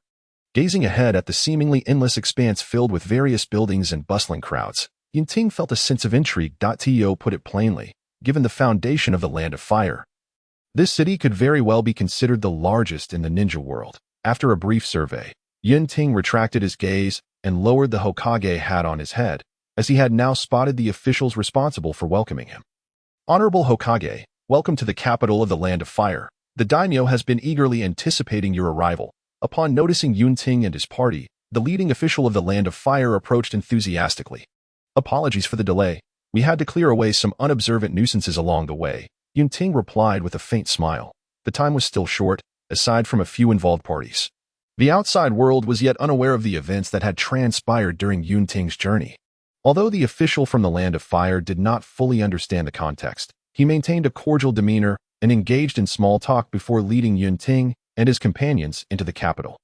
As dusk approached, it was not an opportune moment to meet with the daimyo. After all, this was a political display intended to showcase the close relationship between the new Hokage and the daimyo to the outside world, allowing no room for error. Consequently, after some discussion, both parties agreed to meet the following morning. Subsequently, Yunting declined the official suggestion to stay at the guest house and instead proceeded to the Kenoha ninja stationed at the defense base. As the strongest force protecting the Land of Fire, although the daimyo was safeguarded by the 12 guardians, Kenoha had also dispatched elite shinobi to stand watch by his side. The commander of the Kenoha ninja stationed in the capital of the Land of Fire was Nara Shikamaru.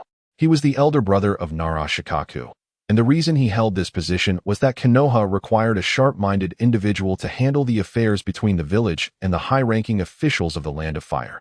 Naturally, the highly intelligent Nara clan was best suited for this task. Upon arriving at the defense base, after greeting the local Kenoha shinobi and sending Yamashiro Ritsuko and the Shadow Guard to rest, Yunting entered a private chamber with Nara Shikamaru.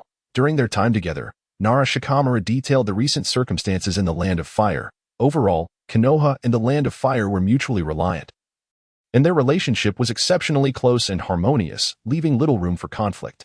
Yunting's meeting with the daimyo was simply to familiarize themselves and foster goodwill. However, Nara Shikamaru also expressed concerns about a faction among the 12 guardians that harbored sentiments against Kenoha, believing that the Hokage should not exist and that all power should reside with the daimyo. Yunting responded directly, "As long as the daimyo remains sensible, such a thing is utterly impossible. The establishment of Kenoha has always been the work of its own people. All the ninjas, villagers, and even the shinobi clans within have only ever acknowledged the Hokage, even if the daimyo provides funding to Kenoha. Our revenue has been steadily improving. The former's contribution is merely a gilding on the lily. It would be exceedingly difficult to constrain Kenoha through economic means. It was precisely because Yunting understood these dynamics that he felt confident in making such assertions. Nara Shikamaru, being astute, recognized this as well but cautioned, allowing such sentiments to fester is ultimately detrimental.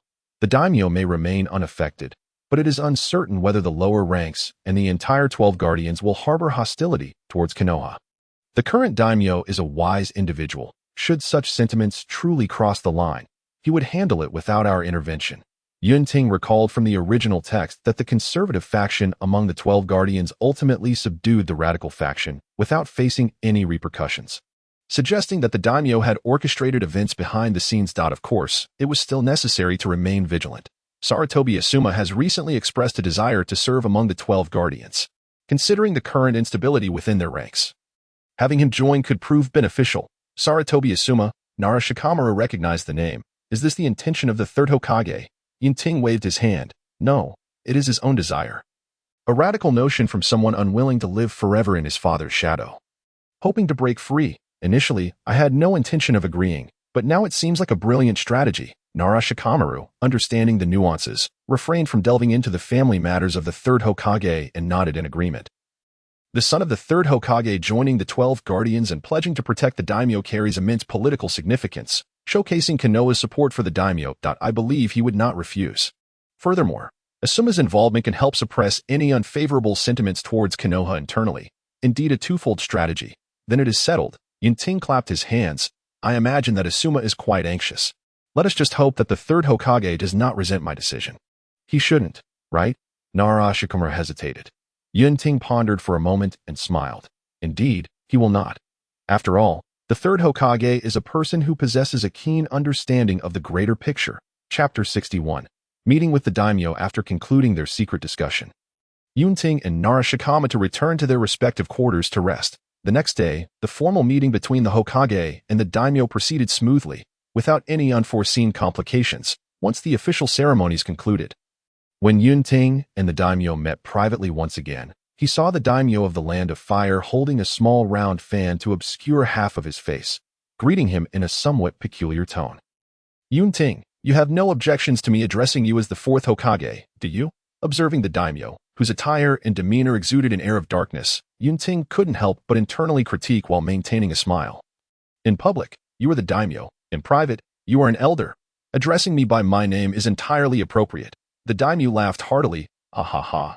Then I shall call you by your name directly. When Hisashi recommended you, I was quite surprised, for you are remarkably young. However, upon discovering your surname is Senju, I felt much more at ease. After all, the first and second Hokage were both from the Senju clan.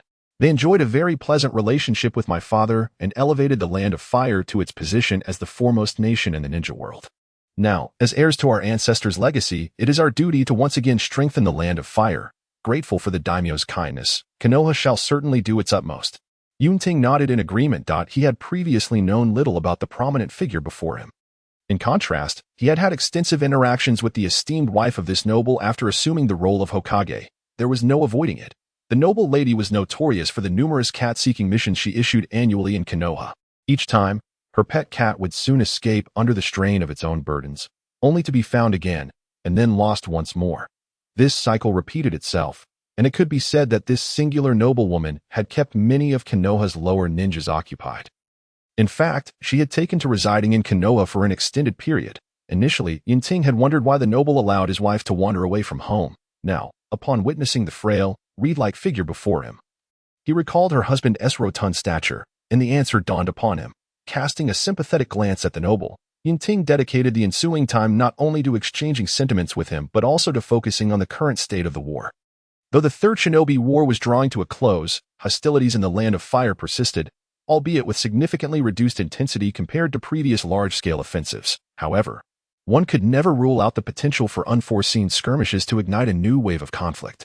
In this regard, Kenoha, possessing the military strength of the Land of Fire, undoubtedly required robust support from the Land of Fire's officialdom and needed to maintain a consistent stance. This was also one of Yunting's objectives in meeting with the noble as the Hokage of Konoha. It is said that political maneuvering requires alliances. Yunting needed to present his foreign policy to the noble and secure his endorsement. Overall, Yunting aimed to continue Konoha's previous strategies. Yet he was more resolute and unyielding than the Third Hokage's conservative and accommodating approach.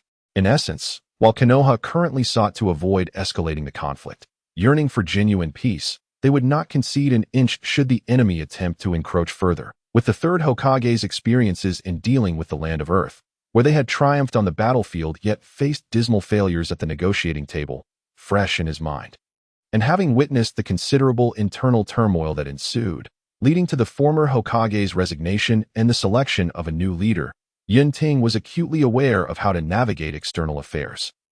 After some contemplation, the noble of the Land of Fire posed a few questions to Yunting, ultimately nodding in agreement. Thus, the discourse between the Hokage and the noble, the two most significant figures in the Land of Fire, concluded splendidly. The overall policies of the Land of Fire were subsequently adjusted. In summary, following this meeting, Yunting's impression of the noble was relatively favorable. While not particularly wise or formidable, he was certainly not the type to hinder his allies. He understood the importance of cooperation and exhibited no excessive ambitions beyond his capabilities. Yunting felt quite satisfied with this nominal vassal and actual collaborator after departing from the noble's residence. He did not rush to leave. Instead, he chose to linger for a week, engaging with various factions within the Land of Fire to strengthen relationships and negotiate numerous economic collaborations for Kenoha. Naturally, during his leisure time, he would also explore the bustling capital, keen to experience the splendor of the most magnificent city in the shinobi world firsthand. While meticulously observing its intricacies, he even granted his bodyguards and Yamashiro Ritsuko a brief respite.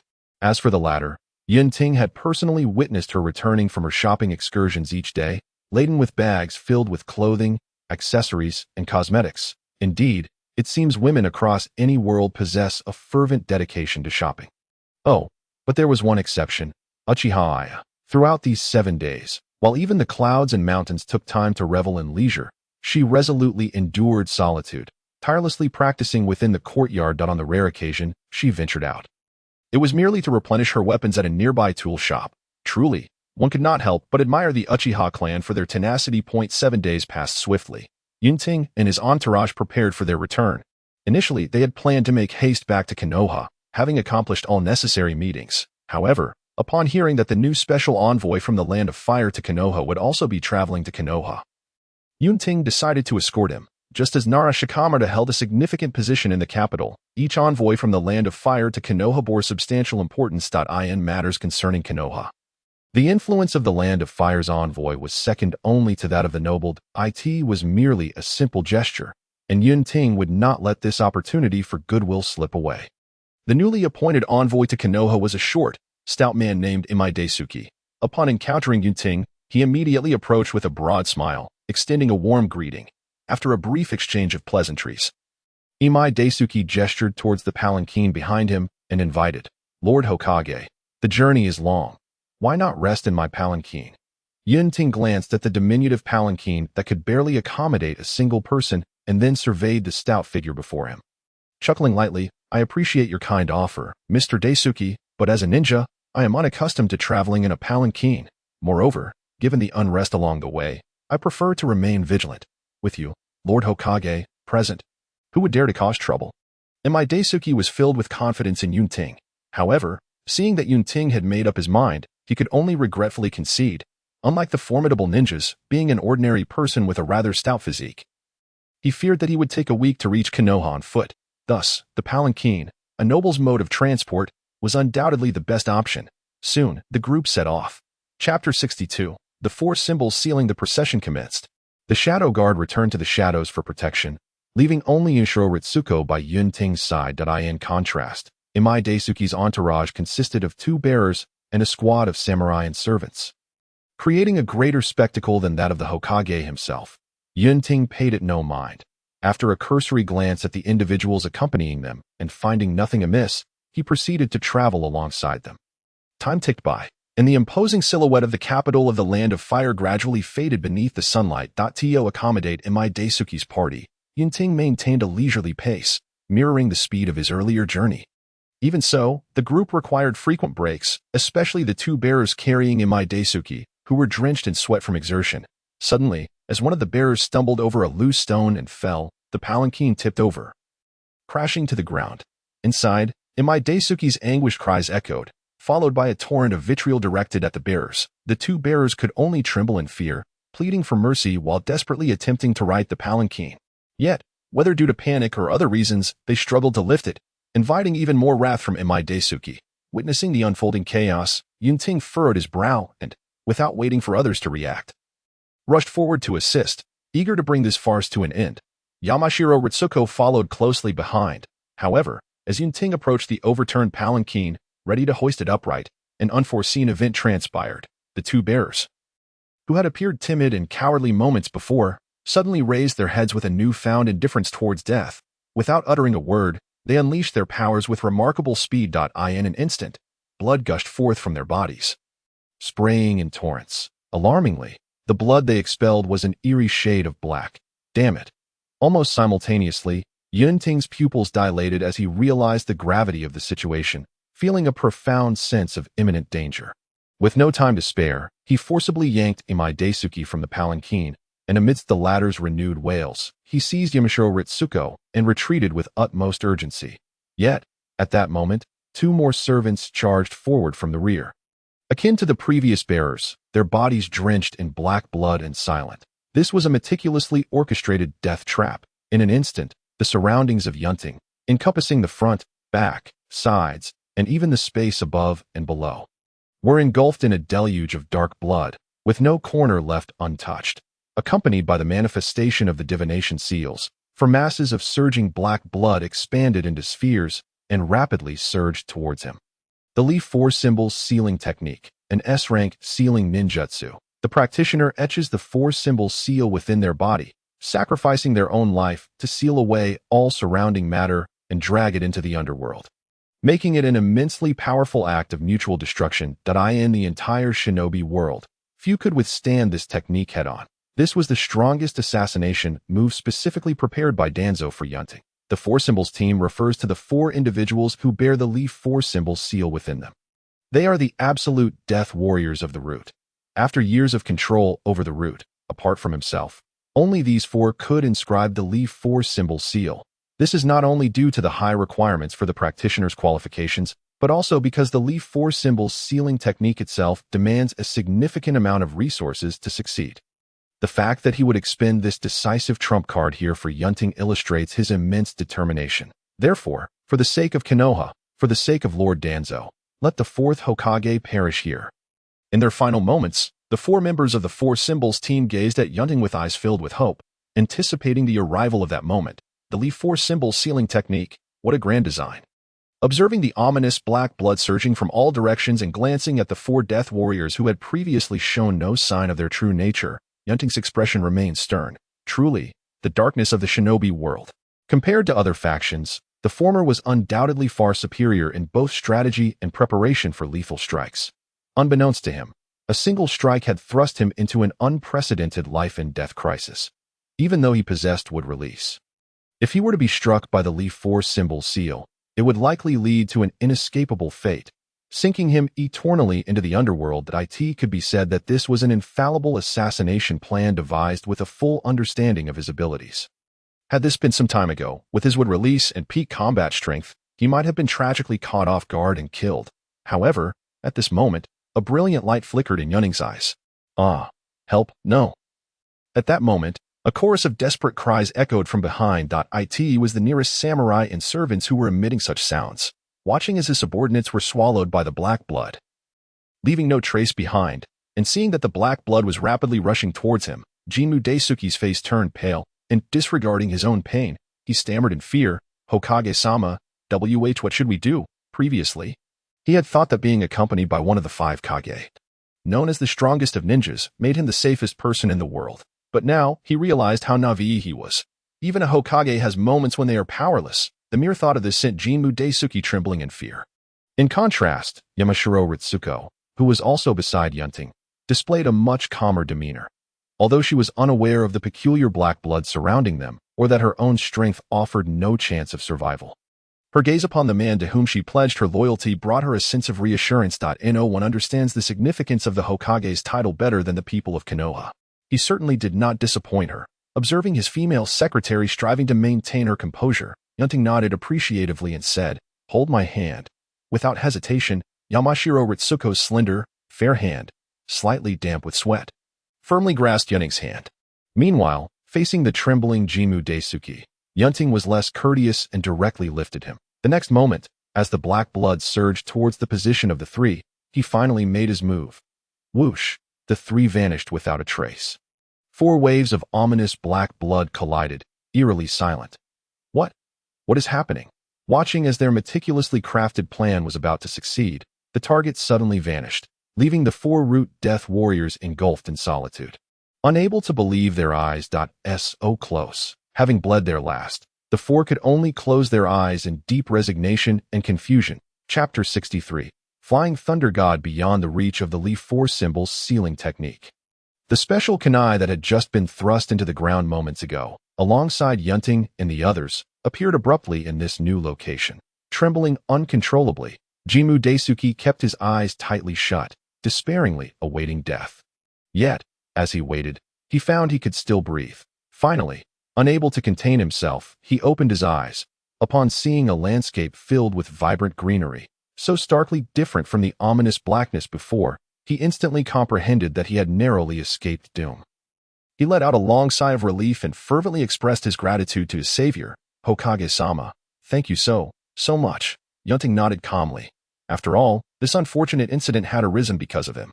Not only had all of his subordinates perished, but he had also come perilously close to death. In terms of misfortune, none could surpass this. On the other hand, Yamashiro Ritsuko, being a non-ninja, was unaware or unconcerned with how they had just escaped. However, her face now reflected profound shock. The ability to instantaneously transport the three of them elsewhere was undoubtedly a space-time ninjutsu. In her mind, the most vivid memory of such ninjutsu was the Flying Thunder God technique, famously wielded by the renowned Golden Flash in the shinobi world during the Third Great Ninja War. Therefore, as Yamashiro Ritsuko noticed Yunting retrieving the special kunai inscribed with the technique's formula from the ground, a look of realization spread across her face. Even so, her astonishment did not diminish, since when had their Hokage learned the Flying Thunder God technique? It is known that only the second Hokage and Minato Namikaze could master it throughout Konoha's history. Even the third Hokage, revered as the doctor of the shinobi world, never grasped it. Now, the fourth Hokage before her had acquired this technique, and combined with his immensely powerful wood release, Yamashiro Ritsuko could hardly fathom the extent of his strength. At this moment, Yunting also noticed the gaze of his female secretary, but he paid it little mind, merely instructing, "Do not disclose this information." He had already begun to appreciate the benefits of keeping his strength a secret. It was precisely because Danzō was unaware that he had mastered the Flying Thunder God that his meticulously laid trap was so easily unraveled. When he witnessed the black blood emanating from the two bearers, Yunting had simultaneously rescued Jimmu Daisuke while also tossing out a kunai inscribed with the Flying Thunder God formula.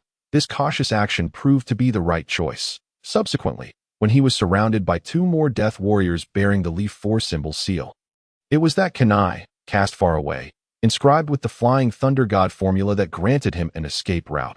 This was something they had never anticipated. Had Danzō known earlier that Yunting could use the Flying Thunder God, such a significant oversight in this assassination attempt would never have occurred, thus wasting his greatest trump card. This highlights the importance of intelligence. Yunting decided to keep the Flying Thunder God a secret, allowing him to continue to maneuver in the shadows. After all, among the two who were aware of what had just transpired, Jimmu Daisuke was an ordinary person, having been too frightened to open his eyes during the ordeal, and thus was oblivious to what had occurred. Moreover, due to his status as an envoy of Kenoha, no one would press him for answers, so there was no need for concern. As for Yamashiro Ritsuko, his trusted personal secretary, there was even less to worry about. Regarding the Shadow Guard, they had been positioned outside and were unaware of the events that had unfolded within due to the obscuring black blood. Currently, the only one privy to Yunting's secret was Yamashiro Ritsuko, ensuring that the Flying Thunder God could remain concealed. Hearing Yunting's directive, Yamashiro Ritsuko, though puzzled, nodded earnestly. "Yes, Hokage-sama." At this moment, when she looked at Yunting, her eyes sparkled with even more admiration than before. Not only had he saved her life, but with such a powerful Hokage, how could Kenoha not thrive further? Soon after, a flurry of hurried footsteps echoed. It was the members of the Shadow Guard, who had been anxiously lingering outside the range of the Leaf 4 symbol's sealing technique, now rushing towards the trio upon discovering them, creating a commotion. "Hokage-sama, it is our failure. We did not detect that the assailant had hidden among our ranks. Please, punish us." The leader, Bayun Yama, half knelt on the ground, his face filled with self-reproach. "Even I had no inkling. How could you?" One can only remark that this time, the adversary is exceptionally formidable and cunning. There is no need for you to bear any guilt. "Rise, please." Yunting extended a hand to assist Bayun Yishan to his feet and then addressed the others. The group stood up, and under Yunting's leadership, they returned to the site where the eruption of the 4 symbol sealing technique had occurred.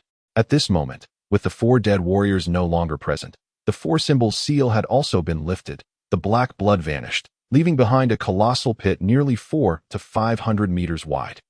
Within it lay nothing, all having been insatiably dragged into the yellow springs by the four-symbol seal. Constrained by their limited perspective, the onlookers were engulfed in profound shock upon witnessing this scene. Simultaneously, apart from Yashiro Ritsuko, they were also astonished by how Yunting had managed to extricate himself from such a terrifying technique. However, seeing Yunting remain silent, the attendees judiciously refrained from posing any questions. Among them, Uchiha Aya, somewhat regretful, withdrew her gaze from Yunting. Valuing strength, she was genuinely curious about the means through which Yunting had liberated himself from such a potent technique. Yet, as he was the Hokage, she was acutely aware of her subordinate status.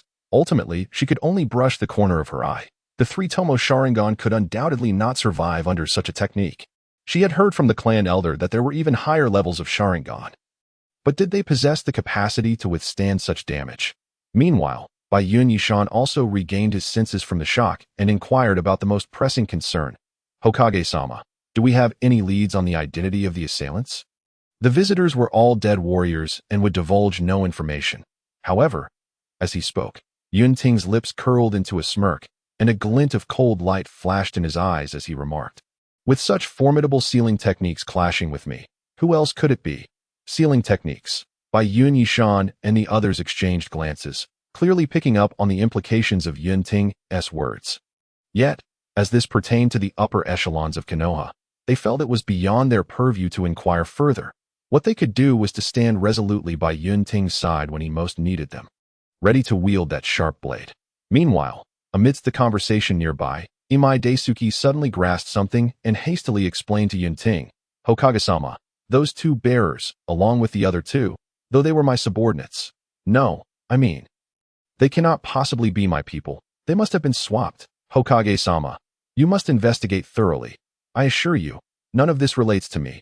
Imai Daisuke was evidently anxious about being implicated in the incident. After all, regardless of the circumstances, the assassins were hidden among his team.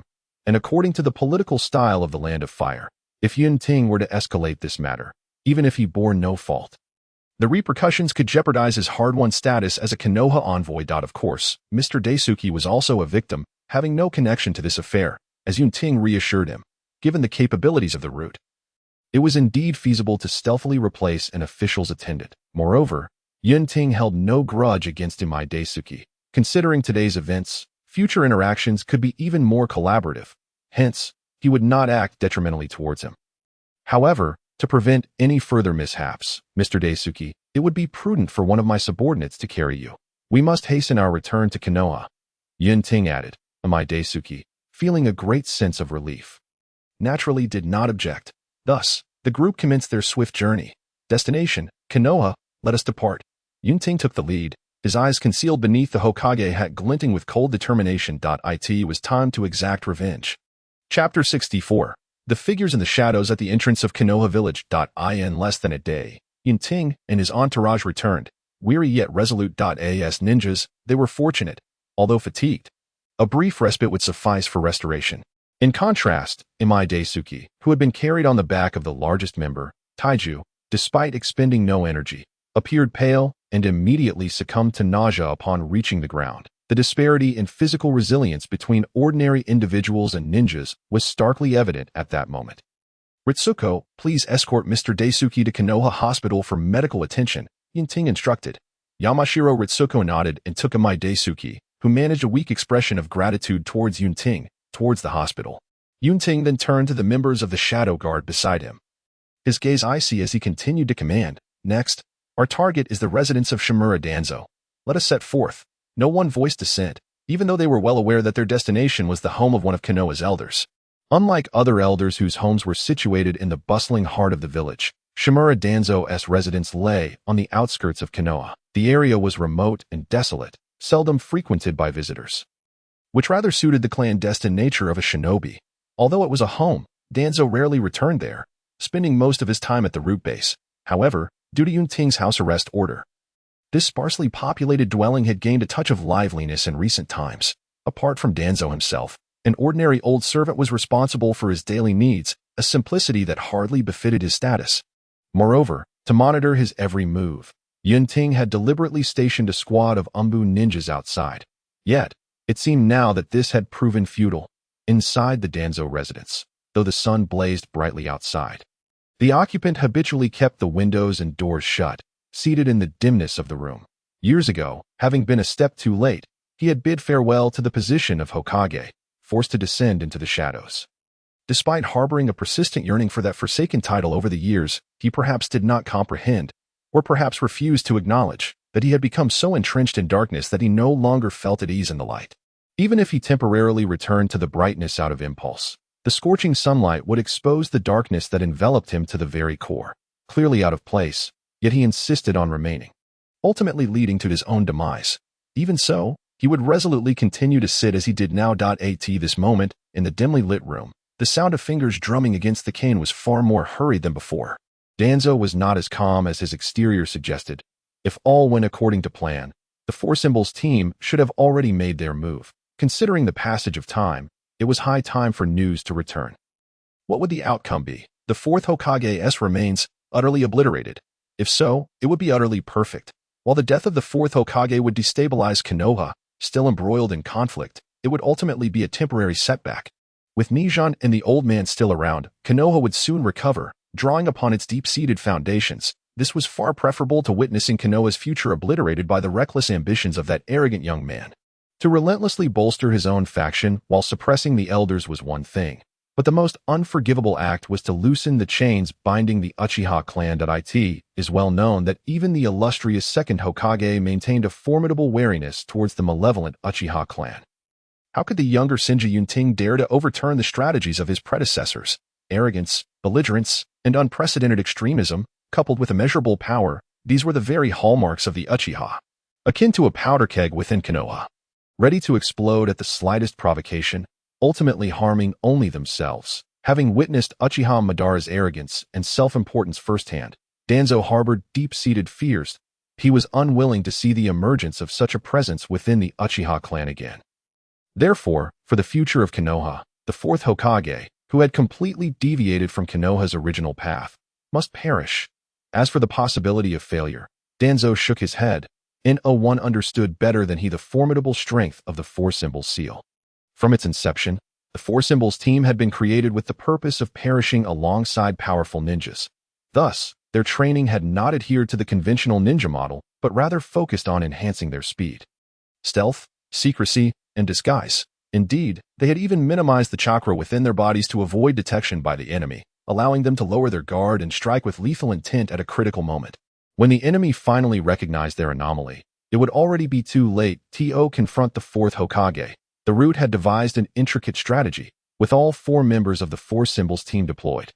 Danzō believed that even if the fourth possessed would release, he would undoubtedly be unable to evade such a deadly trap. If blame were to be laid, it could only be directed at oneself for obstructing the path of Kenoha. Danzō's fingers paused, his eyes glinting with fierce determination. Time ticked away, each second passing with relentless inevitability. The sunlight outside had dimmed considerably compared to before. The rhythmic tapping within the room continued, even accelerating. Reflecting the heightened anxiety of its occupant, according to the timeline, the messenger should have arrived by now. Why had they not yet come? Had something gone awry? For several hours, Danzō remained immobile, his brow furrowing involuntarily as he began to contemplate an alternative possibility he had previously been reluctant to mention. What if the plan had failed and the Fourth Hokage was still alive? What then? If that were the case, it would be too late to consider the next steps. The true concern lay with himself. For the advanced sealing technique, the Reikishin no Jutsu, was a profound art that only Kenoha could acquire and master.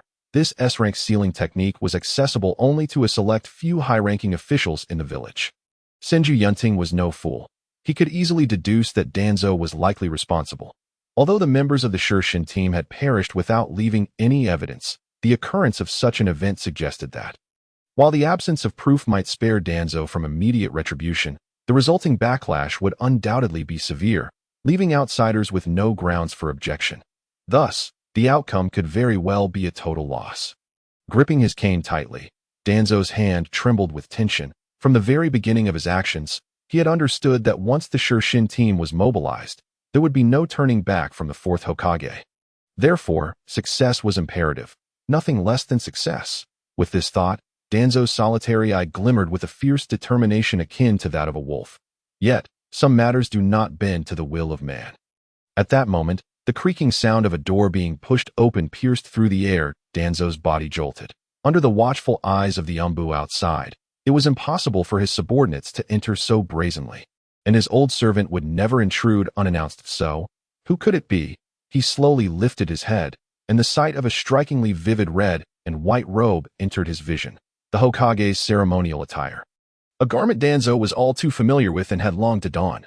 Was the plan truly a failure? As he watched the figure clad in the Hokage's robe step through the door and turned his gaze to the youthful yet familiar face, Danzō's heart lurched, and his previously upright posture deflated, becoming woefully hunched. It was indeed a failure. Meanwhile, Yunting strode in, his tone devoid of pretense as he remarked, "Danzō, are you surprised and disappointed to find that I am not dead?" At that moment, the atmosphere in the room grew unbearably tense. Ultimately, it was the darkness of the shinobi world. After several breaths, Danzō suppressed the tremor within, forcing a semblance of calm as he inquired, "Why does the Fourth Hokage say such a thing? I have been confined to my home during this time, and am unaware of the matters outside. If there is a misunderstanding, please speak plainly." Observing Danzō's reaction, Yunting let out a cold, knowing smile, and replied, "The Rakushin no Jutsu. Elder Danzō, you truly possess remarkable skills. I wonder when the root has managed to cultivate such formidable warriors." "The Rakushin no Jutsu. I do not understand why the Fourth Hokage would say such a thing. You are well aware that there are no such individuals listed in the root's records." Danzō protested at this juncture. He could only deny the accusations. Even if everyone could surmise the outcome, as long as there was no conclusive evidence, he, as the elder of Konoha's advisory council, would not face the threat of death. As long as he lived, there remained a glimmer of possibility. Yunting, perceiving Danzō's thoughts, smirked derisively and said, "It seems that one who has long concealed himself in shadows, claiming to contribute to Kenoha, can also exhibit cowardice when driven by personal desires. Danzō, you have truly disappointed me. If you had proclaimed your allegiance to Kenoha at this moment, stripping off your clothing to unleash the Rakushin and perish alongside me, I might have held you in higher regard. However, it appears you have adopted the stance of watching your allies remain motionless while the threat of pain looms." Danzō wished to retort, but Yunting had grown weary of further dialogue. He declared, "The Rakushin, as a high-level sealing technique of Kenoha, has been weaponized against the Hokage by an enemy, a grave matter indeed. Only a select few high-ranking officials in Kenoha possess the authority to wield it. And only the and root have the capability to cultivate assassins and possess a robust intelligence network aimed at eliminating the Hokage. The are mine. They cannot harbor assassins, thus the primary suspect remains with the root. While there may be no direct evidence, significant suspicion is sufficient.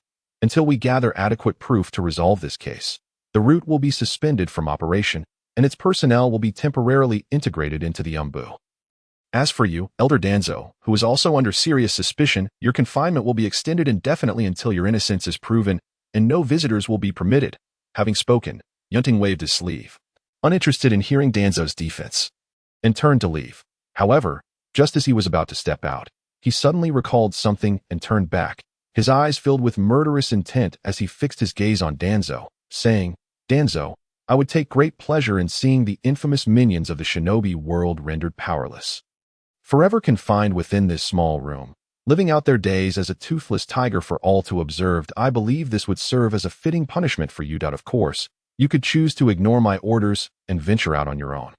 In that case, I would be more than delighted to personally end your life. At that point, no one would have anything to say." With that, he departed, leaving behind a chilling silence, the victors and the vanquished. As the defeated, the moment Danzō saw Yunting's appearance, he had already resigned himself to the loss of everything, awaiting the inevitable descent into obscurity. He had experienced similar encounters in past confrontations with Hiruzen.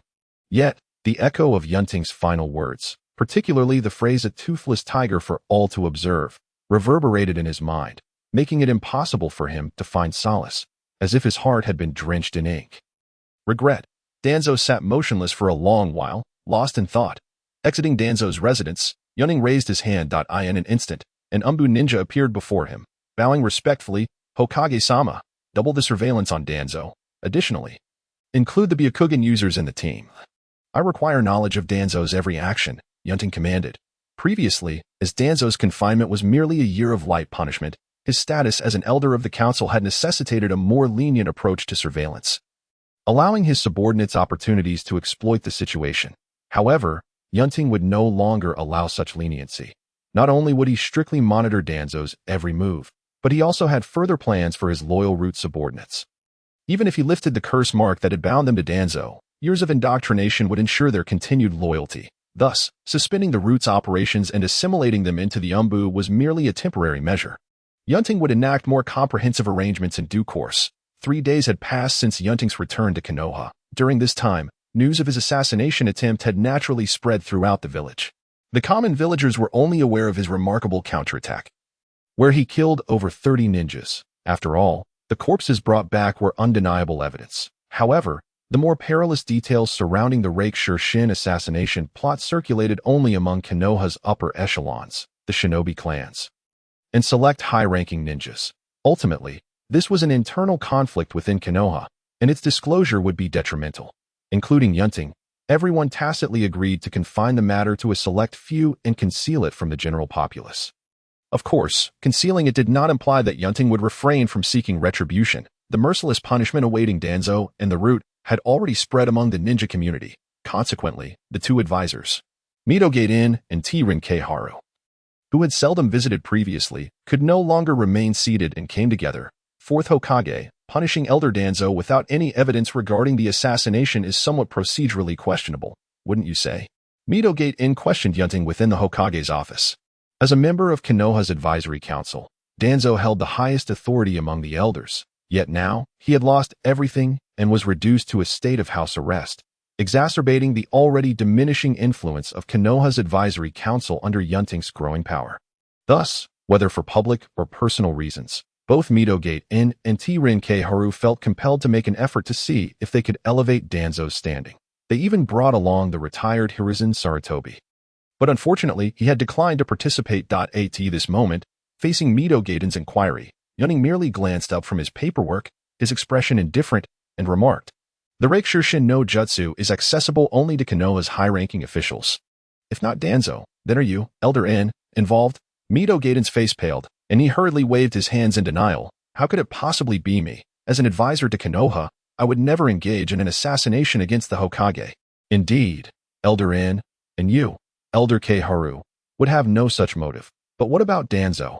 Yunting, with a slight curl at the corner of his mouth, coldly remarked, "As old comrades who have fought side by side for decades, I trust you are well aware of Danzō's character." Midogate-in and T-Rinke-haru remained silent. That it was precisely because they understood him that they refrained from voicing substantial complaints regarding Yunting's unconventional methods of punishment.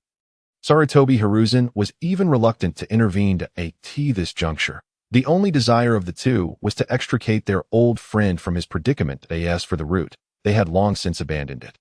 Beyond matters of power, Danzō had ultimately contributed immensely to Konoha alongside them for many years. As elders, they did not wish to witness the twilight of his life end in the disgrace of a criminal. Chapter 66. Severing the claws and fangs within the Hokage's office, Midogate-in was about to voice another concern when Yunting impatiently interrupted, "Let us refrain from further discussion about evidence. For ninja, they inherently possess the ability to discern the truth of matters. Some things are all too clear to those with even a modicum of sense.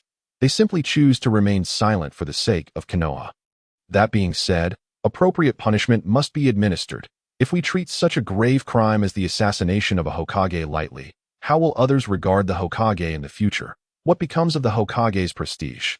What of Kenoha's reputation?" His stern words were delivered with unyielding resolve. Midogate-in and T-Rinke-haru sighed deeply, feeling utterly helpless. They could only blame Danzō for his excessively ruthless actions in this matter. Yunting, not wishing to waste further time on this issue, swiftly ushered them out, stating, "If the two elders have no other matters to discuss, I must excuse myself from this audience. I have numerous pressing affairs to attend to, especially those concerning our agreements with the Land of Fire. Time is of the essence, and we cannot afford further delays." Midogate-in could say nothing more, seeing Yunting's resolute stance and realizing their mission had come to naught. He rose to take his leave, saying, "Then I shall leave you to your duties. Fourth Hokage. However, I must remind you one last time that while the younger generation has indeed risen, we must not forget the immense contributions made by our predecessors. Danzō, ultimately, his merits far outweigh his faults in relation to Kenoha. After speaking, he turned to leave with T-Rune Koharu, who had remained silent throughout, her expression cold that it was only after their departure that Yunting lifted his gaze. Casting a disdainful smile at the closed door, what does it matter if his merits outweigh his faults, when such a treachery as the assassination of a Hokage cannot be excused? These old fools have remained aloof for far too long, treating Kenoha as their own fiefdom, disregarding the status of others. Even as Hokage, in their eyes, he was merely a junior, a subordinate expected to respect and follow his seniors, who they deemed the true benefactors of Kenoha. Thus, the act of a senior harming a junior was simply a manifestation of personal greed on their part. Acknowledging a mistake, offering an apology, and ensuring it would not happen again, followed by some form of recompense. These should suffice. There is no need for incessant scrutiny. After all, he is a significant figure who has shed blood and tears for Kenoha. The sentiments conveyed by Mito Menyen were laden with such implications. It was no wonder that his fellow disciples, Akimichi Torafa, seldom heard of any connections with these two, nor was it surprising that Sarutobi Hiruzen now distanced himself from them. The latter was far more discerning, understanding right from wrong. These two, on the other hand, merely relied on their status as the disciples of the second Hokage and their years of survival to hold positions within the Kenoha Advisory Council. In terms of true capability, Sarutobi Hiruzen and even Danzō could easily overshadow them. Fortunately, the former had wisely set aside all matters to enjoy his retirement, while the latter was confined by Yunting. The remaining two were weak and insignificant, having been disregarded by the now powerful Yunting, who naturally was unafraid to counter their arguments without mercy, were it not for the concern that the situation might escalate too far. He would have wished to eliminate Danzō outright. However, executing the village's elder advisor without solid evidence would set a precedent that had never occurred in the history of the 5 great shinobi countries. As a player in the political arena, Yunting could not recklessly overturn the board. After all, he was not one to act without consequence. Occupying the lofty position of Hokage sometimes required restraint. Even with immense power, one could not act capriciously. Just as a king, high and mighty, wielding absolute authority, must not treat his ministers with disdain, lest they resign en masse. What good would his power be if he could not enforce his decrees? Maintaining the system and decorum between individuals is of utmost importance. Even someone as formidable as Senju Hashirama relied on a multitude of talented individuals to sustain the operations of Kenoha. Yunting was no different. Thus, even though it was abundantly clear that the individual capable of orchestrating an assassination against the Hokage was almost certainly Danzō, he could not take action without irrefutable evidence. Particularly since Danzō, as an elder advisor of Kenoha, had long held the position of assisting the Hokage, his true influence extended far beyond the root. The shinobi clans, functional departments, and numerous ninja, particularly those of the militant faction, harbored considerable support for his presence. Yunting's decision to imprison Danzō and temporarily dismantle the root, a punishment that subtly surpassed the established norms, was viewed externally as permissible, owing to his esteemed reputation as a senju and his formidable wood-release abilities, as well as the understanding of his fury for having escaped the dire situation of the 4 Symbols seal. However, should he reveal any intent to kill Danzō now, it was easy to imagine the myriad of objections that would arise from all quarters. He could certainly act with obstinacy, but the rifts that would ensue would be difficult to mend with the passage of time. This would undoubtedly be a loss for Yunting. Additionally, as he had previously conveyed to Danzō, the notion of a mighty tiger stripped of its claws and confined within a cage for observation was, for the former king of the mountains, an even greater humiliation than outright death. Having already imprisoned this old tiger, it was now time to sever all of his claws and fangs. Yunting clapped his hands. Soon, a high-ranking member of the Umbu, clad in a beige uniform and wearing a mask, appeared before him. "Have all root personnel been accounted for?" Yunting inquired. The Umbu member replied, "Reporting to you, Lord Hokage, all active personnel from the root have been fully accounted for and documented by the Umbu. Then let us proceed to form them into teams for the most perilous of missions," Yunting commanded. Yunting coldly remarked. From the very beginning, he had no intention of incorporating the root.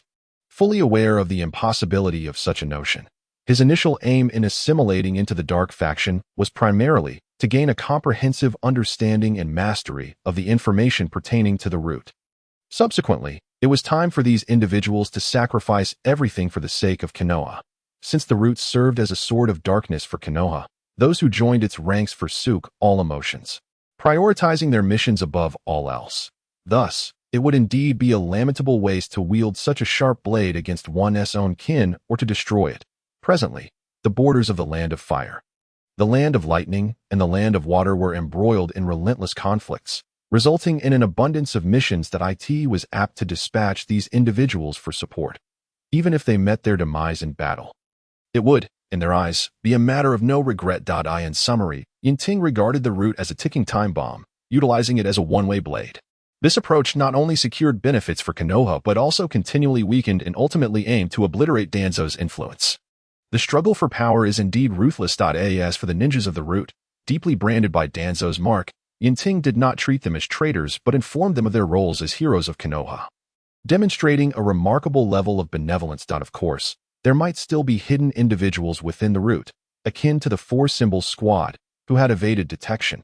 However, given the current circumstances where resources, logistics, and intelligence were in short supply, any so-called hidden fish would hardly make a splash. Even if they wished to re-establish contact with Danzō, the impenetrable cage would ultimately ensnare them. Yunting's resolve and determination to sever Danzō's minions was unwavering and resolute.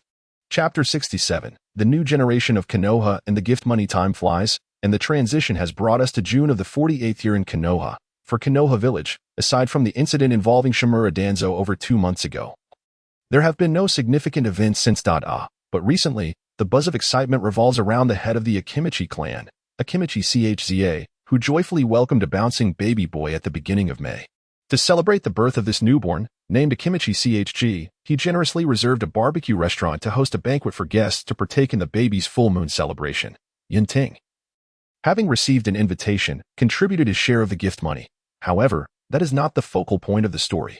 What truly captured everyone's attention was the rumor that after settling the bill, Akimichi Chza was carried away. His face ashened. It was said that the total sum of the gift money he received was woefully insufficient to cover the expenses of that day, leaving him nearly in a position to part with his trousers to manage the bill. This predicament arose due to the uninvited Akimichi clan members who had joined the celebration. This served as a cautionary tale for others, reminding them to limit the number of big eaters from the Akimichi clan at future banquets, lest the joyful feast turn into a somber occasion.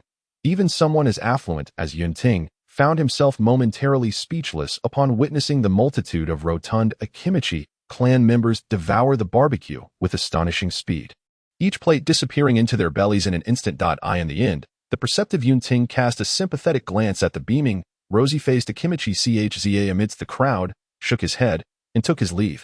He was a soft-hearted individual, unable to bear the vicissitudes of life. Indeed, shortly thereafter, Akimichi Chza submitted a leave request, citing a mistake in his training, which Yunting readily approved, extending it to 2 weeks with a wave of his hand. He had once experienced the hardships of poverty himself, thus, it was only right to allow the man some time to recuperate. In the Hokage office, having signed the last document in hand, Yunting stretched languidly and gazed out the window. Above, the most prominent sight was undoubtedly the 4 Hokage statues carved into the Hokage rock. His own statue stood on the far right, unmistakably clear. After all, he was the youngest and most dashing among all the Hokage. Below, the bustling streets of Konoha unfolded before him. Although not as grand as the capital of the Land of Fire, the streets were alive with ninjas wearing headbands, and many others leaped from rooftop to rooftop, adding a vibrant touch to the scenery. Suddenly, Yunting's attention sharpened as he spotted 2 pregnant women chatting and laughing on a distant street. One had black hair, while the other sported red. The former's belly was noticeably more pronounced. He recognized both women, Uchiha Makoto and Uzumaki Kushina. Calculating the time, it seemed that the births of Sasuke and Naruto were not far off. Yunting had arrived in Konoha in October of the 47th year and had been living there for over 7 months now, meaning the chaos of the Nine Tails incident had occurred less than half a year ago. If he had felt uncertain at the outset, he now possessed ample confidence in the future. Retracting his gaze from the bellies of the 2 pregnant women, Yunting smiled calmly. From this year onward, the new generation of Konoha began to emerge. Among the Konoha 12, Niji, Tenten, and Rock Lee had already been born last year. Thus far this year, Yamanaka Ino, Haruno Sakura, and Akimichi Chg had also made their arrivals. He had contributed gift money for Yamanaka Ino as well, considering many among the Konoha 12 were the second generation of ninjas. As for Haruno Sakura, her father was merely a nin, so he did not have the stature to warrant an invitation. Calculating the numbers, it seemed that the remaining 6 would also arrive in the latter half of the year. Thus, a new chapter for Kenoha had officially begun. However, Yunting assessed his situation and realized that he would be obligated to give 6 more gifts in the latter half of the year. You see, Sasuke is the son of the Uchiha clan leader, and as Hokage, with his current amicable relationship with the Uchiha, he certainly must attend to extend his congratulations. Hinata is the daughter of the Hyuga clan leader and the future head of the main family. The Hyuga clan had previously assisted him during the Orochimaru incident, so he must reciprocate. Additionally, Shikamaru, Ino, and Kiba are all the sons of clan leaders and second-generation ninjas, and he couldn't afford to neglect any of them. As for Naruto, both Minato and Kushina are top-tier forces in Konoha, and as Hokage, he could not allow such valuable allies to vanish. Therefore, he must ensure that Naruto's full moon celebration is attended. After all, Minato is now his able assistant, and he could not disregard Kushina, who is the Jinchuriki of the Nine Tails. Adding it all up, it seemed that he would face a significant financial outflow in the latter half of the year. Although his family wealth was ample, the one-sided nature of such social obligations left him feeling rather discontented. It is important to note that this was merely the beginning. Who knows what future celebrations would arise? Full moon parties for various children, 10th birthdays, weddings, funerals, and so forth. As Hokage, even if he did not attend, he would still be expected to contribute gift money. Would there ever be an opportunity for him to recoup these social debts? Yunting pondered and sorrowfully shook his head. The only occasion he could anticipate inviting others to celebrate would be his own wedding. Yet, accomplishing that in the near term seemed improbable. Tsunade was simply unyielding. For him, the road ahead remains long and winding. What if, he considered, quickly shaking his head with utmost seriousness, for the sake of preserving the pure bloodline of the Senju clan, for the inheritance of would release. And for the wishes of the clan elders, he would embrace the trials of hell himself. Alas, how great he was! In the wet-bone forest, Yunting had become quite familiar with the terrain. After exchanging greetings with a small living slug, he proceeded as usual to his training ground, continuing his practice of sage arts. It had been over half a year since he began training in sage arts. Without relying on the system, he had now developed the ability to absorb natural energy from the external environment independently, without the assistance of the slug. Although he had yet to achieve complete mastery, it was merely a matter of time, barring any unforeseen circumstances. This may appear to require significantly more time in comparison to Naruto, who seemed to possess greater innate talent in sage arts. However, the reality was quite different. Yunting was practicing the wet-bone forest sage arts, which were undoubtedly more challenging than those of Mount Myaboku. Additionally, while Naruto trained diligently throughout the day, Yunting, due to his duties as Hokage, could only allocate limited time for training, and at times, he had to interrupt his practice entirely. Thus, time has naturally been extended. Ultimately, the mystical arts that Yunting must master are not akin to the version that requires a mere 2-hour charge to operate for 5 minutes. Rather, they are of the kind that his ancestral forebear could maintain on standby for an extensive duration. Therefore, the difficulty is considerably greater. Given these various factors, it is entirely reasonable that Yunting's progress lags behind that of Naruto. Chapter 68, Tsunade's Wager. The training commenced. Yunting, with a serene expression, sat calmly beside a lake abundant with natural energy. Following the secret technique imparted by the living slug, he inhaled deeply, visibly drawing in vast amounts of natural energy with each breath.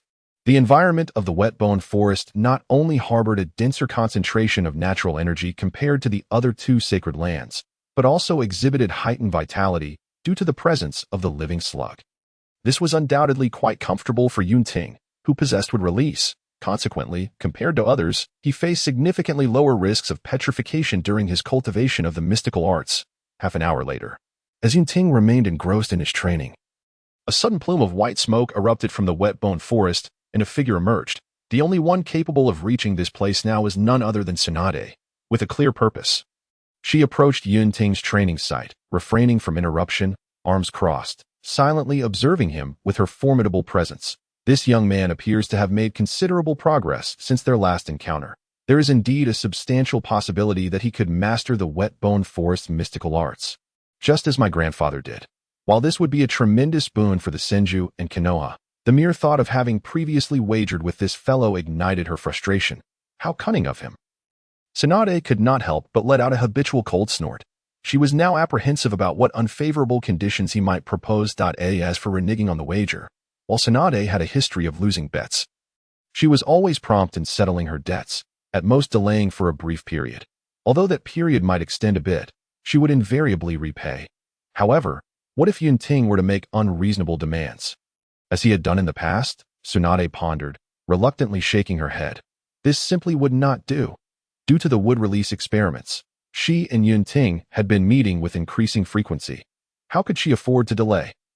Having witnessed Yunting's application of wood release, and now observing his near success with the mystical arts that she had previously failed to master, Tsunade found herself envious, especially with recent reports of progress in the wood release experiments. She could not afford to distance herself from Yunting. Thus, everything returned to the initial dilemma. If Yunting were to propose unfavorable conditions, what should she do? When Yunting completed a cycle of training and opened his eyes to see Tsunade's expression shifting rapidly between emotions, he approached her, expecting some reaction. However, she seemed lost in thought, prompting him to wave his hand before her eyes and mischievously call out, "Hey!" Startled, Tsunade instinctively leaped back. Upon realizing it was Yunting, she retorted, "You little rascal, what on earth are you doing?" Yunting chuckled, his curiosity piqued. "What were you just thinking? You didn't even react when I approached. That's not like you at all." Of course. Tsunade would not divulge her thoughts. Noticing Yunting still clad in his shorts, she shifted the topic. "Aren't you going to put on some proper clothes? Do you think that little body of yours is impressive?" "Not as much as yours," Yunting replied candidly, shrugging. The woman before him was undeniably stunning, and he had yet to encounter anyone in Kenoha who could rival her in terms of physique. Boom! Just as Yunting finished speaking, a thunderous sound erupted. The living slug nearby glanced up, then returned to its business as if accustomed to the commotion. 15 minutes later, amidst a clearing marked by craters and shattered trees, Tsunade, unfazed and unbriefless, dusted off her fists, feeling invigorated. What appeared to others as an intense battle was merely an appetizer in her eyes. Yunting shared a similar sentiment.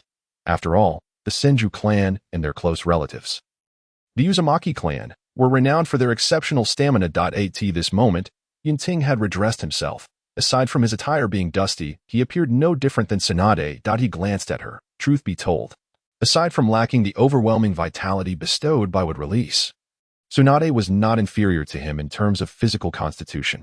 Compared to previous members of the Senju clan, her potential for awakening wood release should have been the highest. Unfortunately, she had been somewhat unlucky. However, now that the wood release research had shown signs of progress, there was a glimmer of hope. Coincidentally, once the customary warm-up concluded, Tsunade posed the most pressing question: "How is the wood release research progressing?" Yunting replied, "Quite well. We've made some breakthroughs. Through comparative research, it appears that your constitution already meets the criteria for activating wood release. However, the absence of certain key factors has prevented the latent wood release in your blood from being awakened. Under normal circumstances, you would have no chance of awakening it again. But I am here. My unintentional awakening of wood release at this age clearly indicates that I stumbled upon those key factors. With me as a template, once we identify and cultivate these crucial elements, there is a significant likelihood that you, possessing the requisite conditions, could also awaken. Of course, all this requires time and a bit of luck. The research team still has a considerable journey ahead before achieving final success. You must exercise patience, Tsunade. Even a scientific master like Orochimaru requires a substantial amount of time to yield results. Moreover, Kenoha's research team is not exempt from this. Countless factions have previously attempted to study wood release, yet aside from the sheer luck that led to Minato inheriting a subpar version, all others have met with failure. Yunting, however, was quite confident in the wood release research he had orchestrated. After all, he was an exceptionally rare living template of someone who had awakened wood release. The underground black market had even placed an astronomical price of 800 million on his corpse, while the Raikage had initially dispatched several elite shinobi merely to obtain a sample of his blood, coupled with Tsunade's own compatible attributes if it had been any other member of the Senju clan. Even if they found the key factors, their inferior constitution would have hindered their awakening. Hence, the prospects were undoubtedly bright. Yet, as he had mentioned, the process was bound to be fraught with challenges. It had been nearly 6 months And the research had only just begun to yield results. If they were to wait until completion, it would likely take years. As a mature woman, a seasoned fighter, and a survivor of the Second Shinobi World War, Tsunade's temper remained fiery, yet in certain respects, she was capable of rational thought. The wood release held immense significance in her heart. The excitement and urgency of rekindling a long-abandoned aspiration were beyond the comprehension of outsiders. Nevertheless, understanding the arduous nature of the process, she managed to temper her urgency. Occasionally, she sought to vent her frustrations on Yunting, a familiar companion with whom she felt entirely at ease, without fear of causing harm. "It's fine. After all, having been disappointed for so many years, I don't mind waiting a few more. Consider it a gamble. If I lose, it won't be a loss, and if I win, it will be a tremendous gain." Tsunade responded grandly. Yunting, hearing this, displayed a peculiar expression and quickly interjected, "Tsunade, please don't treat this as a gamble. Are you not aware of your own track record in betting? That would be a curse upon yourself." After all, Tsunade's luck in gambling was notorious. He feared that her ill-fated words might jeopardize the wood release research he had painstakingly established with significant resources. Even if they succeeded, the consequences could be dire. Given their close ties, he was the most likely candidate to suffer should she win. Thus, this gamble was one they could not afford to make. "Nonsense. I am the illustrious gambling god." Tsunade's light brown brows knitted together, ready to retort. However, suddenly recalling the significance of this matter regarding her awakening of wood release, and reflecting on her previous gambling outcomes, she ultimately ceased her self-deception and, with a sense of resignation, conceded, "All right. If you say so, I won't gamble." Yunting breathed a sigh of relief. A wise decision. Then he remembered something and added, "While this gamble cannot be established, Tsunade, you must not forget the wager we made previously." "Tsunade, right? Additionally, if the wood release research succeeds, then you owe me an immense favor. Have you thought about how you will repay it?" Kenoha Tsunade. Chapter 69. Minato after a fervent exchange of blows. Yunting, having just returned to the Hokage's office, scarcely had time to catch his breath when Ritsuko from the mountain entered, reporting that Minato Namikaze had completed his mission. Prior to this, upon learning of the exorbitant bounty placed upon him by the underground black market, Yunting, in a fit of rage, had commanded Minato to lead a campaign to eradicate all underground black markets within the Land of Fire. It had now been 2 months. The reason for such an extended duration was not due to the formidable nature of the underground markets in the Land of Fire, but rather because the vermin had buried themselves too deeply. While the locations of their transactions were trivial, the truly challenging aspect lay in dismantling the vast intelligence network they had cultivated over the years. Even with the capabilities of Kenoha, considerable time was required to uncover each element before they could be completely uprooted. As the leader of this operation, Minato had not been perpetually on the move. He would only set out to cleanse an area once the intelligence division had discerned leads. During the other times, he continued to assist Yunting with various affairs. Yunting had always regarded capable subordinates as valuable assets to be utilized. Minato's report of task completion clearly indicated that all underground markets in the Land of Fire had been thoroughly dismantled. Indeed, after Minato adeptly entered the room, he reported to Yunting, "Hokage-sama, all 32 underground trading points and 106 intelligence nodes within the Land of Fire have been eradicated. Furthermore, during the clearance operation, we acquired numerous spoils that you may wish to examine." Upon receiving the meticulously compiled list from Minato, Yunting's eyes gleamed with excitement. The cash seized alone from all underground markets in the Land of Fire amounted to 600 million, not including the funds stored on cards. Once they extracted account passwords from the captives, that sum would only increase. Additionally, they had recovered 113 highly valuable bodies of ninjas, along with over 200 scrolls of C, B, and a few A-rank ninjutsu, 6 precious ninja blades capable of channeling chakra, and countless shuriken, kunai, explosive tags, and other ninja tools. It could be said that Kenoha had made a significant profit this time around. For a village embroiled in perpetual warfare, with revenues steadily declining, this was undoubtedly a substantial infusion of resources. Truly, the spoils of war are a golden belt. Yunting marveled, especially considering that their target was the underground black market, which had consistently maintained a robust supply of resources. Having long dwelled in the ninja world, the latter had grown complacent and lost their previous vigilance. Caught off guard by Kenoha's sudden strike in their own territory, they found themselves unable to relocate anything. ultimately left with their ill-gotten gains in hand. Gazing at the list, Yunting entertained the notion of expanding their operations beyond the Land of Fire for further plunder. However, he quickly shook his head, leaving aside the fact that the underground markets had now become alert, moving forces into foreign lands amidst the current tumultuous situation in the ninja world could provoke misunderstandings and lead to unnecessary incidents. Thus, Yunting merely contemplated this impractical idea before discarding it. With the underground black market in the Land of Fire now eradicated, it was imperative to ensure that it could not resurface within the borders of the Land of Fire. Aside from Kenoha, no uncontrolled, sprawling organizations could be permitted to exist. Yunting commanded, Minato, one master for one task. I hereby assign the continuation of this matter to you. Remember, we must resolutely prevent the re-establishment of the underground black market in the Land of Fire. Minato replied earnestly, Rest assured, Hokage-sama, I will spare no effort. Those who could roam within the underground markets were predominantly ruthless bounty hunters and rogue ninjas. Their presence, bolstered by the protection and intelligence provided by the black markets, posed a significant potential threat to both Kenoha and the Land of Fire. Moreover, the bounty lists of the underground markets featured numerous notorious figures from Kenoha and the Land of Fire. Its eradication was undoubtedly the most prudent course of action. In regard to certain influential figures within the Land of Fire, who maintained intricate ties to the underground markets and willingly served as their protectors. Yunting had already received numerous overt and covert threats and entreaties since issuing the mission. He regarded these threats with disdain.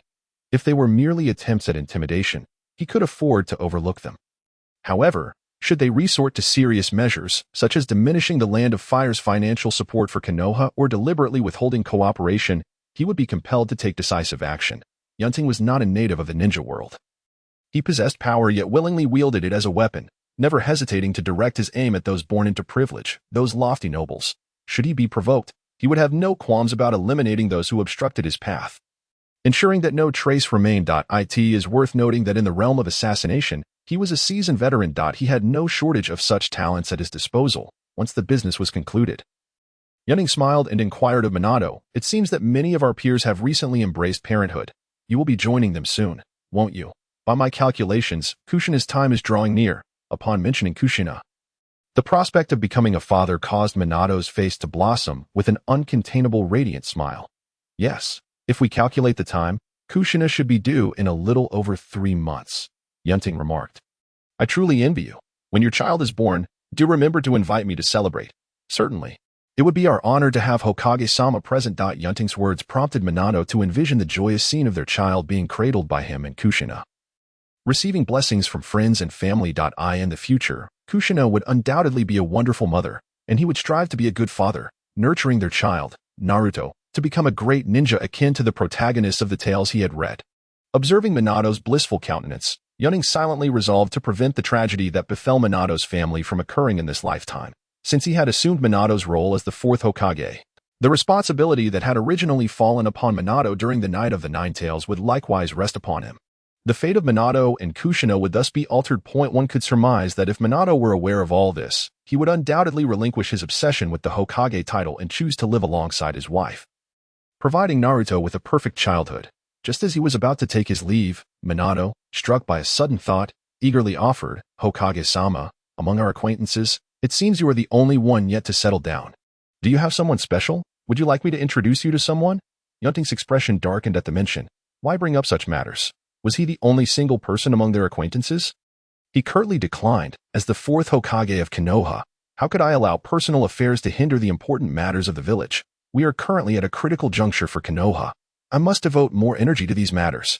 As for romantic entanglements, I shall defer until such a time when Kenoha is stable and prosperous. Truly, you are the Hokage, Minato replied, his face filled with admiration.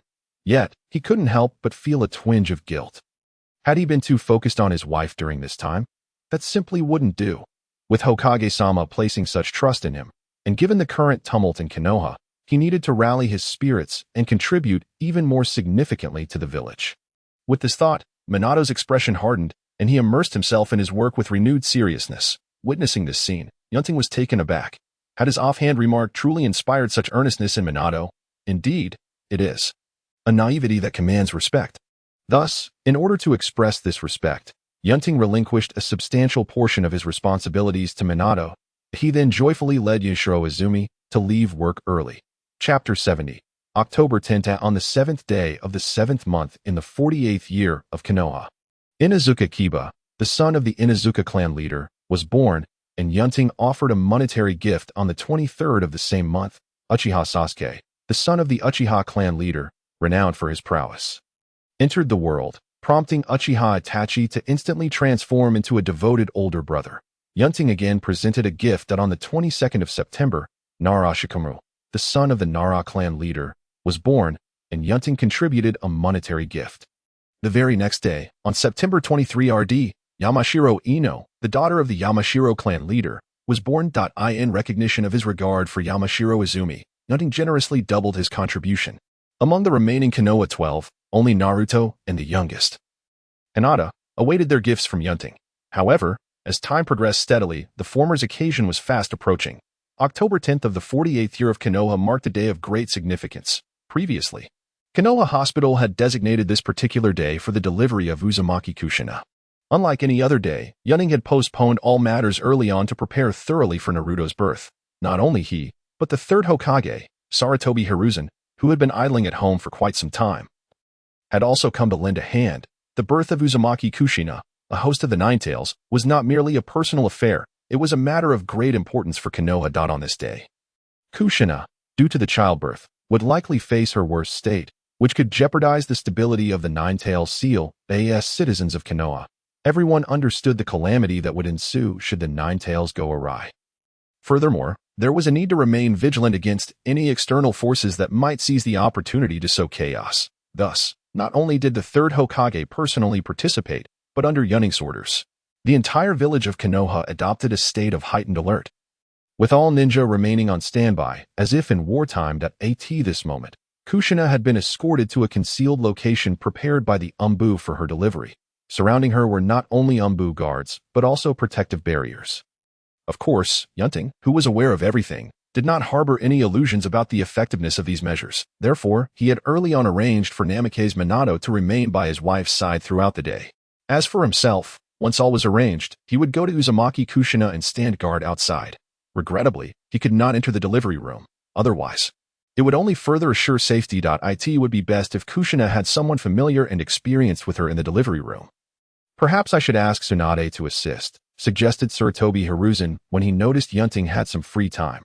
Yunting glanced at him, and, out of concern for the elderly widower, kindly declined. While Tsunade is indeed an excellent choice, I have already prepared an even better candidate. With her presence, Kushina will be much safer. Sarutobi Hiruzen, undeterred by the rejection, curiously inquired, "Who might that be?"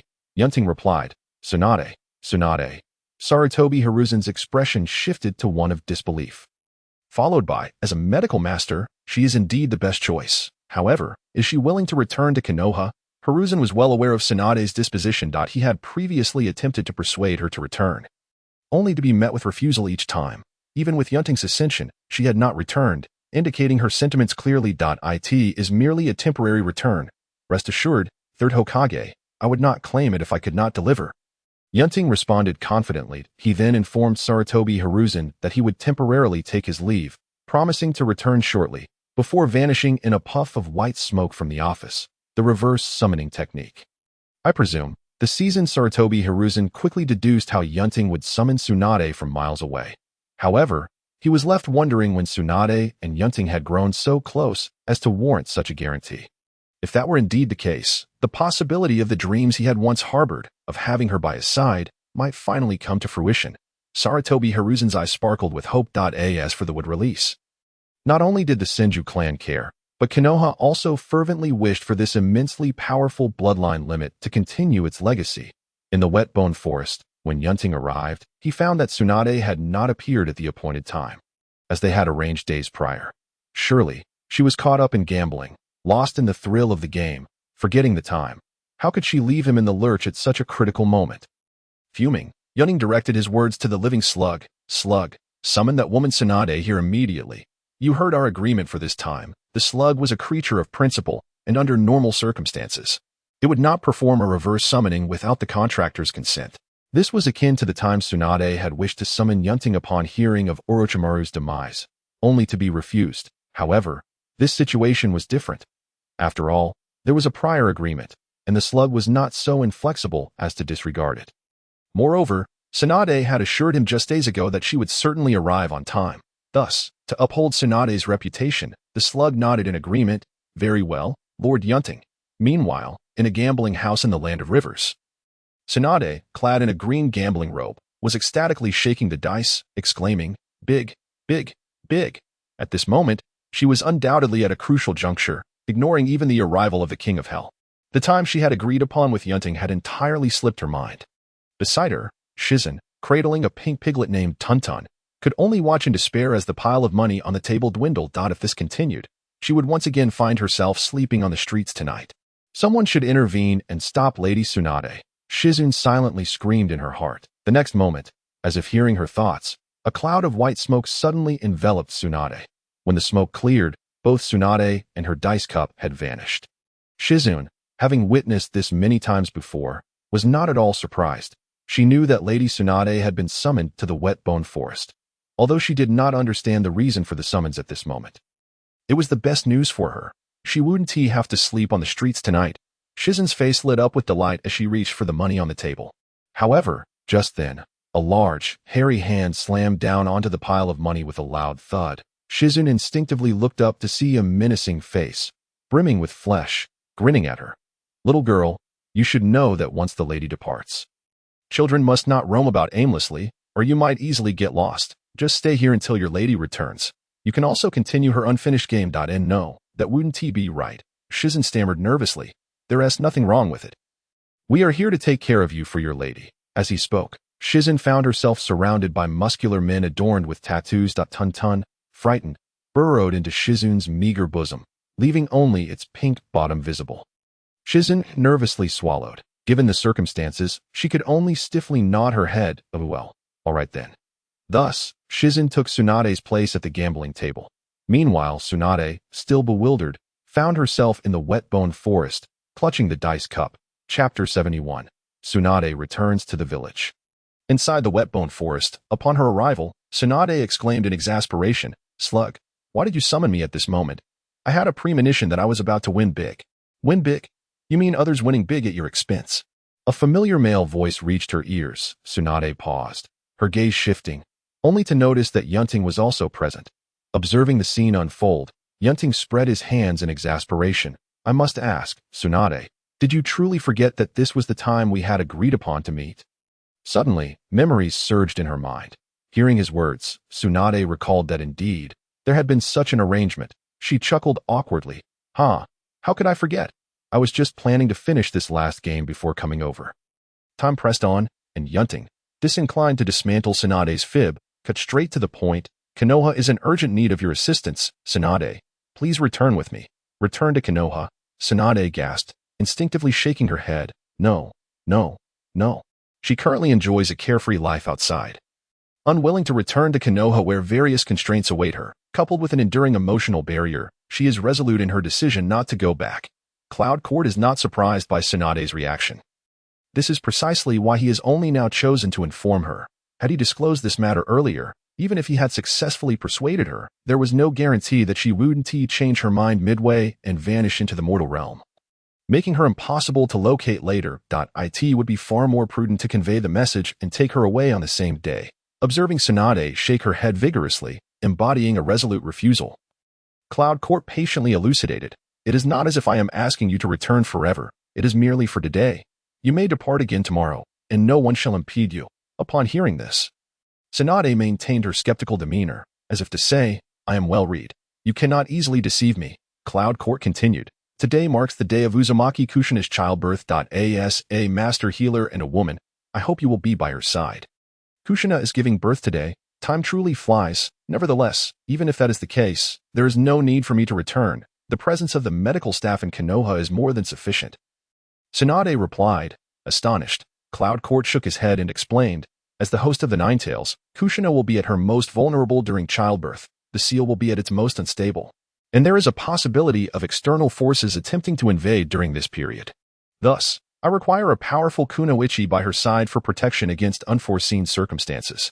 Your strength and exceptional medical ninjutsu make you the ideal candidate." After hearing this, Tsunade's attitude softened considerably, and with a hint of hesitation, she remarked, Konoha's defenses are formidable, and with you, Lord Sarutobi, and Minato around, what could possibly go wrong? Cloud Court responded with a hint of exasperation. While that may be true, we cannot enter the delivery room. If an incident such as the Ninetales rampage or an external invasion were to occur, we would need time to breach the premises. During that interval, both Kushina and her child could be in grave danger. As a woman, you can be at her side at all times. Should an emergency arise, you possess the capability to subdue it. Who else in Konoha could be more suitable than you? Do not dismiss my words as mere alarmism. The matter of the Ninetales host demands utmost vigilance. We cannot afford a single misstep. I believe you understand the catastrophic consequences that would befall Kenoha should the Ninetales spiral out of control. Additionally, I have received intelligence that a formidable enemy will target Kushina today. Therefore, Kenoha needs you, Tsunade. Tsunade fell silent. Although she was reluctant to return to Kenoha for personal reasons, she could still discern the gravity of the situation. Thus, in response to Cloud Court's sincere plea as the Fourth Hokage, she gradually nodded her head and reiterated, only for today. Of course, just for today, Cloud Court assured with a smile. Finally, he had succeeded in persuading her. With Tsunade's protection for Kushina, alongside Minato and himself, the risk of a Ninetales upheaval had been significantly mitigated. All necessary preparations had been made. Next, it was time to thoroughly amend this tragic event in the Hokage's history. Upon reappearing in the Hokage office, Cloud Court first nodded to the waiting Sarutobi Hiruzen, then bit his finger to perform the summoning technique. With a puff of smoke, a living slug, roughly the size of a person, materialized. Thank you for your assistance. Living slug, Cloud Court said. Not at all, Lord Cloud Court. The slug replied gently before invoking the reverse summoning technique. Moments later, another puff of smoke emerged, and Tsunade stepped forth. So, you have finally returned. Looking around and realizing she was in the Hokage office, Tsunade gazed out the window, and, upon seeing the familiar streets, couldn't he help but exclaim, it has been such a long time. Indeed, it has been a while. Tsunade, Sarutobi Hiruzen remarked sentimentally upon seeing her. Tsunade turned to look at her former teacher, who was dressed casually, and without formality, playfully teased, old man, it has been quite a while. You seem to have grown more spirited. Have you found a second spring? Hiruzen, who was accustomed to smoking, choked for a few seconds upon hearing her words, and when he regained his composure, he retorted with irritation, nonsense. What second spring? You are as unprincipled as ever. How have you remained so reckless after all these years? What can I say? I have always maintained my youth. Tsunade shrugged nonchalantly. Hiruzen looked at his student, who showed no signs of aging, and then at his own wrinkled skin, left momentarily speechless. Meanwhile, Cloud Court listened with interest to the light-hearted banter between the two. Had things proceeded along their original trajectory, Tsunade would not have returned to Konoha after leaving, and even after the Third Hokage's demise. They would not have had the chance to converse, let alone meet face to face. His intervention had indeed rewritten history, and with the subsequent events involving Minato and his wife, he felt justified in considering himself a master of fulfilling dreams. Once the pair finished reminiscing, Cloud Court addressed Tsunade. I shall send someone to escort you to Uzumaki Kushina. I appreciate your assistance today. Tsunade waved her hand dismissively. Rest assured, I will fulfill my promise. Very well, Cloud Court replied, summoning Yamashiro Ritsuko to lead Tsunade to the concealed location of Kushina's delivery. Chapter 72. Uchiha Obito. Since returning from the capital of the Land of Fire, Yamashiro Ritsuko had donned a form-fitting black secretary outfit. Upon her entrance, Sarutobi Hiruzen, with his LSP tendencies, instinctively glanced at her. Tsunade, observing the subtle shift in the atmosphere, shot Cloud Court a knowing look before following Ritsuko out. Cough, cough. After the two women left, Sarutobi Hiruzen, caught in Cloud Court's knowing gaze, cleared his throat, and, as if nothing had happened, resumed a serious demeanor. I did not expect you to truly summon Tsunade back. With her here, Kushina's protection is undoubtedly foolproof. Foolproof. If one were unaware of the true circumstances, Cloud Court would agree that such protective measures appeared infallible.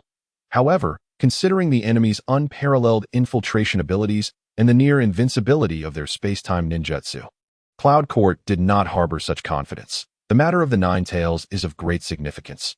I must personally visit Kushina, he remarked cautiously. Furthermore, I would like to request your assistance in managing any potential disturbances within the village today. The fact that Uzumaki Kushina was pregnant could not be concealed from the outside world. After all, she had been visibly pregnant while strolling through the streets for an extended period, allowing onlookers to deduce her pregnancy timeline and speculate on her due date. Of course, such estimates could only be accurate to the month, not the specific day. In the final days leading up to the event, Kushina had been hidden away by the Umbu, leaving no opportunity for external speculation. If nothing were to go awry during Kushina's labor today, all might remain peaceful. However, should an incident occur, it was likely that spies from other villages would seize the opportunity to create chaos. For this reason, Cloud Court had specifically requested Sarutobi Hiruzen to remain in the village to handle any possible emergencies. Ultimately, as a seasoned shinobi, even in his advanced age, he still possessed formidable strength, capable of exerting a suppressive effect. After observing him for some time, Cloud Court noted that Hiruzen had indeed set aside all concerns to enjoy his retirement, which allowed him to feel comfortable entrusting the task to him. Had it been Danzō, no matter how harmless he appeared, Cloud Court would never have felt at ease. I understand, Hiruzen replied. You can rest assured and go to Kushina. I will take care of things here. Though it is unclear why Yunting is so insistent on going, Sarutobi Konohamaru nonetheless respects the Fourth Hokage's decision. Furthermore, in order to honor the trust placed in him, today he is determined to give his all. Despite his aged bones, on the rooftop of the Hokage building, Yunting stands, surveying the surroundings. As always, Kenoha flourishes. Villagers, enjoying their lives, wander through the bustling streets, treating this day as a mere commonplace occurrence. Little do they know that beneath this ordinary facade, a dangerous tide is about to surge. As dusk approaches, and Uzumaki Kushina's labor enters its later stages, Yunting prepares to set off. He has never entertained the notion that Uchiha Obito would remain unaware of Kushina's impending childbirth. Even without Kakashi divulging this information at his grave, Obito's unparalleled intelligence-gathering abilities would ensure he acquired every detail, perhaps even more accurately than other factions. He could pinpoint the exact time and place of Uzumaki Kushina's delivery. Therefore, one must not harbor any illusions. Taking one last glance at the lively scene below, filled with laughter, Yunting vanishes from the rooftop. No matter how prosperous the exterior appears, it can never conceal the underlying falsehoods and filth. At nearly the same moment, in a secluded corner of Kenoha, Uchiha Obito, cloaked in black and adorned with an orange whirlpool mask, returns to the homeland he had spent so much time in. His gaze indifferent as he observes the flickering lights of the bustling streets. Yet his thoughts convey a vastly different sentiment. This shinobi world has been treading a misguided path from the outset. War, bloodshed, slaughter. Even if one were to attain fleeting moments of beauty, they would inevitably be lost, ultimately leading only to greater despair. Thus, this hypocritical and despair-laden world must be transformed. I shall take action to forge a realm where innocent souls need not suffer, where heroes do not repent at gravestones, and where lovers may remain together for eternity, a true, perfect world of love and peace. With clarity regarding his next steps, Uchiha Obito resolutely affirms his conviction. Just then, a peculiar figure, enveloped in a layer of pitcher plants, silently rises from the ground beside him. Obito. Oh, Lord Madara, we have located the Jinchuriki of the Nine Tails, and she is currently in labor. It sounds quite painful. Why is childbirth so troublesome for humans? Why can't it be like us, sprouting from trees? The speaker is White Zetsu. Possessing the ability to traverse underground with ease, it can conceal its presence, making it an exceptional scout for information. Even now, despite Kenoha's efforts to hide Uzumaki Kushina, it has successfully pinpointed her location. Black Zetsu then takes over, his tone more serious. The Nine-Tails Jinchuriki is in labor and, unexpectedly, is accompanied by one of the legendary three, Tsunade. Additionally, there is the vigilant Minato Namikaze outside, along with the imminent arrival of the Fourth Hokage. Such a formidable lineup is unimaginable. Lord Madara, what do you intend to do? Uchiha Obito's eyes flicker as he contemplates before responding. Now is not the opportune moment to act.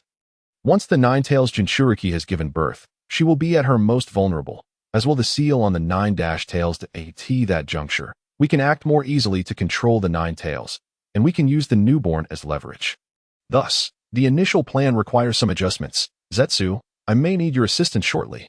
White Zetsu and Black Zetsu exchange glances before nodding in agreement. The former, having been instructed by the true Madara Uchiha to obey Obito, will undoubtedly comply with all his commands. As for the latter, the weakening of Kenoha serves its grand design, and it will naturally not refuse. Also, change out of your Akatsuki attire. now is not the time to reveal our organization. After Obito's words, they set off once the transformation is complete. Just as they begin their journey, Obito's peripheral vision catches sight of a frail elderly woman, hunched over, one hand clutching a basket and the other leaning on a cane. Struggling to approach, Obito pauses briefly before vanishing without a trace, leaving only the solitary sound of the cane tapping against the ground in the night, echoing with profound solitude. Chapter 73. The moment of birth within the secret base designated for Uzumaki Kushina. At this moment in the delivery room, Kushina's cries of pain have persisted for an extended period. Beside her, Tsunade, revered by all medical ninjas across the shinobi world, realizes that her assistance may be limited. Lacking any experience in childbirth, she finds that the doctors and nurses from Kenoha Hospital, who have delivered numerous newborns, are far more capable than she. Nevertheless, her presence is not without merit. The idol's presence inspires the Kenoha medical staff, invigorating their resolve. Upon seeing Tsunade's arrival, Kushina's anxiety about her first childbirth eases significantly. With Tsunade there, both she and her unborn child can feel a greater sense of safety, specializing in her craft. Tsunade adheres to her medical principles and refrains from overstepping her expertise. While observing Kushina's condition, she remains alert to her surroundings. Prior to her arrival, Yunting had specifically warned her of potential enemy infiltration that night. Although she cannot fathom how enemies might breach such formidable defenses, her trust in Yunting compels her to remain vigilant. Amidst this atmosphere, the journey toward Naruto's birth continues. The arrival of a new life is never instantaneous. Even with the chakra-infused physique of a ninja, one cannot simply bring forth a child in an instant. Like any other woman, it is a protracted process, since Kushina was ushered into the delivery room. Roughly 10 hours have elapsed. The time has shifted from day to night. As Kushina and the medical personnel battle through the ordeal, outside, the ever-dutiful Umbu members, along with Minato Namikaze, have been anxiously pacing back and forth. Faced with numerous adversaries, including the Fourth Hokage and the Eight-Tails Jinchuriki, Minato, who had previously displayed no signs of anxiety, now grapples with a tumultuous blend of emotions, anticipation, excitement, happiness, and fear. As he approaches fatherhood, not far away, Kakashi, still on duty and intentionally guarding the area, glances at his teacher before turning his gaze toward the delivery room just a wall away. Inside resides his beloved mentor and the child soon to enter the world. Accompanied by the passage of October, witnessing the gradual emergence of new life, Kakashi's once icy heart begins to thaw. Though he appears calm on the surface, internally, he experiences the same tension as his teacher. "Are you all right?" Yama, who has been with Kakashi for some time, notices the unusual demeanor of his typically composed leader and inquires with concern. "I'm fine," prompted by Yama's observation. Kakashi quickly regains his composure and replies softly. At present, he is an Umbu operative, unable to stay by his teacher's side, yet he remains determined to protect from outside. Outside, Yunting, having concealed himself within the canopy of a tree, does not focus on the base enveloped by the barrier, but instead scrutinizes his surroundings, hoping to catch a glimpse of Uchiha Obito. Unfortunately, after waiting for some time, no sign of him appears. It seems that this time, he will not brazenly choose to force his way in. After all, this is not the scenario depicted in the original story where Kushina is merely guarded by Umbu. Currently, the number of Umbu ninjas stationed here is significantly greater, and within, there are also Minato and Tsunade. Should he join them, would Obito reconsider and ultimately opt to abandon his plans? Contemplating this, Yunting decides not to wait idly any longer and reveals himself, making his way toward the base. Who goes there? The vigilant Umbu members maintain their guard, even upon recognizing Yunting. Following a thorough inspection to confirm the absence of transformation techniques, they respectfully address him. "Hokage-sama, keep up the good work. I'll head inside to take a look." Yunting expresses no grievances toward his responsible subordinates. After passing through the barrier and arriving at the entrance to the delivery room, Minato, who has been anxiously pacing, spots him and exclaims in surprise. "Hokage-sama, you have come as well." Yunting pats Minato's shoulder, stating, "This matter is of great significance. I must come to see for myself." The understanding of the situation by Minato stemmed from the matter concerning the Nine-Tails. Nevertheless, even with this knowledge, he felt an immense gratitude towards Tsunade for her deliberate presence and the stringent protection surrounding them, especially as she had come to provide an additional layer of assurance. "How does it feel to be a father for the first time?" Yunting jested with a smile. Minato scratched his head, responding, "It's quite complicated. I find myself worrying if I can truly be a capable father in the future." "Rest assured, you will have no issues," Yunting reassured him. Even Naruto, who was raised with such a free-spirited approach, has blossomed into a man filled with sunshine and righteousness. Imagine how much more he will thrive with the guidance of both you and your wife." Yunting displayed a greater confidence than Minato. He then turned his gaze towards the delivery room door, but it was unfortunate that this world did not permit husbands to accompany their wives during childbirth as his previous world had.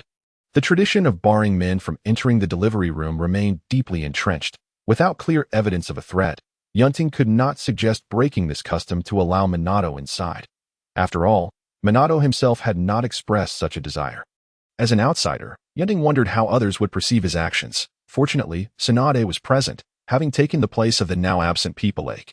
Furthermore, with Minato right outside, he could swiftly enter should any crisis arise. In this light, it seemed manageable. Retracting his gaze, Yunting observed Minato, who was once again fidgeting anxiously in front of him. Yunting shrugged. Having never been a father in either life, he could not empathize with the emotional journey Minato was about to undertake. Meanwhile, Minato truly lived up to his reputation as the fastest man in the ninja world. To avoid being disoriented by Minato's restless movements, Yunting scanned the surroundings until he spotted a distinctive figure with white hair. He waved, calling, "Kakashi." Kakashi, without hesitation, approached, responding, "Lord Hokage." Yunting continued, "Today marks the day your teacher gives birth. Set aside your umbu duties for now. I grant you a day off. Remove your mask and come here to support your sensei." Though the umbu concealed their identities from the outside world, familiarity among members ensured they recognized one another. Moreover, with Kakashi striking white hair, anyone acquainted with him would identify him without concern for exposure. Upon hearing Yunting's words, Kakashi obediently removed his mask and joined Minato's side. Minato had indeed recognized Kakashi upon his arrival, yet had refrained from interaction due to umbu protocols, now that the Hokage had spoken. He felt no qualms as he clapped Kakashi on the shoulder. In this moment, Minato required the company of someone he trusted deeply, and as his sole disciple, Kakashi was undoubtedly qualified for this role. Thus, as they awaited news, the sounds from within the delivery room gradually reached their climax. Half an hour later, with Kushina's final, forceful cry, the resounding wail of a newborn echoed throughout the room. In an instant, the medical staff, including Tsunade, breathed a collective sigh of relief. "It's a boy." A nurse carefully bundled the newborn Naruto and handed him to Tsunade. Tsunade cradled Naruto with utmost care. Kushina, pale and weary, could hardly catch her breath before eagerly exclaiming, "Tsunade-sama, let me hold my child."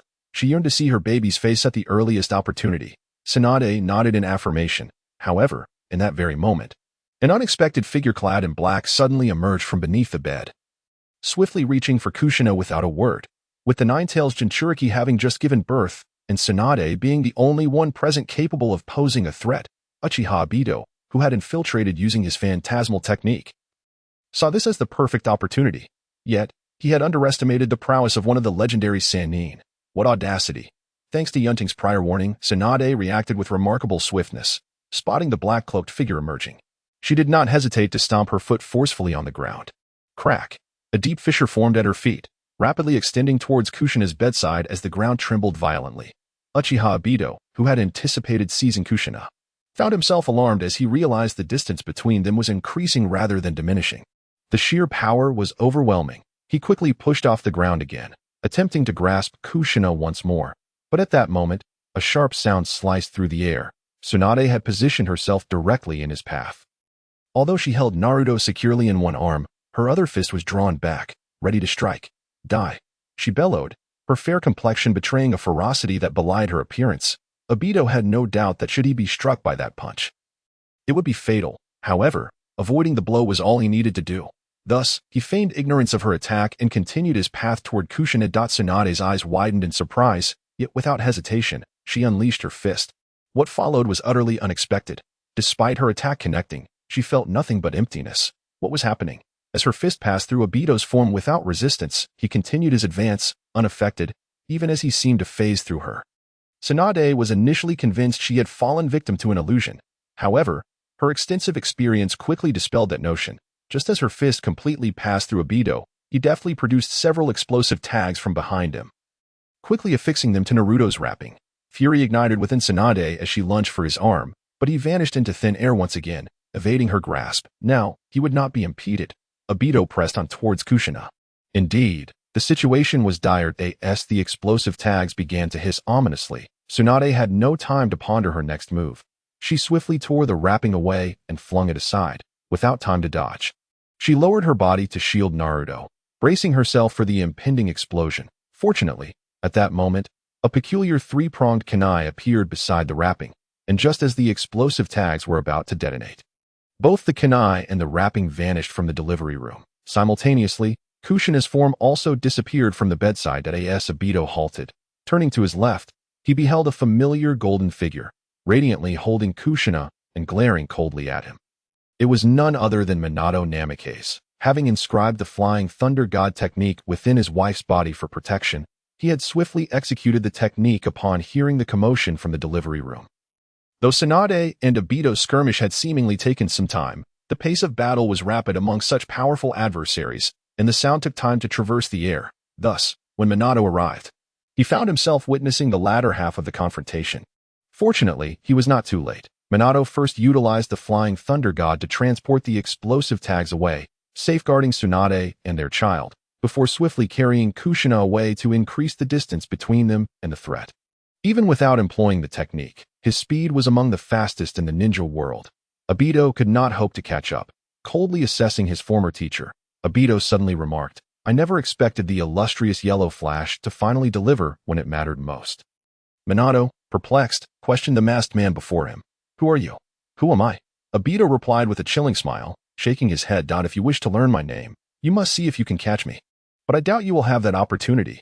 Minato noted that this black-cloaked figure possessed the ability to let attacks phase through him, rendering him unharmed. At that moment, Tsunade rose anew on the other side, cradling the inconsolably weeping Naruto, reminding Minato of the situation.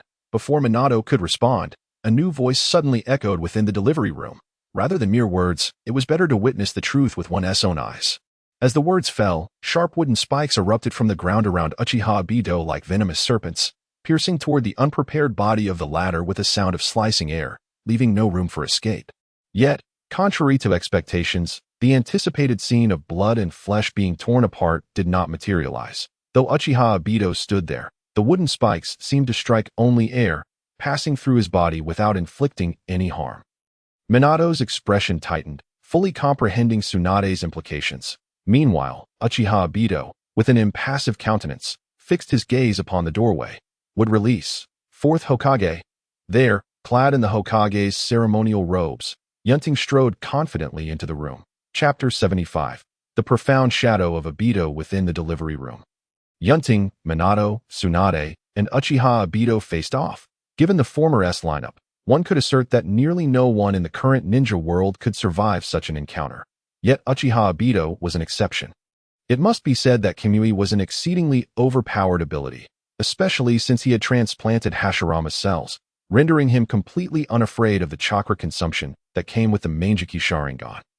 It could be said that as long as he did not act recklessly, outsiders would find it nearly impossible to kill him. At this moment, observing Uchiha Obito, who showed neither fear nor intent to flee despite being surrounded. Yunting understood this reality well. Even if he possessed would release, should the opponent genuinely wish to escape, there would be no stopping him.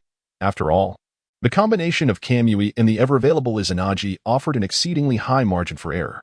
However, Yunting was aware of a means to restrain him: Kakashi's left eye, which also bore the power of Kamui. Yet, though Obito's Sharingan had awakened once during Rin's death, it was ultimately a fleeting moment. The true mastery of this ability, as depicted in the original work, only emerged in the later arcs. Presently, Kakashi was far from capable of such feats. Hence, Yunting could only hope for Obito to make a grave mistake. Seeing that the opponent showed no immediate intention to flee, it seemed not entirely impossible. Was this a space-time ninjutsu? The ability to shift one's true body to another location when under attack. To think that aside from the Flying Thunder God technique, the ninja world possessed such space-time ninjutsu to avoid alerting the enemy, Yunting naturally refrained from uttering the name of Kamui. However, through the recent probing, he could articulate its capabilities in the guise of deduction, ensuring Tsunade and Minato were prepared. Indeed, Tsunade and Minato exchanged looks of realization. Meanwhile, Uchiha Obito was taken aback, astonished that the Fourth Hokage had deduced his technique after merely a single move. To avoid unnecessary complications, he had no interest in responding, swiftly maneuvering through the wooden spikes, resolutely charging towards Kushina. Bang, bang, bang.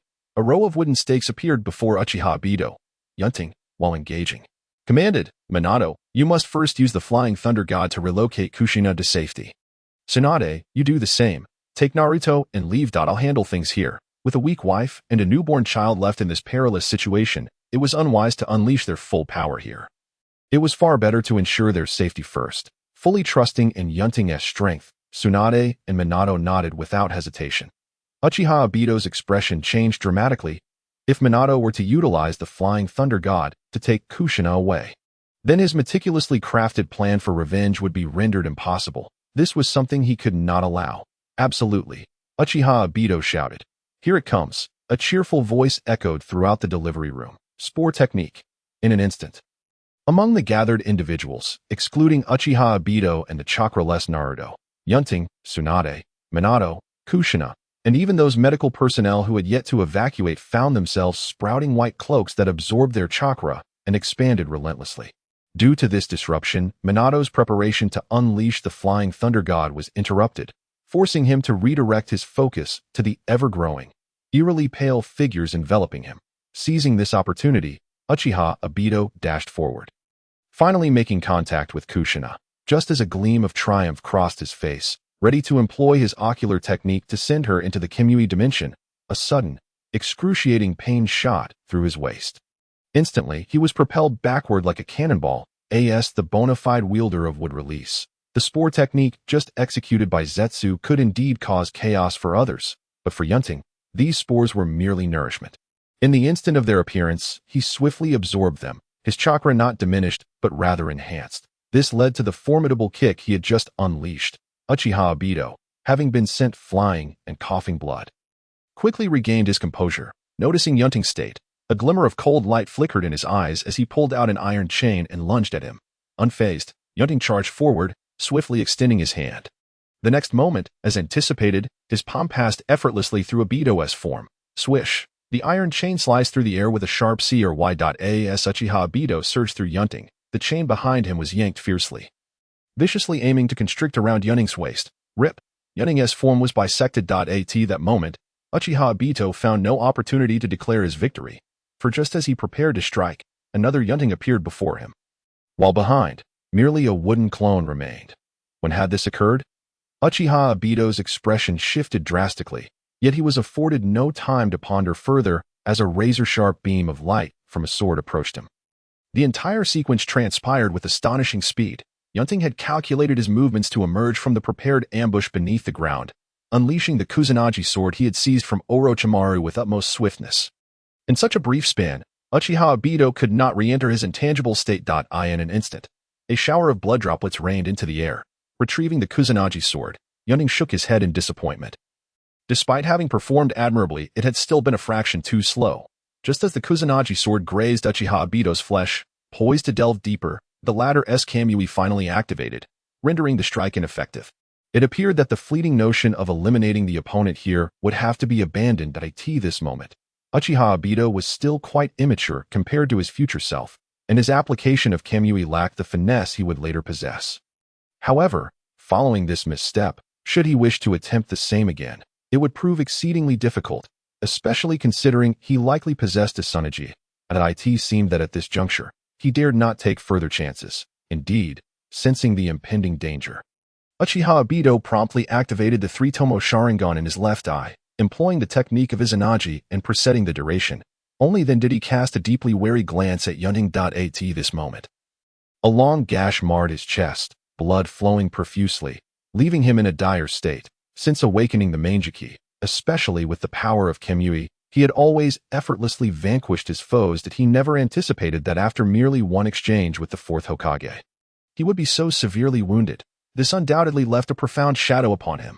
Chapter 76. A decision amidst reluctant swish, a handful of shuriken were launched from his hands, but they passed through Uchiha Obito without resistance. Yunting shook his head, opting not to waste further time that he summoned another wooden clone to assist Minato in removing the encumbering cloaks. With Uchiha Obito present, and Zetsu lurking in the shadows, he sought to ensure Minato could swiftly escort Kushina to safety. Meanwhile, Yunting positioned himself before Uchiha Obito, the bloodied Kusanagi sword tracing a calm arc through the air as he declared, "When you attack, or rather, when you intend to make genuine contact with a person or object. Your body will materialize, am I not correct? Upon hearing Yunting's words, Uchiha Obito's expression contorted with anger to him. The fourth Hokage before him was obeying. How could he have discerned the essence of his ability so swiftly? This also compelled him to acknowledge a harsh reality. With the current strength at his disposal, the possibility of seizing Kushina was virtually non-existent. This meant that his meticulously devised plan to unleash the Ninetales and obliterate Kenoha would inevitably come to naught, which left him feeling quite resentful. No. Even if the original plan could not be executed, he could not allow the people of Kenoha to enjoy such ease. As Uchiha Obito contemplated this, his gaze inadvertently caught the sight of Kushina glancing at Naruto nestled in Tsunade's arms. As a mother, Kushina had yet to lay eyes on her son's visage. Despite knowing that Tsunade was safeguarding Naruto, she remained deeply anxious and periodically cast glances in their direction. Observing this, Uchiha Obito's eyes lit up with a cold smile as he deliberately remarked, "Since I cannot capture the host of the Ninetales, I shall take the child of the Ninetales host as a substitute." As he spoke, a spiraling distortion of power emanated from beneath his mask, and he swiftly vanished. In the next moment, the space in front of Tsunade warped, and Obito's hand abruptly reached out from within, seizing Naruto from her embrace. Among the onlookers, Tsunade, possessing formidable chakra control, was the second to swiftly eliminate the robe from her body, although the enemy's sudden appearance was exceedingly bizarre. Having just summarized its capabilities, she quickly readied herself for defense. However, her confidence did not extend to Kushina, who remained oblivious to the unfolding events, especially upon witnessing the even more peculiar entrance of the cloaked figure. She could not help but cry out for Naruto, straining to peer toward the opposite side. Concern can lead to chaos. It was precisely this maternal instinct that provided Uchiha Obito with an opportunity. In the face of Tsunade's obstruction, he paid no heed as he withdrew his hand, swiftly turning to position himself within Kushina's line of sight. Simultaneously, beneath his mask, the kaleidoscope Sharingan glimmered ominously. At that moment, his gaze locked with Kushina's. Then, the kaleidoscope Sharingan activated, cold and damp. Within the ceiling space, the colossal Ninetales fox observed with a dispassionate gaze the weakened prison that had confined it for so many years. When suddenly it sensed something, it abruptly lifted its head and exclaimed, "That nauseating yet familiar scent. It is the wretched aura of the Sharingan." As the words fell, Uchiha Obito's figure materialized before the prison. The kaleidoscope Sharingan reflected the image of the Ninetales, and gazing at the immense beast within the iron bars, Obito mused, "The Ninetales, truly a force of unparalleled might." The Ninetales coldly glanced at him and remarked, "Another Uchiha. And judging by the power of your eyes, you are merely beneath the legendary Uchiha Madara. Long ago, Uchiha Madara had forcibly controlled it as a puppet, resulting in its brutal thrashing by the first Hokage. And the resentment from being sealed within a host for decades had not faded from its memory." Suddenly, bubbles began to rise from the waterlogged ground outside the prison, rapidly coalescing into a massive head of the Ninetales. The latter stirred and, with malicious intent, lowered its head to scrutinize the now proximate Uchiha Obito, luring him with a temptation. "Ambitious Uchiha, what brings you here? Do you seek to harness my power? Then come closer, step to the iron bars, and I shall bestow upon you tremendous strength." Obito cast an impassive glance at it, and replied to himself, "Originally, I intended to use the tail release sealing technique to liberate you from your confinement and hurl you into Kenoha for vengeance. Alas, that plan is no longer feasible. Since that is the case, I shall adopt a different approach. While it may lack intensity, it is better than nothing. I trust the rampage of the Ninetales will be sufficient to give the people of Kenoha a taste of their own medicine." Without awaiting a response from the Ninetales, he lunged forward, crushing the foamy head, and then cast a kaleidoscope Sharingan-level Genjutsu upon its true form. On this day, when the ceiling was at its weakest, he could easily accomplish such a feat in an instant. Just as the Ninetales was about to speak, its pupils turned crimson, and its rationality began to fade. Accompanied by a fearsome roar, an overwhelming surge of chakra erupted from within the Ninetales, inundating the entire space. As the violent crimson chakra surged forth, Uchiha Obito vanished with satisfaction from the ceiling space. The passage of time within the ceiling space differed from that of the outside world. Just as Uchiha Obito intentionally locked eyes with Kushina, the keenly aware Yunting realized too late the impending danger and could not intervene in time. In the next moment, Kushina's pupils reflected the pattern of the kaleidoscope Sharingan.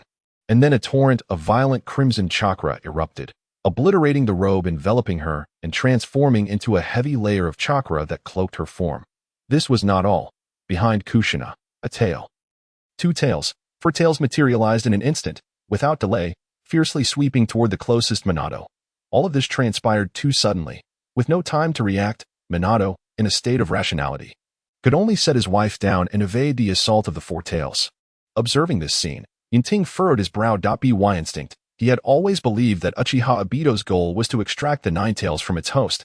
He had not anticipated that the opponent would lower the bar and resort to such tactics. Fortunately, all was not lost. For now, it was merely a rampage of the nine tails, not a separation from its host, and Kushina was temporarily free from life-threatening danger. Meanwhile, seizing the opportunity while Yunting and the others were preoccupied with the rampaging Kushina, Uchiha Obito prepared to withdraw, the swirling spatial ripples once again distorting around him. He cast one last glance at Minato and said, "Do enjoy the gift I have brought to Kenoha. Oh dear, you didn't even call out for me as I prepare to leave. Farewell now, everyone from Kenoha." Following his words, Zetsu, who had remained hidden throughout, also chimed in with a cheerful farewell. Yet, in the next second, an unexpected turn of events occurred. The sound of chirping Chidori suddenly resonated within the delivery room. In an instant, a flash of lightning illuminated the space as Kakashi, who had been lying in wait in the shadows, darted toward a section of the ceiling with remarkable speed. Having been present alongside Yunting and Minato earlier, he had heard the commotion in the delivery room. However, recognizing that his strength paled in comparison to the former two, he had calmly chosen to remain concealed, biding his time for the right moment. He had also been searching for the second enemy, who had remained elusive. Fortunately, Zetsu's careless remarks as he departed provided him with an opportunity to act. Without hesitation, Kakashi unleashed his strongest Chidori, propelling himself toward Zetsu at high speed. Almost immediately, a pained scream erupted from the ceiling. At the same time, Uchiha Obito's gaze shifted to Kakashi, fixing him with an intense stare until his entire form vanished from sight. Chapter 77. The Nine Tails rampage. The enemy had retreated, but a troublesome situation remained. Wood release. Thorn killing technique. Sturdy wooden pillars shot up from the ground, entwining Kushina, who was now cloaked in the chakra of the tailed beast. However, the sound of explosions soon followed. The robust wooden pillars were swiftly demolished by the frenzied chakra of the Nine Tails. When the irrational Kushina re-emerged, another tail had coalesced behind her, gazing at Kushina, whose surface was now entirely shrouded in ominous crimson Nine Tails chakra, rendering her almost unrecognizable. And at the precariously swaying building, Yunting frowned and commanded, "Tsunade, take Naruto and evacuate first. Kakashi, notify the surrounding personnel to withdraw. Minato, please ensure that all medical staff here are escorted away. I will handle the situation with Kushina.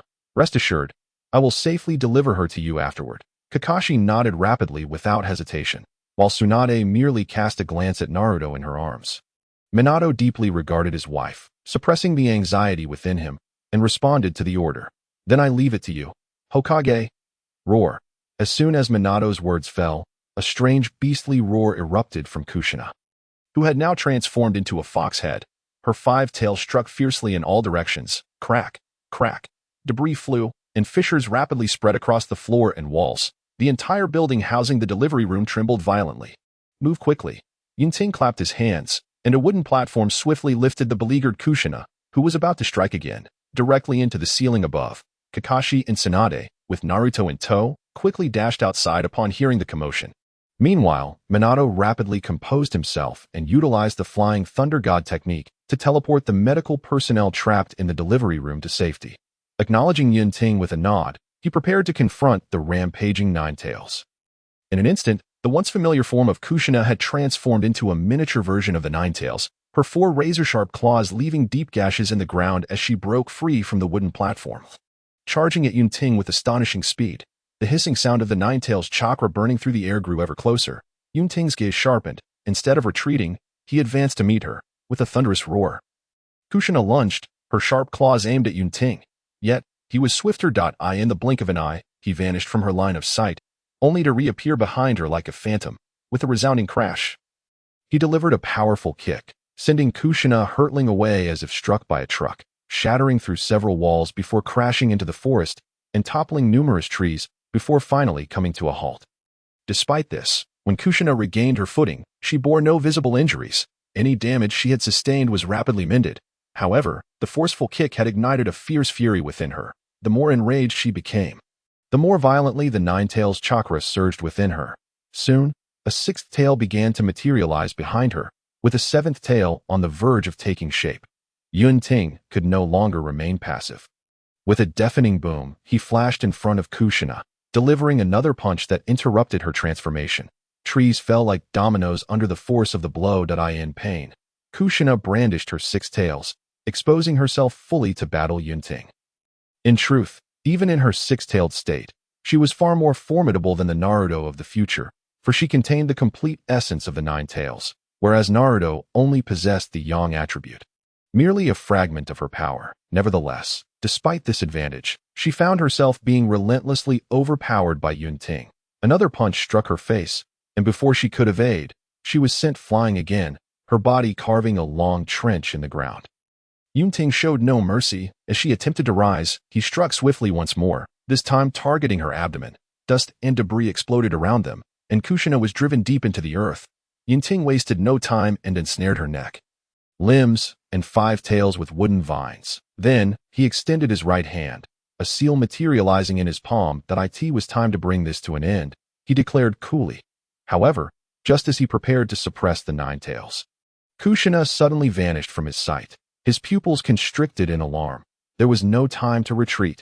Yunting had underestimated the speed at which the nine tails could manifest during the most vulnerable moments of her sealing. With a thunderous crash, Kushina erupted from the ground, reversing their roles in a fierce counterattack. She sent Yunting flying like a projectile. The fierce winds battered him as he stumbled backward, catching a glimpse of Kushina's seventh tail fully formed behind her.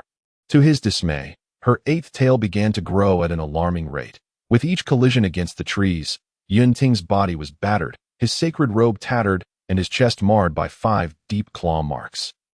A testament to the ferocity of the attack. It was the first time in a year he had found himself in such a dire predicament.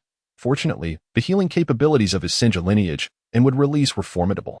By the time he regained his footing, his wounds had already begun to scab over, healing rapidly. Yet, Yunting could not afford to be complacent. The sight of Kushina's eighth tail swaying behind her sent a chill down his spine. As her entire form began to swell ominously. In that moment, she had nearly manifested the true size of the nine tails. Indeed, she could now be unequivocally referred to as the nine tails. The malevolent chakra surged through the forest, filling the air with a foreboding aura. A tremendous oppressive force radiated from the nine tails, enveloping the surrounding area. That instant, Kakashi, still cradling Naruto, Tsunade, recently returned from a teleportation, and numerous Umbu ninjas raised their heads in trepidation. Gazing at the distant side of the monstrous red figure, its tails thrashing wildly and its chakra exuding an eerie terror, even those who had never encountered it before recognized it instantly. It was the Nine Tails. In the far reaches of Kenoha, an inexplicable sense of dread washed over many. When the third Hokage, Sarutobi Hiruzen, stationed in the Hokage Tower, sensed the disturbance, he abruptly looked up and directed his gaze toward the secret base, murmuring in disbelief. That aura? Is it the Nine Tails? Having witnessed its power before, he could not be mistaken. Had something gone awry with Kushina? Sarutobi furrowed his brow deeply, understanding the gravity of the situation and realizing that all was well in Kenoha. He could no longer remain idle and rushed toward the direction of the Nine-Tails. At this moment, the greatest pressure lay upon Yunting, particularly as Kushina was rapidly coalescing a massive, deep purple-tailed beast bomb aimed directly at him. The air crackled with tension. With a force akin to the heavens collapsing, the enormous tailed beast bomb formed swiftly, hurtling towards him with relentless brilliance, summoning the five-headed gate of hell. In a desperate bid, Yunting slammed his hands together, and instantly, 5 colossal gates adorned with grotesque faces rose before him, blocking the path of the tailed beast bomb, compared to the triple gate of hell previously employed by Orochimaru. This five-headed gate, a technique inherited from his ancestor, Senju Hashirama, possessed far superior defensive capabilities. In the next moment, the tailed beast bomb collided with the five-headed gate, unleashing a cacophony of sound and a blinding explosion that illuminated the night sky. As the dust settled, Yunting sighed in relief, grateful that the eight-tailed beast bomb was not overwhelmingly powerful. However, as the smoke cleared, he noticed the ninth tail beginning to take form behind the colossal nine tails. And a moment of silence passed before his expression hardened with resolve. He could not allow the ninth tail to materialize. If it did, even if Kushina's tailed beast was not extracted, she would be wholly consumed by the nine tails, leaving no chance for revival. Thus, he had no choice but to employ his final strategy. Without hesitation, Yunting clapped his hands together in a decisive gesture. In an instant, crimson markings appeared at the corners of his eyes, forming a circular pattern on his forehead. Concurrently, an overwhelming surge of natural energy flooded his body, perfectly merging with his chakra. An aura far more potent than before erupted from him. This was Sage Mode. In this urgent moment, Yunting opted to exchange for Sage techniques through the system. The Nine Tails, unlike the other eight-tailed beasts, was on an entirely different level of strength, especially since it had yet to be divided. Even Senju Hashirama would need to be in Sage Mode to contend with it. Now facing the near-peak Nine Tails, Yunting could not afford to be complacent and had to resort to his ultimate trump card. Fortunately, his efforts had not been in vain. When he exchanged for the Sage techniques, the cost was halved, allowing him to save a significant number of prestige points, which he promptly invested in various would-release Sage techniques. Thanks to the system's capabilities, he could harness formidable combat strength the moment he mastered them. Now was the perfect time to unleash his most potent strike. The mark of the Sage is etched upon Yunting, whose demeanor radiates an ethereal confidence far surpassing his previous self. It is the final tranquility before the storm. At this moment, the battlefield is divided. One side boasts the Nine Tails in its eight-tail state, while the other stands with Yunting in Sage Mode. The former is wild and monstrous, while the latter is composed and transcendent. Having indulged in madness for far too long, it is time for you to reflect. Nine Tails, Yunting declares coldly. The Nine Tails responds with a fierce roar, shaking the ground as its increasingly solid massive form looms like a mountain, charging toward Yunting. One strike will suffice. Yunting's gaze sharpens as he brings his hands together once more. Instantly, a vast amount of Sage chakra is drawn from within him, resulting in a remarkable effect. Sage art would release. True Thousand's hands. In an instant, a deafening roar erupts, far more intense than the commotion caused by the Nine Tails. Amidst this shocking upheaval, a colossal statue of Cannon, adorned with 1,000 gigantic arms, rises swiftly from beneath Yunting's feet. The Nine Tails, already possessing a size unimaginable to humanity, now appears diminutive compared to the Cannon statue, which is dozens of times larger. In this comparison, the previously fearsome Nine Tails is reduced to the semblance of a mere kitten.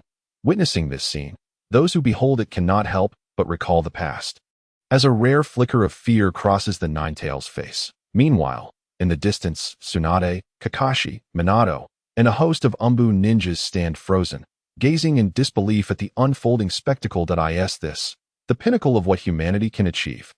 An Umbu ninja utters in disbelief, yet his words resonate as the collective sentiment of all present. Kakashi contemplates his ongoing development of the Raikiri technique, pondering whether a direct confrontation could sever a limb from the beast. Meanwhile, Minato, cradling Naruto in one arm and the unconscious Kushina in the other, reflects on his own legendary Flying Thunder God technique. Unlike many who succumb to feelings of helplessness, he instinctively considers strategies to confront such an opponent. Engaging in a head-on battle would be suicidal. The only chance lies in striking at the core, locating the caster of this formidable jutsu, possessing the Flying Thunder God and Rasengan, yet lacking in large-scale destructive capabilities. His combat style resembles that of the former Kenoha White Fang, ideal for solo engagements, but largely ineffective against gargantuan foes like the Nine Tails.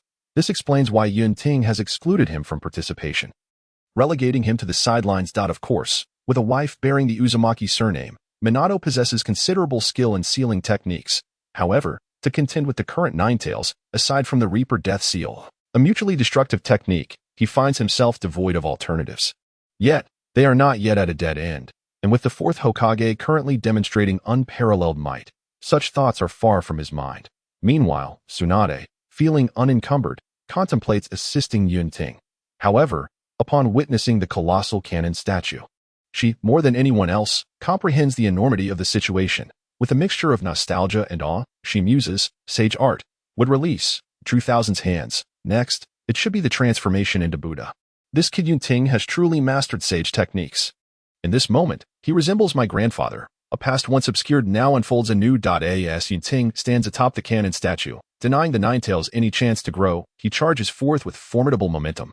The monstrous chakra of the Nine Tails, though lacking in rationality, still bears an ingrained fear.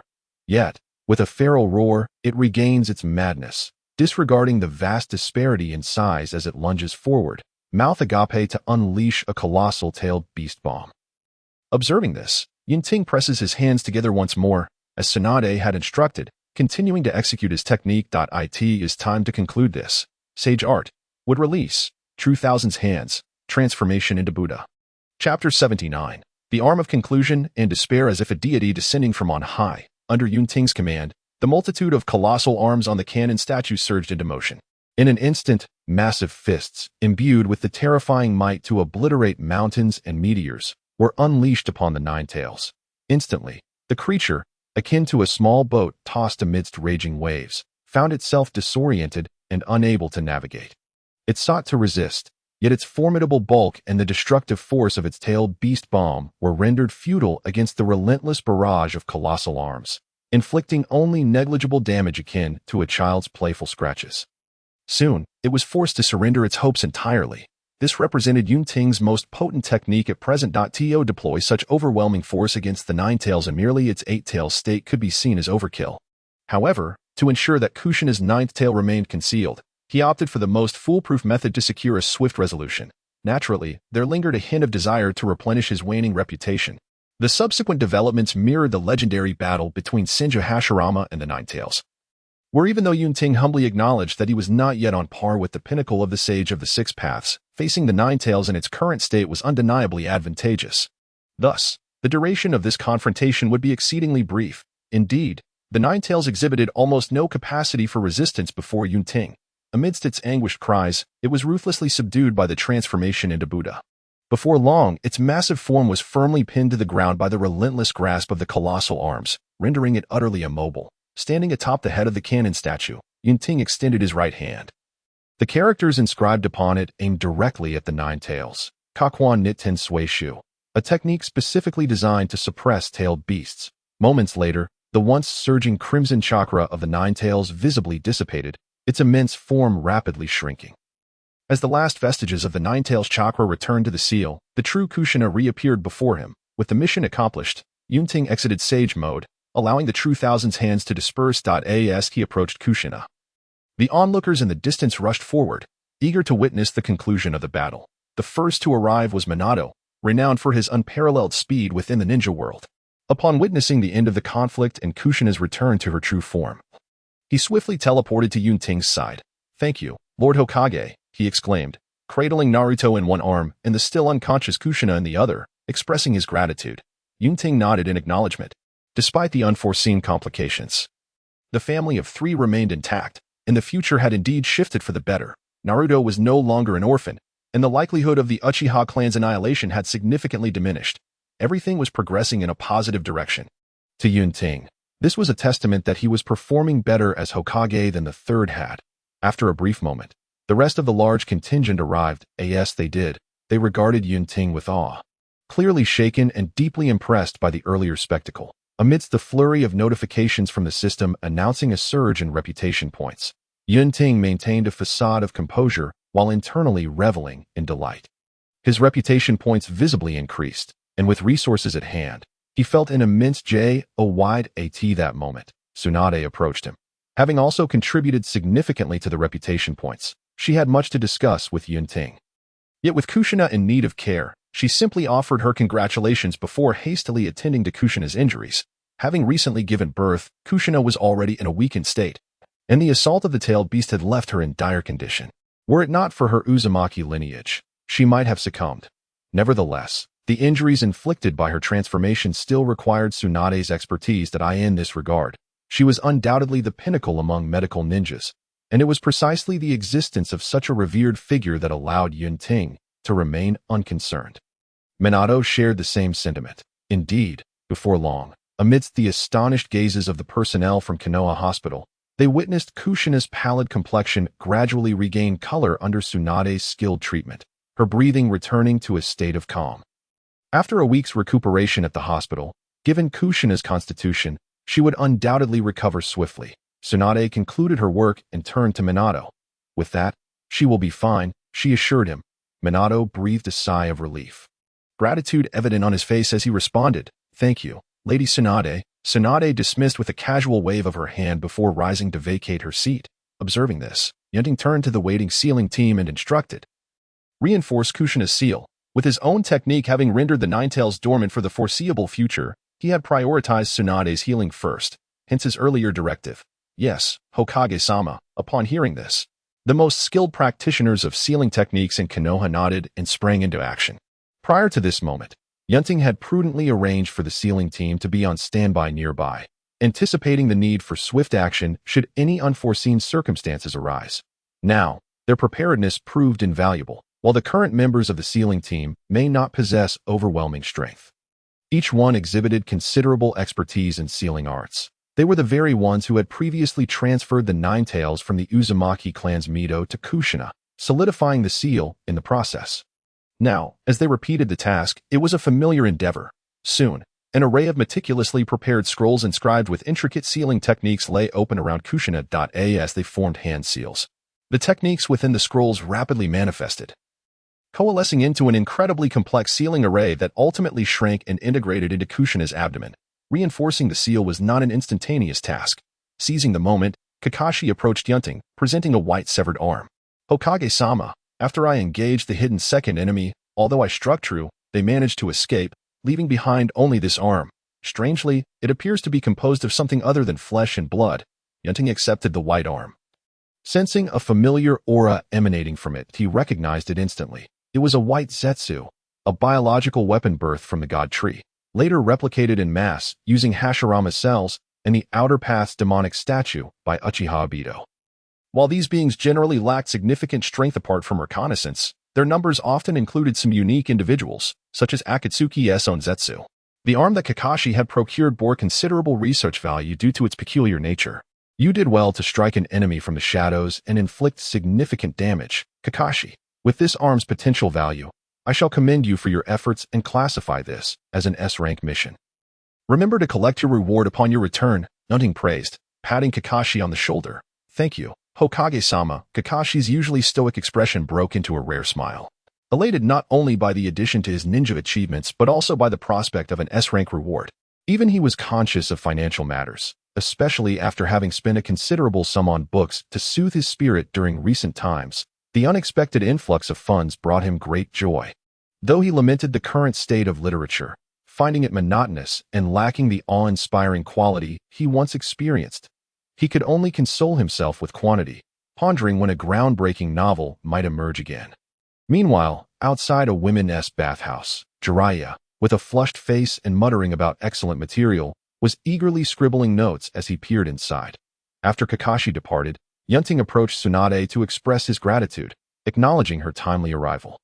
However, she appeared less than enthusiastic, her demeanor reflecting the weariness of a day spent playing caretaker, her frustrations evident. "After a day of babysitting, I find myself constantly on guard. I wanted to avoid confrontation today, which is quite irritating. If you call on me again, I hope it won't be for babysitting duties." Tsunade, typically fierce both in temperament and combat, was uncharacteristically disgruntled, prompting Yunting to agree with a nod.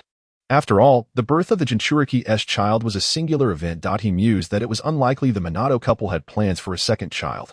Shaking his head, he quickly set aside such thoughts and returned his focus to Tsunade's earlier remark about being called upon again in the future.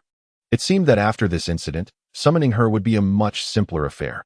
Just as he was about to speak further, the anxious voice of the sealing team leader broke through the air.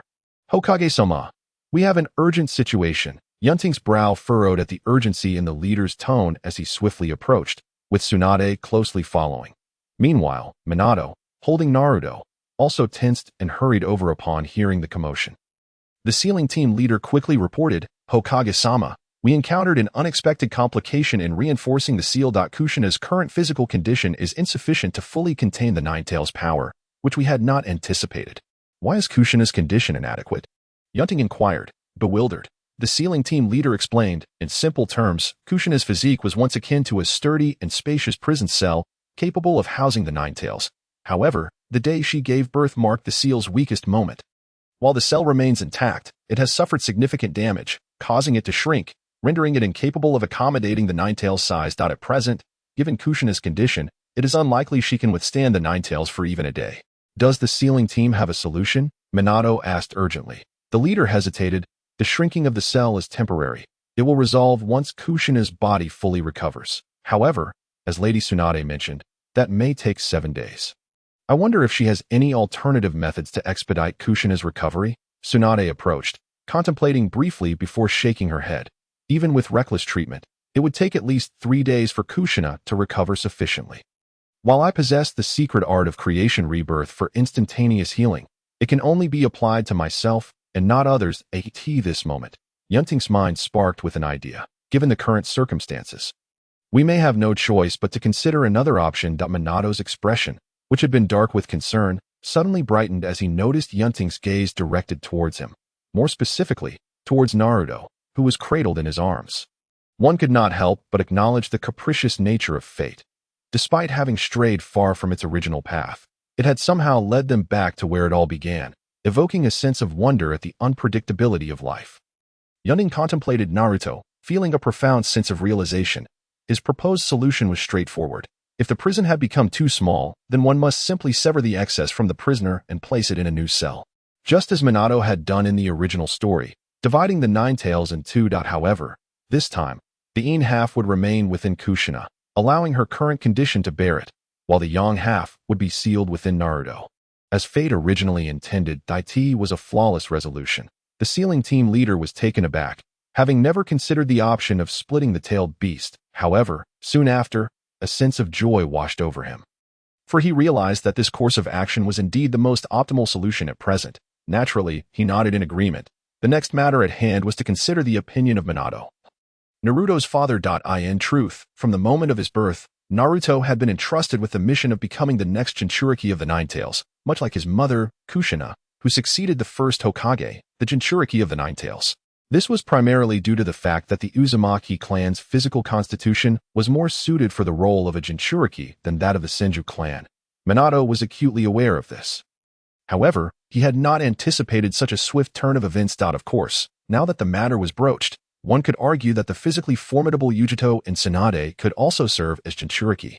Nevertheless, considering the tailed beasts as powerful weapons, it was imperative for the village to maximize its benefits. The latter two were already exceptionally strong ninjas and did not require further enhancement.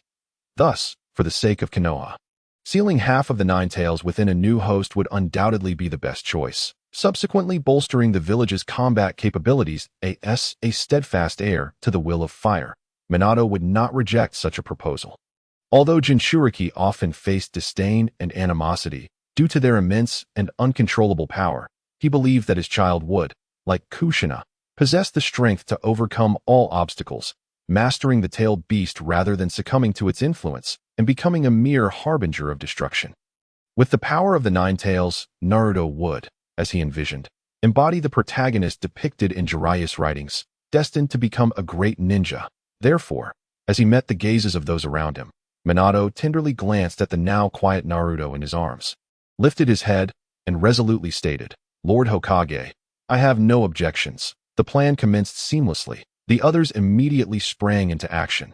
"Lord Hokage, if we are to split the Nine Tails in two, the current personnel in the sealing team are insufficient. I require more assistance," the leader of the sealing team promptly declared. The pressing moment was not at hand, and there was no need to resort to the costly dead demon-consuming seal. However, the alternative sealing technique would necessitate substantial manpower and resources for support. In the entire shinobi world, only Kenoha could accomplish this. Yujito nodded and said, "Minato, you and the leader of the sealing team should return to Kenoha and acquire whatever is lacking. Ensure that the preparations are flawless." "Understood." Minato and the leader of the sealing team responded in unison. At that moment, Minato could no longer hold Naruto and Tsunade, burdened with medical support duties, entrusted the child to her disciple, Kakashi. Thus, the stiff-bodied 14-year-old Kakashi embarked on his journey of caring for a child. Chapter 81. Marriage Proposal. Whoosh. Minato utilized the Flying Thunder God technique to return to Konoha with the leader of the sealing team. The other sealing ninjas began preparing for the upcoming separation, while the medical personnel, under Tsunade's guidance, continued to tend to Kushina. The remaining Umbu ninjas swiftly dispersed, vigilant against any potential enemy incursions. Everything was proceeding in an orderly manner. Seated at the center, Yujito leaned close to the captain of the Shadow Guard, Yamabayun, and whispered a few words. The latter nodded and swiftly vanished from sight. Having sustained minor injuries and left some blood behind during the previous battle with the Nine Tails, he could not allow outsiders to obtain it. Now, he would send his trusted subordinate to retrieve it. 5 minutes later, Minato had shuttled back and forth dozens of times using the Flying Thunder God technique, successfully gathering all the necessary personnel and materials for the sealing. They were now ready to officially seal the Nine Tails into two. At this moment, the sealing team ninjas inscribed a massive sealing array on the ground, while Kushina lay peacefully at one of the array's focal points, and Naruto was placed in a parallel position at another focal point after being handed over by Minato. Stepping away from the sealing array, Minato took a deep breath, casting a heavy nod towards Yujito. Understanding the signal, Yujito declared, "Let us begin." As the words fell, the sealing ninjas, now multiplied in number, began to form hand seals in unison around the sealing array. Instantly, the enormous sealing array blazed with a brilliant light, and several tadpole-like symbols rose into the air, ultimately coalescing into an even larger and more intricate symbol than before. Shortly thereafter, the spirit of the Nine Tails, thrashing and writhing, was drawn forth from within Kushina in a fierce struggle against the sealing ninjas. It ultimately let out a defiant roar before being ensnared within the ethereal symbol hovering above. At that moment, the leader of the sealing team, drenched in sweat and disregarding his fatigue, shouted, "Split!" and the next instant, the hand seals of all sealing ninjas shifted. The peculiar symbol shone brightly, accompanied by the Nine Tails chilling wail. As it was visibly divided in two at this juncture, Minato, who had been tense until now, finally exhaled in relief, for the most challenging part was behind them. The remaining task was merely to deposit the divided yin and yang attributes of the two halves of the Nine Tails into Kushina and Naruto, followed by reinforcing the seals in this regard. Konoha's sealing ninjas were well versed, and it was merely a matter of time. Indeed, as the two halves of the Nine Tails were successfully sealed within Kushina and Naruto amidst their reluctant struggles, everyone present could not help but relax and smile. Yujito surveyed the surroundings, noting that Uchiha Obito had not reappeared to disrupt the proceedings. Realizing that he had genuinely fled, this was unfortunate, for he had meticulously set a trap for Obito, who, despite appearing to have no defenses at Kushina's side, had already laid a deeply concealed sealing trap, waiting for the intruder to take the bait. Alas, Obito was simply too cautious in reality. After provoking the Nine Tails, Uchiha Obito had not truly departed, but rather observed from a distance, seeking an opportunity to exploit. However, upon witnessing Yujito's overwhelming power in subduing the Nine Tails, he fell silent for a moment before abandoning all thoughts and retreating far away. Unless absolutely necessary, he had no desire to return to Kenoha. This Fourth Hokage of Konoha was simply too formidable, unbeknownst to him, as he had frightened off the future instigator of the Fourth Shinobi World War. Yujito was soon approached by the hurriedly arriving Sarutobi Hiruzen. Upon seeing the enormous sealing array and the figures of Kushina and an infant within, Hiruzen was momentarily bewildered. Fortunately, Yujito provided an explanation of the events, allowing him to comprehend the situation and agree. "Yujito, your actions are undoubtedly the most correct. How could they not be? Minato and his wife were alive. The Nine Tails incident had not truly erupted, and Kenoha had sustained no damage whatsoever. This was far better than the historical timeline. By the way, he almost forgot about Lake Biwa. It would not need to suffer any casualties this time either. Speaking of which, the Third Hokage ought to express his gratitude to him. After all, if his longtime wife had perished, the impact on him would have been significant. Regrettably, such hypothetical scenarios were not conducive to discussion. It seemed he could only remain an unsung hero in this endeavor. Observing the Third Hokage beside him, Yujito felt a sense of noble righteousness surge within him. Sarutobi Hiruzen, unaware of Yujito's musings, was focused on the nearing completion of the Nine Tails sealing and the impending happy conclusion of the situation. Relaxing and puffing on his pipe, he took the opportunity, much like many elders, to gently advise his disciple Tsunade. "I say, Tsunade, you are no longer a child. For your own sake and the continuation of the Senju clan, it is high time you consider marriage." Sarutobi Hiruzen uttered these words to Tsunade. His gaze deliberately flickered towards the adjacent Yunting, the implication unmistakable. That it was no wonder he felt such urgency to express his sentiments at this moment. Tsunade was exceedingly difficult to meet, and should this opportunity slip away, it was uncertain when another would present itself. particularly after learning that Yunting had effortlessly crushed the Nine Tails with the might of wood release. Hiruzen's conviction in their union solidified. This desire was not merely the wish of the elderly Senju clan, but also echoed the sentiments of many high-ranking officials in Kenoha, even those with strained relations with Yunting, such as Namikaze Minato and Uchiha Sasuke, as well as the erstwhile Danzō, shared this perspective. Regardless of ambitions, none wished to witness the extinction of wood release from Kenoha. Its unparalleled power and immense symbolic significance for the village were undeniable. After the news of Yunting's awakening of wood release spread, he was granted authority without any hindrance within the village. This was not solely attributed to the defeat of Orochimaru, nor the Third Hokage's voluntary concession. The influence of wood release was profoundly impactful. Prior to Yunting's awakening, the villagers of Kenoha had already disregarded their age difference, yearning for their union, believing that their shared Senju lineage would increase the likelihood of producing a descendant with the wood release Kekkei Genkai. After all, the direct descendants of Hashirama Senju had failed to awaken this ability, a glaring example that dissuaded them from desiring Tsunade to marry outside her clan, even to the Uzumaki clan. Comparatively, Yunting, who shared the Senju bloodline and had now awakened wood release, was undoubtedly the optimal choice. Alas, Tsunade did not share this view at that moment. She shot a sharp glance at her mentor, then with greater force directed her ire towards Yunting, who seemed to be indifferent to the matter. Such discussions had become so repetitive that they had rendered her ears calloused. Now, reflecting on past events, she could swiftly dismiss them from one ear to the other. Simultaneously, she muttered impatiently, "This is one of the substantial reasons I am reluctant to return to Kenoha. Just wait until I awaken would release. If that were to happen, these individuals would undoubtedly go to great lengths to unite her with Yunting. After all, children born to two possessors of wood release would likely inherit the ability, provided luck was on their side." Chapter 82. Aspirations. The mere thought of being forced into marriage was enough to stir great agitation within Tsunade. To compel someone who had never truly experienced romance, a woman who had lived freely until now, to wed was something she instinctively rejected. Thus, faced with Hiruzen's relentless persuasion, she finally declared impatiently, "Since there are no issues here, my task is complete. I shall take my leave." Observing this, Yunting promptly halted Hiruzen's continued entreaties and suggested, "Since you have returned, why not stay for a drink before heading back? I shall cover all expenses. Rest assured, we shall not discuss any matters that might irk you."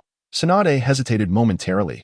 After spending a day safeguarding Kushina and witnessing so much, she indeed felt inclined to indulge in a drink. "So we will not discuss anything else, just drink," she confirmed. "Of course, we've shared drinks before without delving into other matters," Yunting assured her. "Very well. It's settled then," Tsunade exclaimed, her enthusiasm evident. She realized that should she return now, not only would she likely miss out on drinks, but she might also lack funds for lodging. It was far better to enjoy a hearty drink here before heading back.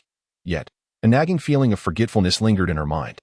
Just as she began to ponder, the recently concluded sealing drew her attention, and she promptly dismissed her thoughts. Nearby, Hiruzen observed the interaction between the two with a smile, with their group of elders continually reinforcing Tsunade's impression. Yunting intuitively sought to further his cause in a subtle manner, which would undoubtedly prove more effective than a true master. Hiruzen regarded Yunting with a look of mutual admiration at that moment. The sealing of the Nine Tails was reaching its conclusion. As the final hand seals were completed by the sealing ninjas, the massive sealing array vanished, replaced by the seal on Kushina and Naruto's abdomen. Wah wah wah, as if celebrating his rebirth. Naruto emitted a resounding wail, his voice echoing throughout the room. Truly, he was of the Uzumaki lineage. Were it any other infant who had endured such tumult upon birth, they would scarcely possess the strength to cry. Just as Minato was about to embrace Naruto and offer comfort, it seemed the sound of his cries stirred Kushina, who had been in a stupor, to slowly open her eyes, instinctively mumbling, "My child? Where is my child?" Minato hurriedly brought Naruto to Kushina, speaking tenderly. "Kushina, this is our child, Naruto, Naruto, Naruto." For the first time, after giving birth to her very own flesh and blood, Kushina finally beheld the visage of her son. Ignoring her weakened state, she tightly enveloped Naruto in her arms, tears that had accumulated in her eyes finally cascading down her cheeks. Once a fierce red pepper, now a devoted mother. Time, in its unrelenting passage, often slips away unnoticed. Only in those fleeting moments, upon raising one's gaze, does one suddenly realize, oh, has it truly been so long? Observing Kushina cradling Naruto and Minato embracing Kushina, the scene of their familial warmth, Yunting too became aware that he had been in this world for an entire year, in Kenoha village, at the Akimichi barbecue restaurant, renowned for its superior meat and exceptional culinary skills, as well as its secret sauces honed by the Akimichi clan over centuries. The restaurant remained bustling with patrons even in the late hours of the night. This was the very place Yunting had chosen to invite Tsunade for drinks. After all, what is wine without meat? Seated in a private room, Tsunade had briefly recalled the thoughts she felt she had forgotten, just as the final piece of the puzzle was about to surface when suddenly, a rich aroma of fine wine wafted to her nostrils. Good wine. Instantly ignited by the scent, Tsunade's eyes sparkled as she diverted her attention to a large man bringing in exquisite bottles of liquor. As for her previous thoughts, they could wait. She could revisit them after savoring the delightful drinks. Simultaneously, in the land of rivers, within a casino, Shizen trembled as she glanced around at the blood-red eyes of the patrons, who appeared ready to devour her whole. Then looked down at the pile of coins that had amassed like a small mountain before her. Having replaced Tsunade in gambling for an entire day, she had never imagined her gambling skills would prove so adept. Observing the numerous patrons who had been carted away, she nervously inquired, Do we continue to gamble? Gamble. We'll wager everything we have, the patrons shouted in unison, indignant. They could not fathom how a novice, lacking any gambling experience, could best them, seasoned gamblers. Hearing this, Shizen could only nod in disappointment, then half-heartedly shook the dice cup before revealing the contents, her head peeking out as her eyes glazed over. 6, 6, 6, a triple, a full house. The patrons at the table were equally stunned. As they beheld their mountain of coins grow even larger, Shizen felt tears welling up. She truly wished to stop winning, especially as she noticed the increasingly fierce gazes directed at her. Tsunade, when will you return? I'm so scared. Shizen sobbed internally, praying for her mentor to return swiftly. In a moment of serene detachment, the illustrious Tsunade, lost in her reverie, was savoring exquisite food and drink. Opposite her, Yunting smiled as he enjoyed a morsel of meat, all the while surveying the vibrant surroundings filled with reveling villagers. Unbeknownst to them, had history run its course, this very place might have long since been laid to waste by the Nine Tails, and the individuals engaged in conversation would have found themselves amidst a sea of blood. Yet, the present was transformed. The profound sense of accomplishment brought about by this temporal divergence was felt solely by Yunting. This was one of the reasons he had invited Tsunade to share a drink. Not only had she been deeply moved by the events of the day, but his own reflections were even more profound. This drink symbolized the culmination of the burdens he had carried over the past year, finally finding release. Since his arrival in this realm, the knowledge of becoming the Fourth Hokage had filled Yunting with a mix of excitement and trepidation. All of this stemmed from the looming threat of the Nine Tails upheaval 1 year hence. He had no desire to become known as the shortest-serving Hokage in history, like Minato Namikaze. Yet, as the Fourth Hokage, it was inevitable that he would have to confront the Nine Tails head-on when the time came. He was acutely aware of his own limitations. He feared that he would be swiftly overwhelmed by the beast. Fortunately, the emergence of a system provided a glimmer of hope. In pursuit of prestige points, he navigated through the lives of the villagers, undeterred by their puzzled gazes, accumulating what he could. His encounter with the benevolent guy accelerated his progress remarkably. At last, following the awakening of his release, the restlessness that had plagued him began to subside, instilling him with newfound confidence regarding the impending Nine Tails crisis. He could finally settle down to strategize earnestly. Orochimaru's defection was a meticulously orchestrated plan of his own, making it not only allowed him to seize true power, but also significantly boosted his prestige, further enhancing his abilities. With this, the perilous situation he faced was effectively alleviated. In the years following this day, Kenoha would experience little turbulence. Should he choose, Yunting could genuinely revel in the freedom of the vast skies, enjoying this precious time. However, cognizant of the historical trajectory, he was reluctant to squander the forthcoming decade and a half. Especially now, fully integrated into this world, he grasped the grotesque societal structure and recognized that each aspiring individual, regardless of their character, was striving to implement their own vision of peace. As Hokage, Yunting, who ought to be the most qualified, harbored his own aspirations. With the entire world as his canvas, he envisioned a flourishing landscape of peace, enabling future generations to reap the benefits of his endeavors. Such lofty ambitions were the aspirations of every noble soul. In Yunting's eyes, the once revered sage of the Six Paths was constrained by the ideologies that birthed the concept of one nation, one village, alongside the inequitable distribution of tailed beasts. This framework merely unified the previously scattered clans into a formidable military force, leading to greater bloodshed and slaughter. This was evidenced shortly after the demise of Hashirama Senju, when the first Great Ninja War erupted with alarming speed. The so-called prophesied child, Naruto, along with his ideals of love and peace, and figures like Madara and Pain, all presented their own significant dilemmas on the path to peace. Even if a semblance of peace were achieved, it would likely be fleeting or illusory. The true path remained elusive. As past experiences had illuminated, it was not a matter of unwavering belief in a singular ideology. Rather, the essential prerequisite for achieving peace, especially within the context of a unified world, was undoubtedly unification. The wars between nations and ninja villages fundamentally boiled down to struggles over interests. There exists no genuine fairness in this world. Thus, disparities in interests inevitably lead to conflict. Those with lesser interests naturally covet those with more, resulting in friction, a commonplace occurrence. Perhaps a person of great charisma could momentarily quell such tensions, but with time or their passing, the cycle would inevitably resume. Therefore, the optimal solution lay in the amalgamation of nations, transforming external conflicts into internal ones, thereby mitigating the ferocity of future disputes. Moreover, in light of the current advancements in global technology, there existed the potential for a vigorous development of productivity, fostering numerous industries tied to collective interests, thereby creating vast employment opportunities. This, in turn, could significantly alleviate internal discord, paving the way for lasting peace. Yet, the path to such an endeavor would be fraught with obstacles. Yunting's vision was far too advanced for the denizens of the ninja world. The mere thought of unifying the ninja realms had never crossed their minds. In their perspective, the land of fire remained distinct from the land of lightning, both having coexisted for countless years. How could such entities possibly merge? The very notion of cohabitation post-merger was unfathomable. Should he pursue this course, the conservative factions within the village would surely rise in rebellion, viewing it as a harbinger of further conflict for Kenoha. Thus, it was imperative to commence with ideological and educational reforms. Yunting pondered. However, was it truly necessary to invite such monumental complications into his life?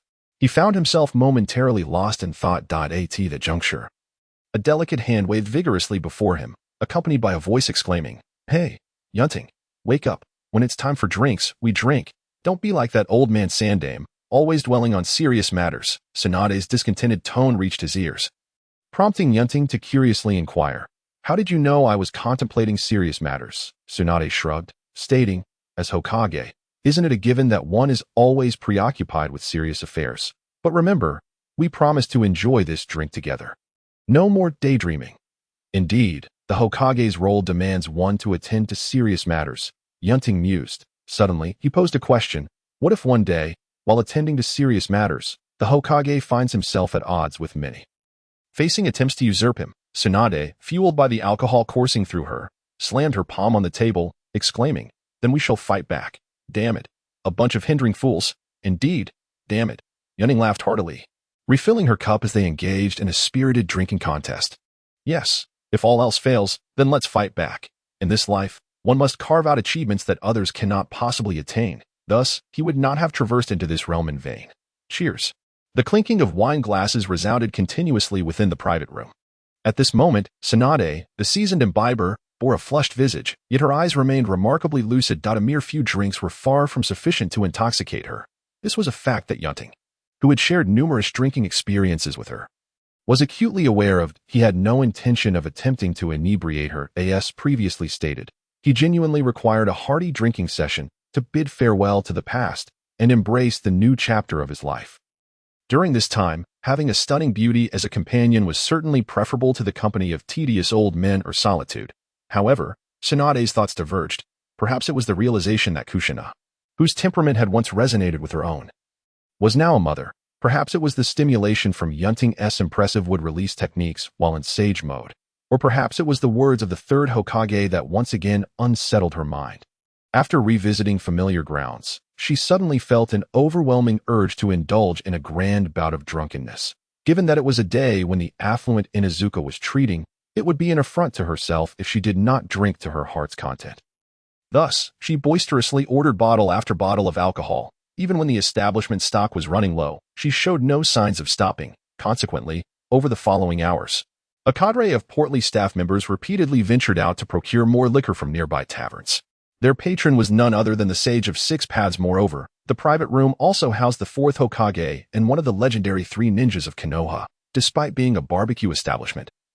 The staff transformed into a tavern at the behest of their customers. At this juncture, numerous empty bottles littered the room. Amidst the intoxicating aroma of wine, the two did not merely consume alcohol and meat. They also engaged in extensive discussions covering a vast array of topics, from astronomy to geography, ninja techniques to personal experiences, and even childhood embarrassments. They traversed countless subjects, exuberantly bantering as the mood struck them. Among these topics, Tsunade particularly relished sharing tales of her youthful indiscretions, where her age afforded her an undeniable advantage. As Yunting, recalling his own childhood blunders, covered his face in embarrassment at her animated retelling. He could not help but feel a dark cloud looming over him, contemplating whether he ought to silence her before she divulged his youthful follies. He never anticipated that his younger self had committed such cringeworthy acts. Should Tsunade's loose tongue expose these secrets, his reputation as Hokage would surely plummet. Fortunately, Tsunade, having experienced 2 great ninja wars, was highly attuned to crises. Upon noticing Yunting's increasingly disconcerted expression, she stifled a large yawn and deftly changed the subject. The night was still young, and it would be exceedingly unwise to offend the benefactor at this juncture. After all, those thoughts remained within her mind. There was no rush to voice them. Hence, after downing another glass with Yunting, her brown eyes grew slightly hazy as she pivoted the conversation. In the recent battle, that man in the black cloak triggered the Nine-Tails rampage with just a glance. Was it the Sharingan? Though the black-clad figure had turned his back to her, Tsunade, being well acquainted with the Uchiha clan, quickly deduced that the Sharingan was indeed involved. After all, there was a historical precedent of Uchiha Madara manipulating the Nine-Tails with his ocular powers. The ability to incite the Nine-Tails' fury in an instant could scarcely be attributed to anyone other than the Sharingan. It was indeed the Sharingan, and moreover, a Manjiki Sharingan. Otherwise, even with Kushina's weakened seal, it would not have been so effortlessly provoked by mere 3 tomo. Yunting, seeing no need for concealment, confirmed her suspicion and even divulged further information. A Manjiki Sharingan, one like Uchiha Madara's. When did such a figure emerge? Tsunade pondered aloud. Then what of the Uchiha clan? She instinctively rubbed her temples, a rare seriousness crossing her otherwise carefree face as she grasped the gravity of the situation. Yunting shook his head, clarifying, "It is not as you suspect. This matter has no connection to the Uchiha clan. Setting aside the current circumstances, the latter has no incentive to act in such a manner. Furthermore, there are no individuals within the Uchiha clan who have awakened the Manjiki Sharingan." His firm assertion eased Tsunade's concerns. While she held no affection for the Uchiha, as a member of the village, she wished to avoid a scenario that could lead to conflict. Yet, if the black-clad man was not from the Uchiha of Konoha, then who could he possibly be? To awaken a Manjiki would necessitate possessing Uchiha blood. Could it be a distant descendant of the Uchiha clan? Or perhaps Uchiha Madara had somehow returned? Tsunade took another swig of her drink and shrugged, casually remarking. Yunting regarded her with a knowing glance, recognizing that while it was not Madara, the connection was nonetheless significant. This was a serendipitous stroke of insight born from drunkenness, regardless of the individual. Anyone ambitious enough to orchestrate a Nine-Tails incident would undoubtedly resurface to create further turmoil. Sooner or later, they would reveal themselves. Just like now, we have already unearthed information about his abilities, haven't we? If we encounter him again, we will be better prepared, Yunting stated calmly. Tsunade nodded in agreement, a sense of anticipation flickering in her eyes. The earlier encounter with the black-clad man had left her feeling frustrated and hesitant due to Naruto's involvement. If an opportunity arose in the future, she yearned for a chance to have a proper confrontation. By the way, Tsunade, do not divulge the matter of the black-clad man possessing the Sharingan to outsiders. Although we know it is not the Uchiha clan's doing, once it spreads, outsiders may draw their own conclusions. For the majority, the mere possession of a Sharingan will undoubtedly lead them to believe it must be the Uchiha clan's handiwork. In such a manner, what is not a fact may be perceived as one. The Uchiha clan has only recently improved relations with Kenoha under my leadership. We must not allow such unwarranted rifts to emerge. Yunting cautioned her. Tsunade nodded, assuring him that she would remain astute regarding significant matters. In truth, it was not just Tsunade who was aware. Kakashi, also present at the time and intimately familiar with the Sharingan, along with Minato, who had witnessed the events beside Kushina, were equally aware of the black-clad man's ocular abilities. However, like Tsunade, they had previously been advised in private to keep this information confidential. Thus, the total number of informed parties amounted to 4. And after they all pledged secrecy, no one else was privy to the cause of the Nine-Tails rampage. Even Sarutobi Hiruzen had been deliberately sidestepped on this matter during Yunting's earlier briefing, that it was better to be overly cautious than to risk unforeseen consequences. Yunting aimed to undertake significant endeavors and did not wish for Kenoha to spiral into internal strife. Unlike the elderly Third Hokage, whose ambitions had long since waned, Yunting was young and vigorous. Driven by a fervent desire to expand. As the hours passed, having set aside the topic of the cloaked figure, Yunting and Tsunade returned to their revelry, and their revelry grew increasingly frenzied. At one point, Yunting even mused about the possibility of encountering formidable opposition, akin to the Third Hokage, should he pursue grand ambitions, and inquired how Tsunade would respond. With a confident thump on her chest, she promptly assured him, "I will lend my strength to you. We shall spare the old man's life." Yunting chuckled, disregarding whether she was merely intoxicated or speaking earnestly, and replied, "I shall hold you to that." With that, they resumed their focus on feasting and drinking, challenging each other to see who would succumb to inebriation first. "Let us see who can drink the most," agreed. The two individuals eagerly engaged in a contest of a different sort. This was the first time in a year that Yunting had indulged so liberally, and it seemed it might also be the last. Both were of the Thousand Hands constitution, while they may not have been impervious to intoxication. Their capacity for alcohol far surpassed that of ordinary folk, since the late hours of the night, when they commenced their revelry with copious amounts of meat and drink, until the establishment was devoid of patrons. The sounds of clinking cups resonated incessantly even as the staff succumbed to fatigue, snoring in the background. Despite having traversed an entire night, as dawn's light began to break outside, the clinking within their private room had diminished in frequency. However, it still echoed intermittently, leaving one to ponder the limits of their endurance. The portly member of the Akimichi clan, bleary-eyed and stifling a yawn as he prepared to relieve himself, cast an envious glance towards the room. To be precise, it was directed at one of the men inside. At that moment, in the private room, amidst the scattered empty bottles, Yunting and Tsunade, though still holding their ground, wore expressions of bewilderment. The occasional closing of their eyes served as undeniable proof that they had reached their limits.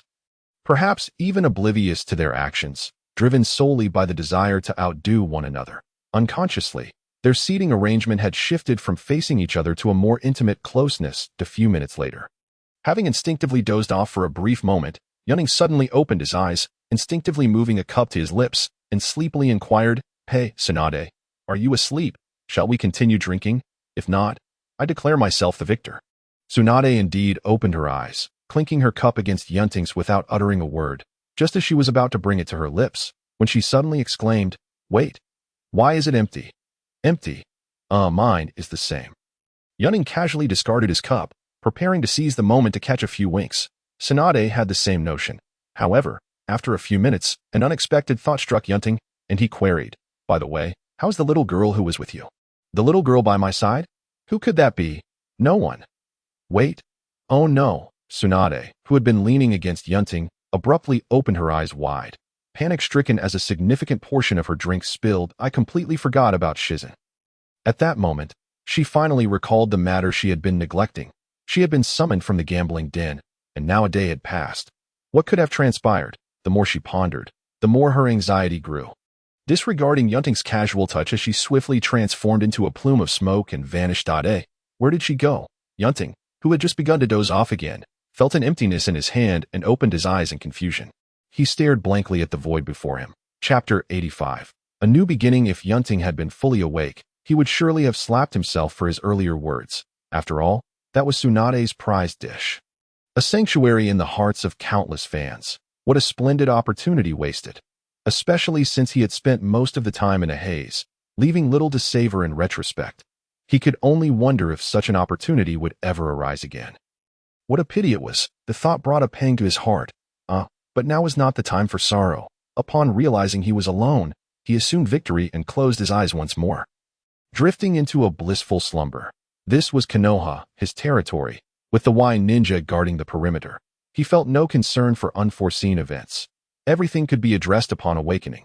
Meanwhile, Tsunade, who had been unexpectedly roused, swiftly returned through the wet-boned forest while attempting to sober up. As someone accustomed to the revelries of numerous taverns, she possessed methods to regain her clarity, even inebriated. Otherwise, this voluptuous beauty with a penchant for alcohol would have been taken advantage of long ago. Yet, as she pondered her past encounters, the most notorious was still Jeriah from her childhood. However, he had paid a hefty price for his advances, suffering broken ribs and nearly losing his life in the process. But now she had to add Yunting to that list. His actions were even more outrageous. Nonetheless, Tsunade's worries for Shizen left her little time to dwell on those memories. Typically, she would be gone no more than half a day. But this was her first visit to the gambling den in the Land of Rivers. A place unfamiliar to her, it was difficult to imagine what might befall Shizen as she contemplated sweeping through the Land of Rivers and its surrounding human trafficking dens to locate her poor assistant. Oh, she almost forgot. There was also a significant chance that the little pig, Tun, could be sold off as well. With the assistance of the living slug, she finally made her way back. However, the scene that greeted her was utterly unexpected. The same casino, once bustling with life, now lay eerily quiet. The once arrogant henchman of the establishment now sprawled on the ground, moaning in agony. Shizen was the only one still standing, Tun excluded. Lady Tsunade has finally returned. Shizen remarked, her expression devoid of emotion, as if abandoned by a scoundrel, the moment she caught sight of Tsunade. Haha, it's all that rascal Yunting's fault. He dragged me back to Kenoha for labor, and only now do I find the time to return. I never imagined you would be so formidable in a brawl, Shizen. I thought you might be, cough. Tsunade's awkward explanation nearly revealed her true thoughts. Yet Shizen merely twitched her nose, her expression growing more mournful. What Lady Tsunade refers to as